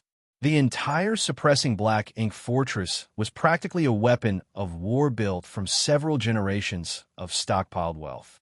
It was fortunate that Yang Kai went to the no-return pass to pick a fight with the Black Ink clan and managed to get them to compensate him with so many materials. At least, that could help to replenish a good portion of the stock used in the production of the suppressing Black Ink Fortress. Otherwise, the human race would have to tighten their belts for a few years just to get by. However, this was something Yang Kai had specially requested. Although the cost was immense, it was worth the expenditure as long as it could produce the desired effect. As the two spoke, Yang Kai had already walked toward the Tiger Roar cannon, which had several artifact refiners busy working on it. One of them became upset when he noticed someone approaching without permission and stood up abruptly with the intention to reprimand him, but was immediately stunned. Yang Kai smiled at him and said, "Senior Brother Su." The other person smiled and exclaimed, "Junior Brother Yang? Haven't seen you in years, Senior Brother Su. You still have the same noble bearing as before." Yang Kai glanced at the chubby figure in front of him while comparing it to the one in his memories. In fact, there were no significant changes to Fatty Su Jun except for the traces of aging after all these years. Furthermore, Su Jun was already an 8th Order Open Heaven Realm Master. Dongguan Ping walked forward and asked curiously, "Junior Brother Yang, you know my martial nephew?" Although they were both in the 8th Order, since they were born and raised in Divine Cauldron Cave Heaven, Dongguan Ping was still Su Jun Sr., and thus of a higher rank compared to a rising star like Su Jun. Furthermore, while they were cultivators in the same realm and from the same sect, there was still some difference in their strength and achievements. In contrast, although Yang Kai was much younger than the rest, as long as his cultivation was on par with theirs, he was considered equal in terms of seniority to Mi Jingluan and Dongguan Ping. Of course, I know him. I was drawn into the grand ancient ruins boundary with Senior Brother Su. We went through a lot of hardships together, Yang Kai explained. Dongguan Ping suddenly understood. Over the past 10,000 years, the grand ancient ruins boundary only appeared once. Su Jun coincidentally got dragged into it, and apparently so did Yang Kai. Therefore, it was normal that they knew each other from the incident. Sometime later, Yang Kai and Su Jun also met in the Blood Monster Cave Heaven. However, after Yang Kai went to the Black Ink battlefield, there was no longer any news of him. Su Jun naturally heard about Yang Kai's exploits when the Black Ink clan invaded the 3,000 worlds. It was a pity that they could not meet until today. To construct the suppressing Black Ink Fortress, Divine Cauldron Cave Heaven had deployed 30% of their sex artifact refiners, which was why Fatty Su Jun was here. After some pleasantries, Su Jun cupped his fist and said, "Martial Uncle is here, just in time. This Tiger Roar cannon has some problems linking together with the Grand Array. No matter how we tried, we just can't get it to work smoothly. Perhaps Martial Uncle can figure out the problem." Dongguan Ping, who never backed down from a challenge, stepped forward and said, "Let me take a look." He approached the Tiger Roar cannon, carefully investigated, and quickly found the crux of the problem. He did not personally resolve it, though, and instead carefully instructed Su Jun and the others and let them do it. This was also a kind of on-the-spot education. The few artifact refiners soon became busy working on the cannon and forgot all about Yang Kai and Mi Jingluan, who were standing beside them. Yangkai also knew something about the Tao of artifact refining, and although it was not as good as his mastery over the Taos of time, space, and spear, he was still an artifact refining grandmaster, so he could more or less understand what they were discussing and was also interested in it. On the contrary, Mi Jinglin, who knew nothing about the subject, stood by the side, bored to tears. Upon realizing this, Yangkai said, "Senior brother Mi, we have basically finished with the tour of the suppressing Black Ink Fortress, but I would like to remain here and see the rest of the artifacts and spirit arrays. You should go on ahead first." Mi Jinglun nodded and said, "Good. I will make the rest of the arrangements at the Supreme Headquarters." Yangkai made his request without holding back. "I estimate it will take a minimum of 5,000 and up to 8,000 soldiers to fully mobilize the power of the suppressing Black Ink Fortress. I will have to trouble Senior Brother Mi to prepare them as soon as possible. Additionally, please send the divine spirits that I brought back from the Grand Ancient Ruins boundary over here. Although they have been obedient over the years, the agreement I made with them was only for 3,000 years and will soon be up. It will be difficult for me to extend the pact, but there just so happens to be someone over on that side who can handle them." Mi Jinglin immediately understood and replied with a smile. "That's right. Under that person's watchful eye, these divine spirits have no choice but to behave obediently. Naturally, the suppressing Black Ink Fortress needs a divine spirit with great sun and moon marks to be able to create purifying light to protect against the encroachment of Black Ink strength. I'll make sure everything is prepared appropriately." Mi Jinglin quickly left and went back to the Supreme Headquarters to organize the troops while Yangkai stayed. Once the suppressing Black Ink Fortress was ready for action, Yangkai would be responsible for sending it to that place. Dong Guanping was still instructing Su Zhen and the others to solve the problem of the Tiger Roar cannon, when Yangkai heard a soft voice in his ear. He was surprised and decided to follow the voice, leaving the suppressing Black Ink Fortress and heading toward a mountain valley some 3,000 kilometers to the west. He approached it and was stunned by what he saw within it. The entire surrounding land was barren and silent, but this mountain valley was full of vitality, with an abundance of fragrant flowers and vegetation. However, under careful observation and inspection, he realized that all the greenery was nothing but an illusion. This was obviously an extremely profound manifestation of power.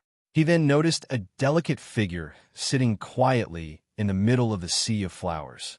As Yangkai waded through the sea of flowers, the flowers were disturbed, detached from their stems, and flew away from the branches. The flowers turned into yellow, red, and green butterflies dancing among other flowers. At that moment, the world was colorful and beautiful. Yangkai was captivated by this beauty, even stretching out his hand and allowing a butterfly to land gently on his fingertips while flapping its wings. A few moments later, he approached the figure, bowed, and greeted Old Ancestor. This was the only human who had advanced to become a ninth-order Old Ancestor since the invasion of the 3,000 worlds. Only a select few of the upper ranks knew about this. Yangkai was curious about where she was after she had reached the Ninth Order, and it was only when he heard her voice that he realized that she had been here the whole time, guarding the suppressing Black Ink Fortress. The Supreme Headquarters must have arranged for this newly promoted Ninth Order Master to secretly guard the suppressing Black Ink Fortress to ensure that absolutely nothing happened to it. Luo Ting, he smiled slightly, reached out her hand, and spoke gently. "No need for formalities. In fact, I owe everything that I have to you." This Ninth Order Master of Yin-Yang, Cave Heaven, was trapped in the Samsara Pavilion for 2,000 years. Many years later, Chu Huashang had entered the Samsara Pavilion vowing to live and die together with Yangkai for 9 lifetimes or perish inside. Yangkai managed to overcome this challenge and leave with Chu Huashang. It was through that opportunity that Luo Ting, he was also able to leave the Samsara Pavilion. If Yangkai had not gone through the 9th reincarnation and succeeded in awakening Chu Huashang, Luo Ting, he would still be trapped in the Samsara Pavilion. She would not be where she is today. Old Ancestor is too kind. What happened that day was pure coincidence. Xianxia said respectfully. Back then, he had no idea Luo Ting he was trapped in the Samsara Pavilion. All he did was break Chu Huashang's heart seal and awaken her memories. It was pure coincidence that he managed to get Luo Ting he out as well. Coincidence or not, I still owe you a favor. Luo Ting he insisted. Xianxia cannot say anything else. Luo Ting he tilted her head and smiled as she said, I've been thinking about how to repay you for that. I originally thought of giving you some benefits after I reached the 9th order. However, your cultivation speed is so fast that the benefits I can give you now related to that are far too limited. Martial Peak, Chapter 56-59 Butterfly. Luo Ting he would not be in such a tight spot if Xianxia was only in the 6th or 7th order. All she needed to do was to give him some gifts and give him some pointers for his cultivation, which would not be difficult. However, Xianxia's cultivation had been increasing rapidly over the years, leading to him reach the peak of the 8th order.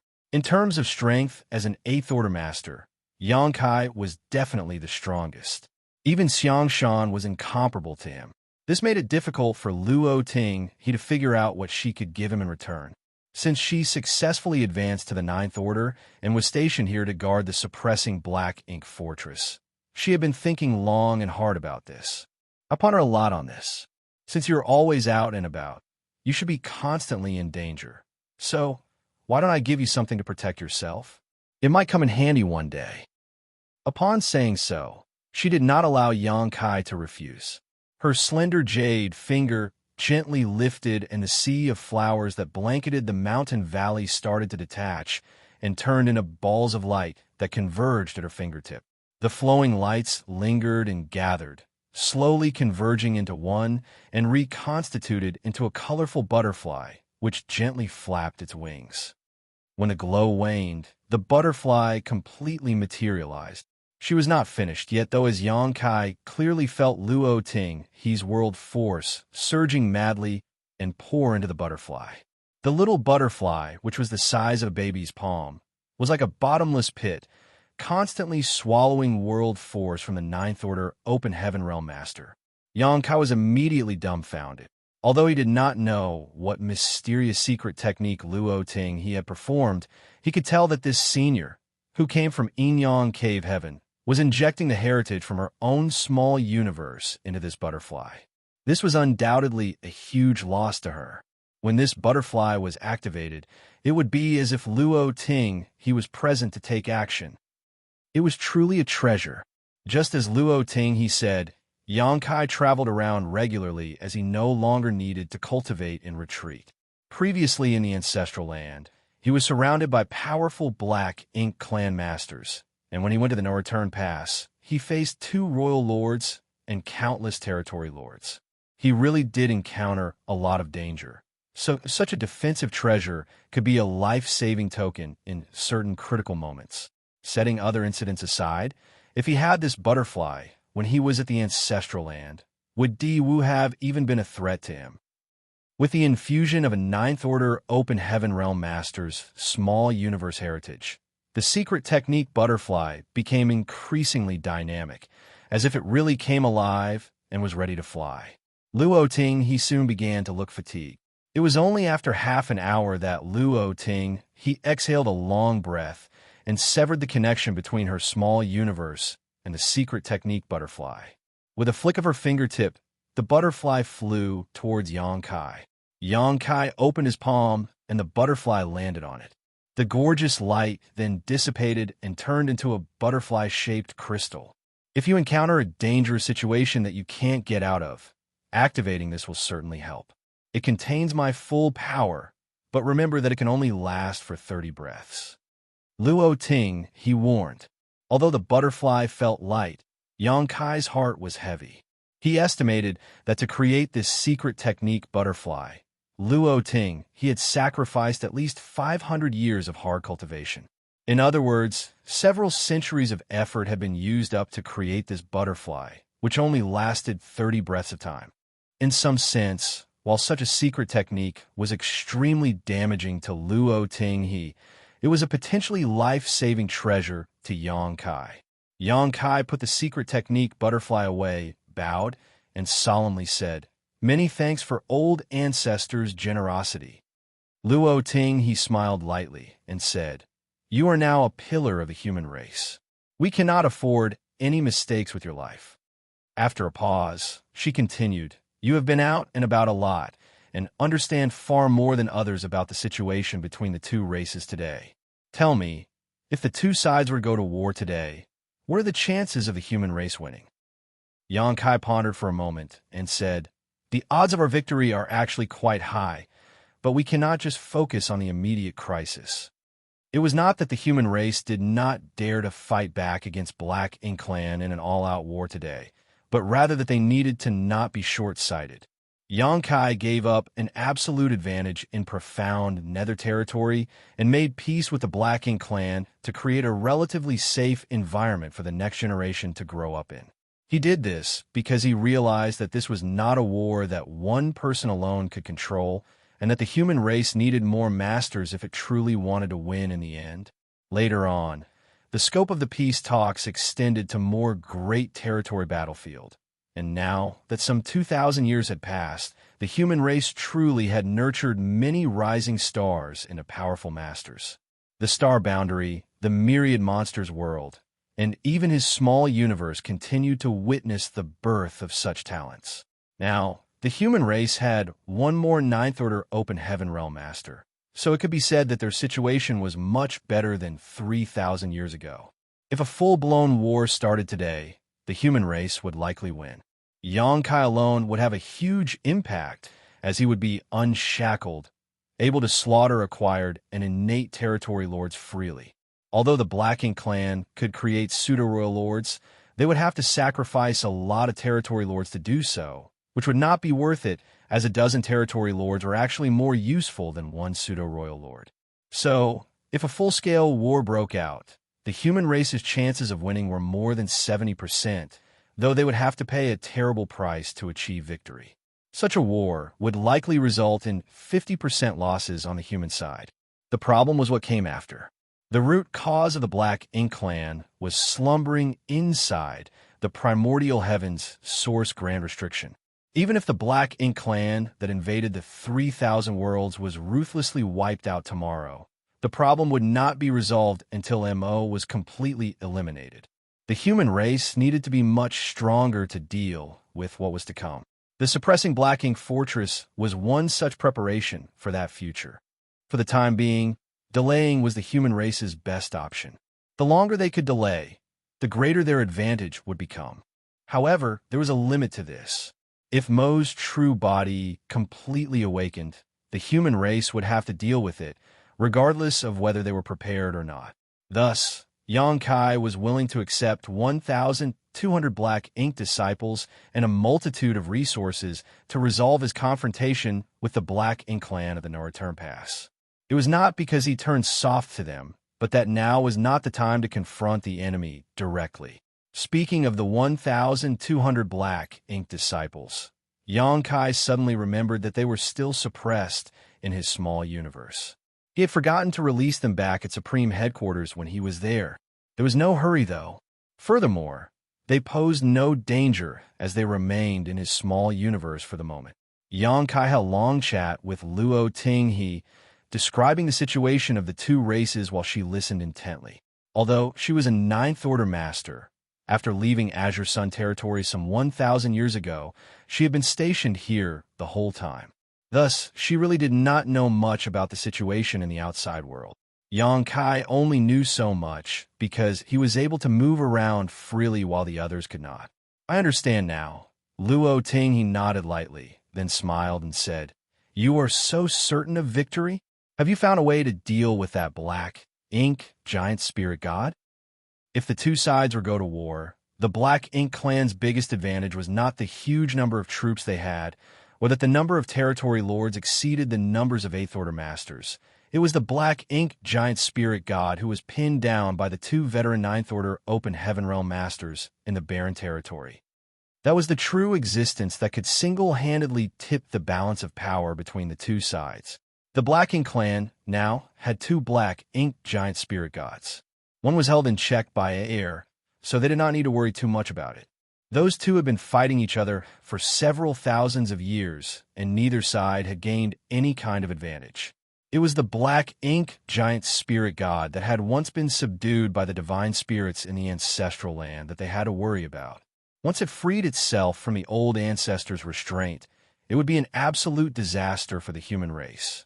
Before, while it was seriously injured, it was locked in place by the two Ninth Order Masters using their secret techniques. However, after so many years had passed, most of its injuries should have been healed by now. Nevertheless, that alone would not be enough of a reason for Xianxia to personally go to the barren territory to torment it. If the Black Ink clan was in a life-or-death struggle, the Black Ink giant spirit god would not stand idly by. In that situation, it would likely sacrifice its arm to fight back. If it broke free, then it would be difficult for the human race to counter it.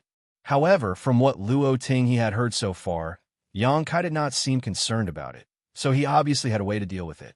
Xianxia failed to stifle his laughter and said, "Old ancestor is truly sharp." While Luo Ting he mentioned this, she did not ask any more questions about it. Xianxia left after some more small talk, and Luo Ting he continued to meditate to make up for the heritage that she had just used up. Instead of returning to the suppressing black ink fortress, Xianxia flew directly up into the void, where he opened up his small universe and released the 1,200 black ink disciples he had received from the No Return Pass. The black ink strength in their bodies had already been purged by purifying light, and they were now ashamed to face Xianxia. If Xianxia had not got them back from the Black Ink clan, they would still be working for the enemy. Xianxia was not surprised by this and did not say much to them. He only gave them instructions and then provided them in the direction of the Supreme Headquarters. The 1,200 saluted in unison, turned into a stream of light, and disappeared. The Supreme Headquarters spent months mobilizing the necessary troops. It was not an easy task to gather so many Open Heaven Realm Masters. They could not draw too many from any single battlefield, otherwise it may affect the situation on the front lines. They also needed to balance the personnel appropriately, which was no easy task. Before the arrival of the soldiers, a group of divine spirits came to Xianxia to report. They were the divine spirits that he brought out from the grand ancient ruins boundary. Since Xianxia killed Tao Wu in profound nether territory, these divine spirits had been performing much better on the battlefield because they were afraid of Xianxia's ferocious methods. Tao Wu, who was comparable to an 8th Order Open Heaven Realm Master at the time, was beheaded by Xianxia without being able to resist. None of the divine spirits wanted to be the next Tao Wu. So over the years, whatever the humans requested, they would do their best to complete.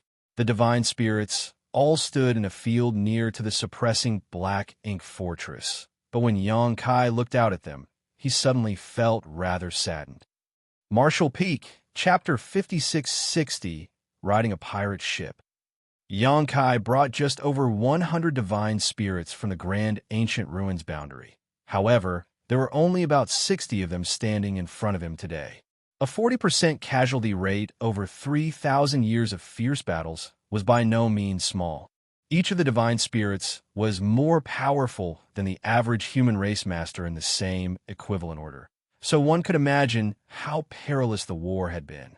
Although there were not many of them, these divine spirits had already constituted an extremely powerful force, as many were comparable to an 8th Order Open Heaven Realm Master. Their ancestors were imprisoned for various reasons in the grand ancient ruins boundary by the old tree.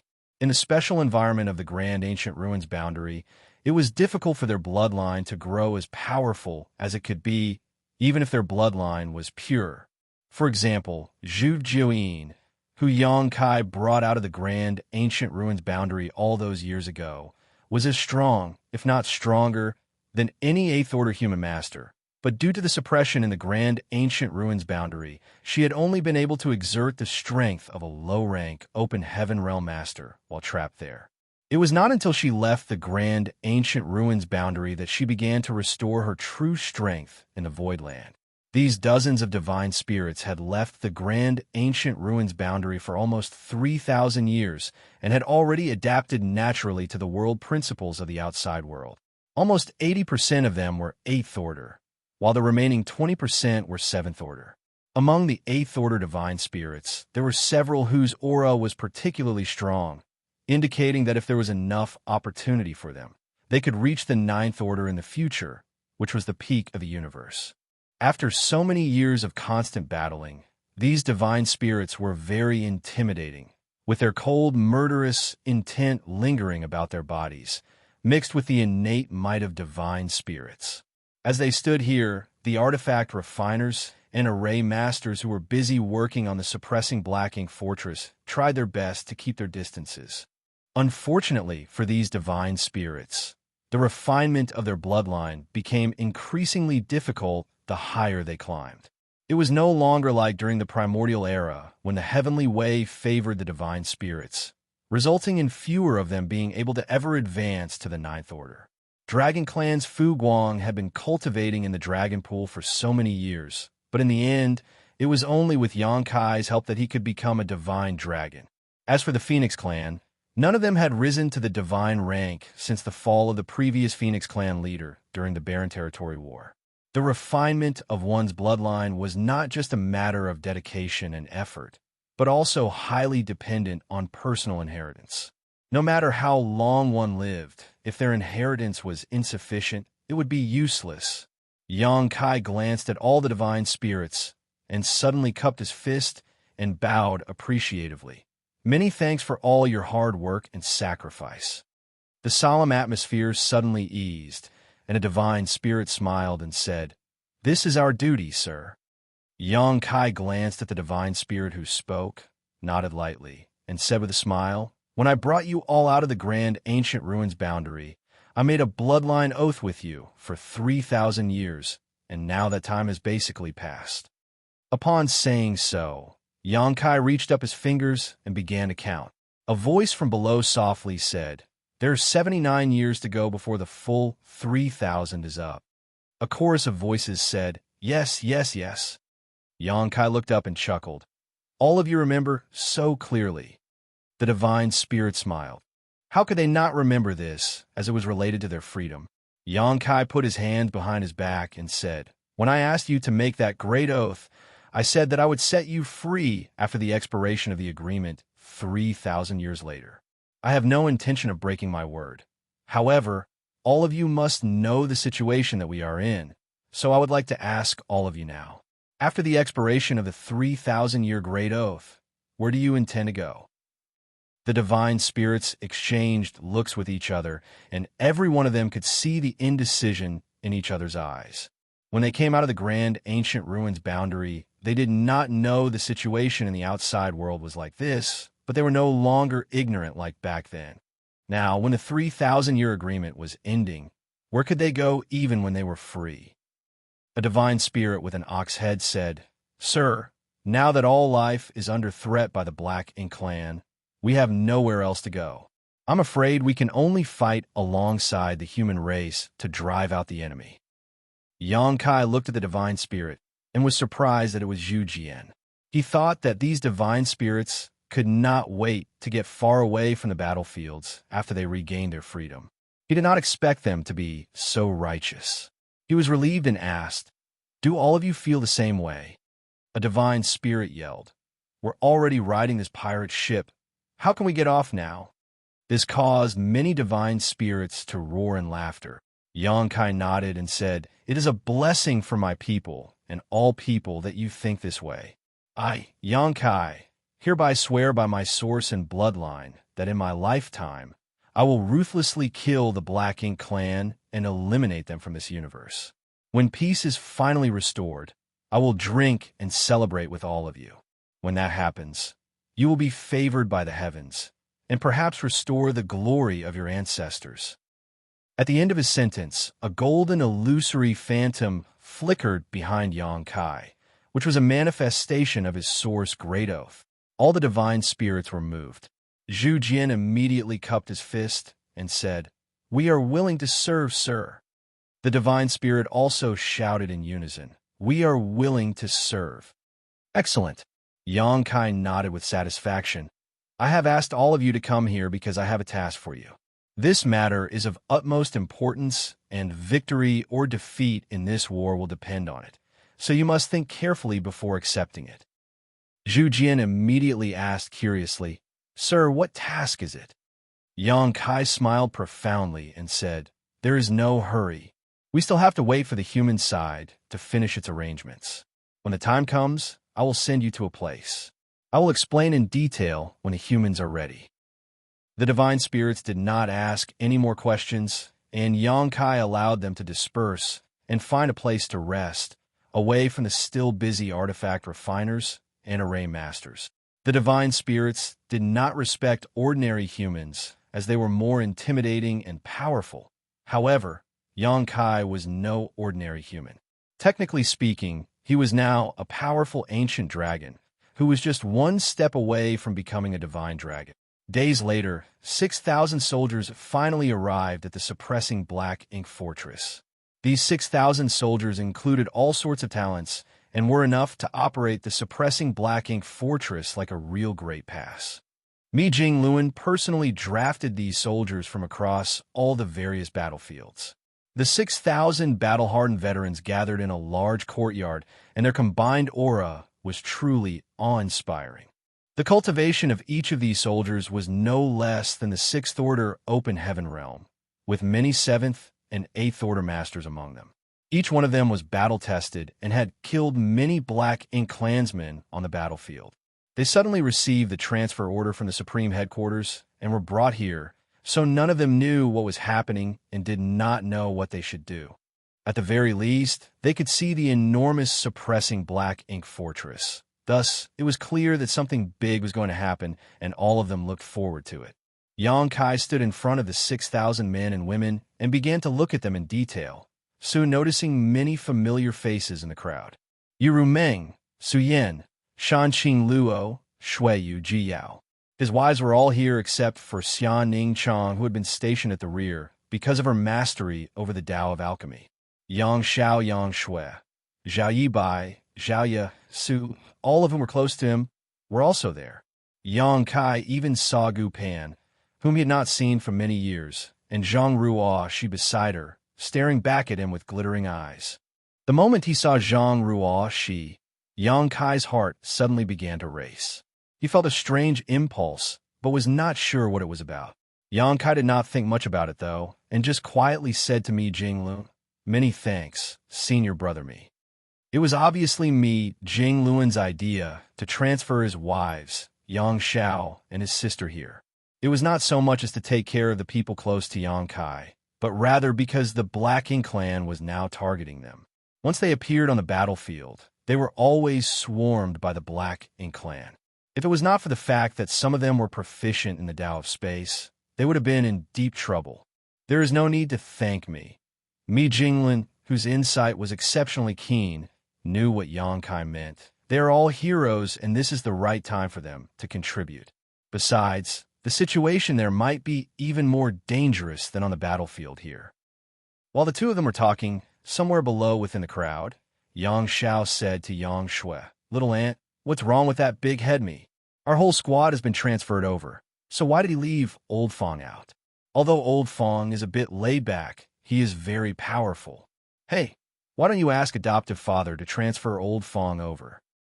Over the years, Yang Xiao and the others had made a big name for themselves. Since the Black Ink clan knew about his relationship with Yang Shui and Yang Kai, they had targeted them repeatedly. It was Fong Tianxia who used his mastery over the Tao of Space to lead them out of danger many times. The years of working together resulted in them bonding strongly with each other. Yang Xiao had high regards for Fong Tianxia, but unfortunately, for reasons unknown, Mi Jingluan had transferred all of them here except for Fong Tianxia. They did not know why Big Head Mi had seemingly singled out Old Fong, but Yang Xiao was not happy about it.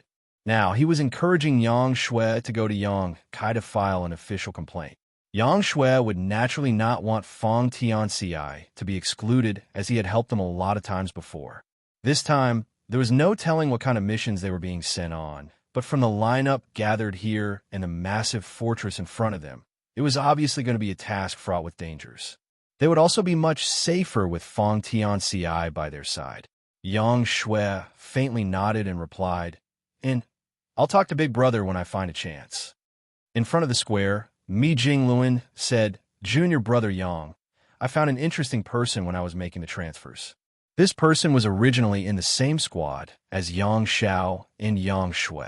He is also an 8th Order Open Heaven Realm Master with great strength and is also highly proficient in the Tao of Space. Apparently, he came from your small universe, but he came to me and said that he could not accept this transfer. I asked him for the reason, but he was unable to explain clearly. He only told me to come and tell you about this." Yang Kai seemed to know what happened and asked, "Was his name Fong Tianxia?" Mi Jingluan nodded and replied, "That's him." Yang Kai said, "I have a critical task for him, so I can't afford to send him to that place." Mi Jingluan was relieved and said, "Since it's junior brother's arrangement, then I see no problems with it." Martial Peak, Chapter 56-61, Forming the Suppressing Black Ink Army. Fong Tianxia had worked together with Yang Xiao and Yang Shui all these years. He was proficient in the Tao of Space and originated from Yang Kai's small universe, which was why the Supreme Headquarters paid attention to him. Mi Jingluan had also heard of this person. When Yang Zhao's squad was sent to the suppressing Black Ink Fortress, he did not expect Fong Tianxia to take the initiative to ask him to send a message to Yang Kai. With Yang Kai's confirmation, he was relieved that Fong Tianxi's deployment was something arranged by Yang Kai himself. Mi Jingluan secretly sighed as he looked at the 6,000 soldiers and 60 or so divine spirits below. There were great uncertainties ahead. It was fine if everything went well, but if the situation went south, then there was no telling how many of them would survive. Yang Kai was also deep in thought. Fong Tianxia took the initiative to speak to Mi Jingluan about not being able to be transferred. Was this the result of my memories sealed in his body slowly awakening? Or was it just an instinctive feeling that he could not leave the 3,000 worlds? In the future, Yang Kai would have to perform the 3-cell source reconstitution art to try to advance to the 9th Order Open Heaven Realm. If Fong Tianxia was to be appointed there, he would be unable to perform the 3-cell source reconstitution art. Thus, both Fong Tianxia and Thunder Shadow Great Emperor would have to stay in the 3,000 worlds in case of an emergency. When Yang Kai looked up, he was glad to see that Thunder Shadow had not been transferred over. Gathering all eyes on himself, Yang Kai began to speak. Thousands of years ago, the Great Passes joined forces on a crusade to the depths of the Black Ink battlefield. 3 million troops rallied under the banner of over 100 9th Order Old Ancestors. They marched towards the Black Ink clan's mother nest to eliminate the evil we now know as MO. It was an ambitious and gallant effort by a mighty army with the finest of arms. However, in the war outside the primordial heavens source grand restriction, the Black Ink giant spirit god launched a surprise attack from our human army's rear, causing the collapse of our forces and resulting in heavy losses. The army was defeated and forced to flee from the primordial heavens source grand restriction. Great passes were destroyed and 9th Order Old Ancestors died in that battle, with we humans suffering massive casualties along the way. The remnants retreated to the no-return pass to establish a new defensive position with the assistance of the divine spirits. However, the sheer disparity in strength allowed the Black Ink clan to drive straight in and capture the no-return pass. The reconstituted forces were hit hard again, with the no-return pass being abandoned and many divine spirits being killed or injured. Fortunately, with the help of the giant spirit god, Air, the human race finally managed to stabilize its position in the barren territory. However, Mo's desire to wipe out our kind never waned.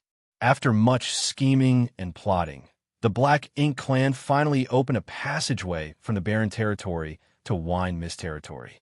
That day, the human race lost many powerful elites. All but 2 of the surviving 9th Order Old Ancestors, and both the Dragon and Phoenix clan leaders sacrificed themselves in the final moments of that battle, taking with them all but 1 royal lord and severely injuring the Black Ink giant spirit god. Their sacrifice allowed the rest of the army to retreat to safety. Afterwards, the Black Ink clan invaded our 3,000 worlds, and the human race retreated to the current Great Territory battlefields. So far, we have been guarding High Heaven territory as the last Pure Land for more than 3,000 years. Since the late ancient era, our people have always been the heavenly ways favored, but now we have been forced by Black Ink clan into such a desperate state. We have failed to live up to the favor shown us by the heavenly way. Most of the 6,000 soldiers present had never experienced these great battles, but as they listened to Yang Kai's words, the tragic scenes from the past seemed to flash in their minds, and their hearts swelled with rage. It is undeniable that the Black Ink clan is strong and our human race is weak. In those battles, the Black Ink clan managed to break our hands and feet, but they could not break our backbone. The human race will never compromise with the Black Ink clan and will never surrender. Xianxia fumed as his dragon blood boiled. He could not help but yell with a high-pitched dragon roar. The human race will never surrender. Several dozen divine spirits who stood beside him looked at him strangely. They all felt a bit strange that a pure-blood dragon clansman would shout such words. Although they were willing to fight alongside the human race to drive away the Black Ink clan so that they could find a place to live in the future, they never shouted such words as it was inconsistent with their identity. However, the eager fighting spirit of the 6,000 soldiers was completely ignited by Yang Zhao's roar. A loud, thunderous roar shook the entire world. The human race will never surrender. The battle spirit was raging, and every soldier thirsted for revenge.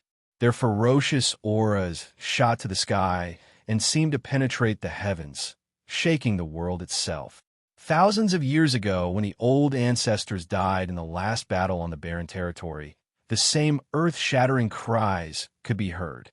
Yang Kai nodded lightly, waited for the chance to die down before continuing. All of you must be curious why you were transferred here. You are all heroes with great merits who have killed countless enemies in the past. All of you can be regarded as the elites of the army. Since you are all elites, though, the duties entrusted to you will also be beyond normal. What you are standing on is the suppressing Black Ink Fortress, which is an artifact that has taken 1,000 years and countless resources to construct. It is designed specifically to defend against the Black Ink clan, and you have all been transferred here to operate it and resist the coming crisis. Thousands of years ago, the human race army was defeated outside the primordial heavens source grand restriction. The true body of MO fell into a deep sleep, and there is no telling when it will awaken. Although some arrangements have already been prepared and are in place, nothing is certain. We need you all to head to the primordial heavens source grand restriction to guard the place. The humans roared while even the divine spirits were moved. Although they all knew that Yang Kai might want them to do something big, they never expected that the reason why they were deployed to the suppressing Black Ink Fortress was for them to guard the primordial heavens source grand restriction. That was where the mother nest was located. In other words, that was where the true body of MO was. It was the source of all the current chaos. Those survivors of the primordial heavens source grand restriction war looked grave as they could not help but recall the tragedy that occurred there. It could be said that the battlefield over there marked the first defeat of the human race, which precipitated all the tragedies that followed. It was a traumatic experience for all those who lived through it. Thousands of years ago, they carried this great humiliation when they escaped from the primordial heavens source grand restriction. Now, after thousands of years, they finally got a chance to go back and seek revenge. The fighting spirits in their hearts had never been higher. They would never retreat again. Yang Kai continued, "That place is cut off from the world, so you will not be able to receive any assistance from this side. You can only rely on yourselves and the compatriots standing beside you. You may encounter far more dangers than anywhere else in the Great Territories. This mission may very well be your last. So if any here are unwilling to go, leave now and no one will blame you." Yang Kai raised his eyes and glanced around, but no one moved. After waiting for more than 10 breaths, all 6,000 soldiers still stood straight, none of them wavering in the slightest. Xianxia was greatly relieved and nodded. Good. With such determination, there is no longer any need to worry about Mo. Today, I, Xianxia, and Mi Jingluan are here to form the Suppressing Black Ink Army on behalf of the supreme headquarters of the human race. I wish you all a speedy and triumphant return. When the Great Evolution Army was first established, Xianxia was just a 7th Order squad leader, like these 6,000 soldiers in front of him. Now, he stood there looking at them with the majesty of an 8th Order Army commander. He could not help but feel proud. Now, times had changed, and the younger generation had also begun to carry the banner of the human race, shouldering their share of responsibilities. Mi Jingluan stepped forward, took out a jade book, and shouted, "Where is Su Yin?" In the crowd, Su Yin, who looked solemn and graceful, cupped her fist and shouted, "Su Yin, reporting for orders." Mi Jingluan looked at her and punched out the jade book. "Today you are appointed as the division commander of Suppressing Black Ink Army's 1st Division. You will be the commander of 600 soldiers. In this jade book, you will find the names of the soldiers appointed as your subordinates. As for the squads and their squad leaders, you will be the one who decides later." Su Yin was immediately baffled. Although she had killed many enemies on various battlefields over the years, and her merits were numerous, she had not done much to be deserving of becoming a commander. When their group of women gathered together, it was always Yuru Meng who led them. It was not that Yuru Meng was stronger than her. In fact, the strongest of all Xianxia's wives was currently Su Yin. After all, she possessed a Phoenix clan bloodline and was now in the 8th Order Open Heaven realm. She was naturally more powerful than the average 8th Order Open Heaven realm master. However, Yuru Meng was a former demon saint from the demon realm, a leader of billions who held a high status and loft position for 10,000 years. In short, she was used to ordering people around and was naturally better at it. So, Su Yin and the others became accustomed to following her directions. Su Yin was at a loss when she was suddenly given the heavy responsibility of having 600 soldiers under her. She glanced towards Xianxia and saw him looking back at her with confidence. Steeling herself, she nodded lightly and firmly declared, "Su Yin has received the order." After receiving the jade book, she used her divine sense and was relieved to find out that her personnel included Yuru Meng. Mi Jingluan also knew about the inner workings of their group and had naturally made some arrangements. With Yuru Meng with her, she would not have any problems being a division commander. Mi Jingluan shouted again, "Where is Xianxia?" Xianxia instantly shouted with great vigor, cupped his fist with enthusiasm, and shouted, "Xianxia, reporting for orders." With what just happened to Su Yin, he naturally expected that he was going to be named a division commander. He was so happy that he smiled from ear to ear, even winking at Xianxia, as if to say that he had not disgraced him. Of course, Xianxia knew what he was thinking and couldn't help rolling his eyes to himself. This brat, he still hasn't grown up after all these years. Xianxia did not expect that Mi Jingluan would appoint Su Yin and Xianxia to be division commanders. The appointment of a division commander of the Suppressing Black Ink Army was a decision made by the Supreme Headquarters itself, so Xianxia was not involved in the slightest. However, it wasn't a big deal. Both Su Yin and Xianxia were qualified to be division commanders by virtue of having dragon and phoenix backgrounds and strengths. No one would accuse Xianxia of nepotism because of this. Besides, it was not easy to be a division commander.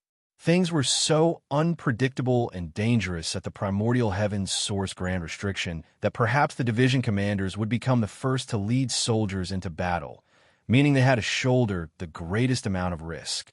Marshall Peak, Chapter 5662, The Elite Division.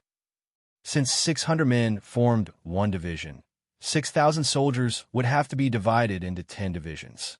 Mi Jingluan quickly called out the names of the 10, and each of them received their orders. Among these 10 divisions, only 5,000 were combatants, with the remaining 1,000 taking care of logistics, such as maintaining the Suppressing Black Ink Army's spirit arrays, artifacts, and even medical treatment. These soldiers were no less important than those who fought on the front lines, but were also at least in the 6th Order Open Heaven realm. Even though these support personnel were not good at fighting, In a critical moment, they were also able to contribute to the battle. It was just that they were less powerful than those who spent their time on the battlefield. After appointing the 10 division commanders, Mi Jingluan took a step backwards, turned to Yang Kai, and left the rest to him. Yang Kai nodded, looked down, and asked, "Does anyone have any questions? If not, we will proceed." Everyone fell silent, except Yang Xiao, who raised his hand high. "Go ahead." Yang Kai glanced at this brat. Yang Xiao cupped his fist and asked, "Sir, may I ask which senior is the army commander of the suppressing Black Ink Army? Surely there would be an army commander, right?" His question immediately piqued everyone's curiosity. They were equally curious, as commanding such a big and powerful army was a heavy responsibility. However, Mi Jinglin only appointed 10 division commanders, but did not even mention anything about an army commander. The suppressing Black Ink Army must also have an army commander who was very strong and highly respected. Otherwise, the soldiers would not be able to fight effectively in the coming brutal war. The makeup of the suppressing Black Ink Army was exceptionally strong, with many 8th Order Open Heaven Realm Masters, not to mention the dozens of divine spirits who appeared like they were going along with the army. Thus, the army commander could not be a regular person. Among the current humans, there were only 2 or 3 people who were qualified to serve as the army commander of the suppressing Black Ink Army. Xianxia was one, Yang Kai was the other, while other 8th Order Open Heaven Realm Masters were nowhere near their capabilities. Yang Kai grinned and said to the curious soldiers, "There is naturally an army commander, but that senior is already standing by at the primordial heavens source grand restriction. Be patient, you will soon know who he is." His reply immediately sparked speculations. With Yang Kai's status, there were very few who deserved to be addressed as senior by him. Thus, although it was just a simple reply, many quickly guessed the identity of the army commander of the suppressing Black Ink Army. If it was who they thought it was, his suitability was truly indisputable. "Any more questions?" Yang Kai asked one more time. No one asked. Yang Kai nodded his head and ordered, "Division commanders, perform roll call and then assemble your squads. You have 1 stick of incense to deal with this." "Yes, sir," the 10 division commanders shouted in unison. Soon, the area became rowdy and chaotic as commanders called out to their troops and organized them into squads.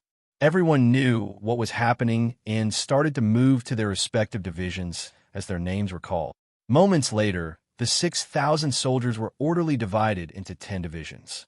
Each division commander started to assign members to squads according to the information provided to them in their jade books. The suppressing Black Ink Army did not have battalions, instead choosing to form the division of squads from the start. Each division had 600 troops, and each squad had a standard 15 members. That meant that there were 40 squads in each division. The squad leaders were all 8th Order Open Heaven Realm Masters. In other words, although the suppressing Black Ink Army only had 6,000 men, there were 400 8th Order Open Heaven Realm Masters among them. When the Great Evolution Army was formed, it had a grand total of 128th Order Open Heaven Realm Masters. However, how many ordinary soldiers did the Great Evolution Army have back then? A full 60,000, 10 times more than the suppressing Black Ink Army. Although the human race was now facing an existential crisis, its heritage was actually several times stronger than back then, especially in terms of the number of mid and high-rank Open Heaven Realm Masters. All this was naturally due to the star boundary, the myriad monsters world, and Yang Kai small universe. Setting the star boundary and the myriad monsters world aside, just Yang Kai's small universe alone had brought out almost 10,000 people over the years, all of them directly advanced to the 5th, 6th, and 7th orders. And this was with Yang Kai being extremely selective of who was brought out of his small universe. The situation was entirely different for the star boundary and the myriad monsters world, which had population bases hundreds of times larger.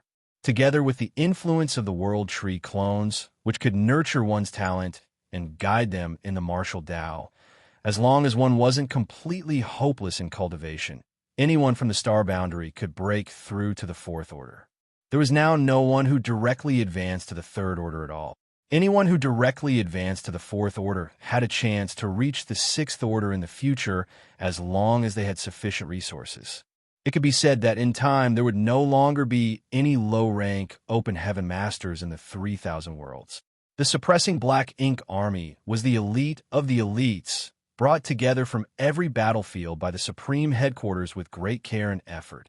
The suppressing black ink fortress, manned by the suppressing black ink army of 6,000, was much more powerful than the original Great Evolution army from back then. Under Su Yan's command, Yu Ming and the others were assigned as squad leaders, while Xianxia assigned Zhao Yibai and the others as squad leaders. While the suppressing black ink army was organizing itself, Yang Kai had already connected with the World Tree and communicated with it. He planned to use the power of the World Tree to travel through the void and directly reach the primordial heaven's source grand restriction, which would not only be incredibly convenient, but also save a massive amount of time. 3,000 years ago, when he sent Wu Kuang to the primordial heaven's source grand restriction, Yang Kai deliberately left a sealed universe world nearby so that he could go to the primordial heaven's source grand restriction at any time and from anywhere. However, after communicating with the old tree, Yang Kai realized that its current state was not optimistic. The World Tree was greatly affected by the destruction of the universe worlds of the 3,000 worlds, so the vast majority of its world fruits had withered and fallen, making the entire tree look old and sickly. To move outsiders from the 3,000 worlds to the grand ancient ruins boundary required the old tree to expend its energy. It was not a big problem for just Yang Kai and maybe one or two others to do this, as the expenditure was minor. However, trying to move 400 Eighth Order Open Heaven Realm Masters was simply not feasible for the current World Tree and would quite likely be harmful. Upon realizing this, Yang Kai felt disappointed with himself for not thinking about this before. The old tree had once helped Yang Kai move 10,000 refugees from Acacia territory and in the process suffered some damage. It was only now that Yang Kai recalled that event and realized how naive he had just been. There was no way for Yang Kai to borrow the old tree's strength for this endeavor, so Yang Kai could only adjust his plan. It was a good thing that there were other means of getting to the Black Ink battlefield. There were two other ways to get to the Black Ink battlefield. First, head to the Shattered Heaven, enter the barren territory, and then step into the Black Ink battlefield. This path, unfortunately, led to needing to pass through the no-return pass, which would attract retaliation from the Royal Lord. If they did not go via this main route, then they would have to take the secret passageway in Black territory. However, there were also problems with this second plan, as the secret passage was a highly dangerous void corridor. It was harmless for Yang Kai to go through this void corridor alone, and even taking several people with him should be all right. However, for 100 Eighth Order Masters all at once, Yang Kai would have to monitor and control all 400 at once. After all, in order for him to avoid the Eighth Order Open Heaven Realm Masters getting lost in the void, he would also need to use space principles to keep them together. Even for Zhao Yibai and the others who practice the Tao of Space, their safety was not guaranteed. Thinking it over, it seemed they could only travel via the no-return pass. The Black Ink clan at the no-return pass had just suffered quite a big loss at Yang Kai's hands recently and would not dare to make things difficult for him again. Furthermore, they were just passing through. Yang Kai thus made up his mind. The suppressing Black Ink army had already finished their organization and had lined up quietly to await his next orders. Yang Kai scanned the troops and was satisfied. They were worthy of being the elites drawn from the major battlefields. He then shouted, "All Eighth Order Open Heaven Realm Masters, open your small universes and take in the soldiers of your respective squads." All the Eighth Orders received the order, and the aura of world force instantly surged as portals to their small universes were opened. Those in the Seventh Order and below soon poured inside. An Eighth Order Master's small universe was large enough to accommodate a squad of 15 people. However, it would undoubtedly affect the utilization of their strength. In an instant, there were only around 400 Eighth Order Masters left out of the original 6,000 soldiers. If possible, Xianxia would rather take these 8th Order Open Heaven Realm Masters into his small universe. However, he was only an 8th Order Open Heaven Realm Master, and although his small universe was different from normal, it was difficult to break the shackles and take in other 8th Order Masters. Regardless, he needed to reach the 9th Order Open Heaven Realm as soon as possible. Otherwise, traveling around would be extremely troublesome. He could ask Luo Tinghe, who was not too far away, for help. However, she had just reached the 9th Order Open Heaven Realm and could not accommodate so many 8th Order Open Heaven Realm Masters. Furthermore, she was one of the hidden trump cards of the human race, and it was not the time to reveal her existence. Next, Mi Jingluan presided over the dispersion of the unrelated people. There were a number of those who were involved in building the suppressing Black Ink Fortress. The artifact refiners and array masters numbered quite a lot. Only a small number of them went with the army, while the rest returned to the major armies on the various battlefields. After they left, the 408th Orders, as well as the various divine spirits, all rose into the air, and Xianxia was the only one left on the suppressing Black Ink Fortress. Even Mi Jingluan was nervous as numerous pairs of eyes watched curiously.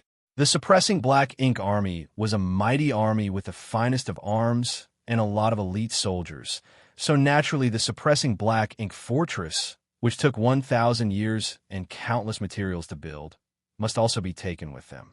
This was the foundation of the suppressing Black Ink Army, and the weapon they would rely on to fight the Black Ink Clan. Without the suppressing Black Ink Fortress, these 6,000 soldiers alone would not be able to do much at the Primordial Heaven's Source Grand Restriction. However, the suppressing Black Ink Fortress was not that easy to take away. To take it away, it had to be put into someone's small universe. Normally, an Open Heaven Realm Master could open up their small universe to accommodate many things. This was not a big deal as long as the portal open was not too big. However, if the portal opened was too large, their heritage could easily leak out from the portal, or worse, crack under the strain, which would result in a disaster. Martial Peak, Chapter 56-63 Mighty. Mi Jingluan knew his own limits. With his abilities, there was no way he could open such a large portal and take the suppressing Black Ink Fortress into his small universe.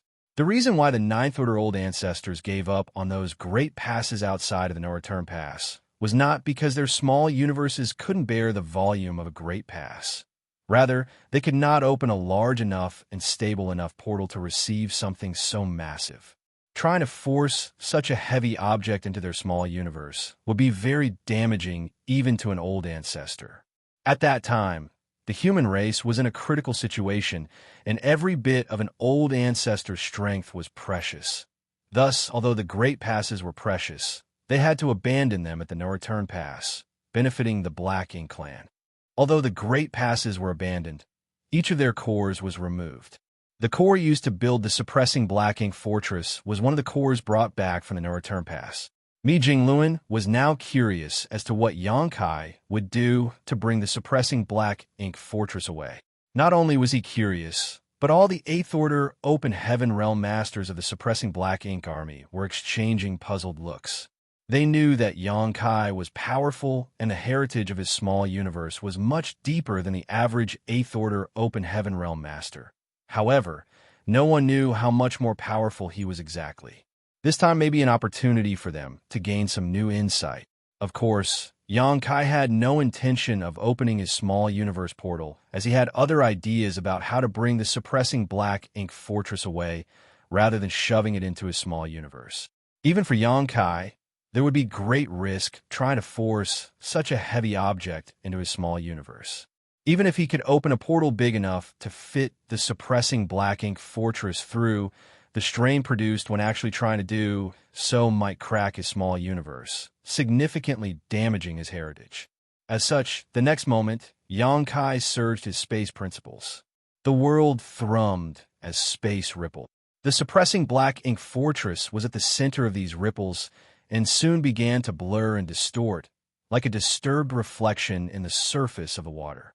It became increasingly blurred with time, until even the 8th Order Masters could not make out the original appearance of the suppressing black ink fortress. It felt as though the layers of the void were warping around it, obscuring their vision. Among those present, cultivators such as Xiao Bai, who also cultivated the Tao of space, showed looks of both surprise and admiration. It was obvious that they could tell what was happening. This was clearly a clever method of using space principles. It was difficult for those who had not cultivated the Tao of space to clearly tell what was happening. "Rise!" Yang Kai suddenly shouted and pointed his hand at the suppressing black ink fortress. In an instant, the void where the suppressing black ink fortress was located, including the land, floated up as if there was a giant, invisible spade that had dug it out. Mi Jingluan was dumbfounded and could not believe his eyes. Only cultivators who had cultivated the Tao of space could do this, and it was difficult for anyone else to emulate it. It seemed Yang Kai had no intention to put the suppressing black ink fortress into his small universe. Instead, he planned on cutting this whole space away, and by now, Mi Jingluan had an idea of what Yang Kai was going to do. As expected, space principles continued to undulate. The large piece of space that had been cut away continued to tremble, and with each tremor, the space seemed to shrink down. After a full hour of constantly trembling and shrinking, the entire isolated space was now about the size of a table. It looked like a pure and flawless glass sphere which had the suppressing black ink fortress sitting inside of it. Such a glass could be called a universe fragment, but it was not formed naturally. It was refined by Yang Kai directly. Yang Kai had successfully refined entire universe worlds into world beads, so cutting off a piece of space and refining it into such an orb was not a big deal to him. If he continued, he could shrink it even further, but this was enough for now. The round table-sized glass was casually thrown into his small universe. Thereafter, he took out a purifying black ink battleship and shouted, "Board!" Everyone embarked on the purifying black ink battleship and went about operating it without Yang Kai having to give any instructions. Yang Kai stood on the deck, cupped his fist to Mi Jingluan, and called out, "Senior brother Mi, I'll give him a ride. I'll trouble senior brothers to handle the rest over here." Mi Jingluan returned the salute and said, "May you all have a safe journey ahead and a swift return. Let's go." Yang Kai waved forward and the purifying black ink battleship buzzed and immediately turned into a stream of light, heading straight for the territory gate. Mi Jingluan stared in the direction of the purifying black ink battleship's departure until the huge warship disappeared from view, a certain sense of solemnity covering his face. There was no telling how many, if any, of these 6,000 soldiers could come back alive. Turning back, the space that had been cut was filled with void turbulence and would likely take many years to fully heal itself.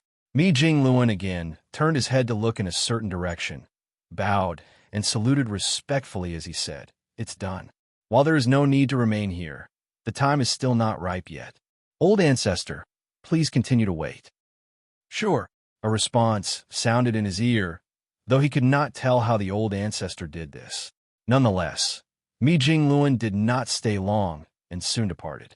For the first time in 1,000 years, this whole place fell silent.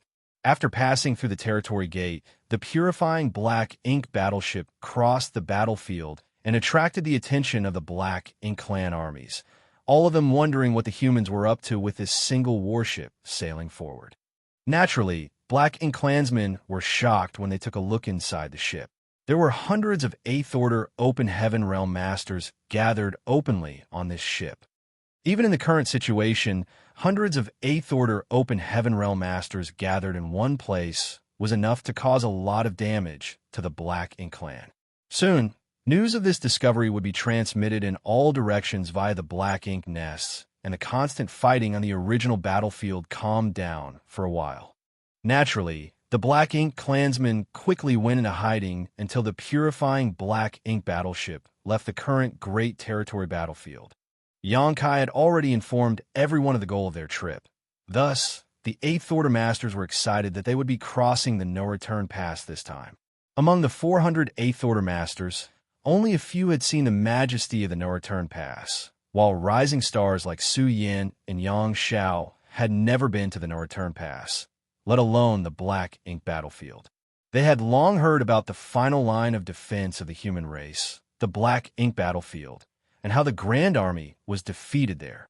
Xianxia, who was eager for a fight, was thinking about whether the Black Ink clan would try to stop them at the no-return pass. If they did, the 408th Order Masters and his adoptive father could defeat them and retake the Great Pass from the Black Ink clan, which would be a great achievement. It was a pity that old Fong was not with them. Otherwise, he could experience the excitement of this journey. The purifying Black Ink battleship crossed one great territory after another, with the Black Ink clan keeping a watchful eye on it from afar, as Xianxia and the others could not hide their movements from the Black Ink clan. Meanwhile, the no-return pass went on high alert, because the route of this purifying Black Ink battleship seemed to be heading straight for them. It was not the hundreds of 8th Order Masters who they were worried about, though. They were most concerned with the presence of the Killing Star on the purifying Black Ink battleship, Xianxia. Both the Royal Lord and Immortal Ballad were particularly concerned by his presence. The Royal Lord was still fuming about what happened when Xianxia was here previously. Although the loss of a large amount of supplies and 1,200 Black Ink disciples were nothing to the Black Ink clan, the loss of face was difficult for him to stomach. Now, Xianxia was leading so many 8th Order Open Heaven Realm Masters in the direction of the no-return pass. Does that bastard have no regard for me at all?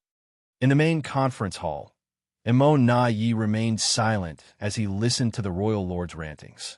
After finally calming down a bit, the Royal Lord asked, Immortal Ballad, what do you think Xianxia is up to? Immortal Ballad deliberated for a moment before saying, judging from the route of that purifying Black Ink battleship, it is indeed heading towards the no-return pass. From the reports of our scouts, they have already reached the Shattered Heaven and will soon enter the barren territory. The Royal Lord snarled furiously. Xianxia is really asking for it now. If he dares to come, he will not leave this place alive. Previously, the Royal Lord ordered his men to set up the heaven-sealing, earth-locking array at the territory gate. However, Xianxia did not come through the territory gate, and instead showed up from the depths of the Black Ink battlefield. Hence, the arrangements proved useless. Now, since Xianxia was coming through the territory gate, the previous setup would work. Immortal Ballad quickly said, Sir, please calm your anger. Although Xianxia is despicable, we just settled the incident of the ancestral land. We should not provoke him and give him an excuse to act out against us. If he was alone, there might be a chance to trap him in the Grand Array at the no-return pass. However, with hundreds of 8th Order Masters accompanying him, even if we can trap him with the Grand Arrays, he would immediately be able to break out with so many strong helpers. The Royal Lord was filled with anger, but he had to admit that Immortal Ballad had a point. Even he could not take lightly the presence of hundreds of 8th Order Open Heaven Realm Masters, and there was certainly no way the Grand Array could not trap so many powerhouses. Then what should we do? The Royal Lord asked. Immortal Ballad asked, Sir, do you think that Xianxia is trying to renege on our deal after extracting so much compensation from us? Do you believe he is coming to go on another rampage at the no-return pass? Isn't he? I can't deny such a possibility, but I believe that Xianxia's objective is not the no-return pass this time. Why do you think so? Immortal Ballad said, From what I know about him, although he puts on the face of a reckless madman, he is an extremely cautious person. He is a master of the Tao of space and can come and go as he pleases, so bringing so many 8th Order Open Heaven Realm Masters with him is more a burden than a benefit. The Royal Lord pondered about the previous times Xianxia came to the no-return pass, and, just as Immortal Ballad said, Xianxia always came alone whenever possible and never acted in conjunction with anyone. Thus, it seemed that he might not be coming to the no-return pass to cause trouble this time. Then, where is he heading? The Royal Lord frowned. Marshall Peak, Chapter 5664, famous from killing rampages. Sir, do you remember the white divine dragon from 1,000 years ago? Immortal Ballad mentioned. The Royal Lord pondered for a while, and then it suddenly dawned on him. You mean? Immortal Ballad said. If I'm not mistaken, their destination should be the source domain. How dare he? The royal lord was furious and slapped the armrest of the bone throne, his black ink strength radiating through the hall like a tsunami. 1,000 years ago, a white divine dragon passed through the territory gate, through the no return pass, then flew into the black ink battlefield, and had not been heard from since. At that time, the royal lord felt the intense dragon pressure and was reluctant to start any conflict with the divine dragon. Thus, he helplessly watched as it soared through the no-return pass and strutted away. It was a good thing that the divine dragon was not interested in the Black Ink clan and was just passing by. At that time, he didn't know what the white divine dragon was going to do, but later he realized that the only thing in Black Ink battlefield that a divine dragon would care about was the primordial heavens source grand restriction. The divine dragon was probably rushing to the primordial heavens source grand restriction to monitor the situation there. In this regard, the Black Ink clan could not do anything. Now, after more than 1,000 years, Xianxia led hundreds of 8th Order masters aboard a purifying Black Ink battleship towards the no-return pass. The royal lord thought that Xianxia was going to create trouble at the no-return pass, but Immortality saw his real objective with a glance. Thus, human force was most likely heading to the primordial heavens source grand restriction. The mother nest was the root of the Black Ink clan, and it was also the place that the human race feared the most. How could they not pay more attention to it? If a divine dragon wanted to go to the primordial heavens source grand restriction, no one in the current Black Ink clan could stop it. But if Xianxia and these 8th Order masters wanted to follow, how could the royal lord allow them to do so? If they had any ill intentions towards the mother nest, it would have a great impact on the entire Black Ink clan. Thinking this, he shouted immediately, "Immortality! Quickly recall the territory lords who can fight. Those humans must not leave here alive." Immortality, however, shook his head. "Sir, it's too late to recall the territory lords. The purifying Black Ink battleship should have reached the barren territory by now, and would soon arrive at the no-return pass. There was no time to recall the other territory lords." The royal lord got up and paced back and forth several steps before declaring with determination, "If that's the case, then let's gather all our strength and fight." Immortality exclaimed, "No." The royal lord turned and glared at Immortality angrily, as he was displeased that he had opposed his order. He suppressed Immortality so forcefully with his pressure that the latter quickly bowed and explained, "Sir, if a war breaks out at the no-return pass, countless Black Ink nests will be destroyed regardless of who wins. There are hundreds of territory lords stationed here, many of them healing in the Black Ink nests of the no-return pass. Together with a true royal lord, a pseudo-royal lord, advantageous terrain, and a huge Black Ink clan army, they could certainly put up a good fight with the incoming humans. However, as Immortality said, once the fighting started, the Black Ink clan would incur enormous losses. Furthermore, many Black Ink nests would be lost. The Black Ink nests were critical to the Black Ink clan, as without them, they could sustain themselves. What Immortality said immediately dampened the royal lord's anger. He took a deep breath, sighed and frowned for several moments, before sitting back down on the bone throne. He then said with some resignation, "Yes, there's a need to guard the Black Ink nests. Immortality, you are right." Immortality understood the royal lord's near depression well. In some sense, it was torture for a powerful being like the royal lord to be sitting here at the no-return pass for thousands of years, unable to do anything. The Black Ink nests were the foundation of the Black Ink clan, but they were also an invisible shackle that bound the only royal lord here. In the battle at the barren territory, almost all of the 9th Order Open Heaven Realm Masters were killed, including the Dragon and Phoenix clan leaders. That final battle was a huge victory for the humans, as they killed almost all the royal lords and even managed to seriously hurt the Black Ink giant spirit god. The battle that took place over 3,000 years ago and had a profound impact on both sides to this day. In fact, the impact of that battle would continue on for many years into the future. Perhaps only when the number of 9th Order Open Heaven Realm Masters and Royal Lords recovered would a new era begin. After a moment of deliberation, Immortality asked, "Sir, is there any news from the Mother Nest?" The Royal Lord slowly shook his head and replied, There has been no news since the Supreme One fell into deep sleep. Obviously, it is not time for the Supreme One to awaken. Nai nodded and said, Sir, there is no need to worry too much about the Mother Nest and the Supreme One situation, since it has been the same for so many years.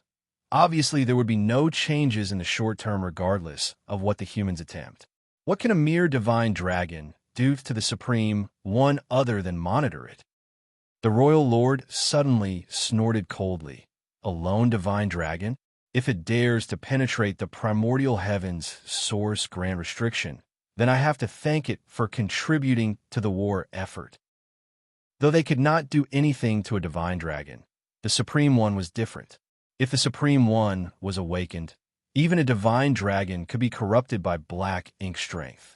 If that dragon dared to go deeper into the primordial heavens' source grand restriction, he would definitely make a fool of himself. That's right, Nai agreed. If that is the case for the divine dragon, then it would be the same for Xianxia and the others. The royal lord suddenly understood what Nai meant, looked at him, and asked, You suggest we just let them go? Nai calmed down and was secretly relieved that the royal lord was convinced by him. At least his efforts were not in vain. As such, he nodded and said, If they're just passing through the no-return pass, then we should let them go. This can also take some pressure off the battlefield. The intel mentioned that the number of 8th Order Masters with Xianxia numbered in the hundreds. If so many 8th Order Open Heaven Realm Masters went to the Primordial Heavens Source Grand Restriction, that would mean that the Great Territory battlefields would have less of them and the pressure on the Black Ink clan would be reduced significantly. But we can't let our guard down. Nai added, We should still make some preparations in case Xianxia decides to attack the no-return pass. If that happens, we will need Sir to deal with him personally. The royal lord nodded and said, If that is the case, he will not be spared. Sir is the only royal lord left and represents the face of the Black Ink clan. Before Nai could finish a sentence, the royal lord responded, I know. I will enter a black ink nest later to heal my old wounds. Nai shouted, Sir is wise. The purifying black ink battleship swiftly flew across the barren territory. Powerful divine senses spread out from inside the ship. They could see 2 giant spirit gods from afar, continuing their 3,000-year-long battle. In another direction of the void, another black ink giant spirit god was sitting cross-legged with one of his arms stuck through the boundary wall. The rising stars who saw the giant spirit god for the first time were awed by their sheer size. Even those who had encountered the giant spirit gods before were just as unsettled as when they first saw them. No one could help but wonder how there could be such huge beings in this universe.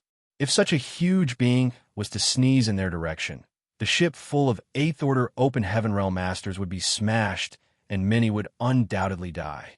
Their forefathers and the 9th Order old ancestors who died in the barren territory thousands of years ago had faced such frightening figures. To think that they had launched such a brave attack on such a powerful foe and managed to seriously wound it. If the Black Ink Giant Spirit God was so powerful, then what about the being who created them? Was this an enemy that could be defeated? There was an ominous feeling all around. Xianxia remained silent and had no intention of encouraging the ship full of 8th Order Open Heaven Realm Masters. After so many years of cultivating, if they gave up their will to fight just after a glance at the enemy, then the human race was doomed no matter what he said. Naturally, those who had reached the 8th Order had strong wills. In fact, if Xianxia wanted to, he could have activated the purifying black ink battleship's defensive arrays to prevent them from looking outside so that they would not be intimidated by the black ink giant spirit god. However, he did not do so. He wanted them to realize how powerful the enemy really was and to let them know that the road ahead was long and arduous. Their 8th Order cultivation was far from enough. If the human race wanted to defeat the Black Ink clan and eliminate the only way was to get stronger. Much, much stronger. They silently traveled through the vast barren territory and soon arrived at the territory gate. Xianxia planned to go to the no-return pass first to check if the Blacking clan had set up an ambush on the other side. He thought that if the Blacking clan had any intelligence, they would not do something so stupid. After all, it would not do the Blacking clan any good to fight at the no-return pass. However, he had to take some precautions. Before the purifying black ink battleship could reach the territory gate, though, a voice shouted from afar, "Is that Sir Xianxia?" Xianxia looked up and saw a sturdy figure waiting in the distance and felt the aura of an innate territory lord. Interesting, did the Blacking clan arrange for someone to welcome us? Aboard the warship, the group of 8th Order Master had a change in expression.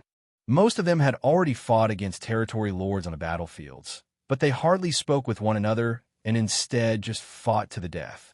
It was also the first time they heard a human addressed as Sir by territory lord.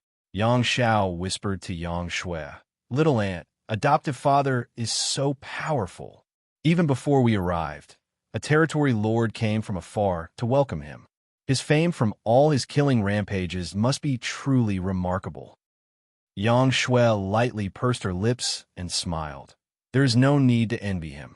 The Dragon Clan is not bad, either. Xianxia sighed and said, "It's not the same.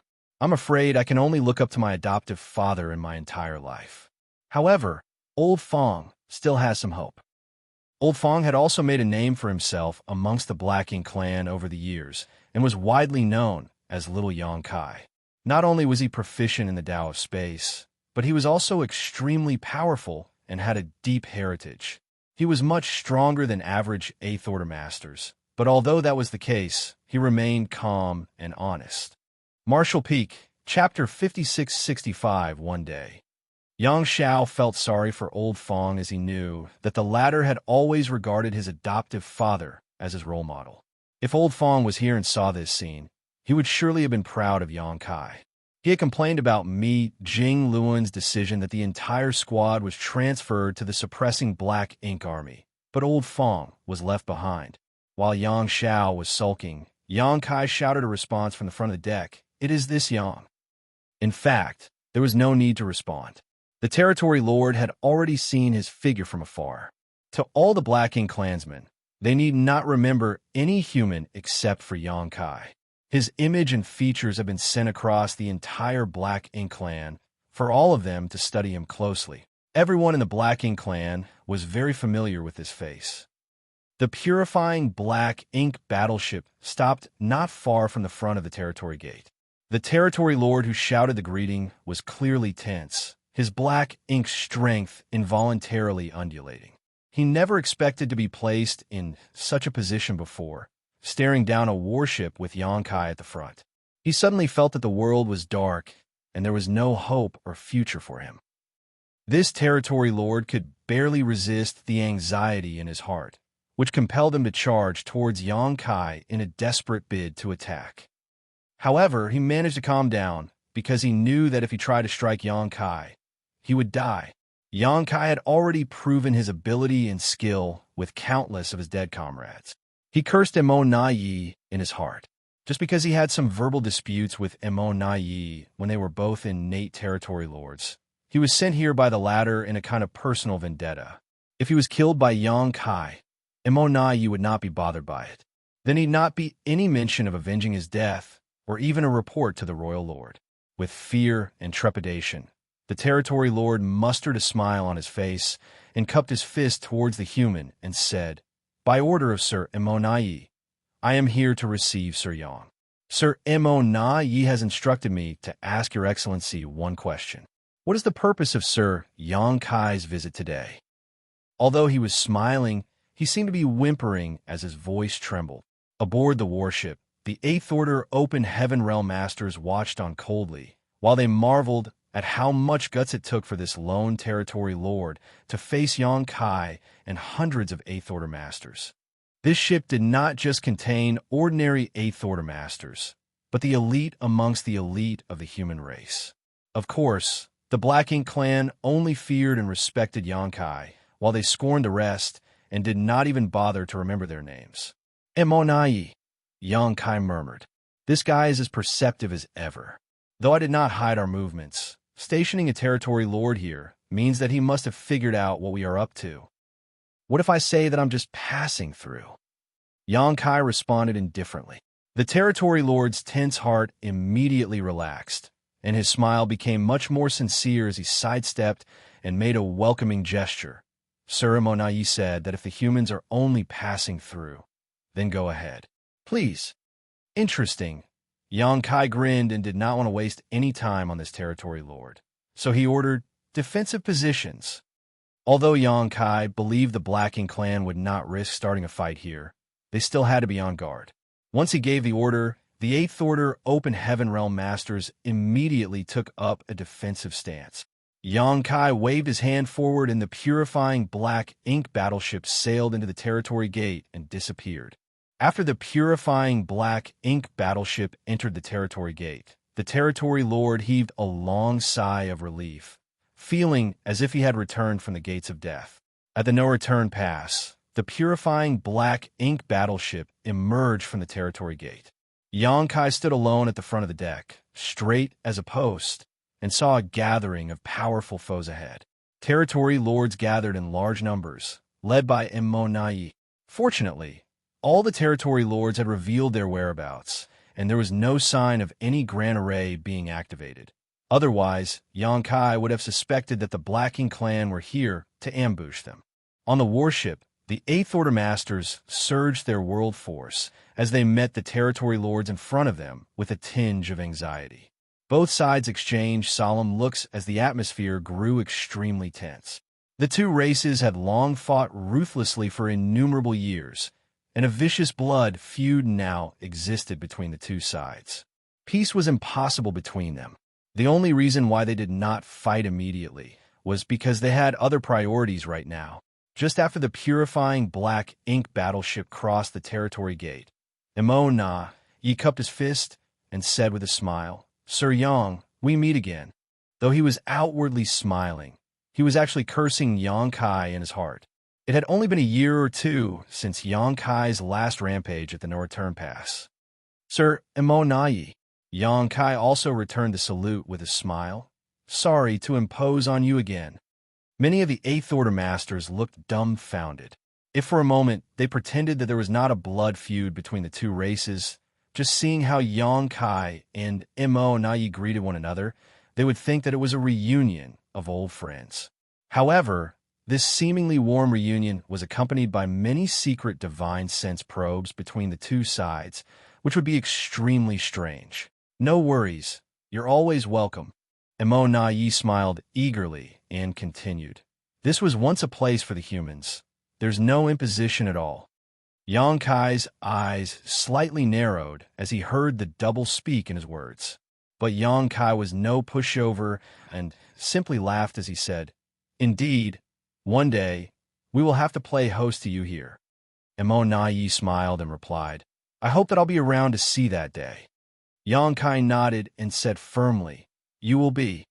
Immortality's smile froze as he was slightly off-put by this subtle threat. Still, he quickly composed himself and asked, "Sir Xianxia's purpose for coming here is—" "Rest assured, I'm not here to stir up trouble with the Black Ink clan. I just want to take a trip to the depths of the Black Ink battlefield." "So that's how it is." Immortality appeared as if his suppositions were correct. The two sides seemed to be constantly fighting recently.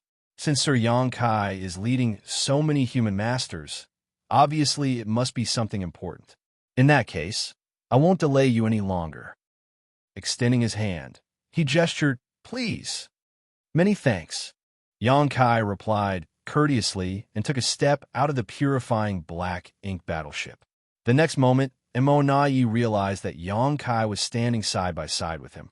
Immortality was surprised by this move and could not resist as he turned to look at Xianxia for a moment. He would not have thought of anything if Xianxia had stayed aboard the purifying Black Ink battleship, but now that he suddenly came so close to him, things were different.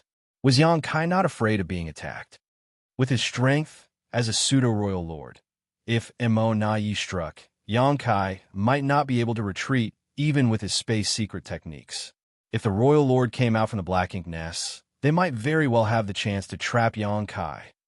No, it is impossible for him to be that foolish.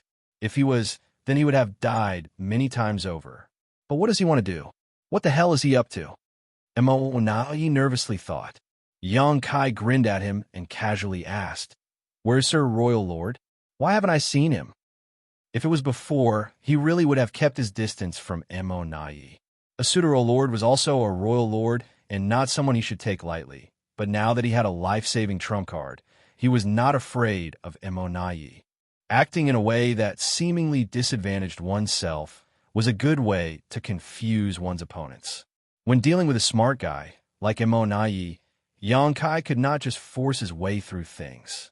He should act with a certain degree of eccentricity to keep the other side off balance. The fact that Yang Kai asked him about the Royal Lord made Imo even more wary. It was one thing standing so close to him, but Yang Kai was now even casually inquiring about the Royal Lord. What the hell is this bastard up to? Many thoughts flashed through Imo's mind, before in the end he still casually answered, "Sir Royal Lord has minor injuries to deal with, and is now resting in the black ink nest." Sir Royal Lord's injuries were caused by me years ago, weren't they? Imo was dumbfounded by this question. A rather odd scene was now playing out at the no return pass. Yang Kai and Imo were chatting casually as they walked side by side, the purifying black ink battleship following closely behind, and a mass of territory lords lining up on either side. The atmosphere was tense but peaceful. The two sides continued to walk further and further away. Only after sending them 1,000,000 kilometers away from the no-return pass did Imo stop and say, "I believe this is far enough, Sir Yang." Yang Kai said with a smile, "Good. I will return to the no-return pass to enjoy a drink with you soon, when I have time. The fine wine of the human race cannot be missed." Imo immediately declared, "I never drink wine. All the more reason to try it." Yang Kai laughed and said, "It has been decided." After saying that, he did not care how Imo reacted and just dashed back to the purifying black ink battleship before giving the order. The purifying black ink battleship immediately turned into a stream of light and shot off into the black ink battlefield. Looking at the direction where the light disappeared, Imo felt a headache setting in. Yang Kai was leading so many Eighth Order Masters to the primordial heavens source grand restriction and certainly would not be back soon. Nonetheless, he would soon return to the front lines of the battlefield. As for how long soon was, that could not be determined. In other words, Yang Kai had hit the final nail with that one statement. The no-return pass currently had Imo and the Royal Lord jointly stationed here, so that they could keep the black ink nest safe. If Imo left, and the Royal Lord was alone, he might not be able to stop Yang Kai from causing trouble. While Imo could freely roam the battlefields, Yang Kai could then freely destroy the black ink nests at the no-return pass. He sure is a tough nut to crack. After leading the territory lords back to the no-return pass, Imo thought about it, but eventually decided not to leave unless another pseudo-royal lord was created by the Black Ink clan. Unfortunately, the cost of creating a pseudo-royal lord was immense, and the Black Ink clan could not afford it. Aboard the purifying Black Ink battleship, the group of Eighth Order Open Heaven Realm Masters fell silent. It was not because they had transited the no-return pass peacefully, but rather because they felt a strong sense of shame. This could not be helped. When passing through the no-return pass, they saw the great passes that had been abandoned by the human race. Within the great passes were a large number of black ink nests which were buzzing with activity. Those were the human race's greatest weapons of war against the Black Ink clan on the Black Ink battlefield, inherited from their ancestors dating back to the late ancient era. Countless soldiers had shed blood to defend those great passes, and recorded on the monument of heroes within each one were the names of all those heroes who sacrificed their lives to defend the 3,000 worlds. But now, they had become trophies of the Black Ink clan. Martial Peak, Chapter 5666, Divine Spirit Nemesis. After leaving the no-return pass, a tense silence fell on everyone on the warship. Even Xianxia, who was normally the most boisterous, had become solemn and filled with trepidation. However, there seemed to be a fire burning in the eyes of every Eighth Order Master, the flame of hatred and humiliation. One day, this fire would burn so intensely that it would sweep across the universe and burn away all their enemies. It was not until several days later that the oppressive atmosphere gradually dissipated. Aboard the warship, the Eighth Order Masters were chatting among themselves in various groups. Among the 400 Eighth Order Masters, most of them were rising stars like Xianxia, but some veterans of the human race army had successfully retreated from the Black Ink battlefield. These veterans had spent a lot of time on the Black Ink battlefield, with many of them having made the breakthrough to the Eighth Order in the various Great Passes. Unfortunately, the human race crusade was defeated, lost the Black Ink battlefield, and had to retreat with its remnants to the 3,000 worlds. After thousands of years, they finally returned to this place. Those rising stars who had never set foot onto the Black Ink battlefield were naturally eager to ask these veterans for some advice about this place. All of them wanted to hear stories about the human race army of the past and the majestic Great Passes. The Great Passes were all either broken or abandoned now. Many were around the no-return pass, while the rest were scattered about. It was hard to imagine what it was like in the past. Xianxia was standing at the front of the deck, keeping watch, and, at the same time, guiding the purifying Black Ink battleship forward. The journey to the primordial heavens source Grand Restriction would take at least 10 years at the warship's cruising speed, so if there was even a slight deviation from the proper course, they would be thrown off by millions of kilometers and delayed for a significant amount of time. Xianxia did not dare to be careless. Zhu Jian, encouraged by a group of divine spirits, came to Xianxia at one point and said with a smile, "Sir." Xianxia asked, "What is it?" On the warship, the divine spirits and the Eighth Order Masters rarely interacted. It was not that the Eighth Order Masters did not want to socialize with them, but rather that these divine spirits from the grand ancient ruins boundary still held onto their aloof arrogance that made it hard to interact with them. If not for their abrasive personalities, Xianxia would not have thought of bringing them to the primordial heavens source Grand Restriction. These divine spirits could only be subdued by two people, so until Xianxia could pass that responsibility onto the other individual, keeping an eye on them personally was really the only choice he had. Zhu Jian scratched his head and said, "Sir, that chap, Fei, asked me to ask you about the situation in the ancestral land." On hearing this, Fei could not help but roll his eyes and curse this bastard for tossing the responsibility onto his head. The divine spirits were naturally concerned about the ancestral land, which was their birthplace. When a divine spirit reached adulthood, they would feel a bloodline calling and be able to sense the existence of the ancestral land. They also knew that living in the ancestral land would be extremely beneficial to their cultivation. Nowadays, most of these divine spirits had reached the equivalent of the Eighth Order. If they wanted to improve and refine their bloodline further, the ancestral land was their only hope. It was a pity that although they came out from the grand ancient ruins boundary 3,000 years ago, they had not been to the ancestral land, as they had been busy fighting this whole time. The Black Ink clan had spread everywhere, and the ancestral land had been abandoned by the divine spirits who originally lived there, so no one knew how things were over there now. Perhaps only Xianxia knew. He was the only one who had been running around over these years, so he had the most comprehensive understanding of the outside world. On hearing Zhu Jian's question, Xianxia more or less knew what was on their minds. He knew that he had to assure them if he wanted their continued support for this venture. So he casually explained, "Don't worry, the ancestral land is fine. I just returned from there a year ago. However, I'm afraid it will take some time for it to restore its ancestral strength." Zhu Jian ignored the second half of the sentence and said excitedly, "Just as I thought. The ancestral land is a holy land. How could it possibly suffer anything untoward? That fool Fei even said that the Black Ink clan had irreparably ravaged the ancestral land." Xianxia chuckled and said, "Rest assured that the ancestral land is very special. Even if the whole universe falls apart and crumbles, the ancestral land will not be broken." Xianxia witnessed the birth of the ancestral land when he watched its history in reverse.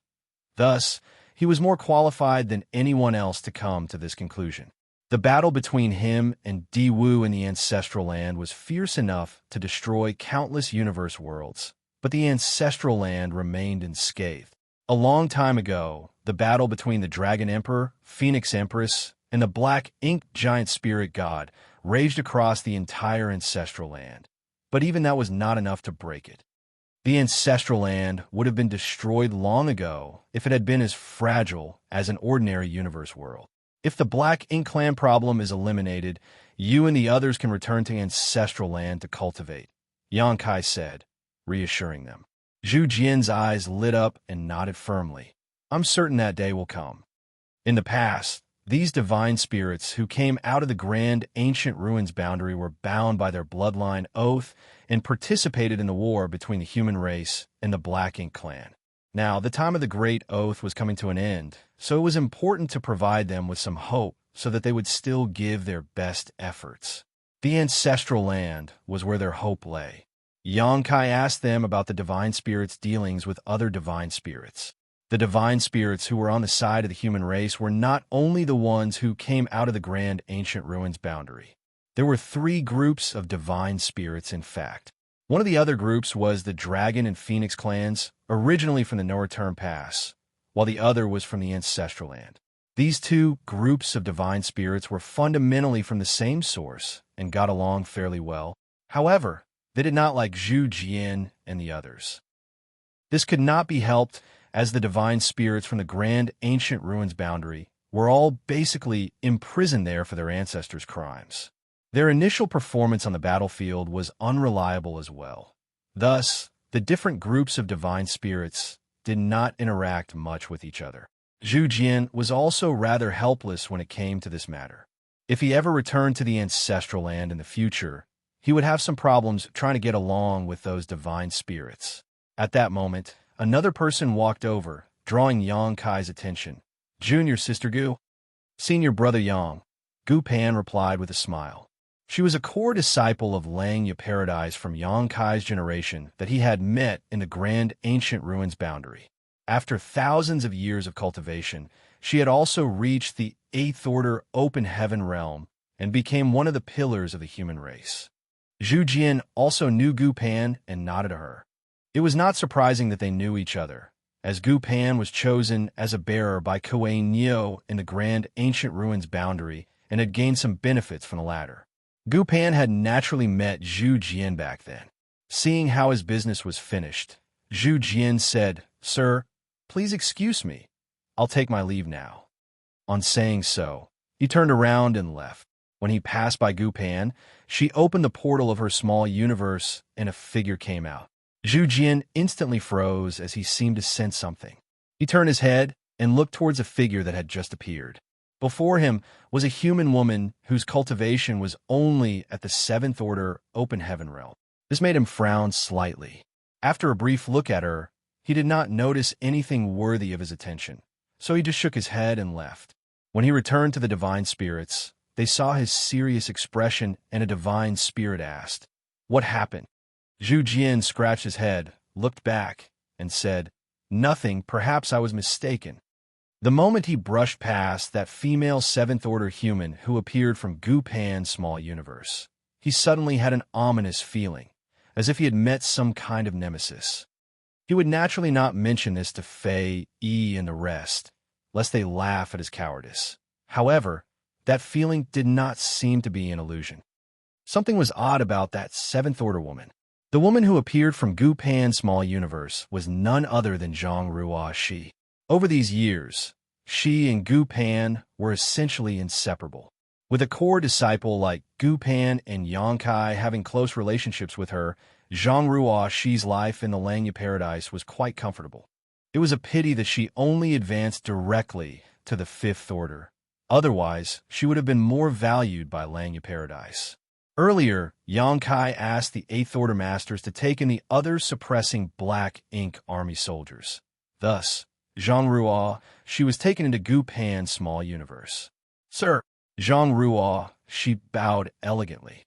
Xianxia reached out and helped her up, smiling happily as he said, "Ruo, she is now in the 7th Order too."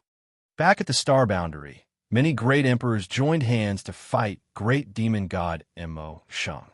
He and Zhang Ruo, she also participated in that great battle. after which they left the star boundary together. Unfortunately, halfway through their trip, they were separated. Yang Kai was stranded in the Seven Wonders land while Zhang Ruo, she went through some difficulties, but eventually managed to reach Langya Paradise. She then became a disciple of Langya Paradise through the relationship it shared with her ancestor. Over the years, although they had met each other, their interactions had been quite limited. The last time Yang Kai saw her, Ruo, she had just broken through to the Fifth Order Open Heaven realm, yet now she was already in the Seventh Order.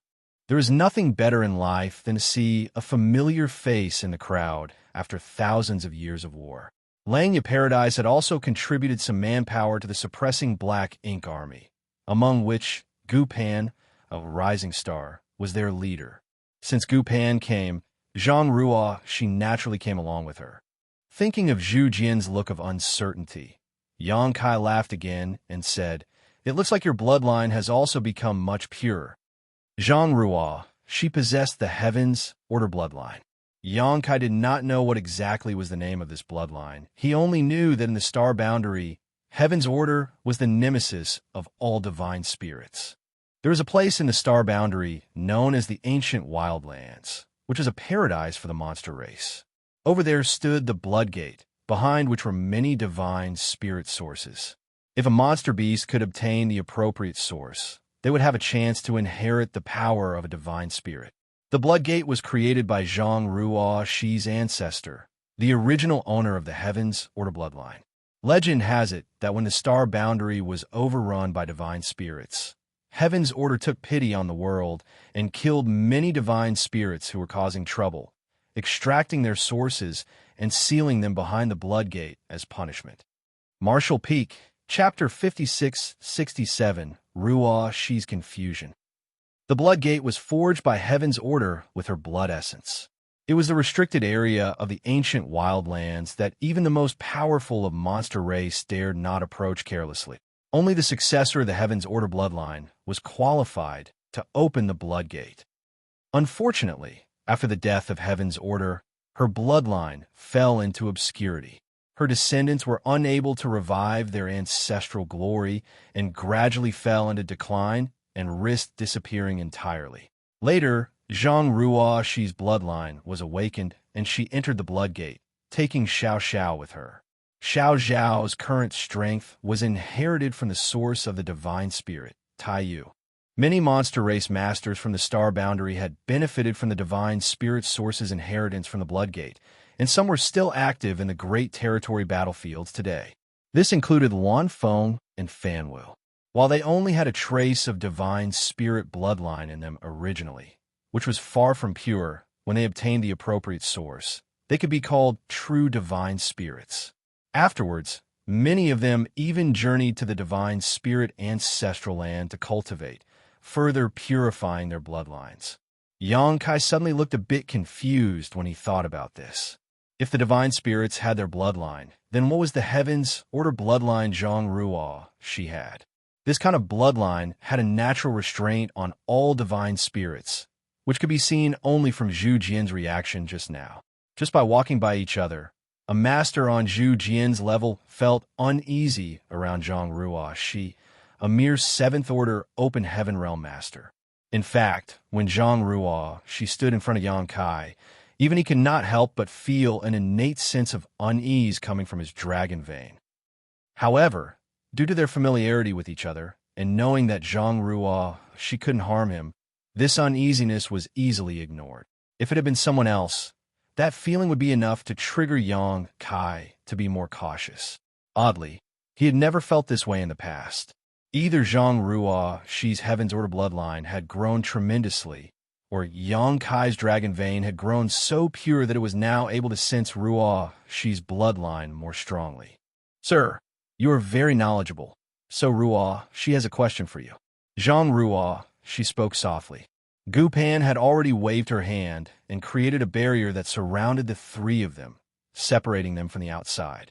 Yang Kai immediately understood that what Ruo she wanted to say must be extremely personal to her. Otherwise, Gu Pan would not have been so cautious. He immediately nodded and said, "Go ahead." Zhang Ruo, she said, "Sir, you know that after Ruo she condensed her Dao seal, refined appropriate materials, and became a fifth-order open heaven realm master. The final realm I could reach was the seventh-order open heaven realm, right? Yang Kai nodded.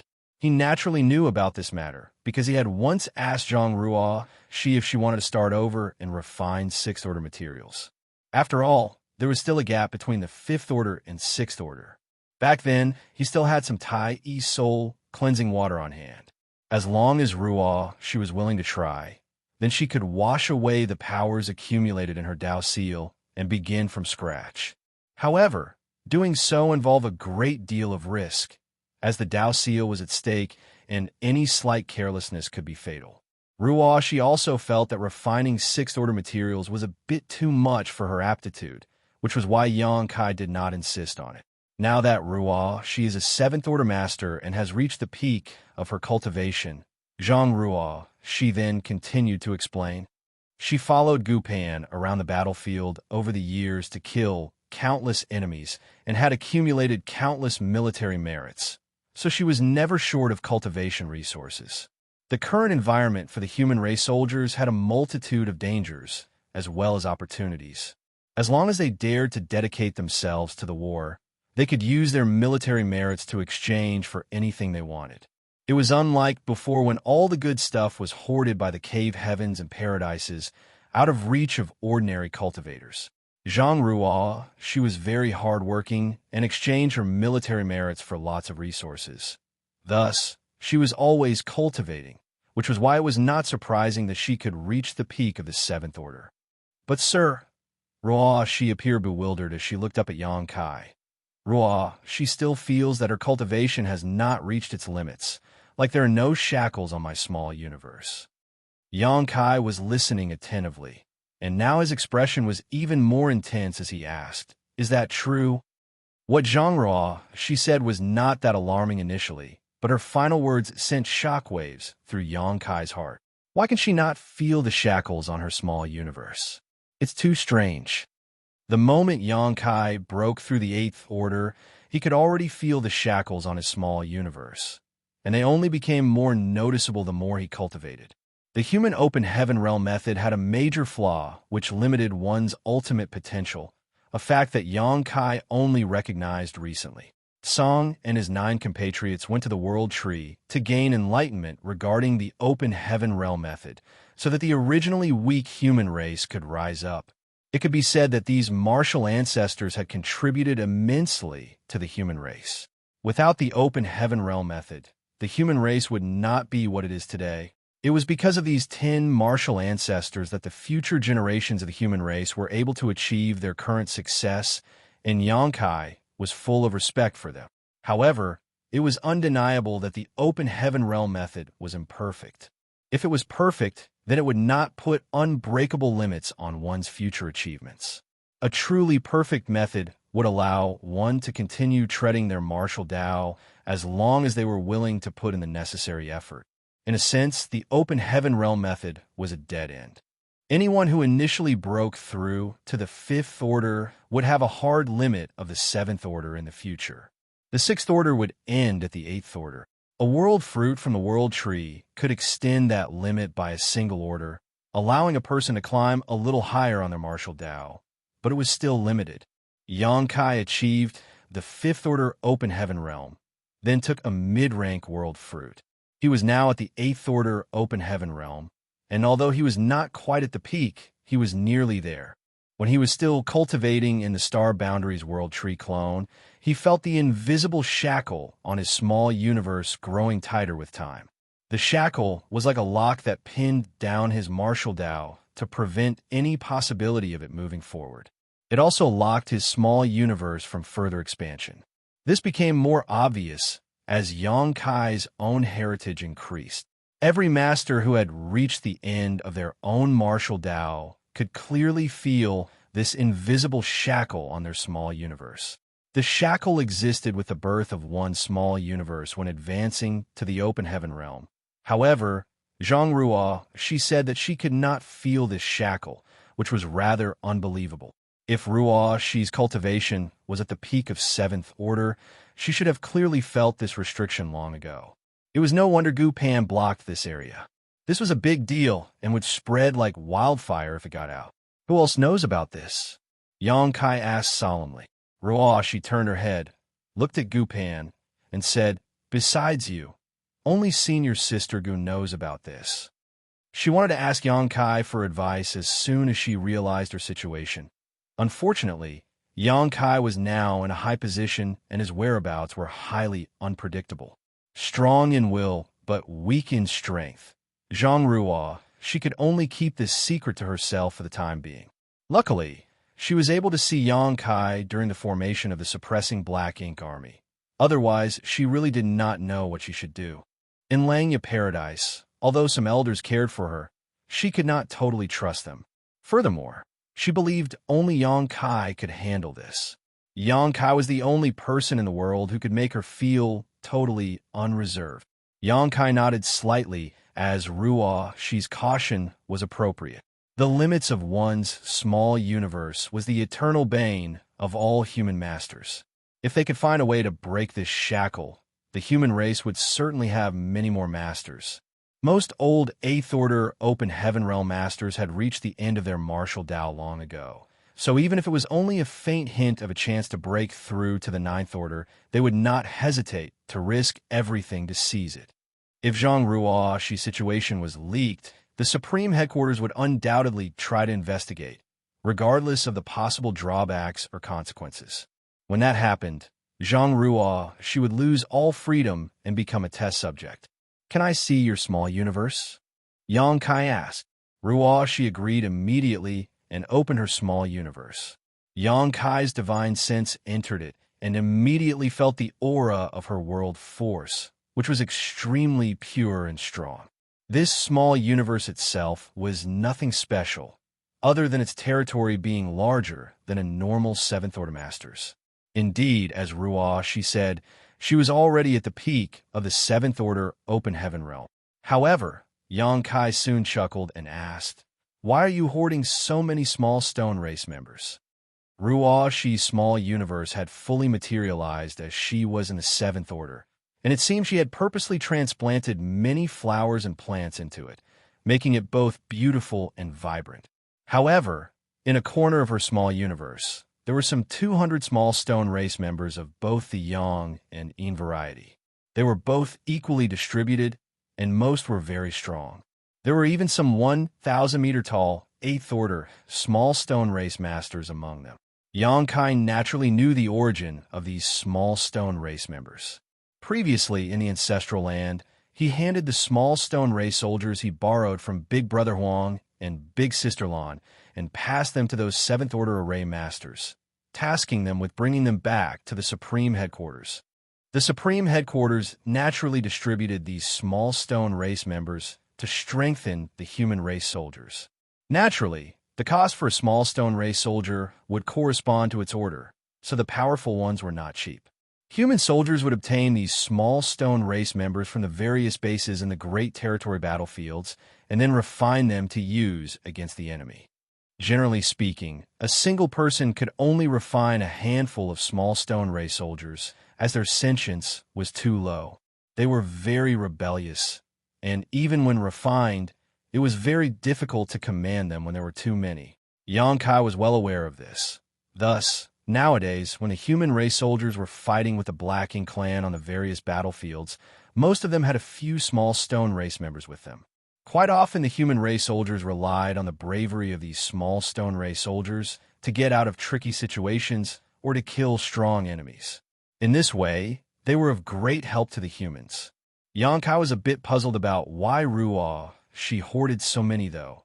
After all, these things were exchanged for military merits, and their cost was not cheap, especially for those in the 8th Order. After all, having something equivalent to an 8th Order Open Heaven Realm Master would give her a significant boost in fighting strength. Martial Peak, Chapter 5668, The Mighty Heavens Order Bloodline. These 200 small stone race members alone represented a massive amount of military merits. What made Yang Kai feel even stranger was that he did not feel any traces of refinement from these small stone race members. It was as if Zhang Ruo Shi was just hoarding them and had no intention of using them. Ruo Shi's voice echoed within the small universe. Ruo, she can tell you more about this later. Actually, this is also something Ruo Shi wants to consult her about. Xianxia was slightly surprised. Could there be any special purpose for Ruo Shi to hoard these small stone race members? However, since Ruo Shi already mentioned this, he could only set aside his concerns and continue to investigate her small universe. His divine sense soon reached the edge of her small universe. The small universe of an open heaven realm master was not fundamentally different from a real universe world. The edge of it could be called the world boundary, which was both a natural protection to ensure that the world force of the small universe would not leak out, and also a shackle to limit the cultivator's growth and strength. When an open heaven realm master cultivated using materials and pills, their heritage would grow, which would result in the expansion of their small universe. For example, although a new 5th Order Open Heaven Realm Master and a veteran 5th Order Open Heaven Master were technically in the same order, there was a huge difference in the density of their world force and even the size of their small universe.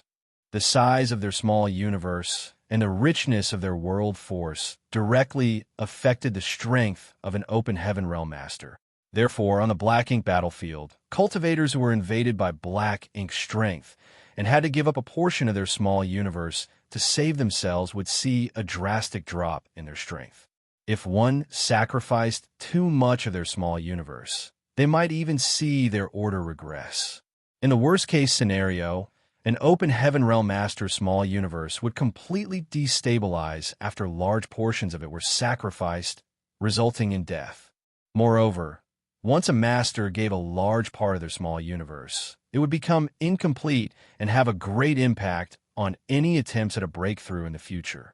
In this universe, only a profound in-spirit fruit could repair one small universe. Xianxia once gave up too much of his small universe and regressed to the 7th Order. Now, he had repaired his small universe and cultivated back to his peak. However, because of his actions back then, there were still some flaws in his foundation, making it extremely difficult for him to advance to the 9th Order despite having the capital and aptitude to do so. The 4 universe pillars and the world tree clones could stabilize and insulate one small universe from outside influence, making it both impervious and flawless. It was precisely because the mysterious power of these treasures affected the world boundary of a person's small universe, making it resistant to external invasion. On top of that, even if Black Ink strength somehow made its way into the small universe of a person with one of these treasures, it could be easily suppressed and sealed. A cultivator would reach a bottleneck when the expansion of their small universe reached its limit. If they broke through this limit, the master would advance to the next order and their small universe would expand greatly. Naturally, the strength of that cultivation would dramatically change as well. Ruo Shi was now at the peak of the 7th Order, and her small universe should have hit its limit, one that should be insurmountable in her life. It was reasonable to say that her world boundary couldn't expand any further. Knowing this, Xianxia conducted a small test to push the limit. In an instant, a mountain shook in the Ruo Shi's small universe and the world boundary rippled. Xianxia was surprised and immediately withdrew his energy. After all, a cultivator would feel uncomfortable when their small universe was disturbed from the inside. Luckily, Xianxia was able to quickly retract his energy and did not cause any harm to Ruo Shi. Gupan asked from the side, "How is it?" "It's really strange." Xianxia frowned and continued. "Ruo Shi does have the potential to continue improving her cultivation." Through this test, Xianxia was able to determine that Zhang Ruo Shi's cultivation had reached a bottleneck, but not the end of her martial Dao. With a little more effort, she could break through this bottleneck and advance to the 8th Order Open Heaven Realm. This was shocking. Xianxia had traveled all over the universe for many years and had come into contact with all kinds of cultivators, including many high-ranking Open Heaven Masters, but none of them could overcome their innate shackles like Ruo Shi could. Even he himself was now restricted by the invisible shackle of his small universe. Gupan was both happy and relieved to hear Xianxia's assessment. She had looked into Zhang Ruo Shi's situation before and came to the same conclusion. However, she was not confident in her own judgment. Now that Xianxia had come to the same conclusion, it was basically a certainty. This was good for Zhang Ruoxi. Previously, her peak was the 7th Order Open Heaven Realm. However, now she might be able to become an 8th Order or even a 9th Order Master. Xianxia thought for a moment and asked, "Has Ruoxi ever eaten a world fruit?" Zhang Ruoxi shook her head and said, "No, I haven't." Xianxia nodded at the expected answer. World fruits were so precious that ordinary people could not get a hold of one. If Ruoxi had eaten a world fruit, then she would not be as doubtful of her situation. "Sir, can you figure out what's going on with Ruoxi?" Zhang Ruoxi asked. Xianxia shook his head. "I've never heard of a situation like this before, but I can see that the foundation of your small universe is solid and your heritage is strong. So, there's nothing wrong with it, and it should be beneficial to you, rather than harmful. As for why this is the case, I have a speculation." "Please enlighten me, sir." Zhang Ruoxi looked at him eagerly. Xianxia said, "It concerns your bloodline. The Heavens Order bloodline you awakened should have some peculiarities. It should be this peculiarity that allows you to overcome the innate shackles of the open heaven realm. What Sir means is, let's put it this way," Xianxia explained, "your bloodline is different from that of the human race. If you look at the vast universe, only the divine spirits have true bloodline inheritances. The divine spirits do not have limits on their cultivation. They just need to constantly refine their own bloodline and awaken their ancient inheritance to advance. In other words, they can continue to get stronger as long as they put in enough effort and have enough resources. Humans, on the other hand, who cultivate using the open heaven realm method, have innate limits. Divine spirits clearly have incomparable advantages. Your Heaven's Order bloodline may also be related to a divine spirit bloodline, so the growth of your strength is somewhat similar to that of a divine spirit." At this point, Xianxia suddenly realized a problem with his theory. If the Heaven's Order bloodline was really a divine spirit bloodline, then Zhang Ruoxi should also have innate shackles because she relied on the open heaven realm method of the human race to cultivate. Take Xianxia himself. He could be considered a pure-blood dragon clan member now, but because he used the open heaven realm to cultivate, no matter how pure his dragon vein was, he was still limited by his innate shackles to the peak of the 8th Order. Even his powerful dragon vein was restricted. It seemed he could not take that last 1-meter step to become a divine dragon, even when he cultivated in the ancestral land. Only when he reached the 9th Order open heaven realm would his dragon vein naturally be able to advance to the next stage. Although Su Yin had a Phoenix clan bloodline, as long as she relied on the open heaven realm method, she would suffer from this shortcoming as well. The open heaven realm method was inherited from the 10 martial ancestors, which was in line with the heavenly way. It was certainly not perfect, but it had helped with the cultivation of the human race for countless eons.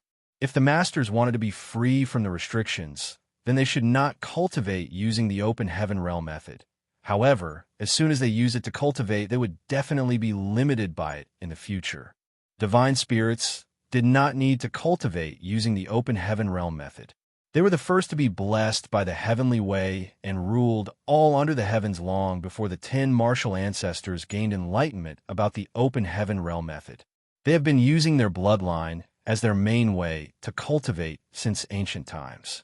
The purer their bloodline, the more powerful they were.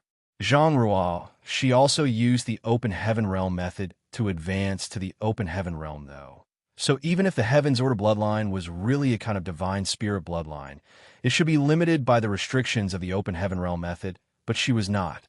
Unless the Heaven's Order bloodline was more powerful than any divine spirit bloodline. Such power would be sufficient to overcome the innate shackles of the open heaven realm method. Considering all these, Xianxia could not help but feel bothered. Was the Heaven's Order bloodline much more powerful than the divine spirit bloodlines? He really had not thought about it before. However, after careful consideration, it seemed that it was possible. Back in the star boundary, Heaven's Order was the nemesis of all divine spirits. All the divine spirits that plagued the world were captured by heaven's order and stripped of their sources, which she then sealed in the Bloodgate for countless years. Even when Zhang Ruo, she was only in the 7th Order Open Heaven realm, an 8th Order divine spirit like Zhu Jian could feel a sense of suppression just being near her. Even Yang Kai felt so when she was close to him. All signs indicated that Zhang Ruo, she's Heaven's Order bloodline, was much more powerful than any divine spirit bloodline. What exactly is the Heaven's Order bloodline?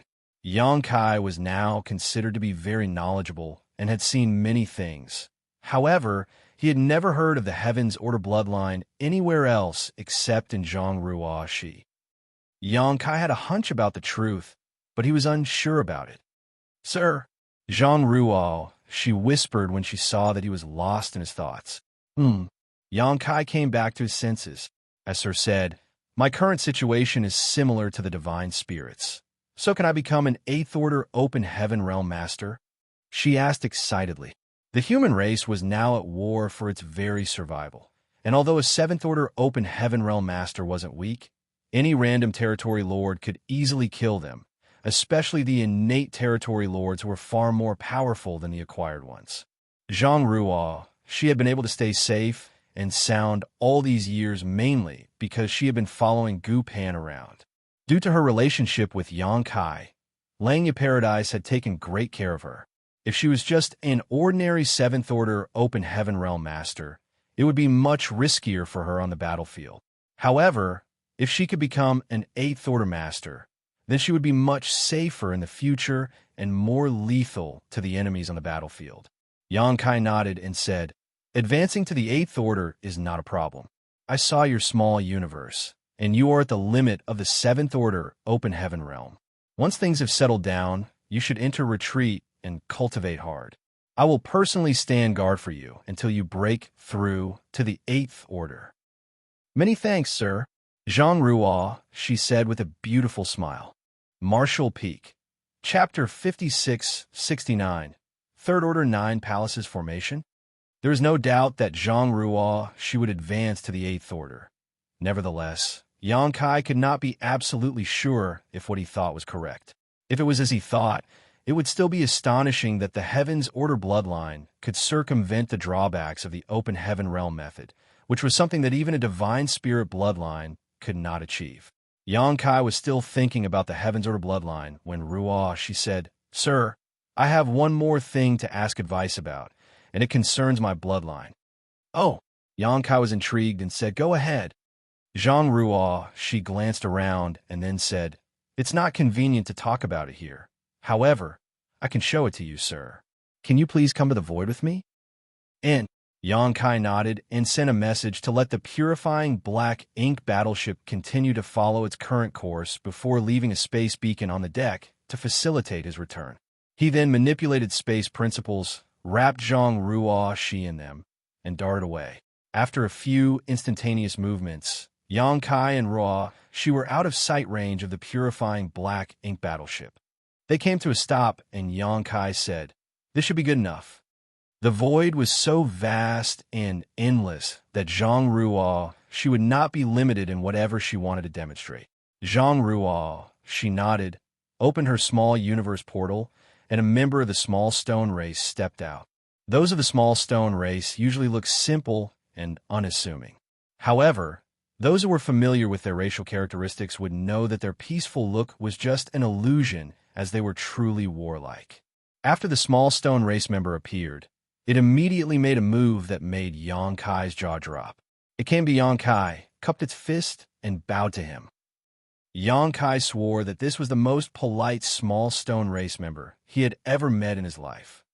Under normal circumstances, when humans summon one, a small stone race soldier would definitely immediately rush towards the near source of black ink strength in a fit of rage. Human soldiers would have to refine them in advance to command them. Otherwise, they would definitely run off and soon become lost. When Yang Kai handed out the first batch of the small stone race soldiers, the humans had not figured out an appropriate method to control them and ended up wasting a lot of them. However, he could also see that this small stone race member was so courteous and mindful of etiquette, because Zhang Ruo, she had exquisite control over it. Yet this small stone race member had no trace of being refined at all. The small stone race member was not finished after saluting Yang Kai. He started to display his fighting skills to Yang Kai and demonstrated with vigor and power. Finally, it finished its show by cupping its fist once more. Yang Kai was more than a little dumbfounded and alternated his gaze between the small stone race member and Zhang Ruo's smiling face. "How did you do this?" Yang Kai asked in amazement. In fact, Yang Kai could have done this too if he had been the one controlling this small stone race soldier, but that was because he had the great sun and great moon marks given to him by Big Brother Huang and Big Sister Lan. This small stone race member was brought out from the chaotic dead territory, where the burning light and serene glimmer had spent the last millennium nurturing it. These small stone race members could be regarded as pieces of living yellow and blue crystals. Thus, the great sun and great moon marks condensed from the burning light and serene glimmer source held absolute authority over them. Yang Kai could even use the power contained within them to generate purifying light. On the other hand, Zhang Ruo, she did not have the marks, which Yang Kai had brought out of the chaotic dead territory and distributed to the divine spirits. "Zhang Ruo," she said, "Sir, please continue to watch." She did not answer Yang Kai's question immediately because there was more to show him. As she spoke, 2 more soldiers came out of her small universe, joined together with the previous one, linking their auras. Their bodies vibrated, and then in the blink of an eye, they formed a 3 fortunes formation. This 3 fortunes formation was far more solid than a battle formation formed by ordinary human soldiers. Their auras were completely connected, without any form of roughness or instability. Next, a continuous stream of small stone race members emerged from Zhang Ruo's small universe and joined the battle formation. The 3 fortunes became a 4 symbols, then a 5 elements, a 6 paths, and finally a 9 palaces formation. But that was not the end, as more and more small stone race soldiers rushed out and formed more 9 palaces formations. With the 9 palaces formation as the base, the formation grew again. 27 small stone race members, forming what could only be called a great 3 fortunes formation. 36 small stone race members formed the great 4 symbols formation, and finally, the 81 small stone race members formed a massive great 9 palaces formation. Yang Kai was in absolute awe as he watched this scene in utter bewilderment. He finally understood why Zhang Ruo, she had accumulated so many small stone race members in her small universe. He thought that she was keeping them as backup for some kind of emergency. After all, they were easily killed on the battlefield, so it was prudent of her to keep more in reserve if she planned to take on powerful masters like a territory lord. However, now it seemed that this was not the case. Zhang Ruo, she was really capable of commanding and controlling this many small stone race members. Yang Kai could as well, not to mention 81 small stone race members. He could even control an army of millions of small stone race soldiers. However, he needed to use the marks to command them in a general manner, while the scene before him was completely different. He could only give simple orders to such a small stone race army. However, it was essentially up to the individual soldiers to figure out how to carry out his commands. The 81 small stone race members controlled by Zhang Ruo, she on the other hand were like extensions of herself, akin to her hands and feet, completely within her ability to control. The massive 9 palaces formation before Yang Kai should only have existed in theory and was supposedly impossible for cultivators to actually achieve. This was because each base point of this great 9 palaces formation was a first-order 9 palaces formation.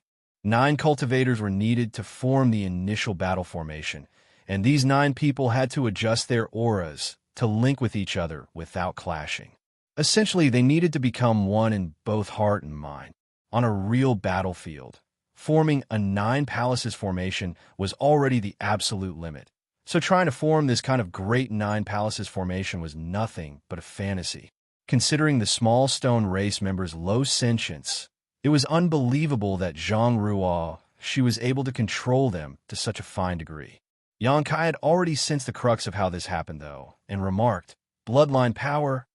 When a number of small stone race members was small, Yang Kai did not sense anything. However, with Zhang Ruo, she using 81 small stone ray soldiers, he did notice that there was a faint fluctuation of bloodline power from her body. So, it was obvious she was controlling the small stone race members with her bloodline. In Zhang Ruo, she nodded. This was exactly the bloodline mystery that she wanted to seek Yang Kai's advice on. It was only recently that she had discovered this ability. There were only 2 times that Yang Kai had provided the human race with small stone ray soldiers. Once was 3,000 years ago, when he was traveling around the great territories to refine universe worlds.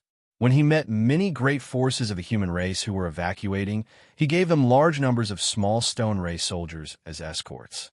However, almost all of those small stone ray soldiers he sent out at that time had their own owners, and Zhang Ruo, she was not able to attain any.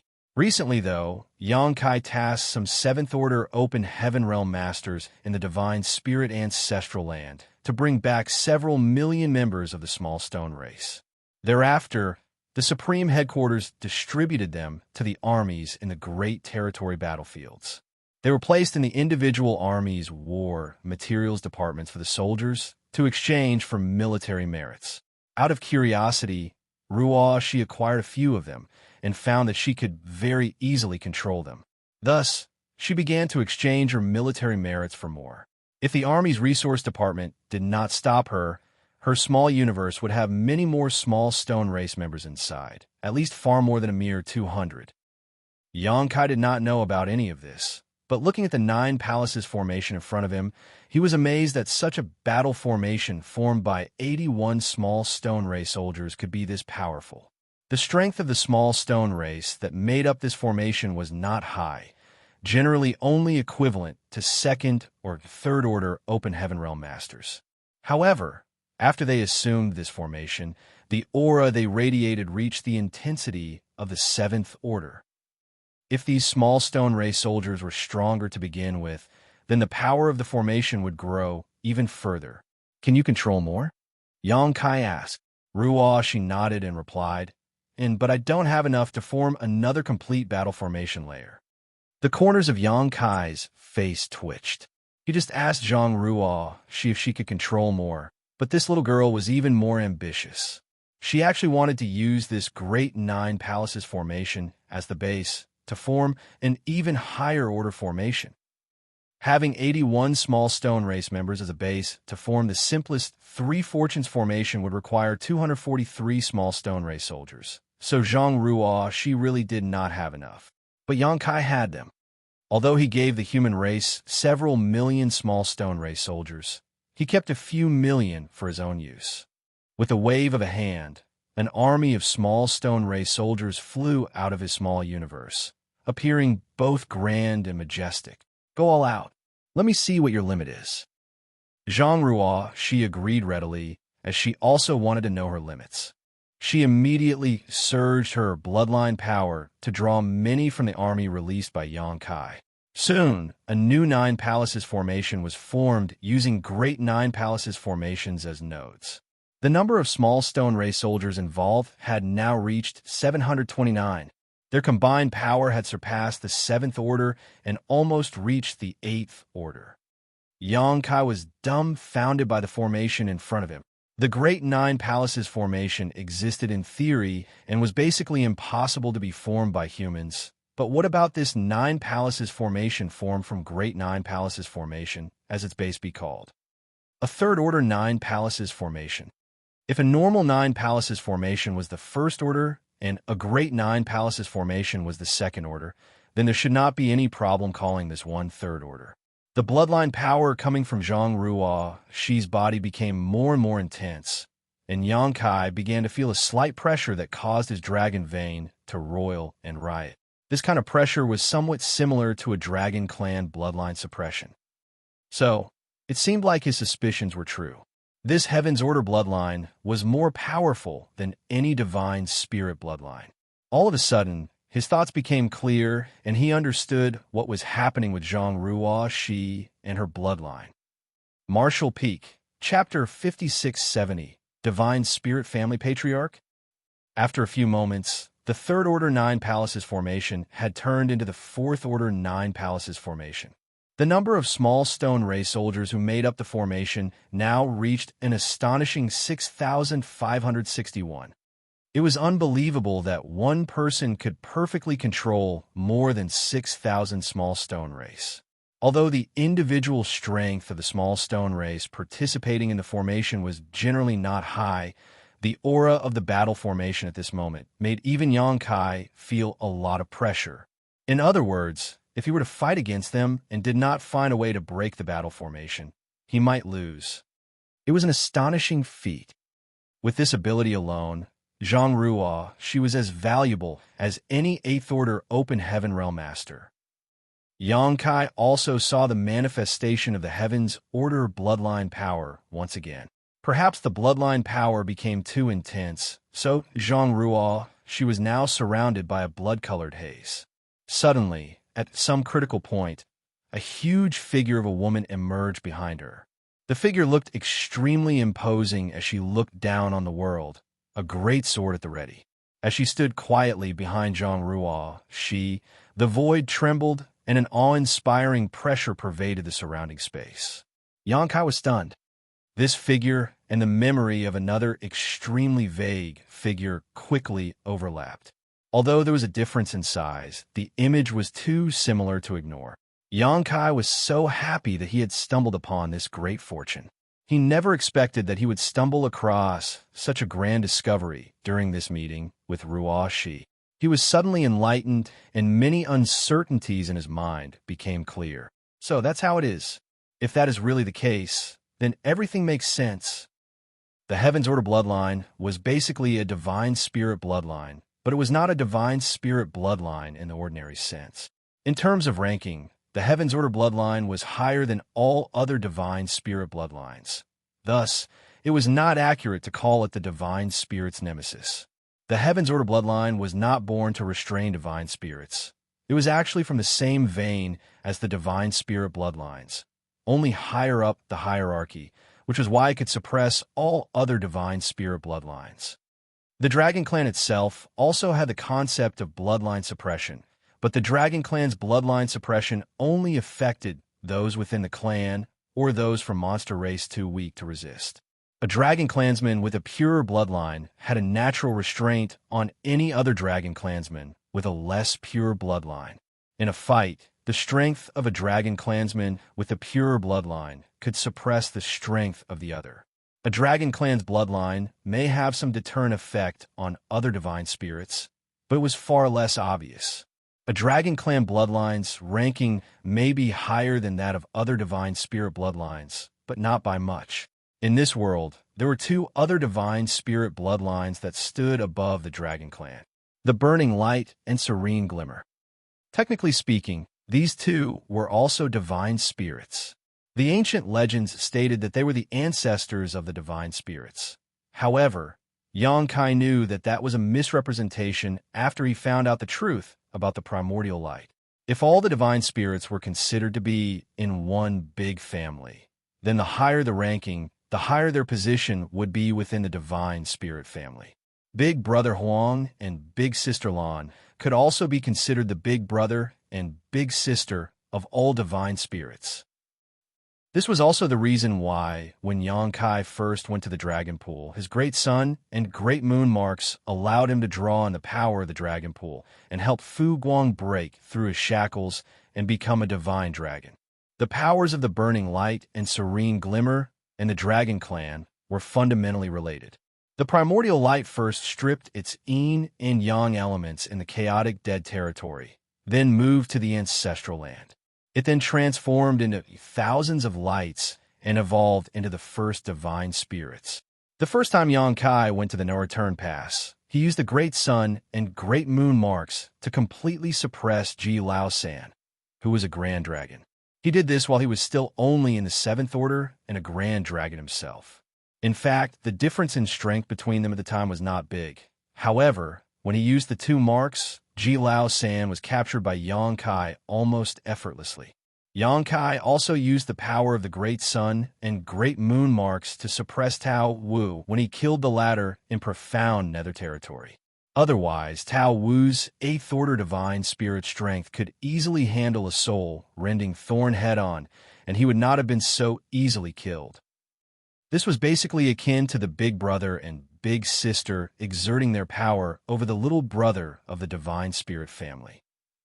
When they learned about this, Big Brother Huang and Big Sister Lan would surely be overjoyed.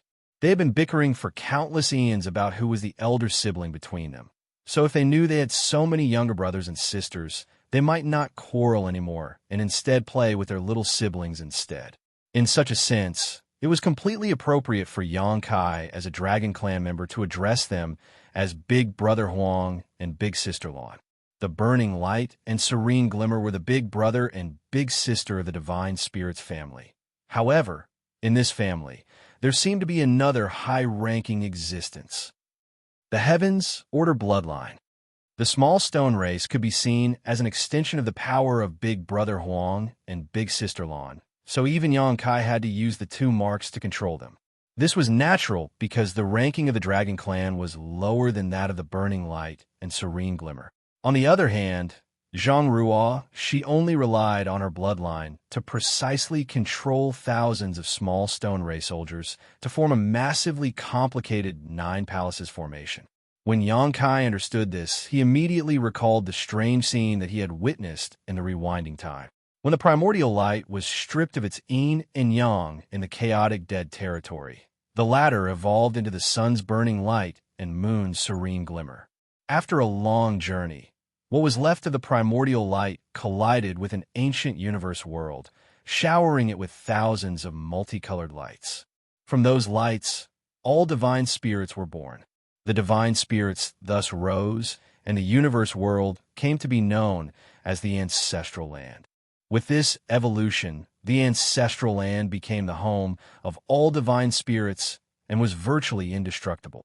At that time, Xianxia saw a vague image of a human figure through the blinding light. He did not have time to look closely that day, as he was distracted by Di Wu's relentless attacks and was shaken out of his state of enlightenment. However, he remained haunted by the figure in the haze, which left him puzzled.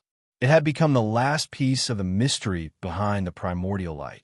Today, all the mysteries seemed to be solved. The hazy figure, although its face could not be seen, had an outline incredibly similar to the Heaven's Order figure that stood behind Zhang Ruo. That figure must be the original source of the Heaven's Order bloodline. When Xianxia first saw Zhang Ruo at the suppressing Black Ink Fortress, he had a strange hunch, but he could not figure out what it was about. When Zhang Ruo asked about her cultivation limits, or rather lack thereof, and Xianxia looked in her small universe, he felt that hunch again, but he still could not understand it. Xianxia finally understood after seeing Zhang Ruo. She controlled the small stone race army. The bloodline of an ordinary divine spirit was insufficient to break through the shackles created by the open heaven realm method. Even a pure Dragon Clan bloodline was insufficient. Otherwise, Xianxia could continue to refine his bloodline and advance to the 9th Order open heaven realm by first becoming a divine dragon. At that time, he would even be stronger than an ordinary 9th Order master. However, there were always exceptions to everything. Though a divine spirit bloodline could not accomplish this, that did not mean that the Heaven's Order bloodline could not break through these innate shackles. In the divine spirit family, the Heaven's Order bloodline was most likely the highest in ranking. In fact, the burning light and serene glimmer might be inferior to it. Instead of saying that the Heaven's Order bloodline was the big sister of all divine spirits, it might be more appropriate to call it the matriarch of this entire family. Xianxia wore a look of composure as he observed the massive 4th Order 9 palaces formations that was formed by over 6,000 small stone ray soldiers. But inside he was in a state of complete and utter shock.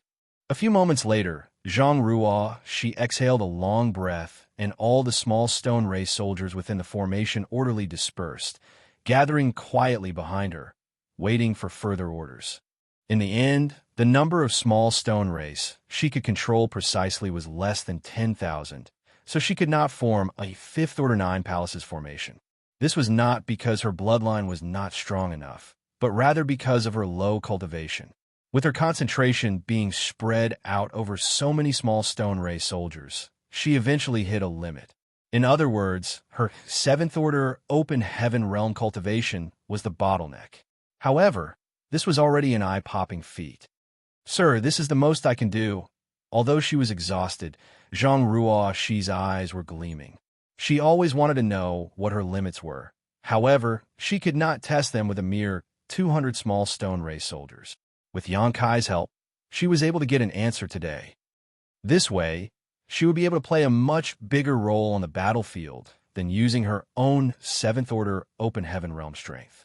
Moreover, as long as she could advance to the 8th order, she had the confidence to form a 5th order 9 palaces formations. Who knows?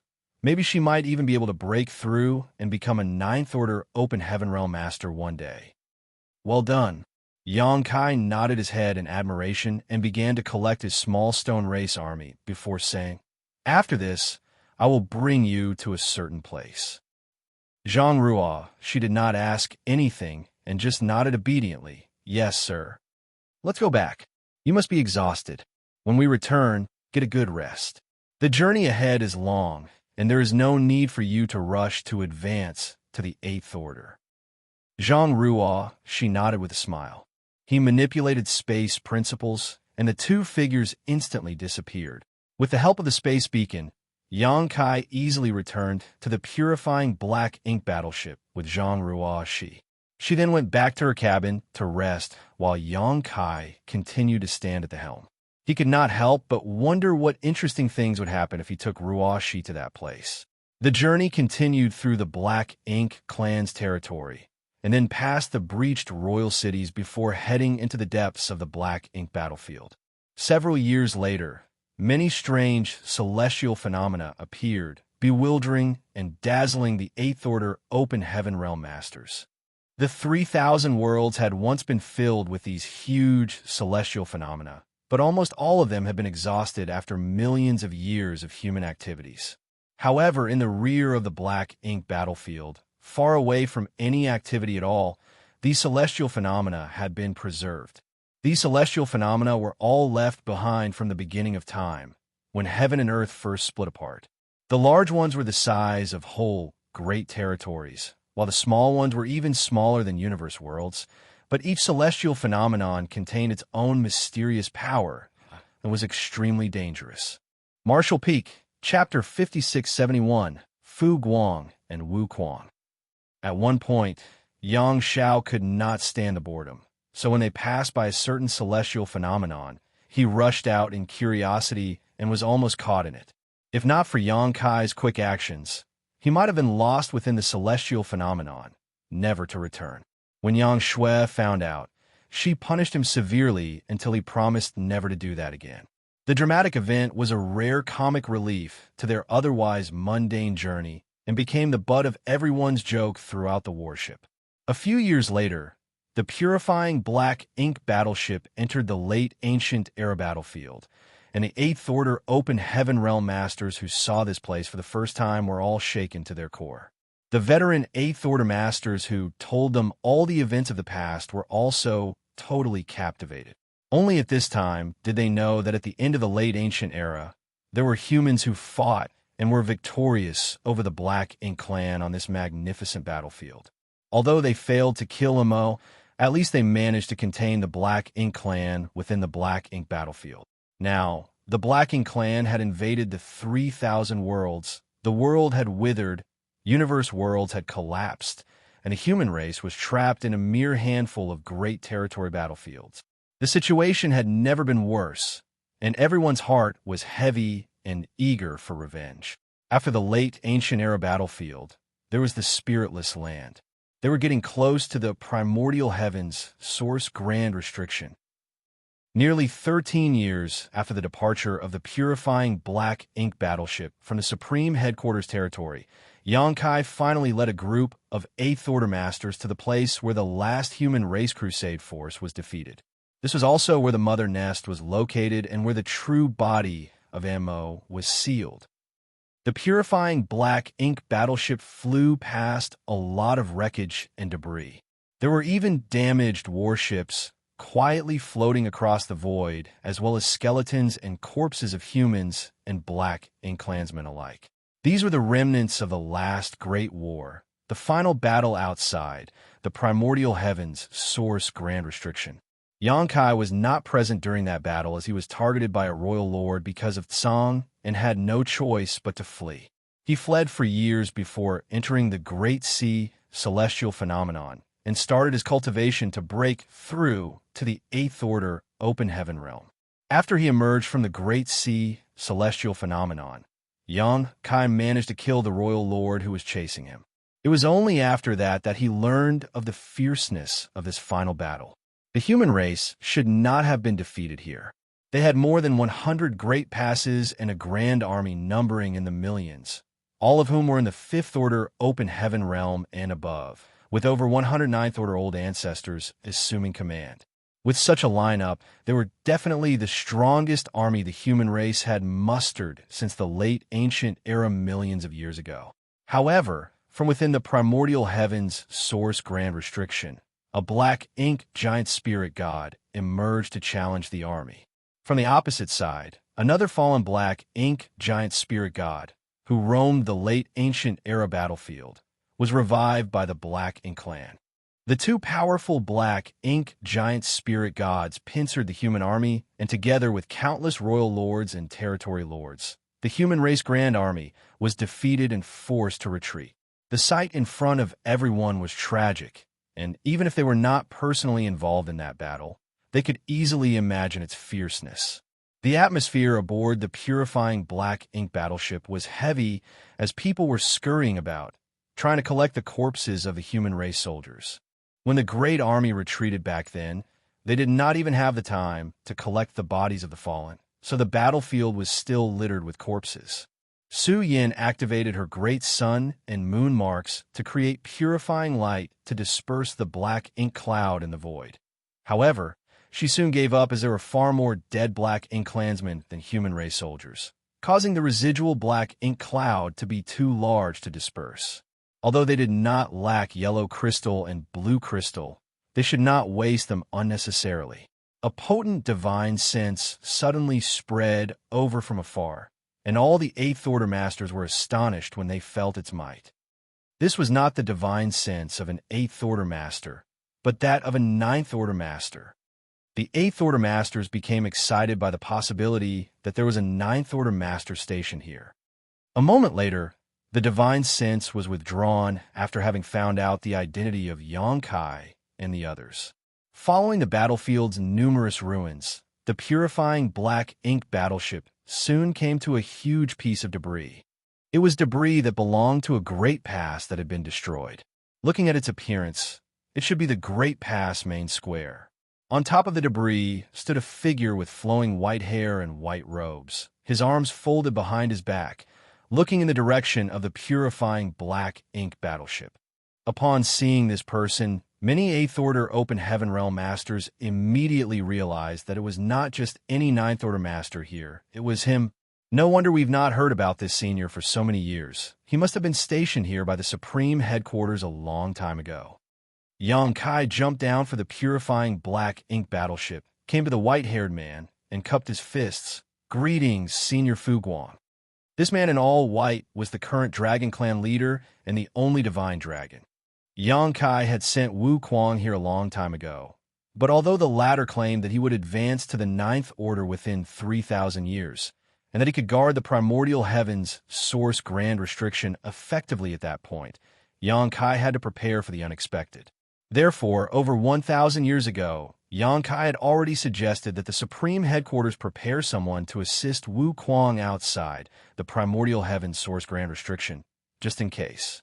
However, the humans had limited manpower and very few were capable of carrying out such a mission. There were 2 old ancestors who met the requirements, but they had to stay in wind mist territory to restrain the black ink giant spirit god. Part of restraining the black ink giant spirit god was that they too could not move. After much consideration, only Fu Guang could be deployed. However, during the Battle of the Barren Territory, Fu Guang was severely injured and almost died on the spot. If the Dragon Clan leader at that time did not go all out to rescue him, Fu Guang would have been among those who fell that day. After the retreat from the barren territory, Fu Guang spent many years in the depths of the dragon pool, drawing upon its power to heal himself. It was not until some 1,000 years ago that he finally recovered from his injuries. He immediately set off for this place after his recovery. On the way, Fu Guang passed by the no-return pass, which caused the Black Ink clan to panic as they thought that he was there to pick a fight. Fortunately for them, Fu Guang had no such intentions and just passed by. The Black Ink clan had since been wondering what a divine dragon from the Dragon Clan was doing in the Black Ink battlefield. By all accounts, Fu Guang had been here alone for at least 1,000 years. Many thanks for your hard work, Senior, Xianxia said. 1,000 years of solitude was not easy to endure, even for a powerful divine spirit. Fu Guang smiled and shook his head. His eyes then looked up and down Xianxia and said with a little surprise, "Your dragon vein." Xianxia secretly praised this divine dragon for his strong perception. It should also be because they were both part of the Dragon Clan. So, even if Xianxia did not use the powers of his dragon vein, Fu Guang would sense something about it. Xianxia explained, "I obtained some gifts from the ancestral land." Fu Guang understood what he meant and replied, "That is indeed a great opportunity." He was wondering how Xianxia's dragon vein had grown so quickly. The last time Fu Guang saw Xianxia, the latter was just a 70,000-meter ancient dragon. Now, Xianxia gave off a similar feeling to his own from back in the dragon pool.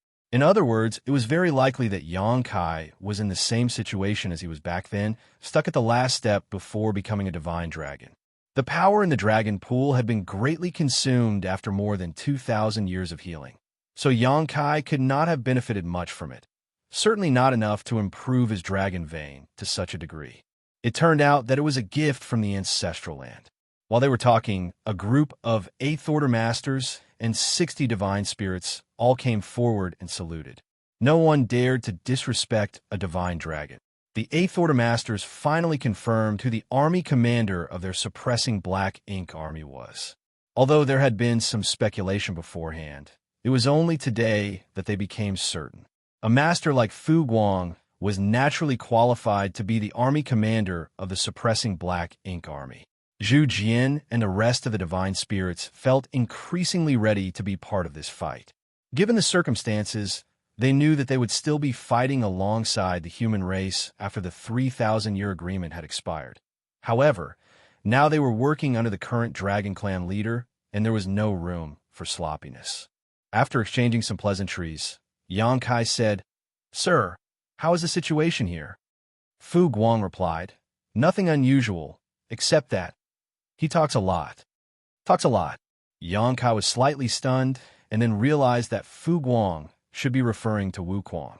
Xianxia could not help but chuckle, and his tense mood also relaxed a lot.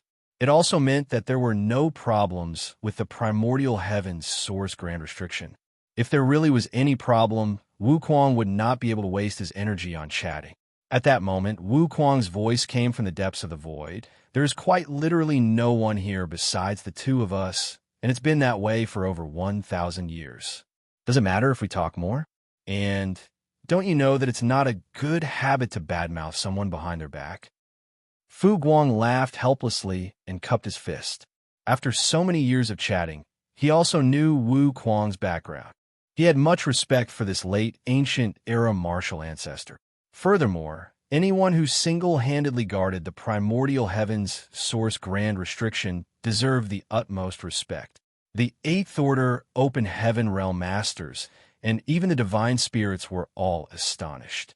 They were all previously focused on Fu Guang and never expected there to be a second person here. After all, there was only endless darkness as far as they could see. The deep darkness seemed to be able to devour everything, and even their souls seemed to be sucked into it when they stared for too long. Fortunately, everyone was strong, and when they perceived the anomaly, they immediately collected the mind, which eased the discomfort. Someone said with palpitations, "Is this where the mother nest resides?"